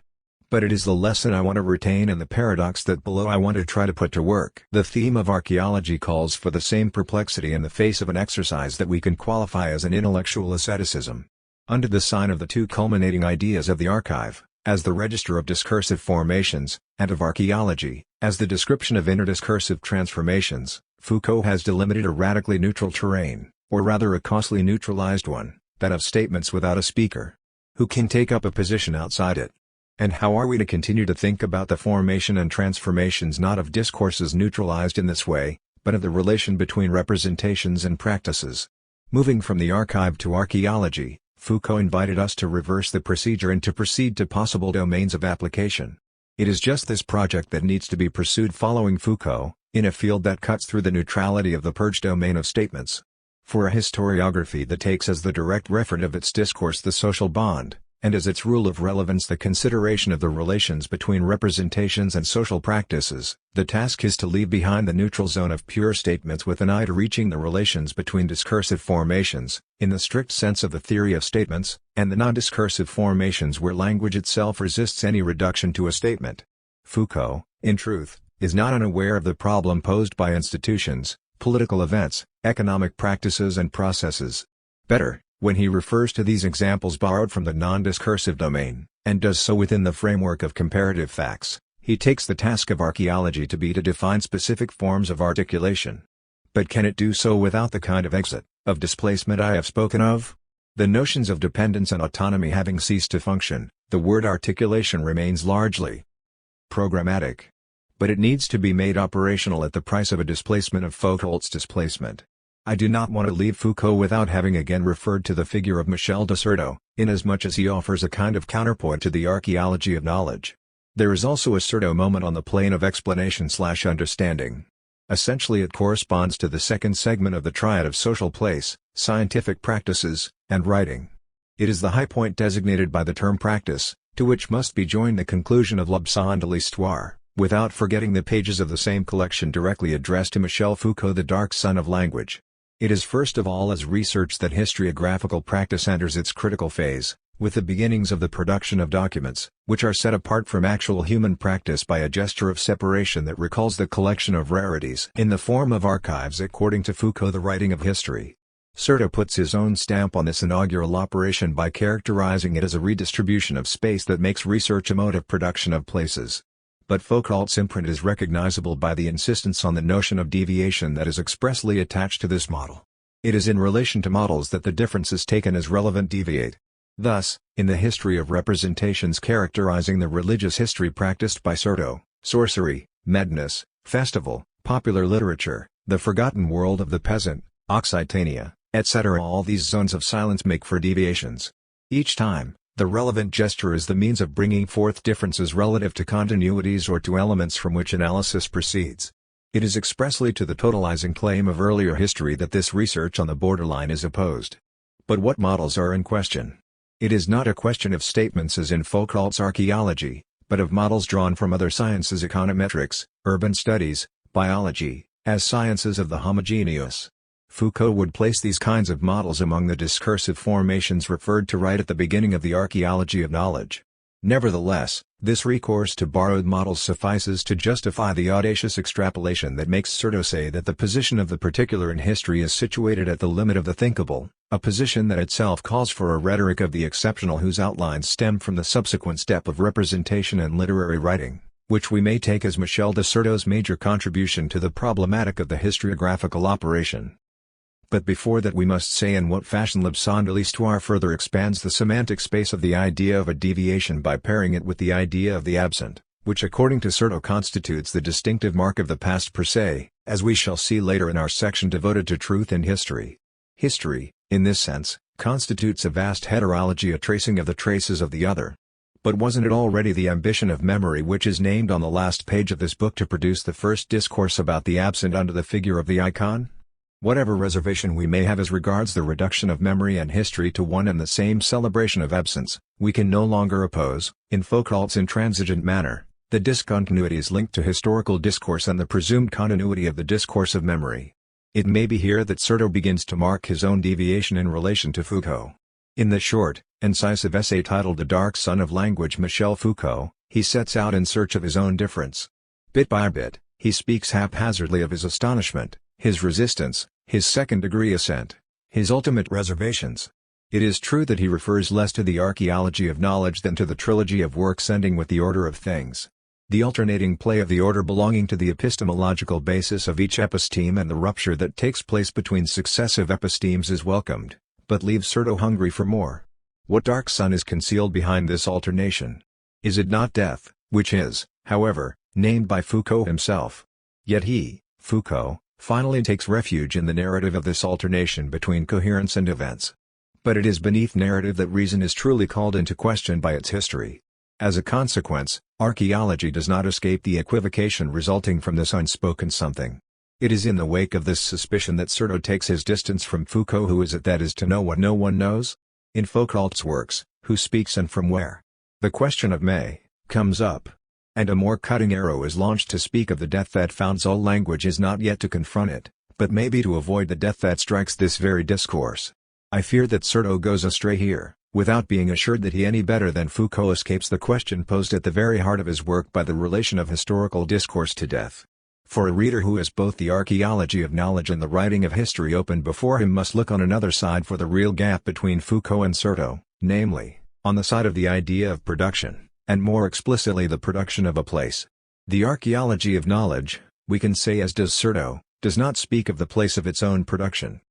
Certeau therefore distances himself from Foucault by leaving behind the absolute neutrality of a discourse on discourse and by beginning to articulate this discourse in terms of other significant practices, the very task of a history of representations.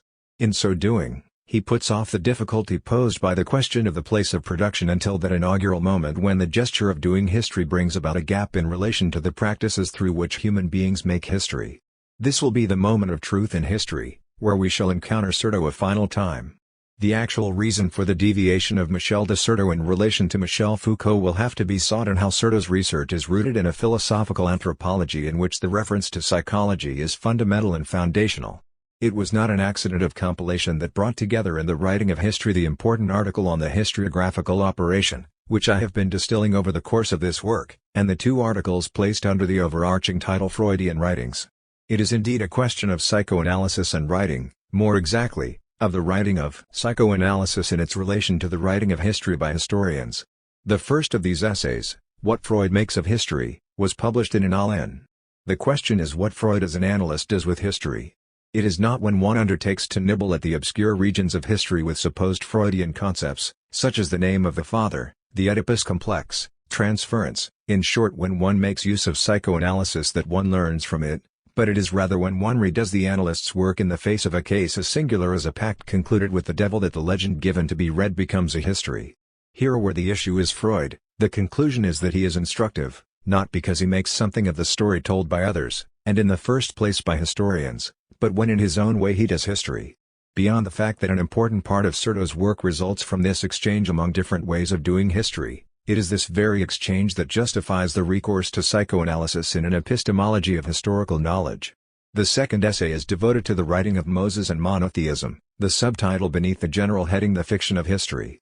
What Freud makes understood in this controversial text is not some ethnographical truth, following the canons of that discipline, but the relationship of his construction, which he calls a novel, a theoretical fiction, with the fable, that is, the legend produced within a tradition. A writing, therefore, comparable under this heading to that of historians turns up in an incongruous manner within the territory of the historian. A historical novel takes its place alongside written histories. The lack of decisiveness of this literary genre between history and fiction, which we shall return to in the following chapter, adds to the difficulty and, in truth, constitutes it. What is important for the moment is the question of knowing in relation to what type of writing written history should situate itself. It is the search for this place of historical discourse among the ways of doing history that justifies taking psychoanalysis into account as an epistemology that, starting from within historical discourse, becomes external to it in regard to other ways of doing history. It is the very territory of the historian in his mode of explanation/understanding that finds itself expanded thereby. This carefully worked out opening is once again due to Certeau's rigor. The exemplary work of Norbert Elias proposes another kind of rigor for historians to think about than that practiced principally by Michel Foucault, not the rigor of a discourse on discursive operations apart from the field of practice, but the rigor of discourse on the conceptual apparatus put to work in an actual history bearing in a general way on the growth of political power from the end of the Middle Ages up to the 18th century. If this work can be criticized, it is not in terms of its conceptual coherence, but as regards its choice of the macro-historical scale that remains unproblematic until it is confronted with a different choice, as we shall see in the following section. I must also add that Elias's work is not defenseless in the confrontation with the reading I am going to undertake upon leaving behind the confused zone and semantic fuzziness that we have been considering. I shall take as my guide Part 4 of the Civilizing Process, titled Towards a Theory of Civilizing Processes. What Elias calls civilizing processes directly concerns my preoccupations relative to the establishing of a history of representations. It has to do with an ongoing process that, as Roger Chartier's foreword to the French translation of the Court Society points out, is situated at the point of articulation between one noteworthy social formation, the central power of the state, apprehended in its monarchical phase during the Ancien regime, and the modifications in sensibility and behavior we call civilization or, better, the civilizing process. In contrast to the future microhistory that installs itself straight away at the level of social agents, Elias's sociology consists in a macrohistory comparable to that of the Annales school.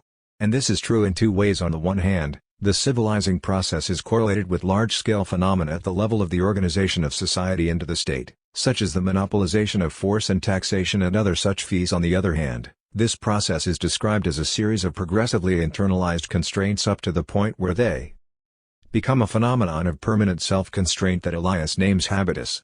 The self is in fact what is at stake in civilization, what civilizes itself, under the institutional constraint. The descending course of an analysis from the top to the bottom of the social scale reveals itself to be particularly efficacious in the case of court society, where the social models unfold around a central core, the court, into coordinated and subordinated layers of society. One quite naturally thinks here of the relation between structure and conjuncture in Labrousse or the hierarchy of scales of different time spans in Brodel. In fact, things are more complicated than that, and the category of habitus will come to include all the features that distinguish a dynamic phenomenon of a historical order from a mechanical one in the physical order. It is worth noting that Elias does not speak of determinism, even if he does speak of constraint, but of the interdependence between the modifications affecting the political organization and those affecting human sensibility and behavior. In this regard, Elias's key concepts have to be carefully respected in their rigorously spelled out specificity, formation or configuration, designating the contours of the organizing phenomena, for example, the court society equilibrium of tensions, designating the hidden springs of social dynamics, for example, in the gathering together of the warriors who preside over the court society and in the competition between aristocracy and bourgeois office holders that will contribute to the breaking up of that society evolution of formations, designating the rule-governed transformations that simultaneously affect the distribution and the displacements of political power and the psychic economy that governs the distribution of motives, feelings, and representations. If Elias's apparatus for describing and analyzing had to be designated by a single term, it would be interdependence, which leaves an opening to what in an approach more sensitive to the response of social agents would be called appropriation.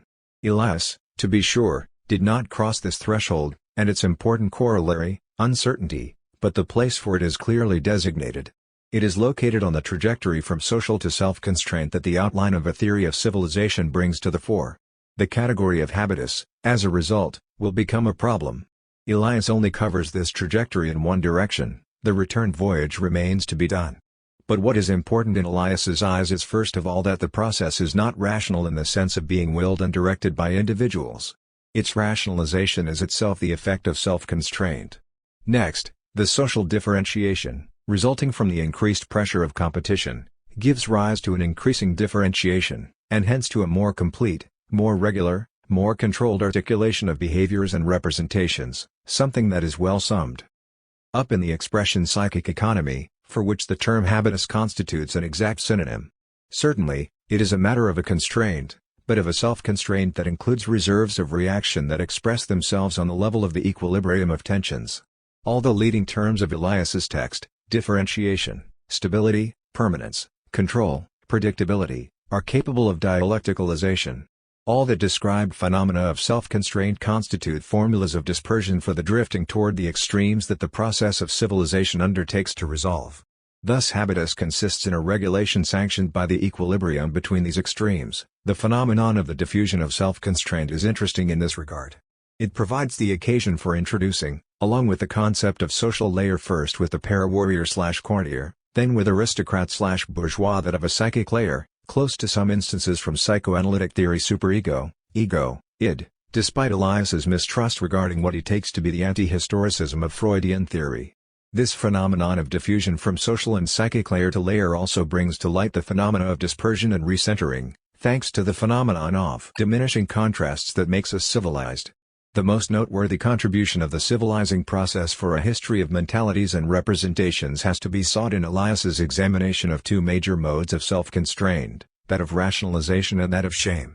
It is within the framework of the court, with its quarrels and plots, that Elias, encouraged by La Bruyère and Saint-Simon, situates one of the key moments of the conquest of reflection upon and the regularization of our emotions, of that knowledge of the human heart in the social setting that can be summed up by the term rationalization.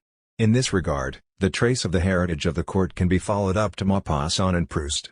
Something is at issue here that is more than what the history of ideas calls reason. There is a close correlation between the social cohabitation of human beings and what a historical psychology will take as a habitus of the psychic economy considered as an integrated whole. The history of ideas wants only to consider contents, ideas, thoughts. The sociology of knowledge focuses on ideologies, or even a superstructure, psychoanalysis on a conflict between competing drives detached from their social history. But rationalization consists in an internal relation within each human being that evolves in correlation with human interrelationships. The civilizing process is nothing other than this correlation among the changes affecting the psychic structures and those affecting social structures. And habitus lies at the crossroads of these two processes. A sense of shame is the second figure that the habitus of the West brought about. It consists in a regulation of fear in the face of the inner perils that, in a regime of civility, took the place of the external threat of violence. The fear of revealing one's inferiority, which is at the heart of weakness before another's superiority, constitutes a central theme in the conflict that constructs our psychic economy. Here once again, we can only speak of shame in conjunction with its sociogenesis. Much more could be said concerning the characterization of this sense of shame. Elias associates it with embarrassment. Essentially it has to do with the process of internalization of fears that within the emotional order corresponds to rationalization within the intellectual one. I have said enough to indicate the points where Elias's analyses lend themselves to a dialecticalization of the described processes that he describes in a unilinear fashion from the top to the bottom of the social scale. Below, we shall examine in what way the theme of appropriation may balance that of constraint. Elias himself opens the way to a parallel dialecticalization in one passage where, after having emphasized the non-rational character in the sense indicated earlier of the formation of habits, he comments, but it is by no means impossible that we can make out of its civilization something more reasonable, something that functions in terms of our needs and purposes. For it is precisely in conjunction with the civilizing process that the blind dynamics of people intertwining in their deeds and aims gradually leads towards greater scope for planned intervention into both the social and individual structures, interventions based on a growing knowledge of the unplanned dynamics of these structures. Variations in scale. Diversity. A town or a landscape from afar off is a town and a landscape, but as one approaches it becomes houses, trees, tiles, leaves, grass, ants legs, and so on ad infinitum. All that is comprehended in the word landscape. Pascal, Penzies. In the preceding analyzes the question of scale, and more precisely of the chosen scale adopted by the historian, was not posed. To be sure, the heuristic models proposed and used by Labrousse and Braudel and by a great part of the Annales school clearly stem from a macro-historical approach. Extended from the economic and geographical basis of history to the social and institutional level and to phenomena said to be of the third type, from which stem the forms of the most stable predominant mentalities. But this macro-historical perspective was not deliberately chosen, hence not preferred to something that could be taken as an alternative. The sequence structure, conjuncture, event in Labrousse and the hierarchy of time spans in Braudel implicitly rest on an interplay of scales, but as the tripartite composition of Braudel's The Mediterranean testifies, which remains the model for this genre, the preference accorded to a reading from the top to the bottom of the hierarchies of time spans was not thematized for itself, so that we can envisage changing scale and the very choice of a scale as a power open to the historian's discretion, with all the liberties and constraints that result from such a choice. Access to this mobility in the historian's gaze constitutes an important conquest of history during the last third of the 20th century. Jacques Revel even adopts the phase interplay of scales to greet the exercise of this methodological freedom, which we shall assign to the part of interpretation implied in the search for truth in history when the time comes. The approach to microhistory adopted by some Italian historians stems from this interplay of scales. By taking a village, a group of families, an individual caught up in the social fabric for their scales of observation, The practitioners of microhistoria not only have made clear the relevance of the microhistorical level with which they work, they have also brought up for discussion the very principle of a variation in scale. We shall not focus on the defense and illustration of microhistoria as such, but rather on an examination of the very notion of a variation in scale, in order to evaluate the contribution of this original problem to the history of mentalities or representations, which we have seen threatened in turn from within by collapse and intimidated from without by demands for rigor that its use of fuzzy concepts make it incapable of satisfying. The key idea attached to the idea of a variation in scale is that, when we change scale, what becomes visible are not the same interconnections but rather connections that remained unperceived at the macro-historical scale. This is the sense of the magnificent aphorism from Pascal's Pensies that Louis Marin, whose name will return below, liked to cite. The notion of scale is borrowed from cartography, architecture, and optics. In cartography, there is an external referent, the territory that the map represents. What is more, the distances measured by maps of different scales are commensurable according to homothetic relations, which authorizes us to speak of the reduction of a terrain to a given scale. However, from one scale to another we observe a change in the level of information as a function of the level of organization. Think of a road map. We see the primary axis of circulation in large scale, the distribution of dwellings on a small one. From one map to another, space is continuous, the territory is the same, hence a small change in scale shows the same terrain. This is the positive aspect of a simple change in proportion. There is no room for an opposition between scales. The counterpart is a certain loss of details, of complexity, hence of information in the passage to a larger scale.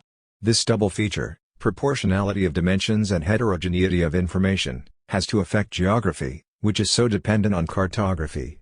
A discordant geomorphology appears with a change of scale within the same geopolitical setting, as can be verified in detail by rereading the first part of Brodell's The Mediterranean. The term Mediterranean situates the object of inquiry at the level of what Pascal calls landscape, all that enveloped by the name Mediterranean, we might say at the end our reading. The role of the idea of scale in architecture and in urban planning is also relevant to our discussion. Proportional relations comparable to those in cartography are posited along with the balance between gain and loss of information depending on the scale chosen. But unlike the relationship between map and territory, the architect's or urban planner's plan has as its referent a building, a town, yet to be constructed. What is more, the building or the town have varying relations with their contexts scaled in terms of nature, the landscape, communication networks, the already constructed parts of the town, and so on. These characters belonging to the notion of scale in architecture and in urban planning concern the historian inasmuch as the historiographical operation is in one sense an architectural one. Historical discourse has to be built up in the form of a set of works. Each work gets inserted into an already existing environment. Rereadings of the past are in this way reconstructions, at the price sometimes of costly demolitions. Construct, deconstruct, reconstruct are familiar gestures to the historian. It is through these two borrowings that reference to the optical metaphor becomes operative in history. Behaviors linked to the accommodating of this gaze are not noted inasmuch as the nature, or even the beauty, of the uncovered spectacle leads to forgetting the focusing procedures of the optical apparatus used at the price of the learned manipulations. History, too, functions in turn as an eyepiece, a microscope, or a telescope. What the notion of scale includes within itself and the use historians make of it is the absence of commensurability of the dimensions. In changing scale, one does not see the same things as larger or smaller, in capital or lowercase letters, as Plato puts it in the Republic about the relationship between the soul and the city. One sees different things. One can no longer speak of a reduction of scale. There are different concatenations of configuration and causality. The balance between gains and losses of information applies to the modeling operations that bring into play different heuristic imaginary forms. In this regard, what we can reproach in macrohistory is its failure to notice its dependence on a choice of scale with its macroscopic optical point of view that it borrowed from a more cartographical than historical model. For example, we can observe in Brodell some hesitation in the handling of the hierarchy of time spans. On the one hand, an interlocking relationship is presumed between homogeneous linear time spans thanks to the inclusion of all of them in one unique calendar time, itself indexed in terms of the stellar order, despite a certain mistrust regarding the abuse of chronology committed by the history focused on short-term events. On the other hand, we can also observe a piling up of superimposed time spans with no dialectical relation between them. The history of mentalities incontestably suffered from this methodological deficiency relative to the changes in scale insofar as the mentalities of the masses were presumed to stem from the long time span, without the conditions of their diffusion on smaller scales being taken into account. Even in Norbert Elias, himself a master in his use of the concept, the phenomena of self-constraint were said to hold across clearly identified social layers, the court, the nobles de robe, the city, and so on. But the changes in scale implied in the examination of the diffusion of models of behavior and of feeling from one social layer to another were not acknowledged. In a general way, the history of mentalities, insofar as it had simply extended the macro-historical models of economic history to social history and to phenomena of the third type, tended to deal with the concept of social pressure as an irresistible force operating in an unperceived fashion in relation to the reception of messages by social agents. The treatment of the relations between high and popular culture was particularly affected by this presupposition that goes with a reading that runs from the top to the bottom of the social scale. Other pairs stemming from similar binary systems were equally reinforced by this same prejudice: strength versus weakness, authority versus resistance, and, in general, domination versus obedience, following the Weberian schema of domination-Herrschaft. Two leading works from Italian microhistoria, accessible in French, have held my attention. Carlo Ginzburg in a short and incisive preface comments that it is thanks to an exception, given the scarcity of evidence about the behavior and attitudes of the subordinate classes of the past, that it was possible to recount the story of a miller of the Friuli, Domenico Scandella, called Menocchio, who was burned at the stake by order of the Holy Office after a life passed in almost complete obscurity. On the basis of the dossiers of his two trials, along with other documents relative to his working life, his family, and also his readings, Ginzburg was able to lay out the rich picture of his thoughts and feelings, of his imaginations and aspirations. 13. Therefore this documentation has to do with what is called the culture of lower classes or even popular culture. 14. Ginzburg does not talk about scale but about cultural levels, whose existence is taken as a precondition for what become self-defined disciplines. This argument about the self-definition, almost the tautology, of social groups and professionals, such as the bourgeoisie, practiced in social history can be found in other historians unmarked by Italian microhistory, whom we shall return to below. Terms about culture, popular culture, high culture, and by implication those about dominant and subordinate classes implied in ideological quarrels linked to vulgar Marxism and anti-colonial protests are reworked. The scarcity of written documents from a largely oral culture serves as the reason why. Even Robert Mandrew, whose place in the history of mentalities we noted above, is not exempt from reproach for having preferred to deal with the culture imposed upon the popular classes. We shall return to this below with regard to Certo's possession at Loudon, making this an effective successful acculturation. If literature meant for the people is not to cover over that produced by the people, this latter has still to exist and to be accessible. This was the case with Menocchio's Confessions, which, owing to their uniqueness, do not meet the requirements for serial, quantitative history for which number and anonymity are important. But how are we to avoid falling back upon anecdotes and the history of events? A first answer is that this objection is directed principally against political history. Another, more convincing one is that it is the latent and dispersed properties of an available historical language, which the computer misses, that the historian brings to light and organizes into discourse. What this historian articulates are the readings of a man of the people, meaning almanacs, songs, pious books, lives of saints, and brochures of all kinds that this miller put together in his own unique way. By leaving behind quantitative history, one does not fall into non-communication. What is more, these reformulations express not only the reorganizing power of a man of the people's reading, they bring to the surface traditions and sleeping heresies that a surviving situation in a way brings back to life. The consequence for our problem of the history of mentalities is that the very concept of mentality has to be set aside inasmuch as this history, on the one hand, emphasizes only the inert, obscure, unconscious elements in a given worldview 23 and, on the other, retains the interclass connotation of a common culture, a presupposition that even Lucien Febvre did not escape in speaking of men of the 16th century. The great French historian nevertheless did resist the presupposition so strongly attached to the unhappy heritage of the sociological concept of a collective mentality. Menocchio, for his part, cannot be situated in terms of an illiterate line, coming as he did after the invention of printing and the Reformation, which he must have read about and discussed. The other book that caught my attention is by Giovanni Levi, Le pouvoir au village histoire d'un exercice dans le pays mondus vie siècle, with a preface by Jacques Revel, L'histoire au ras du sol. Here we are on the terrain worked on by Norbert Elias. But at the bottom of the scale, in the village. It is not about large numbers or about an individual. Nor does it deal with quantified indicators, prices or earnings, levels of wealth, distributions of professions, first named, then counted, nor with the regularities of a slow-moving, almost immobile history, norms or common customs. The appearance and articulation of the phenomena considered are the fruit of a change of scale. Instead of aggregates followed over the long time span, we have a tangle of interrelations that need to be deciphered. But we ought not to expect from this a resurrection of the lived experience of social agents, as if history were to stop being history and link up again with the phenomenology of collective memory. Respect for that subtle boundary is important for my thesis, which never denies the implicit profession of the epistemological break separating history from memory, even collective memory. It is always interactions that are gathered and reconstituted. The important word reconstruction is pronounced, which, later, will relaunch the history of mentalities, now better called the history of representations, beyond the limited example of such microhistoria. But, before moving on to this more or less well-controlled extrapolation, we need to have brought to its critical point history linked to the choice of a microhistorical scale. We have said, at a smaller, even minute scale, we see things we do not see at a higher one. But we need to add that what we do not see and must not expect to see is the lived experience of the protagonists. What we see remain social interactions, at a fine scale, but one already microstructured. I will add, with a slight hesitation, that Levi's attempted reconstruction only partially satisfies Ginsberg's well-known evidential paradigm from his essay Roots of an Evidential Paradigm. The microanalysis practiced by Levi lacks the flair of a detective or of an expert in detecting counterfeit paintings or of any sort of psychomedical semiotics.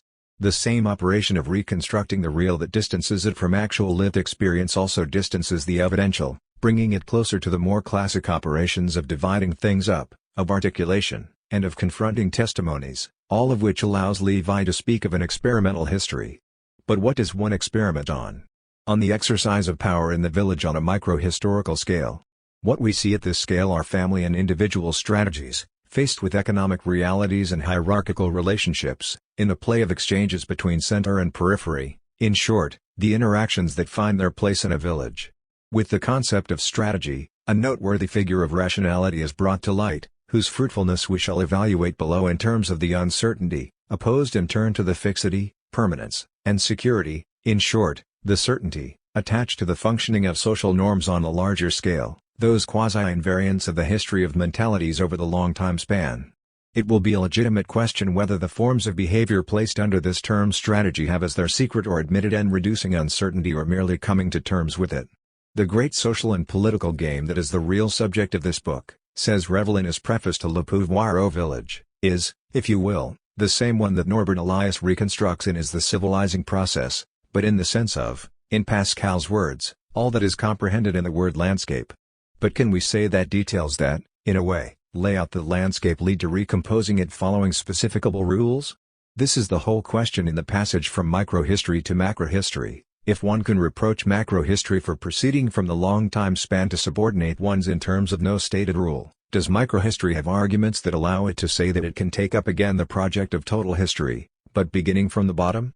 Concretely, the question comes down to asking whether the village is a favorable place for identifying the intermediary forms of power, through which power in the village articulates the power of the state as it is exercised in that time and that region. Uncertainty is precisely what affects the evaluation of the forces at work. And it is the task of Levi's book to explore these relationships when the hierarchy is viewed from below. Stated in terms of the epistemology of historical knowledge, the question becomes that of how representative is this history of the village and the interactions that take place there? Is the uncertainty of the protagonists also that of the analyst? Does it also weigh on the capacity held in reserve for generalization in what otherwise only would constitute a case history? And is this lesson generalizable to the extent that it can be opposed point by point to what Norbert Elias draws from his study of court society and other comparable societies? In sum, how representative is a concatenation circumscribed in this way? What can it teach us that should be generalizable? Revel, Judy Echelles, 30. Eduardo Grandi has proposed one formula that Revel treats as an elegant oxymoron, namely, the idea of the normal exception. Yet this formula is valuable because of what it sets aside an interpretation of the concept of exemplarity in statistical terms, following the model of quantitative and serial history. Perhaps it invites us simply to compare worldviews arising from different levels of scale, without these worldviews being totalized. But from what higher mastery would such an overview of different scales stem? It is doubtful that somewhere there is a place from which to take such an overview. Are not Pascal's two fragments first titled diversity, then infinity? From the idea of mentality to that of representation. I must now present the conceptual leap that constitutes access to the following section. At the end of the first section we left the concept of mentalities in a state of great confusion when set against the background of the notion of total history into which that of mentalities is supposed to be integrated. There we were subject to two kinds of appeals on the one hand, the one emanating from three kinds of discourse, highly divergent among themselves, but each in its way requiring a conceptual rigor held to be the only one possible for presiding over the reassembling of a burst-apart history. On the other hand, that of an original historiography linked to a choice apparently the opposite of the one implicit in the dominant historiography of the golden age of the Annales school, the choice of the micro-historical scale. The time has come to prudentially and modestly set out along the way to a reordering of the historical field, one where the history of mentalities will play a federating role on the condition of assuming the title and function of a history of representations and practices. In order to get beyond the dispersed situation of history during the last third of the 20th century, I propose to take as my guide a global approach that seems to me to satisfy in large measure the thrice called for conceptual rigor inasmuch as it carries the notion of a variation in scale to its farthest limits. I shall attempt to show that the often unexplained replacement of the fuzzy concept of mentality by that of representation, when better articulated and more dialectical, is perfectly coherent with the uses I am about to propose concerning the generalized concept of a variation in scale. The global approach I am referring to finds its most explicit formulation in the collection of essays titled Les Formes de l'expérience une autre histoire sociale, edited by Bernard Lepetit. The historians in this volume take as their focal reference term in the Societies Considered, what I would call the pertinent object of historical discourse, the instituting of the social bond and the modes of identity attached to it. The dominant tone is that of a pragmatic approach where the principal accent is on social practices and the representations integrated into these practices. This approach can legitimately draw on a critique of pragmatic reason where it intersects, without becoming confused with, a hermeneutic of action that itself proceeds from the enriching of the phenomenology of Husserl and Merleau-Ponty by semiotics and by the whole blossoming of works devoted to language games or to discourse. The resolutely historical branch of this critique of practical reason can be recognized from the fact that the social bond and the changes affecting it are taken to be the relevant object of historical language. In this way, the epistemological break brought about by the Labroussian and Braudelian models is not denied. It is deliberately assumed by the new research program that posits as its first priority the question of identities and social bonds.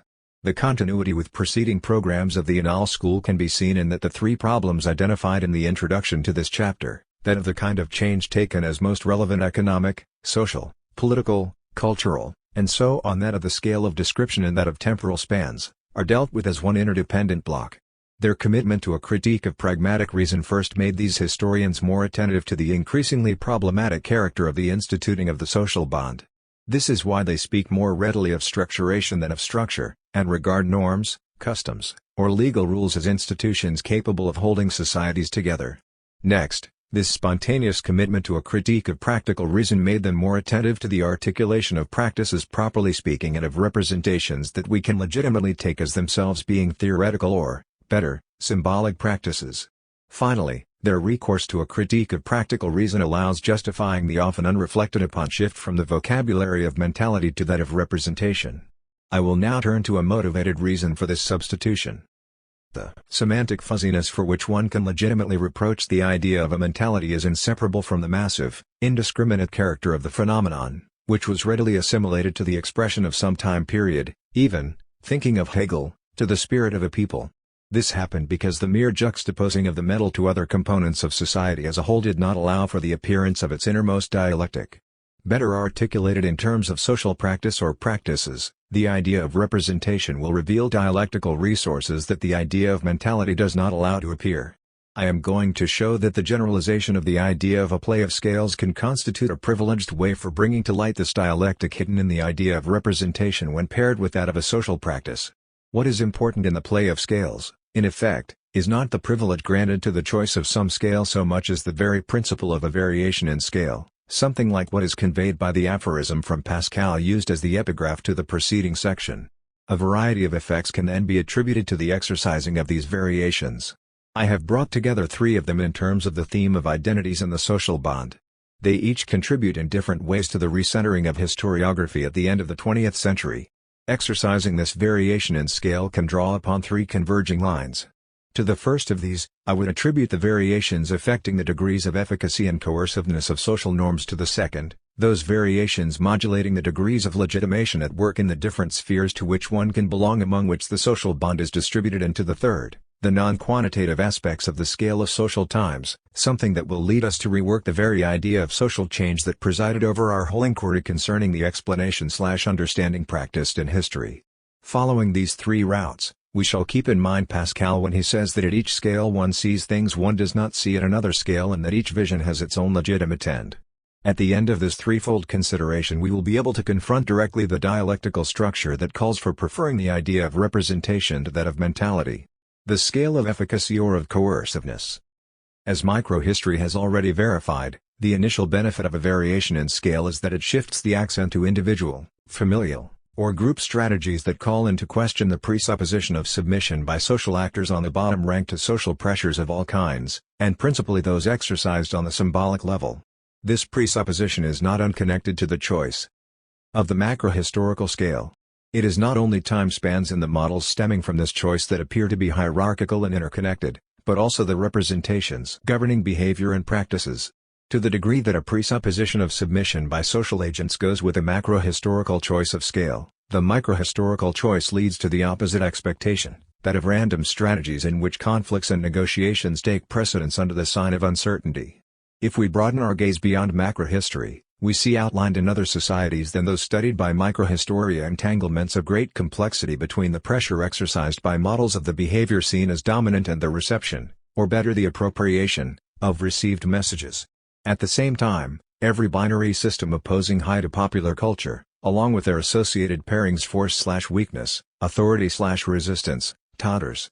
Opposed to them are circulation, negotiation, appropriation. The whole complexity of social interaction has to be taken into account. Yet for all that the macro-historical view is not refuted, we can continue to read Norbert Elias as we trace out symbolic orders and their power of coercion from the top to the bottom of societies.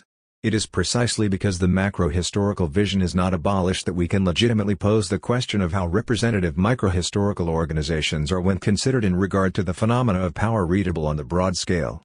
In any case, the notion of deviation we often find in comparable contexts cannot exhaust the combinatory resources of pictures drawn at different scales. It is still higher-order systems that are considered from below. In this regard, the extension of the domain of representations of the models of long time-span history remains legitimate within the limits of the macro-historical point of view. There is a long-time scale for the features of mentalities. Nothing is lost from the problem Durkheim posed at the beginning of the 20th century precisely under the title of collective representations, a term significantly that has reappeared following the long use of mentality by those associated with annal. The Durkheimian idea of basic norms, which goes with those of unperceived agreements and agreement concerning the modes of agreement, retains its problematic and pragmatic force. The task is rather to place these guiding concepts in a dialectical relation to those governing the appropriation of these rules of agreement about agreement. Furthermore, mere consideration of the necessary economy of the creative forces resisting forces tending toward rupture leads to giving some credit to the idea of a customary habitus that can be assimilated to a principle of inertia, even of forgetfulness. In this spirit, and under the heading of the scale of efficacy or of coerciveness, the problems of institutions and of norms, which each obey different contextual rules, can be considered jointly. The major uses of the idea of an institution, as juridical-political as an organization functioning in a regular manner as an organization in the broad sense tying together values, norms, models of relations and behaviors, roles, lead to the idea of regularity. A dynamic approach to the constituting of the social bond will then surmount the contingent opposition between institutional regularity and social inventiveness. If we speak of institutionalization rather than of institutions, in this regard, the work of institutional sedimentation gains, it seems to me, in being compared to the work of archiving things we saw at work at the documentary level of the historiographical operation. Might we not speak, in an analogical sense, of an archiving of a social practice? Considered in this way, the process of institutionalization brings to light two faces of the efficacy of representations. On the one hand, in terms of identification, the logical, Classificatory function of representations on the other hand, in terms of coercion, of constraint, the practical function of establishing conformity in behavior. On the path to representation, the institution creates identities and constraints. Having said this, we ought to stop opposing the coercive aspect, by preference assigned to the institution, to the presumably subversive side seen in social experience. Considered from a dynamic point of view, the process of institutionalization oscillates between the production of nascent meaning and the production of established constraints. Thus we can formulate the idea of a scale of efficacy of representations. Norbert Elias's analyses of the relations between physical forces camouflaged as symbolic power, or those of Michel Foucault in Discipline and Punish, would need to be placed on a scale of efficacy considered as a scale of coercion. What is important is that human beings need institutions, which is another way of saying that they make use of them as much as they serve them. L'institution et le social. In other contexts, one will prefer adopting as a conceptual device the idea of a norm, where the accent is turn by turn on the process of evaluation that marks out the permitted and the forbidden, or on the modes of feelings of obligation sanctioned by punishment. The idea of a norm, too, deployed from the moral to the juridical plane, lends itself to a variation in the scale of efficacy, in the orders of identification and the qualifying of behavior as much as in that of degrees of coercion. It is along such a scale that we may place the opposed manners of approval and disapproval and procedures of legitimatizing and condemning. I shall have more to say about this when we consider the diversity of applications of the idea of a norm in a plurality of realms of interactions among forms of behavior. Here we can already observe the general dialectical structure. The figures of the just and unjust can be taken to be the basis for opposed evaluations. Those of the just mark out the modes of claimed or assumed legitimacy, those of the unjust the modes of condemned illegitimacy. From the point of view of the process as dynamic, the fundamental competence of social agents to negotiate conflicts is added to this basic polarity. This capacity is exercised as much on the plane of the qualifying of contested or assumed behaviors as on that of the levels of refused or accepted coercion. One interesting concept halfway between justification and condemnation would be that of an adjustment of action, of an action that fits the scale of degrees of legitimation. The second line along which the theme of a variation in scale lends itself to an instructive extension is that of the degree of social status that social agents may claim in the order of public esteem. But one is not great or small at no price. One becomes great when, in a context of discord, one feels justified in acting in the way that one does. High status and justification thus go hand in hand. The notion of justification adds a new dimension of intelligibility to those of the institution and the norm. Discord, conflict, disputes, differences of opinion constitute the relevant context. We laid the way for establishing this pair of high status and justification at the moment when we adopted as a general principle for reorganizing the historical field the establishment of the social bond and the search for identity that is attached to it. It is in situations of discord that social agents raise their demands for justification. The same feeling of injustice we saw at work in the stratagems of condemnation is at work in strategies of legitimation. The question is the following: how to justify agreement and manage disagreement, principally by means of compromise, without giving in to violence? Here is where the question of status presents itself, which brings into play something other than a need for taxonomic classification, namely, a need for recognition that takes as its basis the scale of evaluations at work in a series of qualifying tests, a notion we also encounter in other contexts, such as heroic folktales. Luc Boltanqui and Laurent Venet have added a complementary component of intelligibility to that of status by taking into account the plurality of regimes of justification resulting from the plurality of types of conflict. Someone who is high status in the commercial order may not be so in the political order or in the order of public reputation or in that of aesthetic creation. The principal concept thus becomes that of economies of standing. What is important for the present investigation is to join to the hierarchical idea of status or standing, which is a variant of the idea of scale, the horizontal line of the pluralization of the social bond. Interweaving these two problematics contributes to breaking with the idea of a common mentality, too readily confused with that of a undifferentiated common good. Certainly the idea of a common humanity of the members of the Cité de la Justification is not to be rejected. It equalizes human beings as human, excluding in particular slavery or treating some as subhuman. But in the absence of differentiation this bond remains non-political. To the axiom of common humanity must be added that of dissimilarity. It is what sets in movement the qualifying tests and sparks off procedures of justification. In turn, these latter are oriented toward setting in place compromises satisfying the model of an orderly humanity. The enterprise remains risky and in this sense uncertain inasmuch as there exists no neutral measuring point, external to and superior to each world, from which the plurality of justices could be considered from on high, like a range of equally possible choices. As a result, attempts at justification make sense in distinct cities, in multiple worlds. The difficult question raised by this work is that of the criteria of workable justifications in each city. Each criterion is linked to the question of identifying distinct spheres of action. Two discussions directly applicable to my thesis, which is that of the fruitfulness of the theme of the play of scales for a history of representations, are opened in this way. The first one concerns the finite character of the regressive process that, from elementary justifications to secondary justifications, leads to an ultimate justification in a given sphere. The division among cities or worlds is strictly correlative with the coherence of regimes of action thereby justified. The problem, once again, is not of a taxonomic order, but one of hierarchy and estimation. As in Aristotle's system, we must admit the necessity to stop somewhere. The enumeration of cities, religious, domestic, retail, cultural, civic, industrial, rests on such a postulate of a finite terminal justification. This difficulty calls forth a second one. What discourse authenticates the final justification appropriate to some city? How do we recognize the ultimate argument proper to some city or world? Here our authors adopt an original but costly strategy. To identify the forms of argument at work in ordinary discussions, they place them under the aegis of more articulated, stronger arguments, where the process of justification is brought to its reflective peak. Thus the works of philosophers, theologians, politicians, and writers, backed up by training manuals meant for corporate managers and union representatives, are called upon.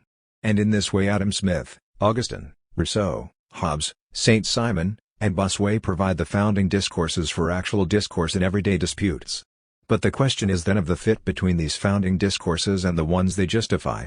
One may be pleased to see philosophy reintroduced within the social sciences as one argumentative tradition, something that provides an indirect justification of philosophy, and for our two authors, who are an economist and a sociologist, acknowledgement that they belong to a history of meaning.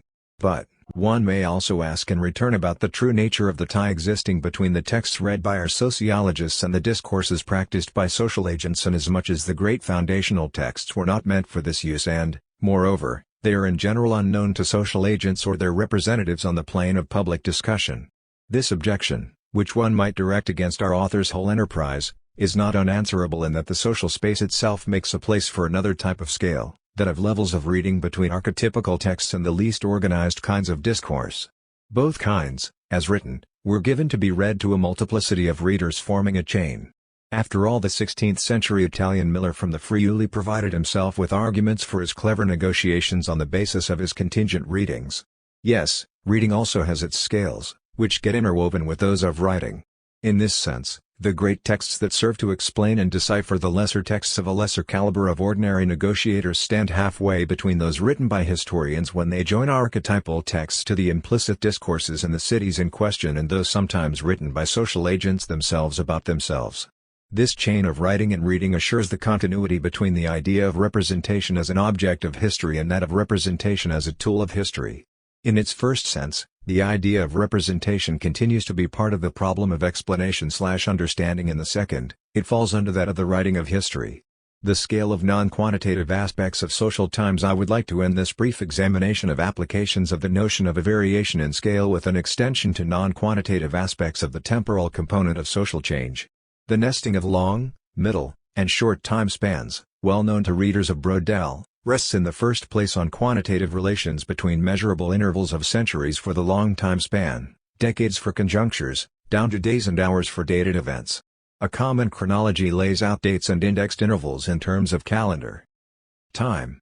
Owing to this, measurable spans of time are correlated with repetitive, quantifiable aspects submitted to a statistical treatment of noted facts. However, within this same well-delimited framework of what is measurable, the time spans considered present intensive aspects oftentimes disguised in extensive measures such as the speed of or acceleration in the change is considered. To these two notions, which are measurable only in appearance, are added values of intensity such as rhythm, cumulativeness, recurrence, persistence, and even forgetting, inasmuch as the reservoir of real capacities of social agents adds a dimension of latency to that of temporal actuality. We can speak in this regard of a scale of available competencies of social agents. Having said this, we can apply the notions of scale and variation in scale to these intensive modes of historical time. There is no reason to abandon the field of scales of time spans opened by Annales. There is also a long time span of the features of mentalities. This holds for global society, but also for those cities and worlds whose plurality structures social space. In this regard, it is necessary to learn to cross the plurality of worlds of action not just with the scales of efficacy, as said above, but with the scale of temporal regimes, as we are now attempting to do. Here too the accent has to be placed on the variation in scale and not on the presumed privilege of one or another scale. Approached in terms of intensive, not extensive size, the time span Durkheim attached to the notion of successful agreement is worth re-examining.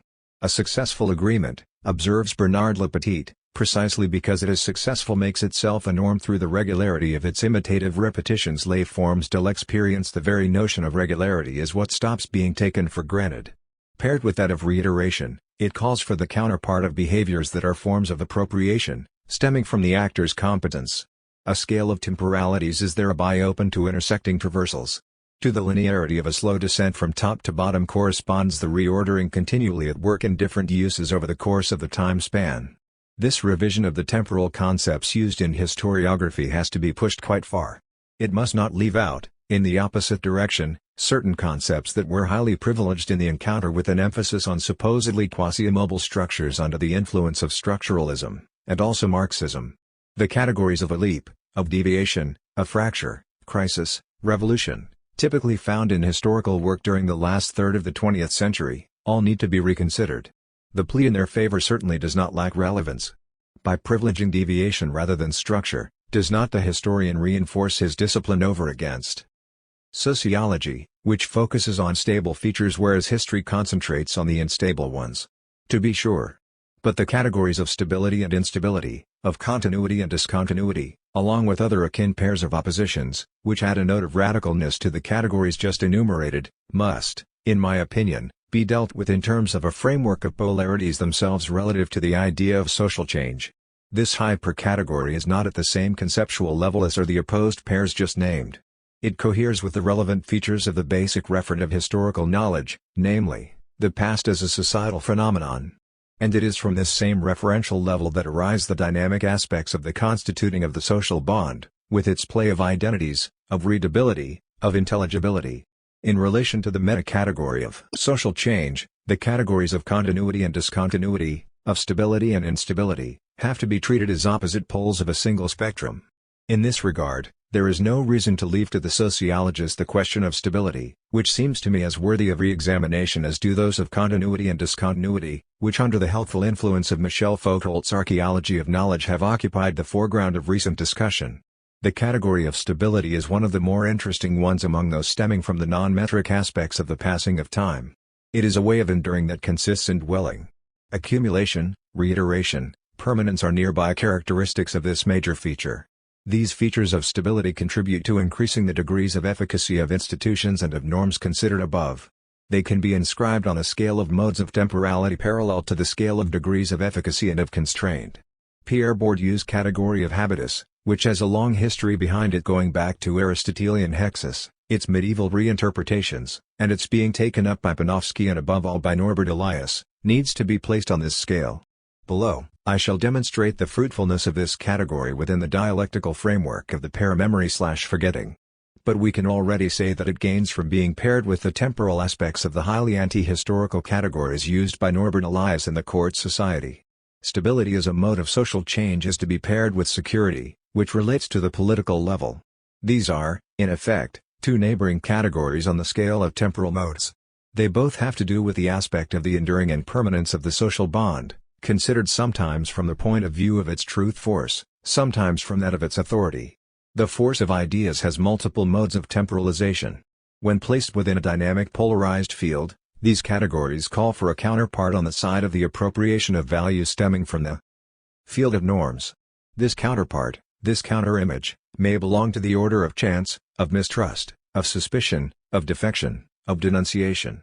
The category of uncertainty, upon which microhistory sets a premium, is inscribed within this same register. It has to do with the aspect of the trustworthiness of representations on the way to stabilization. It is the most polemic category, oscillating between tearing apart and weaving together the fabric of the social bond. Strategies aimed at reducing uncertainty testify eloquently that it must not become in turn a non-dialectical category, as could that of the invariant. Over time, says the author of Le Pouvoir au Village, every personal and familial strategy tends, perhaps, to become blunted enough to blend in with the common outcome of relative equilibrium. 13. The strategic utilization of social rules by the actors seems to imply a noteworthy use of the causal relation that would be the tendency toward optimization over the course of action. It plays out on both the horizontal axis of living together and on the vertical one of scales of efficacy and temporalization, inasmuch as the social game affects the whole framework of relations between center and periphery, between capital and local community. In short, the power relation whose hierarchized structure is unsurpassable. That this strategic logic can in the final analysis be inscribed in the interplay of scales of appropriation is the most important conclusion benefiting a history of representations. The search for equilibrium can even be assigned to one precise temporal category, as Bernard Lepetit proposes, namely, the present of the social agents. By the present in history we are to understand something other than the short time of the hierarchies of nested time spans, a state of equilibrium.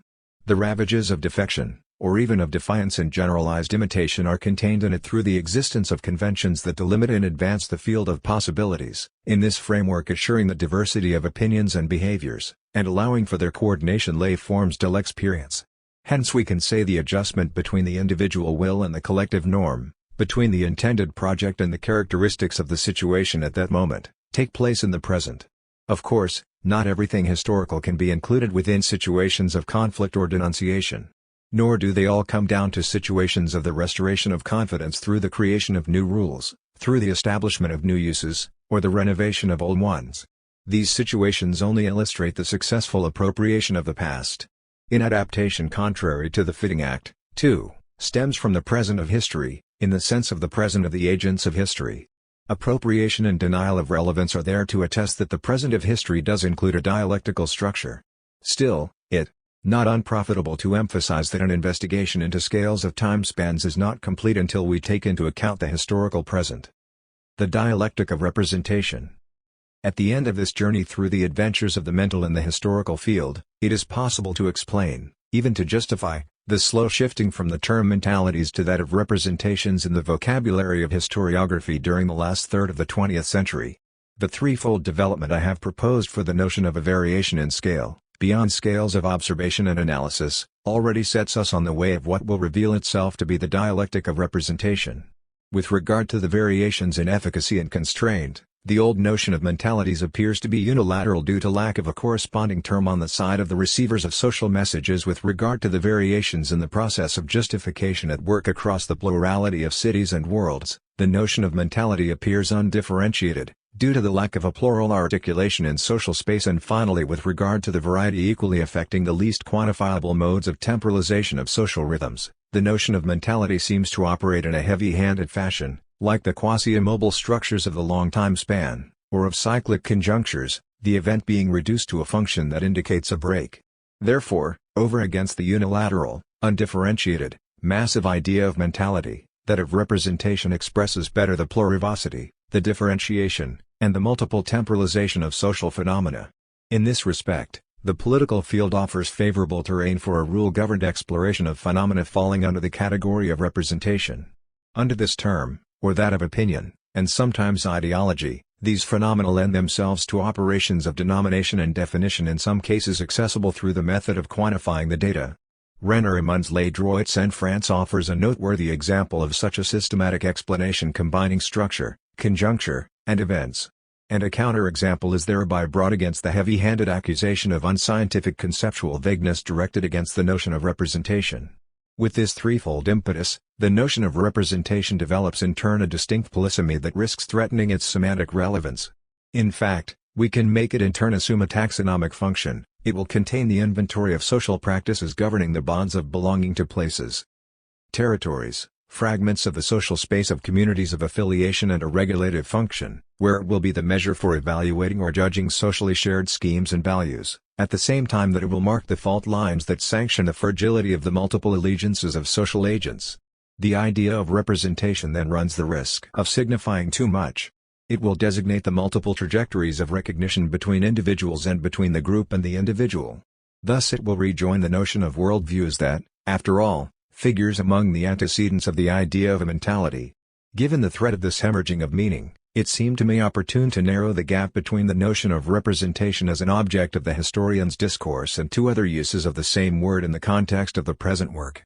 In the following chapter, we shall be confronted with the notion of representation as the terminal phase of the historiographical operation itself. It will be a question not only of the writing of history, as is too often said, history is through and through writing, from archives to history books, but also of the transferring of explanation/understanding to written words, to literature, to a book offered for reading by an interested public. If this phase, which, let me repeat, does not constitute one step in a sequence of operations, but a moment that only didactic exposition places at the end, merits the name of representation, it is because, in this moment of literary expression, the historian's discourse declares its ambition, its claim to represent the past in truth. Below we shall consider in greater detail the components of this ambition to be truthful. The historian in this way finds himself confronted with what appears at first to be a regrettable ambiguity of the term representation, which depending on context designates as a rebellious error of the idea of mentality the historian's represented object, and as a phase of the historiographical operation, the operation of representing. In this regard, the history of reading gives the history of representations the echo of their reception. As Roger Chartier has amply demonstrated in his works on the history of reading and of readers, the modes of public and private reading have affected the sense of the understanding of texts. For example, new modes of transmitting texts in the age of the electronic representation, the revolution in the reproduction and in the medium of a text, lead to a revolution in the practice of reading and, through this, in the very practice of writing. In this way the loop of representations closes in on itself.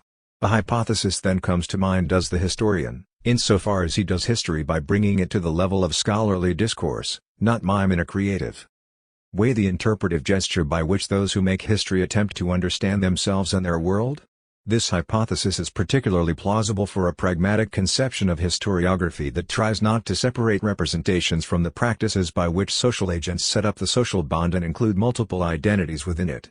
If so, there would indeed be a mimetic relation between the operation of representing as the moment of doing history, and the represented object as the moment of making history. Furthermore, historians, little habituated to situating their historical discourse in terms of the critical prolonging of personal and collective memory, are not led to bringing together these two uses of the term representation in relation to what I have called a more primitive one, unless it is in the order of thematic reflection, at least as regards the constitution of the relation to time, that is, in terms of the act of remembering. This too has its ambition, its claim, that of representing the past faithfully. The phenomenology of memory, from the time of Plato and Aristotle, has proposed one key for the interpretation of the mnemonic phenomenon, namely, the power of memory to make present an absent thing that happened previously. Presence, absence, anteriority, and representation thus form the first conceptual chain of discourse about memory. The ambition of the faithfulness of memory would thus precede that of truth by history, whose theory remains to be worked out. Can this hermeneutic key open the secret of the represented object, before penetrating that of the operation of representing? Some historians have thought about this, without leaving behind the framework of the history of representations. For them, what is important is actualizing the reflective resources of social agents in their attempts to understand themselves and their world. This is the approach recommended and practiced by Clifford Geertz in The Interpretation of Cultures, where as a sociologist he confines himself to conceptualizing the outlines of self-understanding immanent to a culture. The historian can also undertake to do this. But can he do so without providing the analytic instrument that this spontaneous self-understanding lacks? The answer can only be negative. Yet the work thus applied to the idea of representation does not surpass the privilege of conceptualization that the historian exercises from one end to the other of the historiographical operation, hence from reading the archives to writing the book, in passing through explanation/understanding and its literary organization.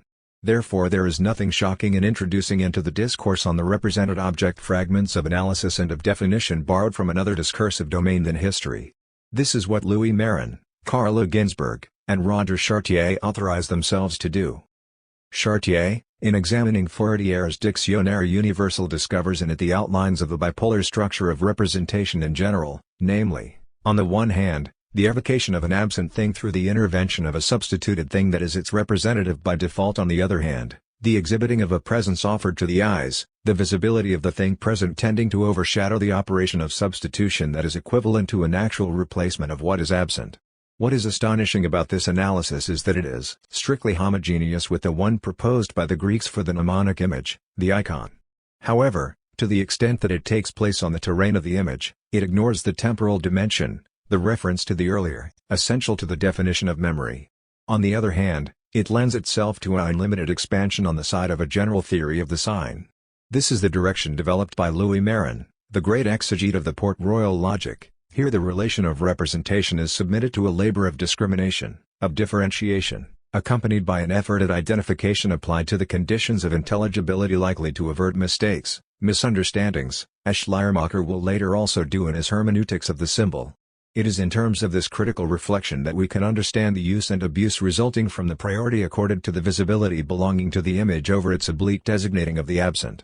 With this point, conceptual analysis turns out to be useful for exploring the illusions resulting from the cooperation that weak belief grants to strong images, as we find in Montaigne, Pascal, and Spinoza. The historian finds aid in these authors for exploring the social force of the representations attached to power, and can thus enter into critical rapport with Norbert Elias's sociology of power. The dialectic of representation adds a new dimension to the phenomena discussed above in terms of scales of efficacy. It is this efficacy per se that benefits from a supplementary degree of intelligibility applied to the idea of the absence of physical violence once it is both signified and replaced by symbolic violence. Carl Ginzburg, in responding to Chartier's article in Representation le mot, l'idée, la chose, fleshes out the dialectic of substitution and visibility pointed out by Fourier through a wide-ranging deployment of examples resulting from his erudite researches. Essentially, it is a question of ritual practices linked to the exercise and manifestation of power, such as the use of a royal mannequin in royal funerals in England, or the empty coffin in France. Ginzburg sees in these manipulations of symbolic objects the simultaneous illustration of substitution in relation to some absent thing, the dead person, and the visibility of the present thing, the effigy. Little by little, voyaging in time and space, he evokes the funerals of images in the form of incinerated wax figurines and Roman funerary rites. From there, he passes to the modes of relationship as much toward death, absence par excellence, as toward the dead, those absent ones who threaten to return or who are endlessly in quest of a definitive resting place, by way of effigies, mummies, idols of a colossus, and other statues, unable, as a historian, to give an overall interpretation of this changing and often ambiguous status of the images of a given society. Representation le mot, l'idée, la chose. Ginzburg prefers to respect the heterogeneity of his examples. Aside from ending his essay with an unanswered question regarding the very status of his own research project, do we have to do with the universal status if there is one of a sign or image? Or rather with a specific cultural domain, and, in this case, which one? To conclude, I want to discuss this hesitation on the historian's part. One of the reasons for his prudence has to do with his recognition of one troubling fact in the case of the status of the image. There was, between the Greeks and us, a deep rupture, which I am going to analyze. This rupture was a result of the triumph of Christianity, which opened between the Greeks, the Roman emperors, and us. The break signified by the cult of martyrs' relics.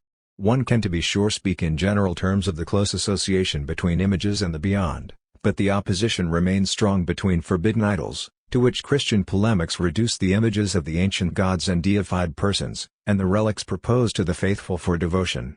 The heritage of medieval Christianity concerning the cult of images has in turn to be taken into account, and, thanks to a detour through an absorbing history of iconography, a distinct place must be reserved for the practice and theology of the Eucharist, where presence, that major component of representation, is charged with signifying not only something absent, the Jesus of history, but the real presence of the body of the dead and resurrected Christ, beyond its memorial function as regards a unique sacrificial event. Ginzburg does not dwell on this complicated history, but rather ends his inquiry into the Eucharist at the first third of the 13th century. Nevertheless, in ending he sets up a narrow bridge between his exegesis of the effigy of the king and the real presence of Christ in the sacrament. Here is where Louis Marin takes over. He is the irreplaceable exegete for what he takes to be the theological model of the Eucharist in terms of a theory of the sign at the heart of a Christian society.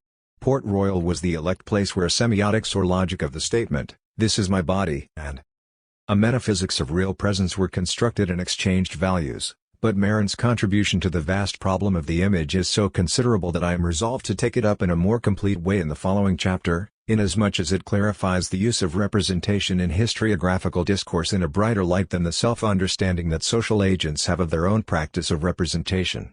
We can observe in the works that precede Marin's last book, Des Pouvoirs de l'Image, a hesitation between two uses of a general theory of representation. The double definition of representation he proposes would fit as well with the theory of the represented object as with that of the representing operation. This definition recalls that a forwardiere on the one hand, presentation of the absent or the dead, and, on the other hand, self-presentation instituting effect and meaning in the subject of gaze. This proposition fits equally well with the literary expression of historiography, concerning which I shall say more below, and the social phenomena that previously were put under the heading of a history of mentalities. One can say in the first place that the historian seeks to represent to himself the past in the same way social agents represent the social bond and their contribution to this bond to themselves, in this way making themselves readers of their existing and their acting in society, and in this sense historians of their own present. However, it is the efficacy of the social image that prevails in Des Pouvoirs de l'Image. The image is both the instrument of force, the means of strength, and its foundation is powerful. But in linking the problematic of power to that of the image, as was already evident in Portrait of the King, Marin clearly tips the theory of representation toward the side of examining its social efficacy. We are back in a region visited in another way by Norbert Elias, that of symbolic struggles where the belief in the force of signs has been substituted for the external manifestation of force in a fight to the death. Pascal can again be recalled here, no longer in terms of the aura of the semiotics of the Eucharist and the real presence, but in the wake of a denunciation of the apparatus of the powerful. In this regard, the sketch of a theory of imagination in the Pensies was already that of a theory of symbolic domination. It is here that the theory of the reception of written messages, with its episodes of rebellious and subversive readings, could allow the theory of symbolic violence laid out in Des Pouvoirs de l'Image to rejoin the investigations proposed above on the responses of social agents to the pressure of injunctions projected in their direction by different instances of authority. In this regard, does not the kind of forgetting linked to the replacing of brute force by the force of images metonymically attached to the exercise of such authority not constitute the implacable corollary to this power of the image? Marin's last book opens another way, where the competition between text and image comes to the fore. The theory of representation tips once again toward the side of the literary expression of the historiographical operation. I want to interrupt, rather than to conclude, this section by expressing a perplexity: can a history of representations by itself attain an acceptable degree of intelligibility without openly anticipating the study of representation as a phase of the historiographical operation? We have seen Ginsberg's own perplexity, caught between a general definition of representation and the heterogeneity of examples that illustrate the competition between the evoking of absence and the exhibiting of presence. This confession is perhaps what fits best with a treatment of the represented object, if it is true as I am supposing here that it is the historian's actual reflection on the moment of representation included within the historiographical operation that leads to the explicit expression of the understanding that social agents have of themselves and of the world as representation. With the historian's representation we come to the third phase of the historiographical operation. It would be an error to apply to it the title of writing history or historiography. One constant thesis in this work is that history is writing through and through, from archives to historians' texts, written, published, given for reading. The seal of writing is thus transferred from the first to the third phase, from an initial to a final inscription. The documents had their reader, the historian, in his mind. The history book has its readers, potentially anyone who knows how to read, in fact, the educated public. By falling in this way into public space, the history book crowns the making of histories, leading its author back into the heart of making history. Pulled by the archive out of the world of action, the historian re-enters that world by inscribing his work in the world of his readers. In turn, the history book becomes a document, open to the sequence of re-inscriptions that submit historical knowledge to an unending process of revisions. To underscore this phase of the historiographical operation's dependence on some material support onto which the book is inscribed, we can speak with Michel de Certeau of scriptural representation, or instead, to mark the addition of signs of literariness to the scientific criteria, we can speak of literary representation. Indeed, it is thanks to this final inscription that history indicates that it belongs to the domain of literature. This allegiance was, in fact, implicit already on the documentary plane. It becomes manifest with the coming to be of the history text. We must forget, therefore, that it is not a question of some lowering of standards through which a shift to aesthetics gets substituted for the ambition of epistemological rigor. The three phases of the historiographical operation, let us recall, do not constitute successive phases, but rather intermingled levels where only our didactic concern gives them the appearance of chronological succession. One final word concerning vocabulary and the semantic choices that govern it. Someone may ask why I do not call this third-level interpretation, as it might seem legitimate to do. Does not the representation of the past consist in an interpretation of the stated facts? To be sure. But, in an apparent paradox, we do not do justice to the idea of interpretation by assigning it solely to the representative level of the historiographical operation. I shall reserve for the following chapter devoted to truth in history the task of showing that the concept of interpretation has the same amplitude of application as that of truth, more precisely, that it designates a noteworthy dimension of history's intending truth. In this sense, there is interpretation at all levels of the historiographical operation, for example, at the documentary level with the selection of sources, at the explanation/understanding level with the choice among competing explanatory models, and, in a more spectacular fashion, with variations in scale. But this will not prevent our talking of representation as interpretation when the time comes. As for my choice of the noun representation, it is justified in several ways. First, it indicates the continuity of a single problematic from the explanatory to the scriptural or literary phase. In the preceding chapter we ran into the notion of representation as the privileged object of explanation/understanding, on the plane of the formation of social bonds and the identities at stake in them. We presume that the way in which social agents understand themselves has an affinity with the way in which historians represent to themselves this connection between their represented object and social action. I even suggested that the dialectic between referring to absence and to visibility, already perceivable in the represented object, is to be deciphered in terms of the operation of representation. In a more radical fashion, the same choice of terminology allows a deep-lying connection to appear, no longer between two phases of the historiographical operation, but on the plane of the relations between history and memory. It is in terms of representation that the phenomenology of memory, following Plato and Aristotle, describe the mnemonic phenomenon, and that what is remembered is given as an image of what previously was seen, heard, experienced, learned, acquired. Furthermore, it is in terms of representation that what memory intends can be formulated insofar as it is said to be about the past. It is this same problematic of the icon of the past, posed at the beginning of our inquiry, that comes back in force at the end of our discussion. Historical representation follows mnemonic representation in our discourse. This is the most profound reason for choosing the term representation to designate the last phase of our epistemological review.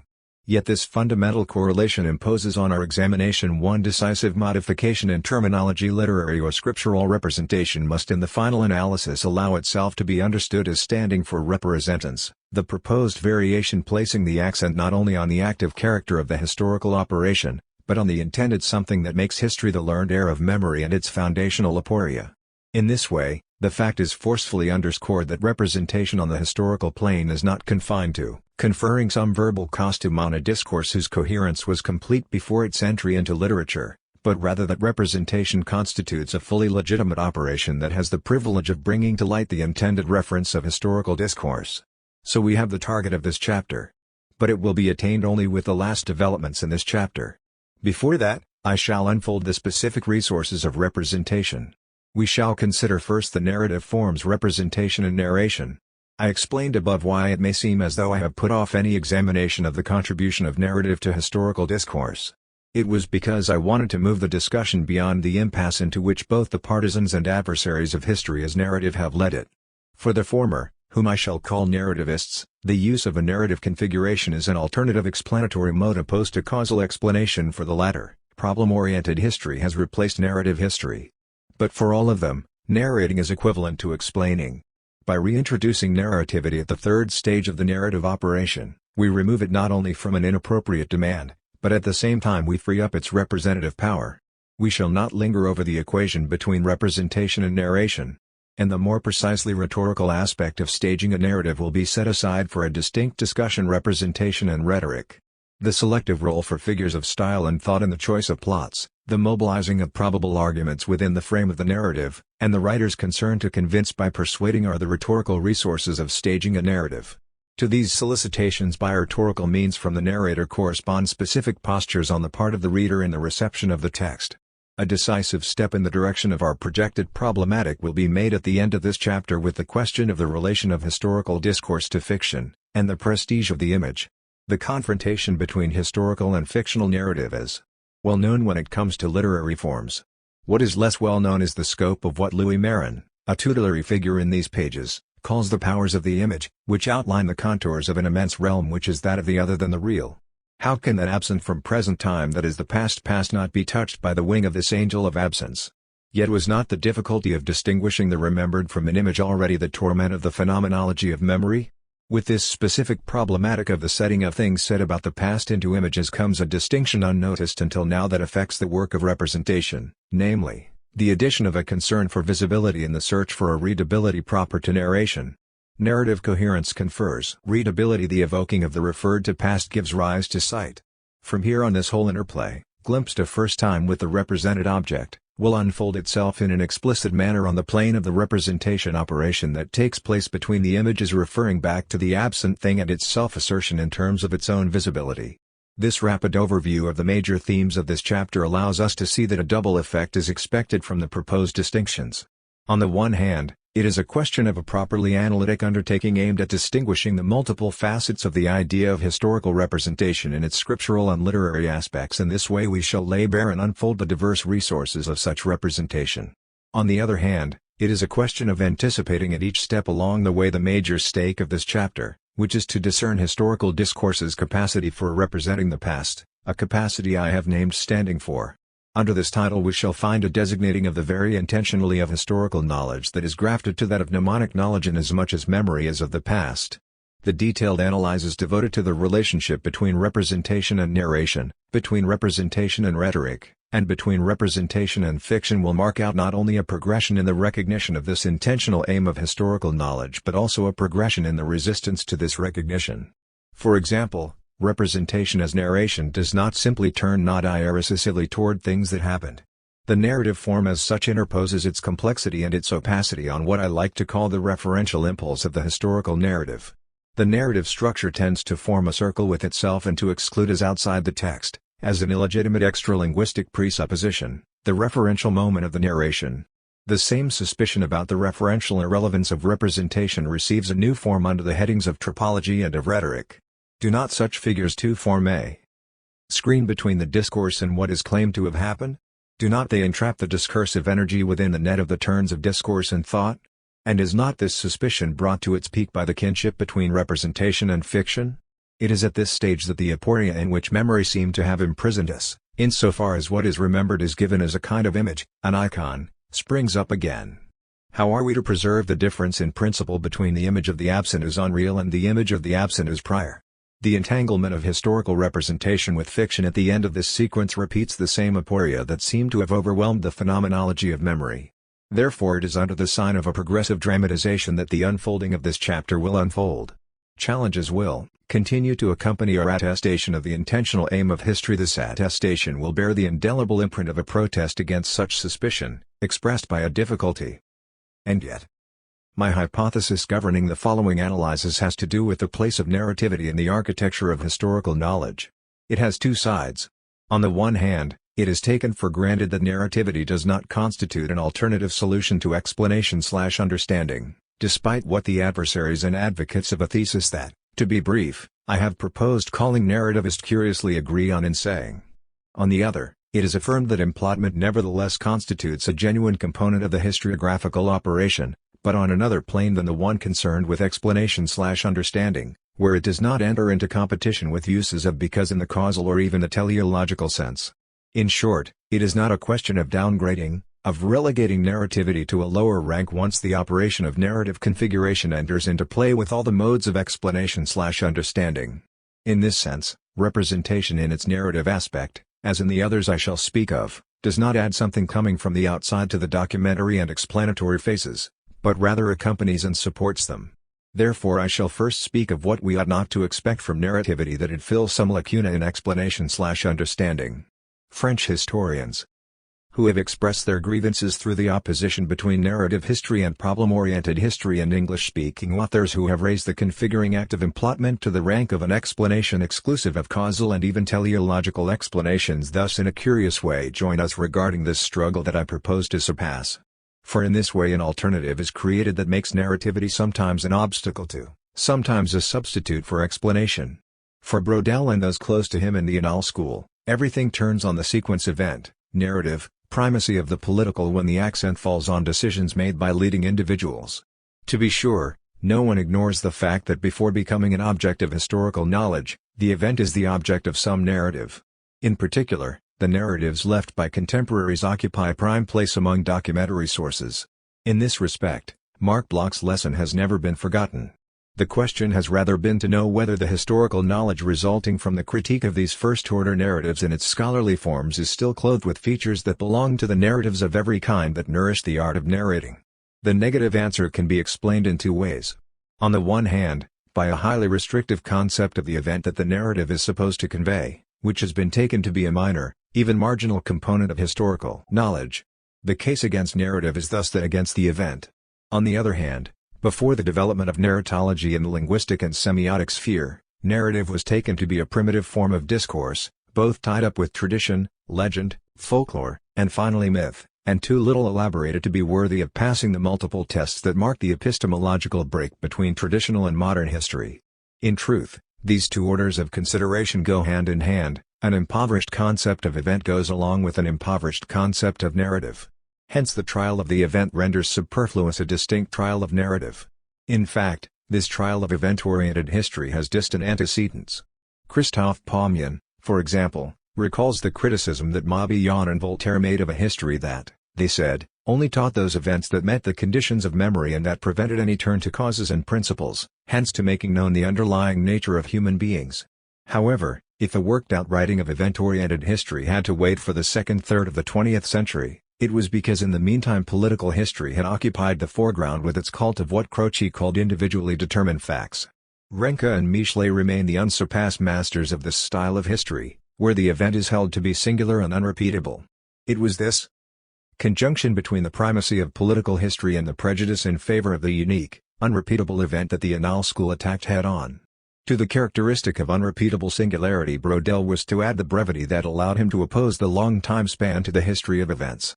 It was this fugacity of the event that, he held, characterizes individual action, principally that of political decision-makers, who it had been claimed were those who made events happen. In the final analysis, the two characteristics of the singularity and brevity of the event go together with the major presupposition of so-called event-oriented history, namely, that the individual is the ultimate bearer of historical change. As for narrative history, it was taken as a mere synonym for such history. In this way, the narrative status of history did not become the object of a distinct discussion. As for the rejection of the event in the point-like sense, it is the direct consequence of the displacing of the principal axis of historical investigation from political history towards social history. In a word, it is in political, military, diplomatic, ecclesiastical history that individuals, heads of state, generals, ministers, prelates, are supposed to make history. There too reigns the event that can be assimilated to an explosion. The denunciation of the history of battles and the history of events thus constitutes the polemical underside of a plea for a history of the total human phenomenon, with however a strong accent on economic and social conditions. It was within this critical context that was born the concept of the long time span opposed to that of the event, understood in the sense of a brief duration, which I have dealt with above. The dominant intuition, we have said, was that of a fierce opposition at the heart of social reality between the instant and time that takes a long time to unfold. Pushing this axiom to the point of paradox, Braudel went so far as to say that social science has something like a horror of the event. This head-on attack against the sequence of event, narrative, primacy of the political found strong reinforcement with the massive introduction into history of quantitative procedures borrowed from economics and extended to demographic, social, cultural, and even spiritual history. With this development, a major presupposition concerning the nature of the historical event was called into question, namely, that as unique no event repeats itself. Quantitative history, in effect, is fundamentally a serial history. If, according to the Annales perspective, narrative as a collection of point-like events and the traditional form of cultural transmission is an obstacle to problem-oriented history, according to the narrativist school across the Atlantic, it is worthy to enter into competition with the models of explanation the human sciences share in common with the natural sciences. Far from being an obstacle to the scientific nature of history, narrative becomes its substitute. It was as confronted by an extreme demand represented by the nomological model of historical knowledge that this school of thought undertook to re-evaluate narrative's resources of intelligibility. This effort owed little to narratology and its claim to reconstruct the surface effects of narrative on the basis of its deep structures. The work of the narrativist school took place instead in the wake of inquiries devoted to ordinary language, and to its grammar and its logic as these function in natural languages. In this way the configuring character of narrative was brought to the fore at the expense of its episodic character, which was the only thing the annal historians took into account. In relation to the conflict between explanation and understanding, narrativist interpretations tend to deny the relevance of this distinction insofar as to understand a narrative is thereby to explain the events that it integrates and the facts it reports.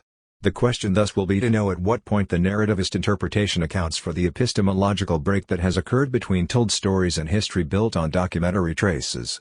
In Time and Narrative I summarize the successive theses of the narrativist school.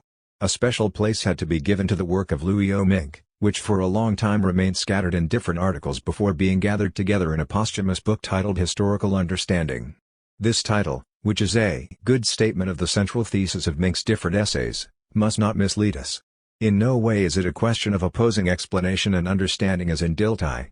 On the contrary, it is a question of characterizing historical explanation, as a gathering together, through a configuring, synoptic, synthetic act, endowed with the same sort of intelligibility as is judgment and Kant's critique of the faculty of judgment. Therefore it is not the intersubjective features of Verstehen that are emphasized here, but the function of colligation exercised by the narrative taken as a whole in relation to the reported events. The idea that the form of the narrative as such should be a cognitive instrument follows at the end of a series of increasingly precise approaches, at the price of the discovery of aporias concerning historical knowledge, aporias that only such narrativist interpretation allows to be discovered. With the passage of time, we can today praise Mink for the rigor and honesty with which he summed up these aporias.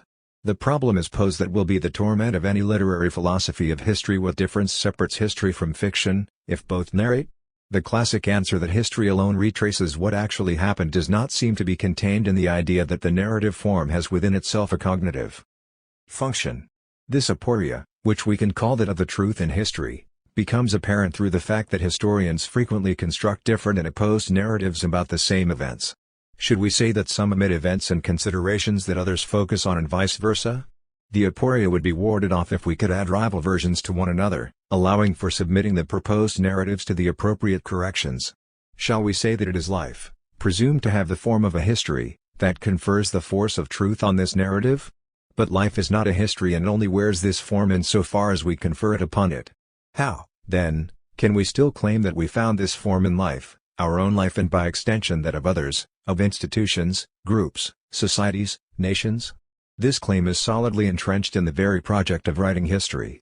The result is that it is no longer possible to take refuge in the idea of universal history as lived.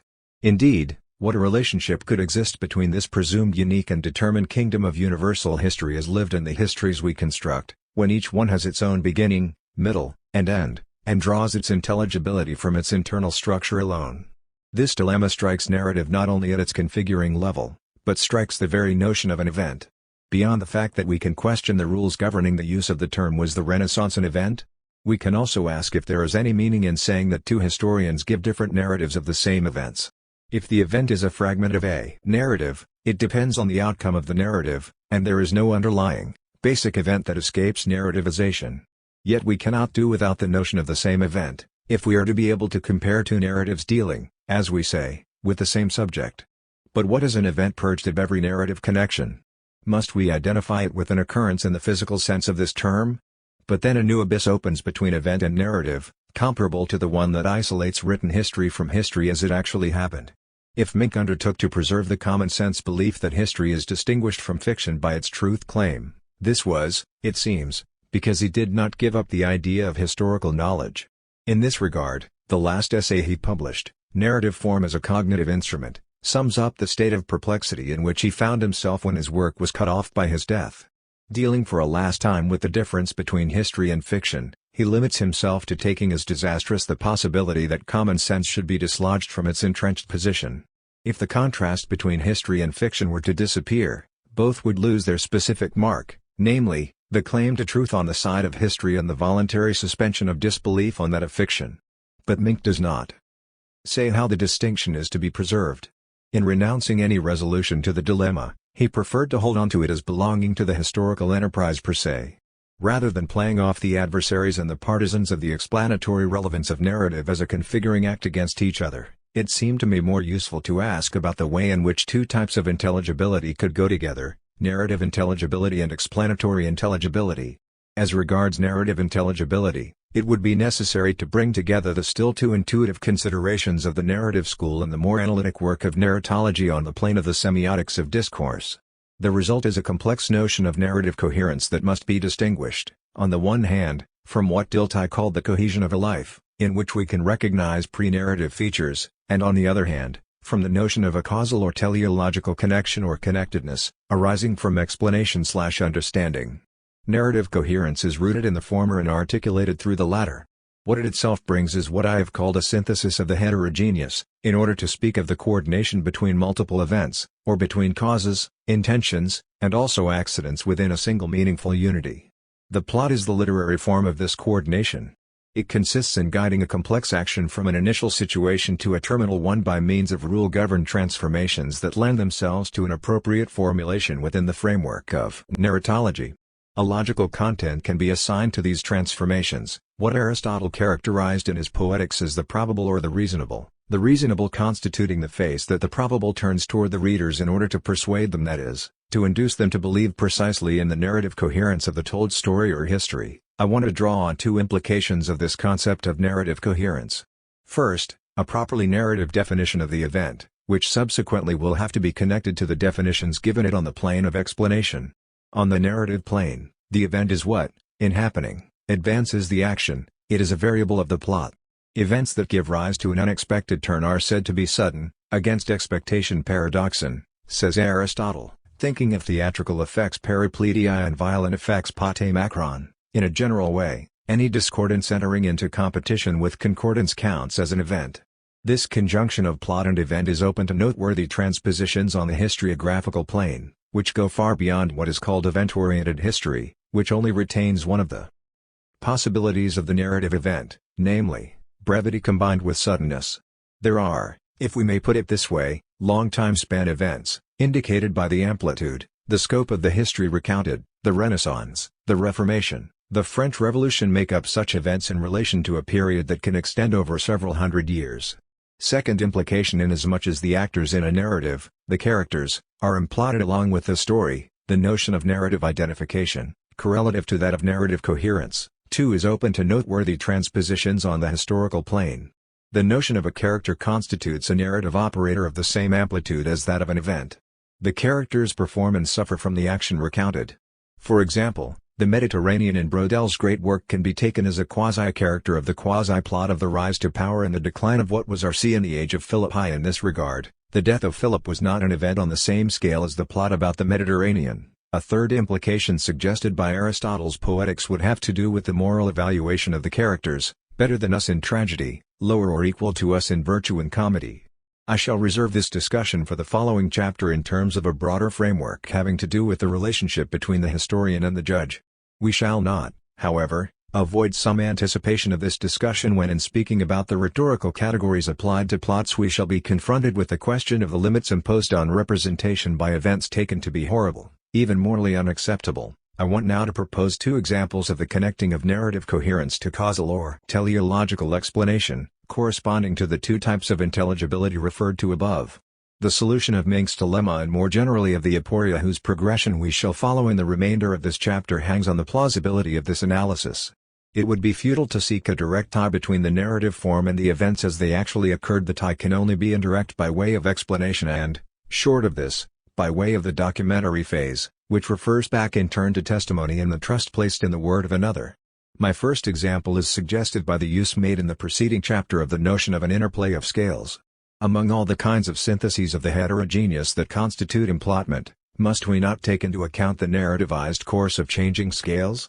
In fact, neither microhistory nor macrohistory work continually with a single scale.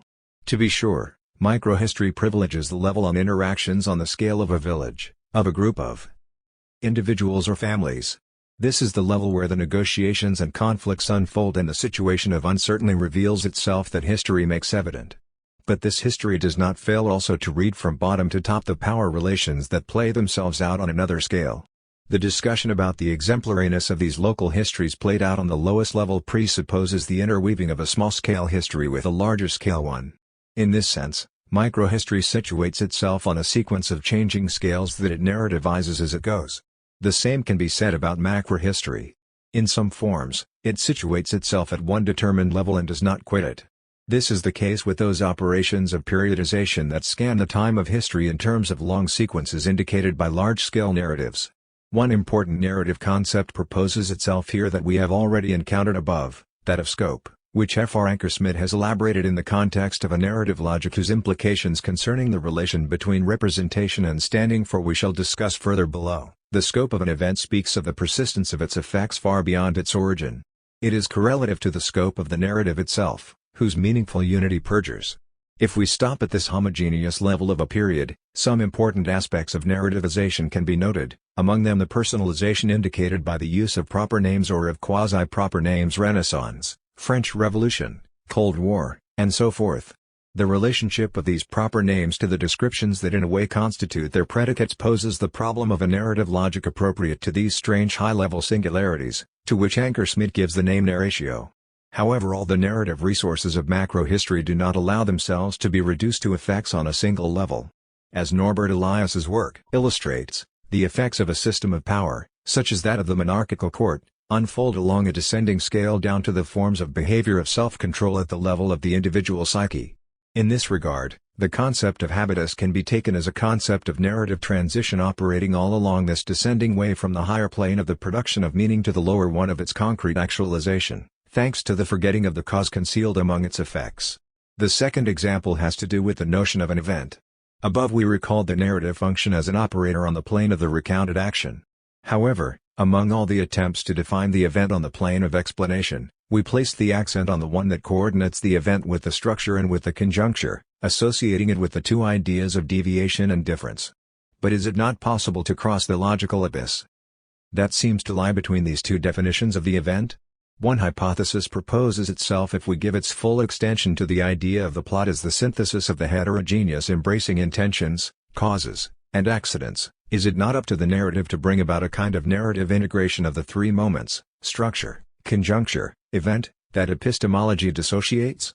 The just proposed idea of a narrativization of the interplay of scales suggests this, inasmuch as the three moments refer to different scales having to do as much with the level of efficacy as with that of temporal rhythms. I have found helpful support for working out this hypothesis in the work of Reinhard Kossayek in an essay titled Representation, Event, and Structure in His Futures Past. Having stated that, as separately identifiable temporal strata, structures stem in fact from description and events from the narrative, he suggests that the dynamic that interweaves them lends itself to a narrativization that makes narrative a switching point between structure and event. This integrative function of the narrative form results from the distance it takes in regard to mere chronological succession in terms of before and after, of the type veni, vidi, vici. As a meaningful unity, the plot is capable of articulating structures and events within one and the same configuration. Thus, to cite an example, the evocation of a structure of domination can be incorporated into the narrative of an event such as a battle. The structure as a phenomenon of the long time span through the narrative becomes the condition of possibility of the event. We can speak here of structures in eventu whose significance is only grasped post-eventum. The description of structures in the course of the narrative contributes in this way to clarifying and elucidating the events as causes independent of their chronology. What is more, the relation is reversible.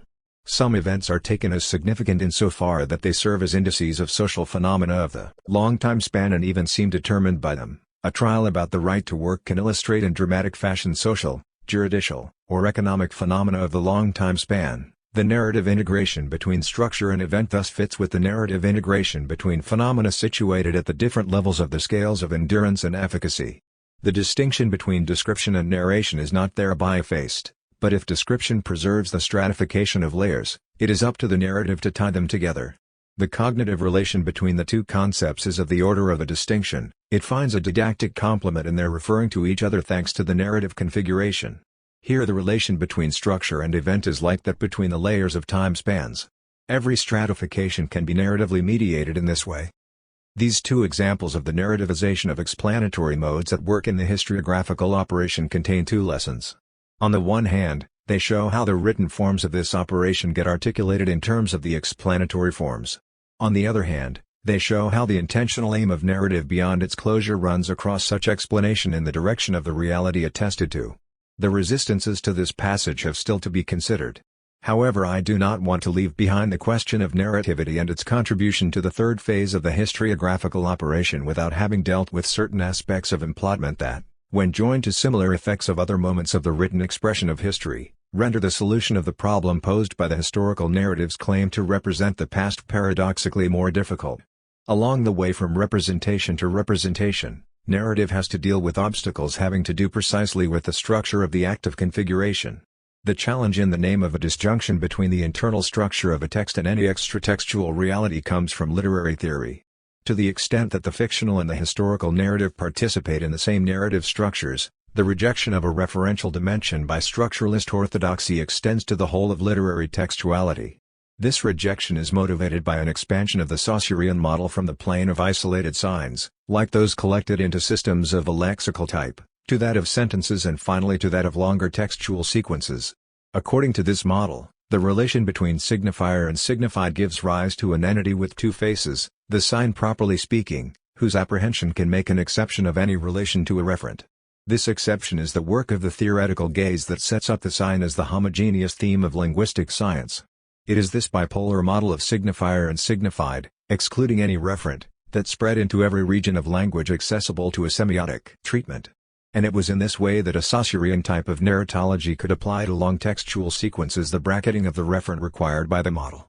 While the effects for fictional narrative seem discussable without being disastrous, something I discussed in the rule of metaphor, they have been devastating for historical narrative, whose difference from fictional narrative rests on the referential intention that runs through it, and that is nothing other than the meaning of its representation. Hence I tried at the time to reconquer the referential dimension by starting from the level of the sentence as the initial unit of discourse, following the analyses of Emile Benveniste and Roman Jacobson. With the sentence, I said, someone says something to someone about something on the basis of a hierarchy of codes: phonological, lexical, syntactical, and stylistic. Saying something about something seemed to me to constitute the virtue of discourse and by extension of the text as an enchaining of sentences.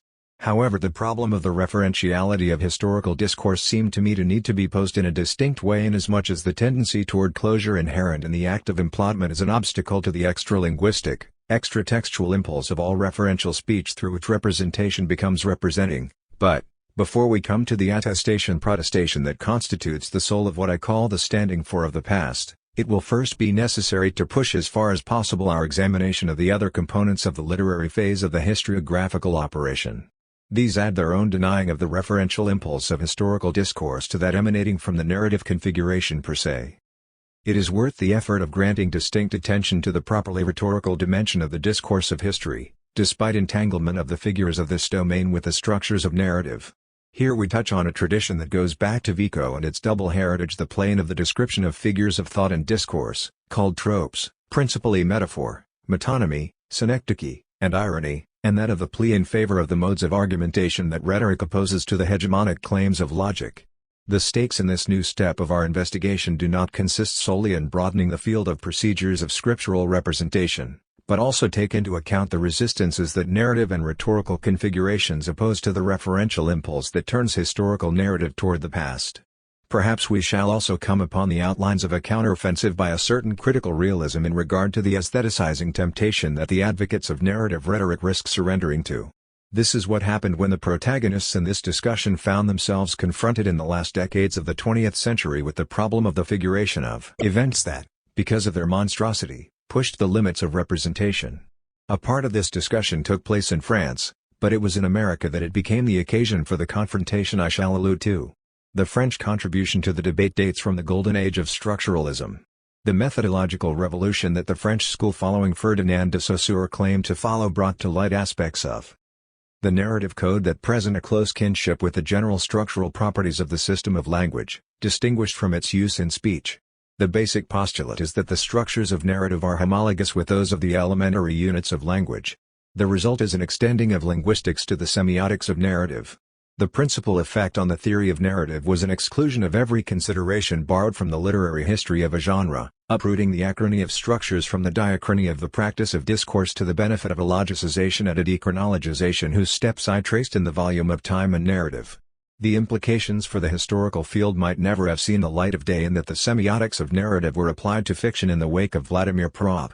All that one might deplore was the loss of the sense of the marvelous, but this was not a negligible result once the kinship of this emotion, a contrario to the more frightful one that the history of the 20th century was to unleash, was taken into account. A threat directed against the referential claim of history was, however, already contained in the choice of the Saussurian model on the plane of general semiotics. Above, I referred to the consequences for the treatment of historical discourse of the excluding of the referent required by the binary constitution of the sign as signifier and signified. But for structuralism really to hit history hard, it was necessary that the concern for what we can call the scientific aim of its advocates should be joined to a more polemical and ideological concern directed against the presumed humanism of a whole set of representative practices. Historical narrative found itself in the same dock with the realist novel inherited from 19th-century European history. Suspicion then was intermingled with curiosity, narrative history being accused particularly of producing subjects adapted to a system of power that gave them a sense of mastery over themselves, nature, and history. For Roland Barthes, the discourse of history constitutes the privileged target of this genre of criticism based on suspicion. Taking his stand on the exclusion of the referent in the linguistic field, he held against historical narrative its placing a referential illusion at the very heart of historiography. This illusion consisted in the claim that the supposed external, founding referent, that is, the time of the res gestae, was hypostatized at the expense of the signified, that is, the meaning that the historian gives to the reported facts. In this way a short circuit was produced between the referent and the signifier, and the discourse, meant only to express the real, believes it elides the fundamental term of imaginary structures, which is the signified. This fusing of the referent and the signified to the benefit of the referent engenders a reality effect in virtue of which the referent, surreptitiously transformed into a disgraceful signifier, is clothed with the privileges of "that's what happened." History thus gives the illusion of finding the real that it represents. In reality, its discourse is only a fake performative discourse in which the apparent constative descriptive is in fact only the signifier of the speech act as an act of authority. At the end of his article, Barthes can applaud the decline of narrative history and the rise of structural history. This, in his eyes, is a veritable ideological revolution more than a change of schools. Historical narration is dying because the sign of history is henceforth not so much the real as the intelligible. It remained to spell out the mechanism of this eviction of the signified, expelled by the presumed referent. This is what a second essay, titled precisely "The Reality Effect," undertakes to do. The key to the riddle is sought on the side of the role exercised by the notations in the realist novel and in history from the same period, that is, those superfluous details that contribute nothing to the structure of the narrative, to its thread of meaning. These are insignificant intervals in relation to the meaning imposed over the course of the narrative.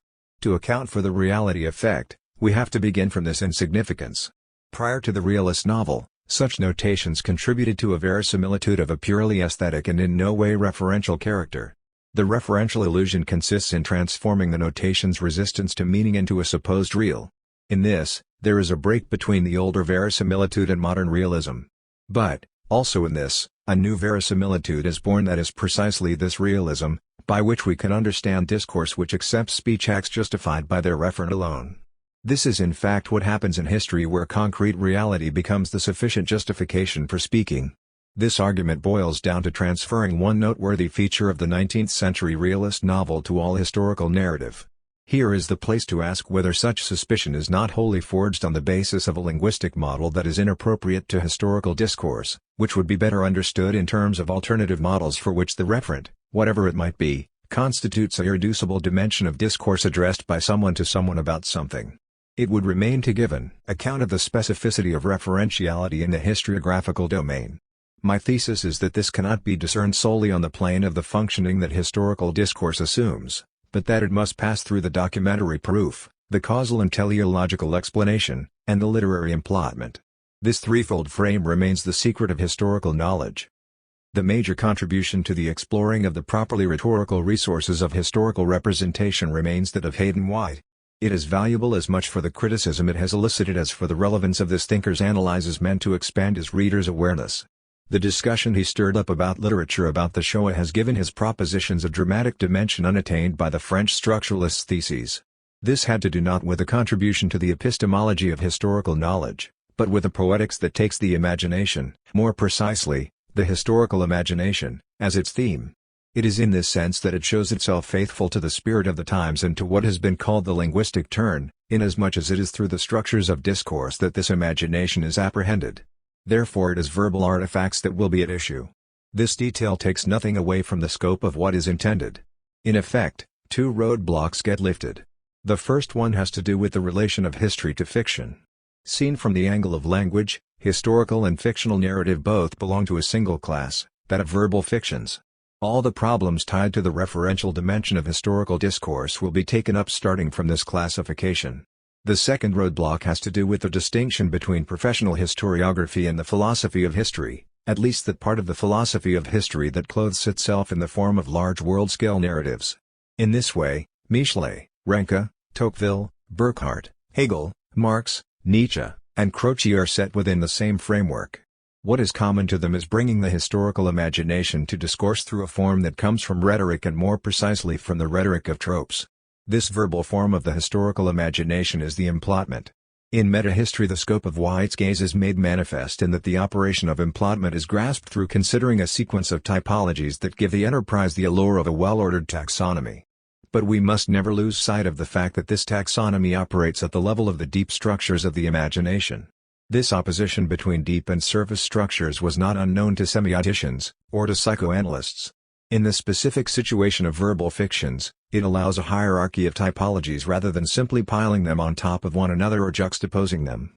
The four typologies we are about to consider and the compositions that result from their being associated with one another must therefore be taken for matrices of possible combinations on the plane of the actual historical imagination. White's carrying through of this program is methodical. The major typology, which places White in Vico's wake, the typology of plot types, crowns a hierarchy of three typologies. The first one stems from aesthetic perception. It is the dimension of the plot story. In a way somewhat like that of Mink, the organization of the story as told exceeds the simple chronology that still prevailed in chronicles and adds to the storyline an organization in terms of motifs that we may call inaugural, transitional, or terminal. What is important is that, as with the defenders of narrativism discussed above, the story has an explanatory effect in virtue of its structural apparatus alone. Here rhetoric first enters into competition with the epistemology of historical knowledge. The seriousness of the conflict is increased by two considerations. Concerning the form, as White's recent work emphasizes, we have to say that the plot tends to make the contours of the story prevail over the distinct meanings of the events recounted, inasmuch as the accent is placed on the identifying of the configuring class in which a plot is inscribed. As for what is supposed to precede the setting into form, the rhetorician finds nothing prior to the first sketches of narrativization, other than perhaps an unorganized background, an unprocessed historical record. The question of the status of the factual data in relation to the initial mise en forme of the story told is left open. The second typology has more to do with the cognitive aspects of the narrative. But, as with rhetoricians, the notion of argument is taken in terms of its persuasive capacity rather than as a purely logical demonstration. That there is a manner of arguing proper to narrative and historical discourse, and that this lends itself to a specific typology, constitutes an original idea, whatever may have been borrowed from disciplines other than history concerning the distinction between formalist, organic, mechanical, and contextual arguments. The third typology, that of ideological implications, stems rather from modes of moral and political commitment and therefore from the insertion in present practice. In this sense, it arises from what Bernard Le Petit calls the present of history. Below we shall return to the problem posed by this typology, in terms of the implication of the protagonists in events that cannot be separated from their moral charge. Next comes the emplotment, which White takes to be the explanatory mode par excellence. He borrows his typology of four terms, romance, tragedy, comedy, satire, from Northrop Frye's Anatomy of Criticism, in this way linking up with Vico's rhetoric. If we had to characterize White's enterprise in a single word, we would have to speak as he himself does of a theory of style. Each combination among elements belonging to one or another typology defines the style of a work that one can then characterize by the dominant category. It is not a question of denying the importance of White's pioneering work.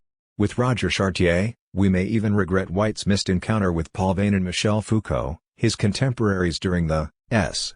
But the idea of a deep structure of the imagination owes its indisputable fruitfulness to the tie it establishes between creativity and codification. This dynamic structuralism is perfectly plausible. Separated from the imaginary, these paradigms would only be the inert classes of a more or less refined taxonomy. Instead they are generating matrices meant to engender an unlimited number of manifest structures. In this regard, The criticism that White did not choose between determinism and free choice seems to me easily refuted. It belongs precisely to these formal matrices to open a limited space for choice.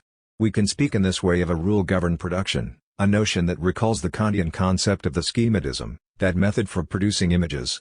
The consequence is that the alternative objections of taxonomic rigidity and restless wandering within the space of imaginative variations miss the originality of the project, whatever hesitations or weaknesses characterize its execution. The idea that White appears to have drawn back in panic before an unlimited disorder seems to me not only inadequate but unfair, in light of the personal character of the attack that it assumes.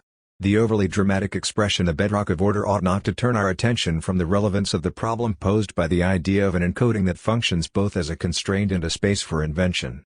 A place is made in this way for exploring the mediations proposed by stylistic practice over the course of the history of literary traditions. This connecting of formalism and historicity remains to be done. It belongs to a system of rules, both found and invented, to present original features of traditionality that transcend this alternative. This is what is tied up in what we call style. On the other hand, I regret the impasse that White gets caught up in dealing with the operations of emplotment as explanatory models, held to be at best indifferent as regards the scientific procedures of historical knowledge, at worst as substitutable for them. There is a true category mistake here that engenders a legitimate suspicion regarding the capacity of this rhetorical theory to draw a clear line between historical and fictional narrative. While it is legitimate to treat the deep structures of the imaginary as common generating matrices for the creation of the plots of novels and those of historians, as is attested to by their interweaving in the history of genres during the 19th century, it also becomes urgent to specify the referential moment that distinguishes history from fiction. And this discrimination cannot be carried out if we remain within the confines of literary forms. Nothing is gained by outlining a desperate escape by way of a simple-minded recourse to common sense and the most traditional assertions concerning truth and history. What is required is patient articulating of the modes of representation in terms of those of explanation/understanding and, through these, of the documentary moment and its generating matrix of presumed truth, that is, the testimony of those who declare there having been there where things happened. We shall never find in the narrative form per se the reason for this quest for referentiality. The work of reconstructing historical discourse taken in terms of the complexity of its operative phases is totally absent from Hayden White's preoccupations. It is with regard to these aporias of the referentiality of historical discourse that the calling into question of the propositions of White's narrative rhetoric by the horrible events placed under the sign of the final solution constitutes an exemplary challenge that goes beyond any textbook exercise. This challenge has found strong expression in the notion of a limit to representation such as gives its title to the volume edited by Saul Friedlander, Probing the Limits of Representation. This phrase can designate two kinds of limits: on the one hand, a kind of exhaustion in our culture of the available forms of representation for giving readability and visibility to the event known as the final solution; on the other hand, a request, a demand to be spoken of, represented, arising from the very heart of the event, hence proceeding from that origin of discourse that one rhetorical tradition takes to be extralinguistic, and forbidden any sojourn in the land of semiotics. In the first case, it would be a question of an internal limit, in the second, of an external one. The problem therefore will be that of the precise articulation between these two limits. The Shoah, which is how we really should name it, at this stage of our discussion proposes for reflection both the singularity of a phenomenon at the limit of experience and discourse, and the exemplarity of a situation where not only the limits of representation in its narrative and rhetorical forms, but the whole enterprise of writing history, are open to discovery. White's tropology could not fail to get caught up in this. And in Germany itself a vast quarrel between, and, known as the Historikerstreit, it involved respected historians of the Nazi period as well as a philosopher as well known as J. Dionysius Ergen Habermas, over such problems as the uniqueness of Nazism and the relevance of any comparison with Stalinism, with the consistency of Hannah Arendt's concept of totalitarianism as one of the stakes. And finally over the question of the continuity of the German nation with and beyond this catastrophe. It was against this charged background of questions and passions concerning the very possibility of historicizing Historisierung National Socialism and singularly Auschwitz that the American colloquium on the theme history, event, and discourse took place, during which Hayden White and Carlo Ginzburg set forth their opposing views about the notion of historical truth. In this way the question of the limits of representation in narrative and rhetorical form could take on the proportions of a test, a probing, of the limits of the very project of representing to oneself an event of such magnitude. Historicization and figuration, the same struggle and the same test. In his introduction to Probing the Limits, Saul Friedlander proposes a schema whereby it is necessary to begin from the external limits of discourse in order to form the idea of the internal limits of representation. In this, he deliberately steps out of the circle that representation forms with itself. At the heart of Europe occurred an event at the limits. This event reached down to the deepest layers of solidarity among human beings. Auschwitz has changed the basis for the continuation, the basis for the continuity of the conditions of life within history. Life within history, not discourse about history. A truth claim arises from behind the mirror that places its exigencies on representation, which reveal the internal limits of literary genres. There are limits to representation which should not be but can easily be transgressed, his emphasis. There can be something wrong with certain representations of events, above all when the transgression is as glaring as Holocaust denial, even if we cannot formulate the nature of the transgression and are condemned to remain in a state of uneasiness. The idea of transgression in this way confers an unexpected intensity on a discussion that began on an inoffensive, if not innocent level, that of semiotics, of narratology, of tropology. The event at the limits brings its own opacity along with its morally unacceptable character. The word takes on the force of an extreme understatement, its character of moral offense. Then it is the opacity of events that reveals and denounces that of language.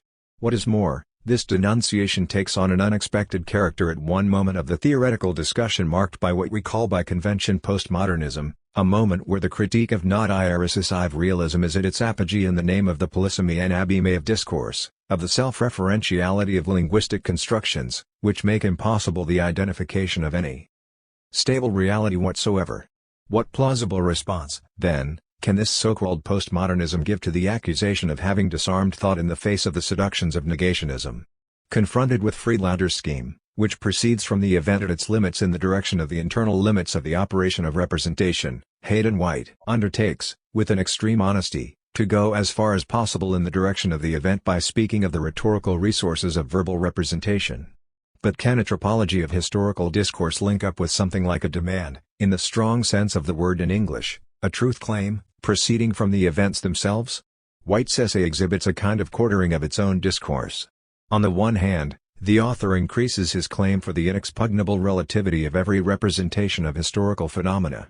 This relativity has to be assigned to language itself, insofar as it does not constitute a transparent medium, like a mirror reflecting some presumed reality.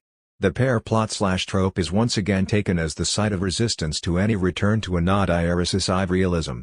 On the other hand, a suspicion grows over the course of his essay that there could be something in the event itself so monstrous as to put to flight all the modes available to representation. This something would have no name in any known class of plot types, be they tragic, comic, or whatever. Following the first direction of his thesis, White points to the roadblocks on the path to the event. It is impossible, he declares, to distinguish between a factual statement's singular existential propositions and arguments, on the one hand, and narrative reports, on the other. These latter will always transform lists of facts into stories. But these stories bring with them their plot types, tropes, and typologies. All we are left with is competitive narratives, which no argument can decide among and for which no criterion drawn from factual statements can arbitrate, once the facts are already facts of language. The principle of a distinction between interpretation and fact is thereby undermined, and the boundary between true and false, imaginary and factual, figurative and literal story falls. Applied to the events designated by the expression final solution, these considerations lead to the impossibility of making sense on the narrative plane of the idea of an unacceptable mode of implotment. None of the known modes of implotment is unacceptable a priori, nor is any one more appropriate than another. The distinction between acceptable and unacceptable does not stem from tropology, but proceeds from another region of our receptive capacity than that educated by our narrative culture. And, if we say with George Steiner, that the world of Auschwitz lies outside discourse just as it lies outside reason cited by White, whence comes the sense of the unspeakable and unrepresentable, we will not resolve the difficulty by forbidding any mode other than the literal chronicle, which would be equivalent to demanding the denarrativization of the events in question. This is only a despairing manner of setting aside every figurative addition to a literal representation of the events. This solution is despairing in the sense that it falls back on the illusions of a not-irresistible realism that were common to the principal current of the 19th century novel and to the positivist school of historiography. It is an illusion to believe that factual statements can satisfy the idea of the unrepresentable, as though facts could through the virtue of their literal presentation be dissociated from their representation in the form of events in a history. Events, history, plot all go together on the plane of figuration. White pushes his argument to the point of striking with suspicion the whole enterprise of the realistic representation of reality by which Erich Auerbach characterized Western culture. At the end of his essay, White attempts a kind of heroic escape, by suggesting that certain modes of writing that make use of postmodernism, which he persists in calling modernist, may have a certain affinity with the opacity of the event. For example, intransitive writing, a notion borrowed from Roland Barthes, who compares it in turn with the middle voice of ancient Greek grammar. White thinks he can see this in certain of Derrida's comments about difference. But, if the style of middle voicedness effectively breaks with realism, what assures that it has any affinity with the new actuality? Was not totalitarianism modernist? Does it suffice to break with realist representation to bring language close to not only the opacity but also the inadmissible character of the final solution? Everything happens as though, at the end of the essay, the critique without any concession of non-diaresis of realism paradoxically contributes to reinforcing the truth claim coming from elsewhere than discourse, in such a way as to render derisory the outlines of a compromise with a realism that has become undiscoverable. Over against White, Carlo Ginzburg makes an impassioned plea in favor not of realism but of historical reality itself as what is intended by testimony. He recalls the declaration from Deuteronomy, which he cites in Latin: non stabat testis unis contra aliquem. A single witness shall not suffice to convict a person of any crime or wrongdoing in connection with any offense that may be committed NRSV, and compares it to the Code of Justinian: testis unis, testis nullus. With this, the title "Just One Witness" sounds a despairing note, as though the accumulated documents remain below the threshold of double testimony, unless by antiphrasis we point to the excess of such testimonies in regard to the capacity of plots to produce a coherent and acceptable discourse. His plea in favor of the reality of the historical past, akin to that of Pierre Vidal-Naquet in The Jew's History, Memory, and the Present and Assassins of Memory, thus bears the double aspect of an uncontestable attestation and of a moral protest that prolongs the violence of the impulse that pushed a survivor like Primo Levi to bear witness. It is this interweaving of attestation and protest in the case of literature about the Shoah that we need to reflect upon. If we do not want to allow this mixed status, we will not understand why and how representation must integrate into its formulation the inadmissible dimension of the event. But then, it is the citizen as much as the historian who is summoned by the event. And he is summoned at the level of his participation in collective memory, before which the historian is called upon to give account. But he does not do so by leaving behind the critical resources stemming from his professional competence as a historian. The historian's task faced with events at the limits is not confined to the habitual hunt for falsehood that, ever since the donation of Constantine, has become the great specialty of the discipline of history. His task extends to the discrimination among testimonies as a function of their origin, those of the survivors, the executioners, the spectators implied in different ways in the mass atrocities, differ. So it comes down to historical criticism to explain why we cannot write an all-encompassing history that would annul the insurmountable differences among these perspectives. This critical consideration can in particular lead to dissipating useless quarrels like the ones that contrapose the history of the everyday life of the German people, the history of the economic, social, cultural, and ideological constraints, and the history of the decision-making at the summit level of the state. The notions of scale, of a choice of scale, of changes in scale can be usefully invoked here in the encounter with the confrontation between what are called functionalist and unintentionalist interpretations. As we have learned above, the very notions of fact and interpretation vary depending on the scale considered. Nor must the historian of the Shoah allow himself to be intimidated by the postulate that to explain is to excuse, to understand is to pardon. The moral judgment interwoven with historical judgment stems from another layer of historical meaning than that of description and explanation. Therefore it must not intimidate the historian to the point of leading him to censor himself. Is it possible to be more precise about the way in which the moral judgment, signified by the expression unacceptable, addressed by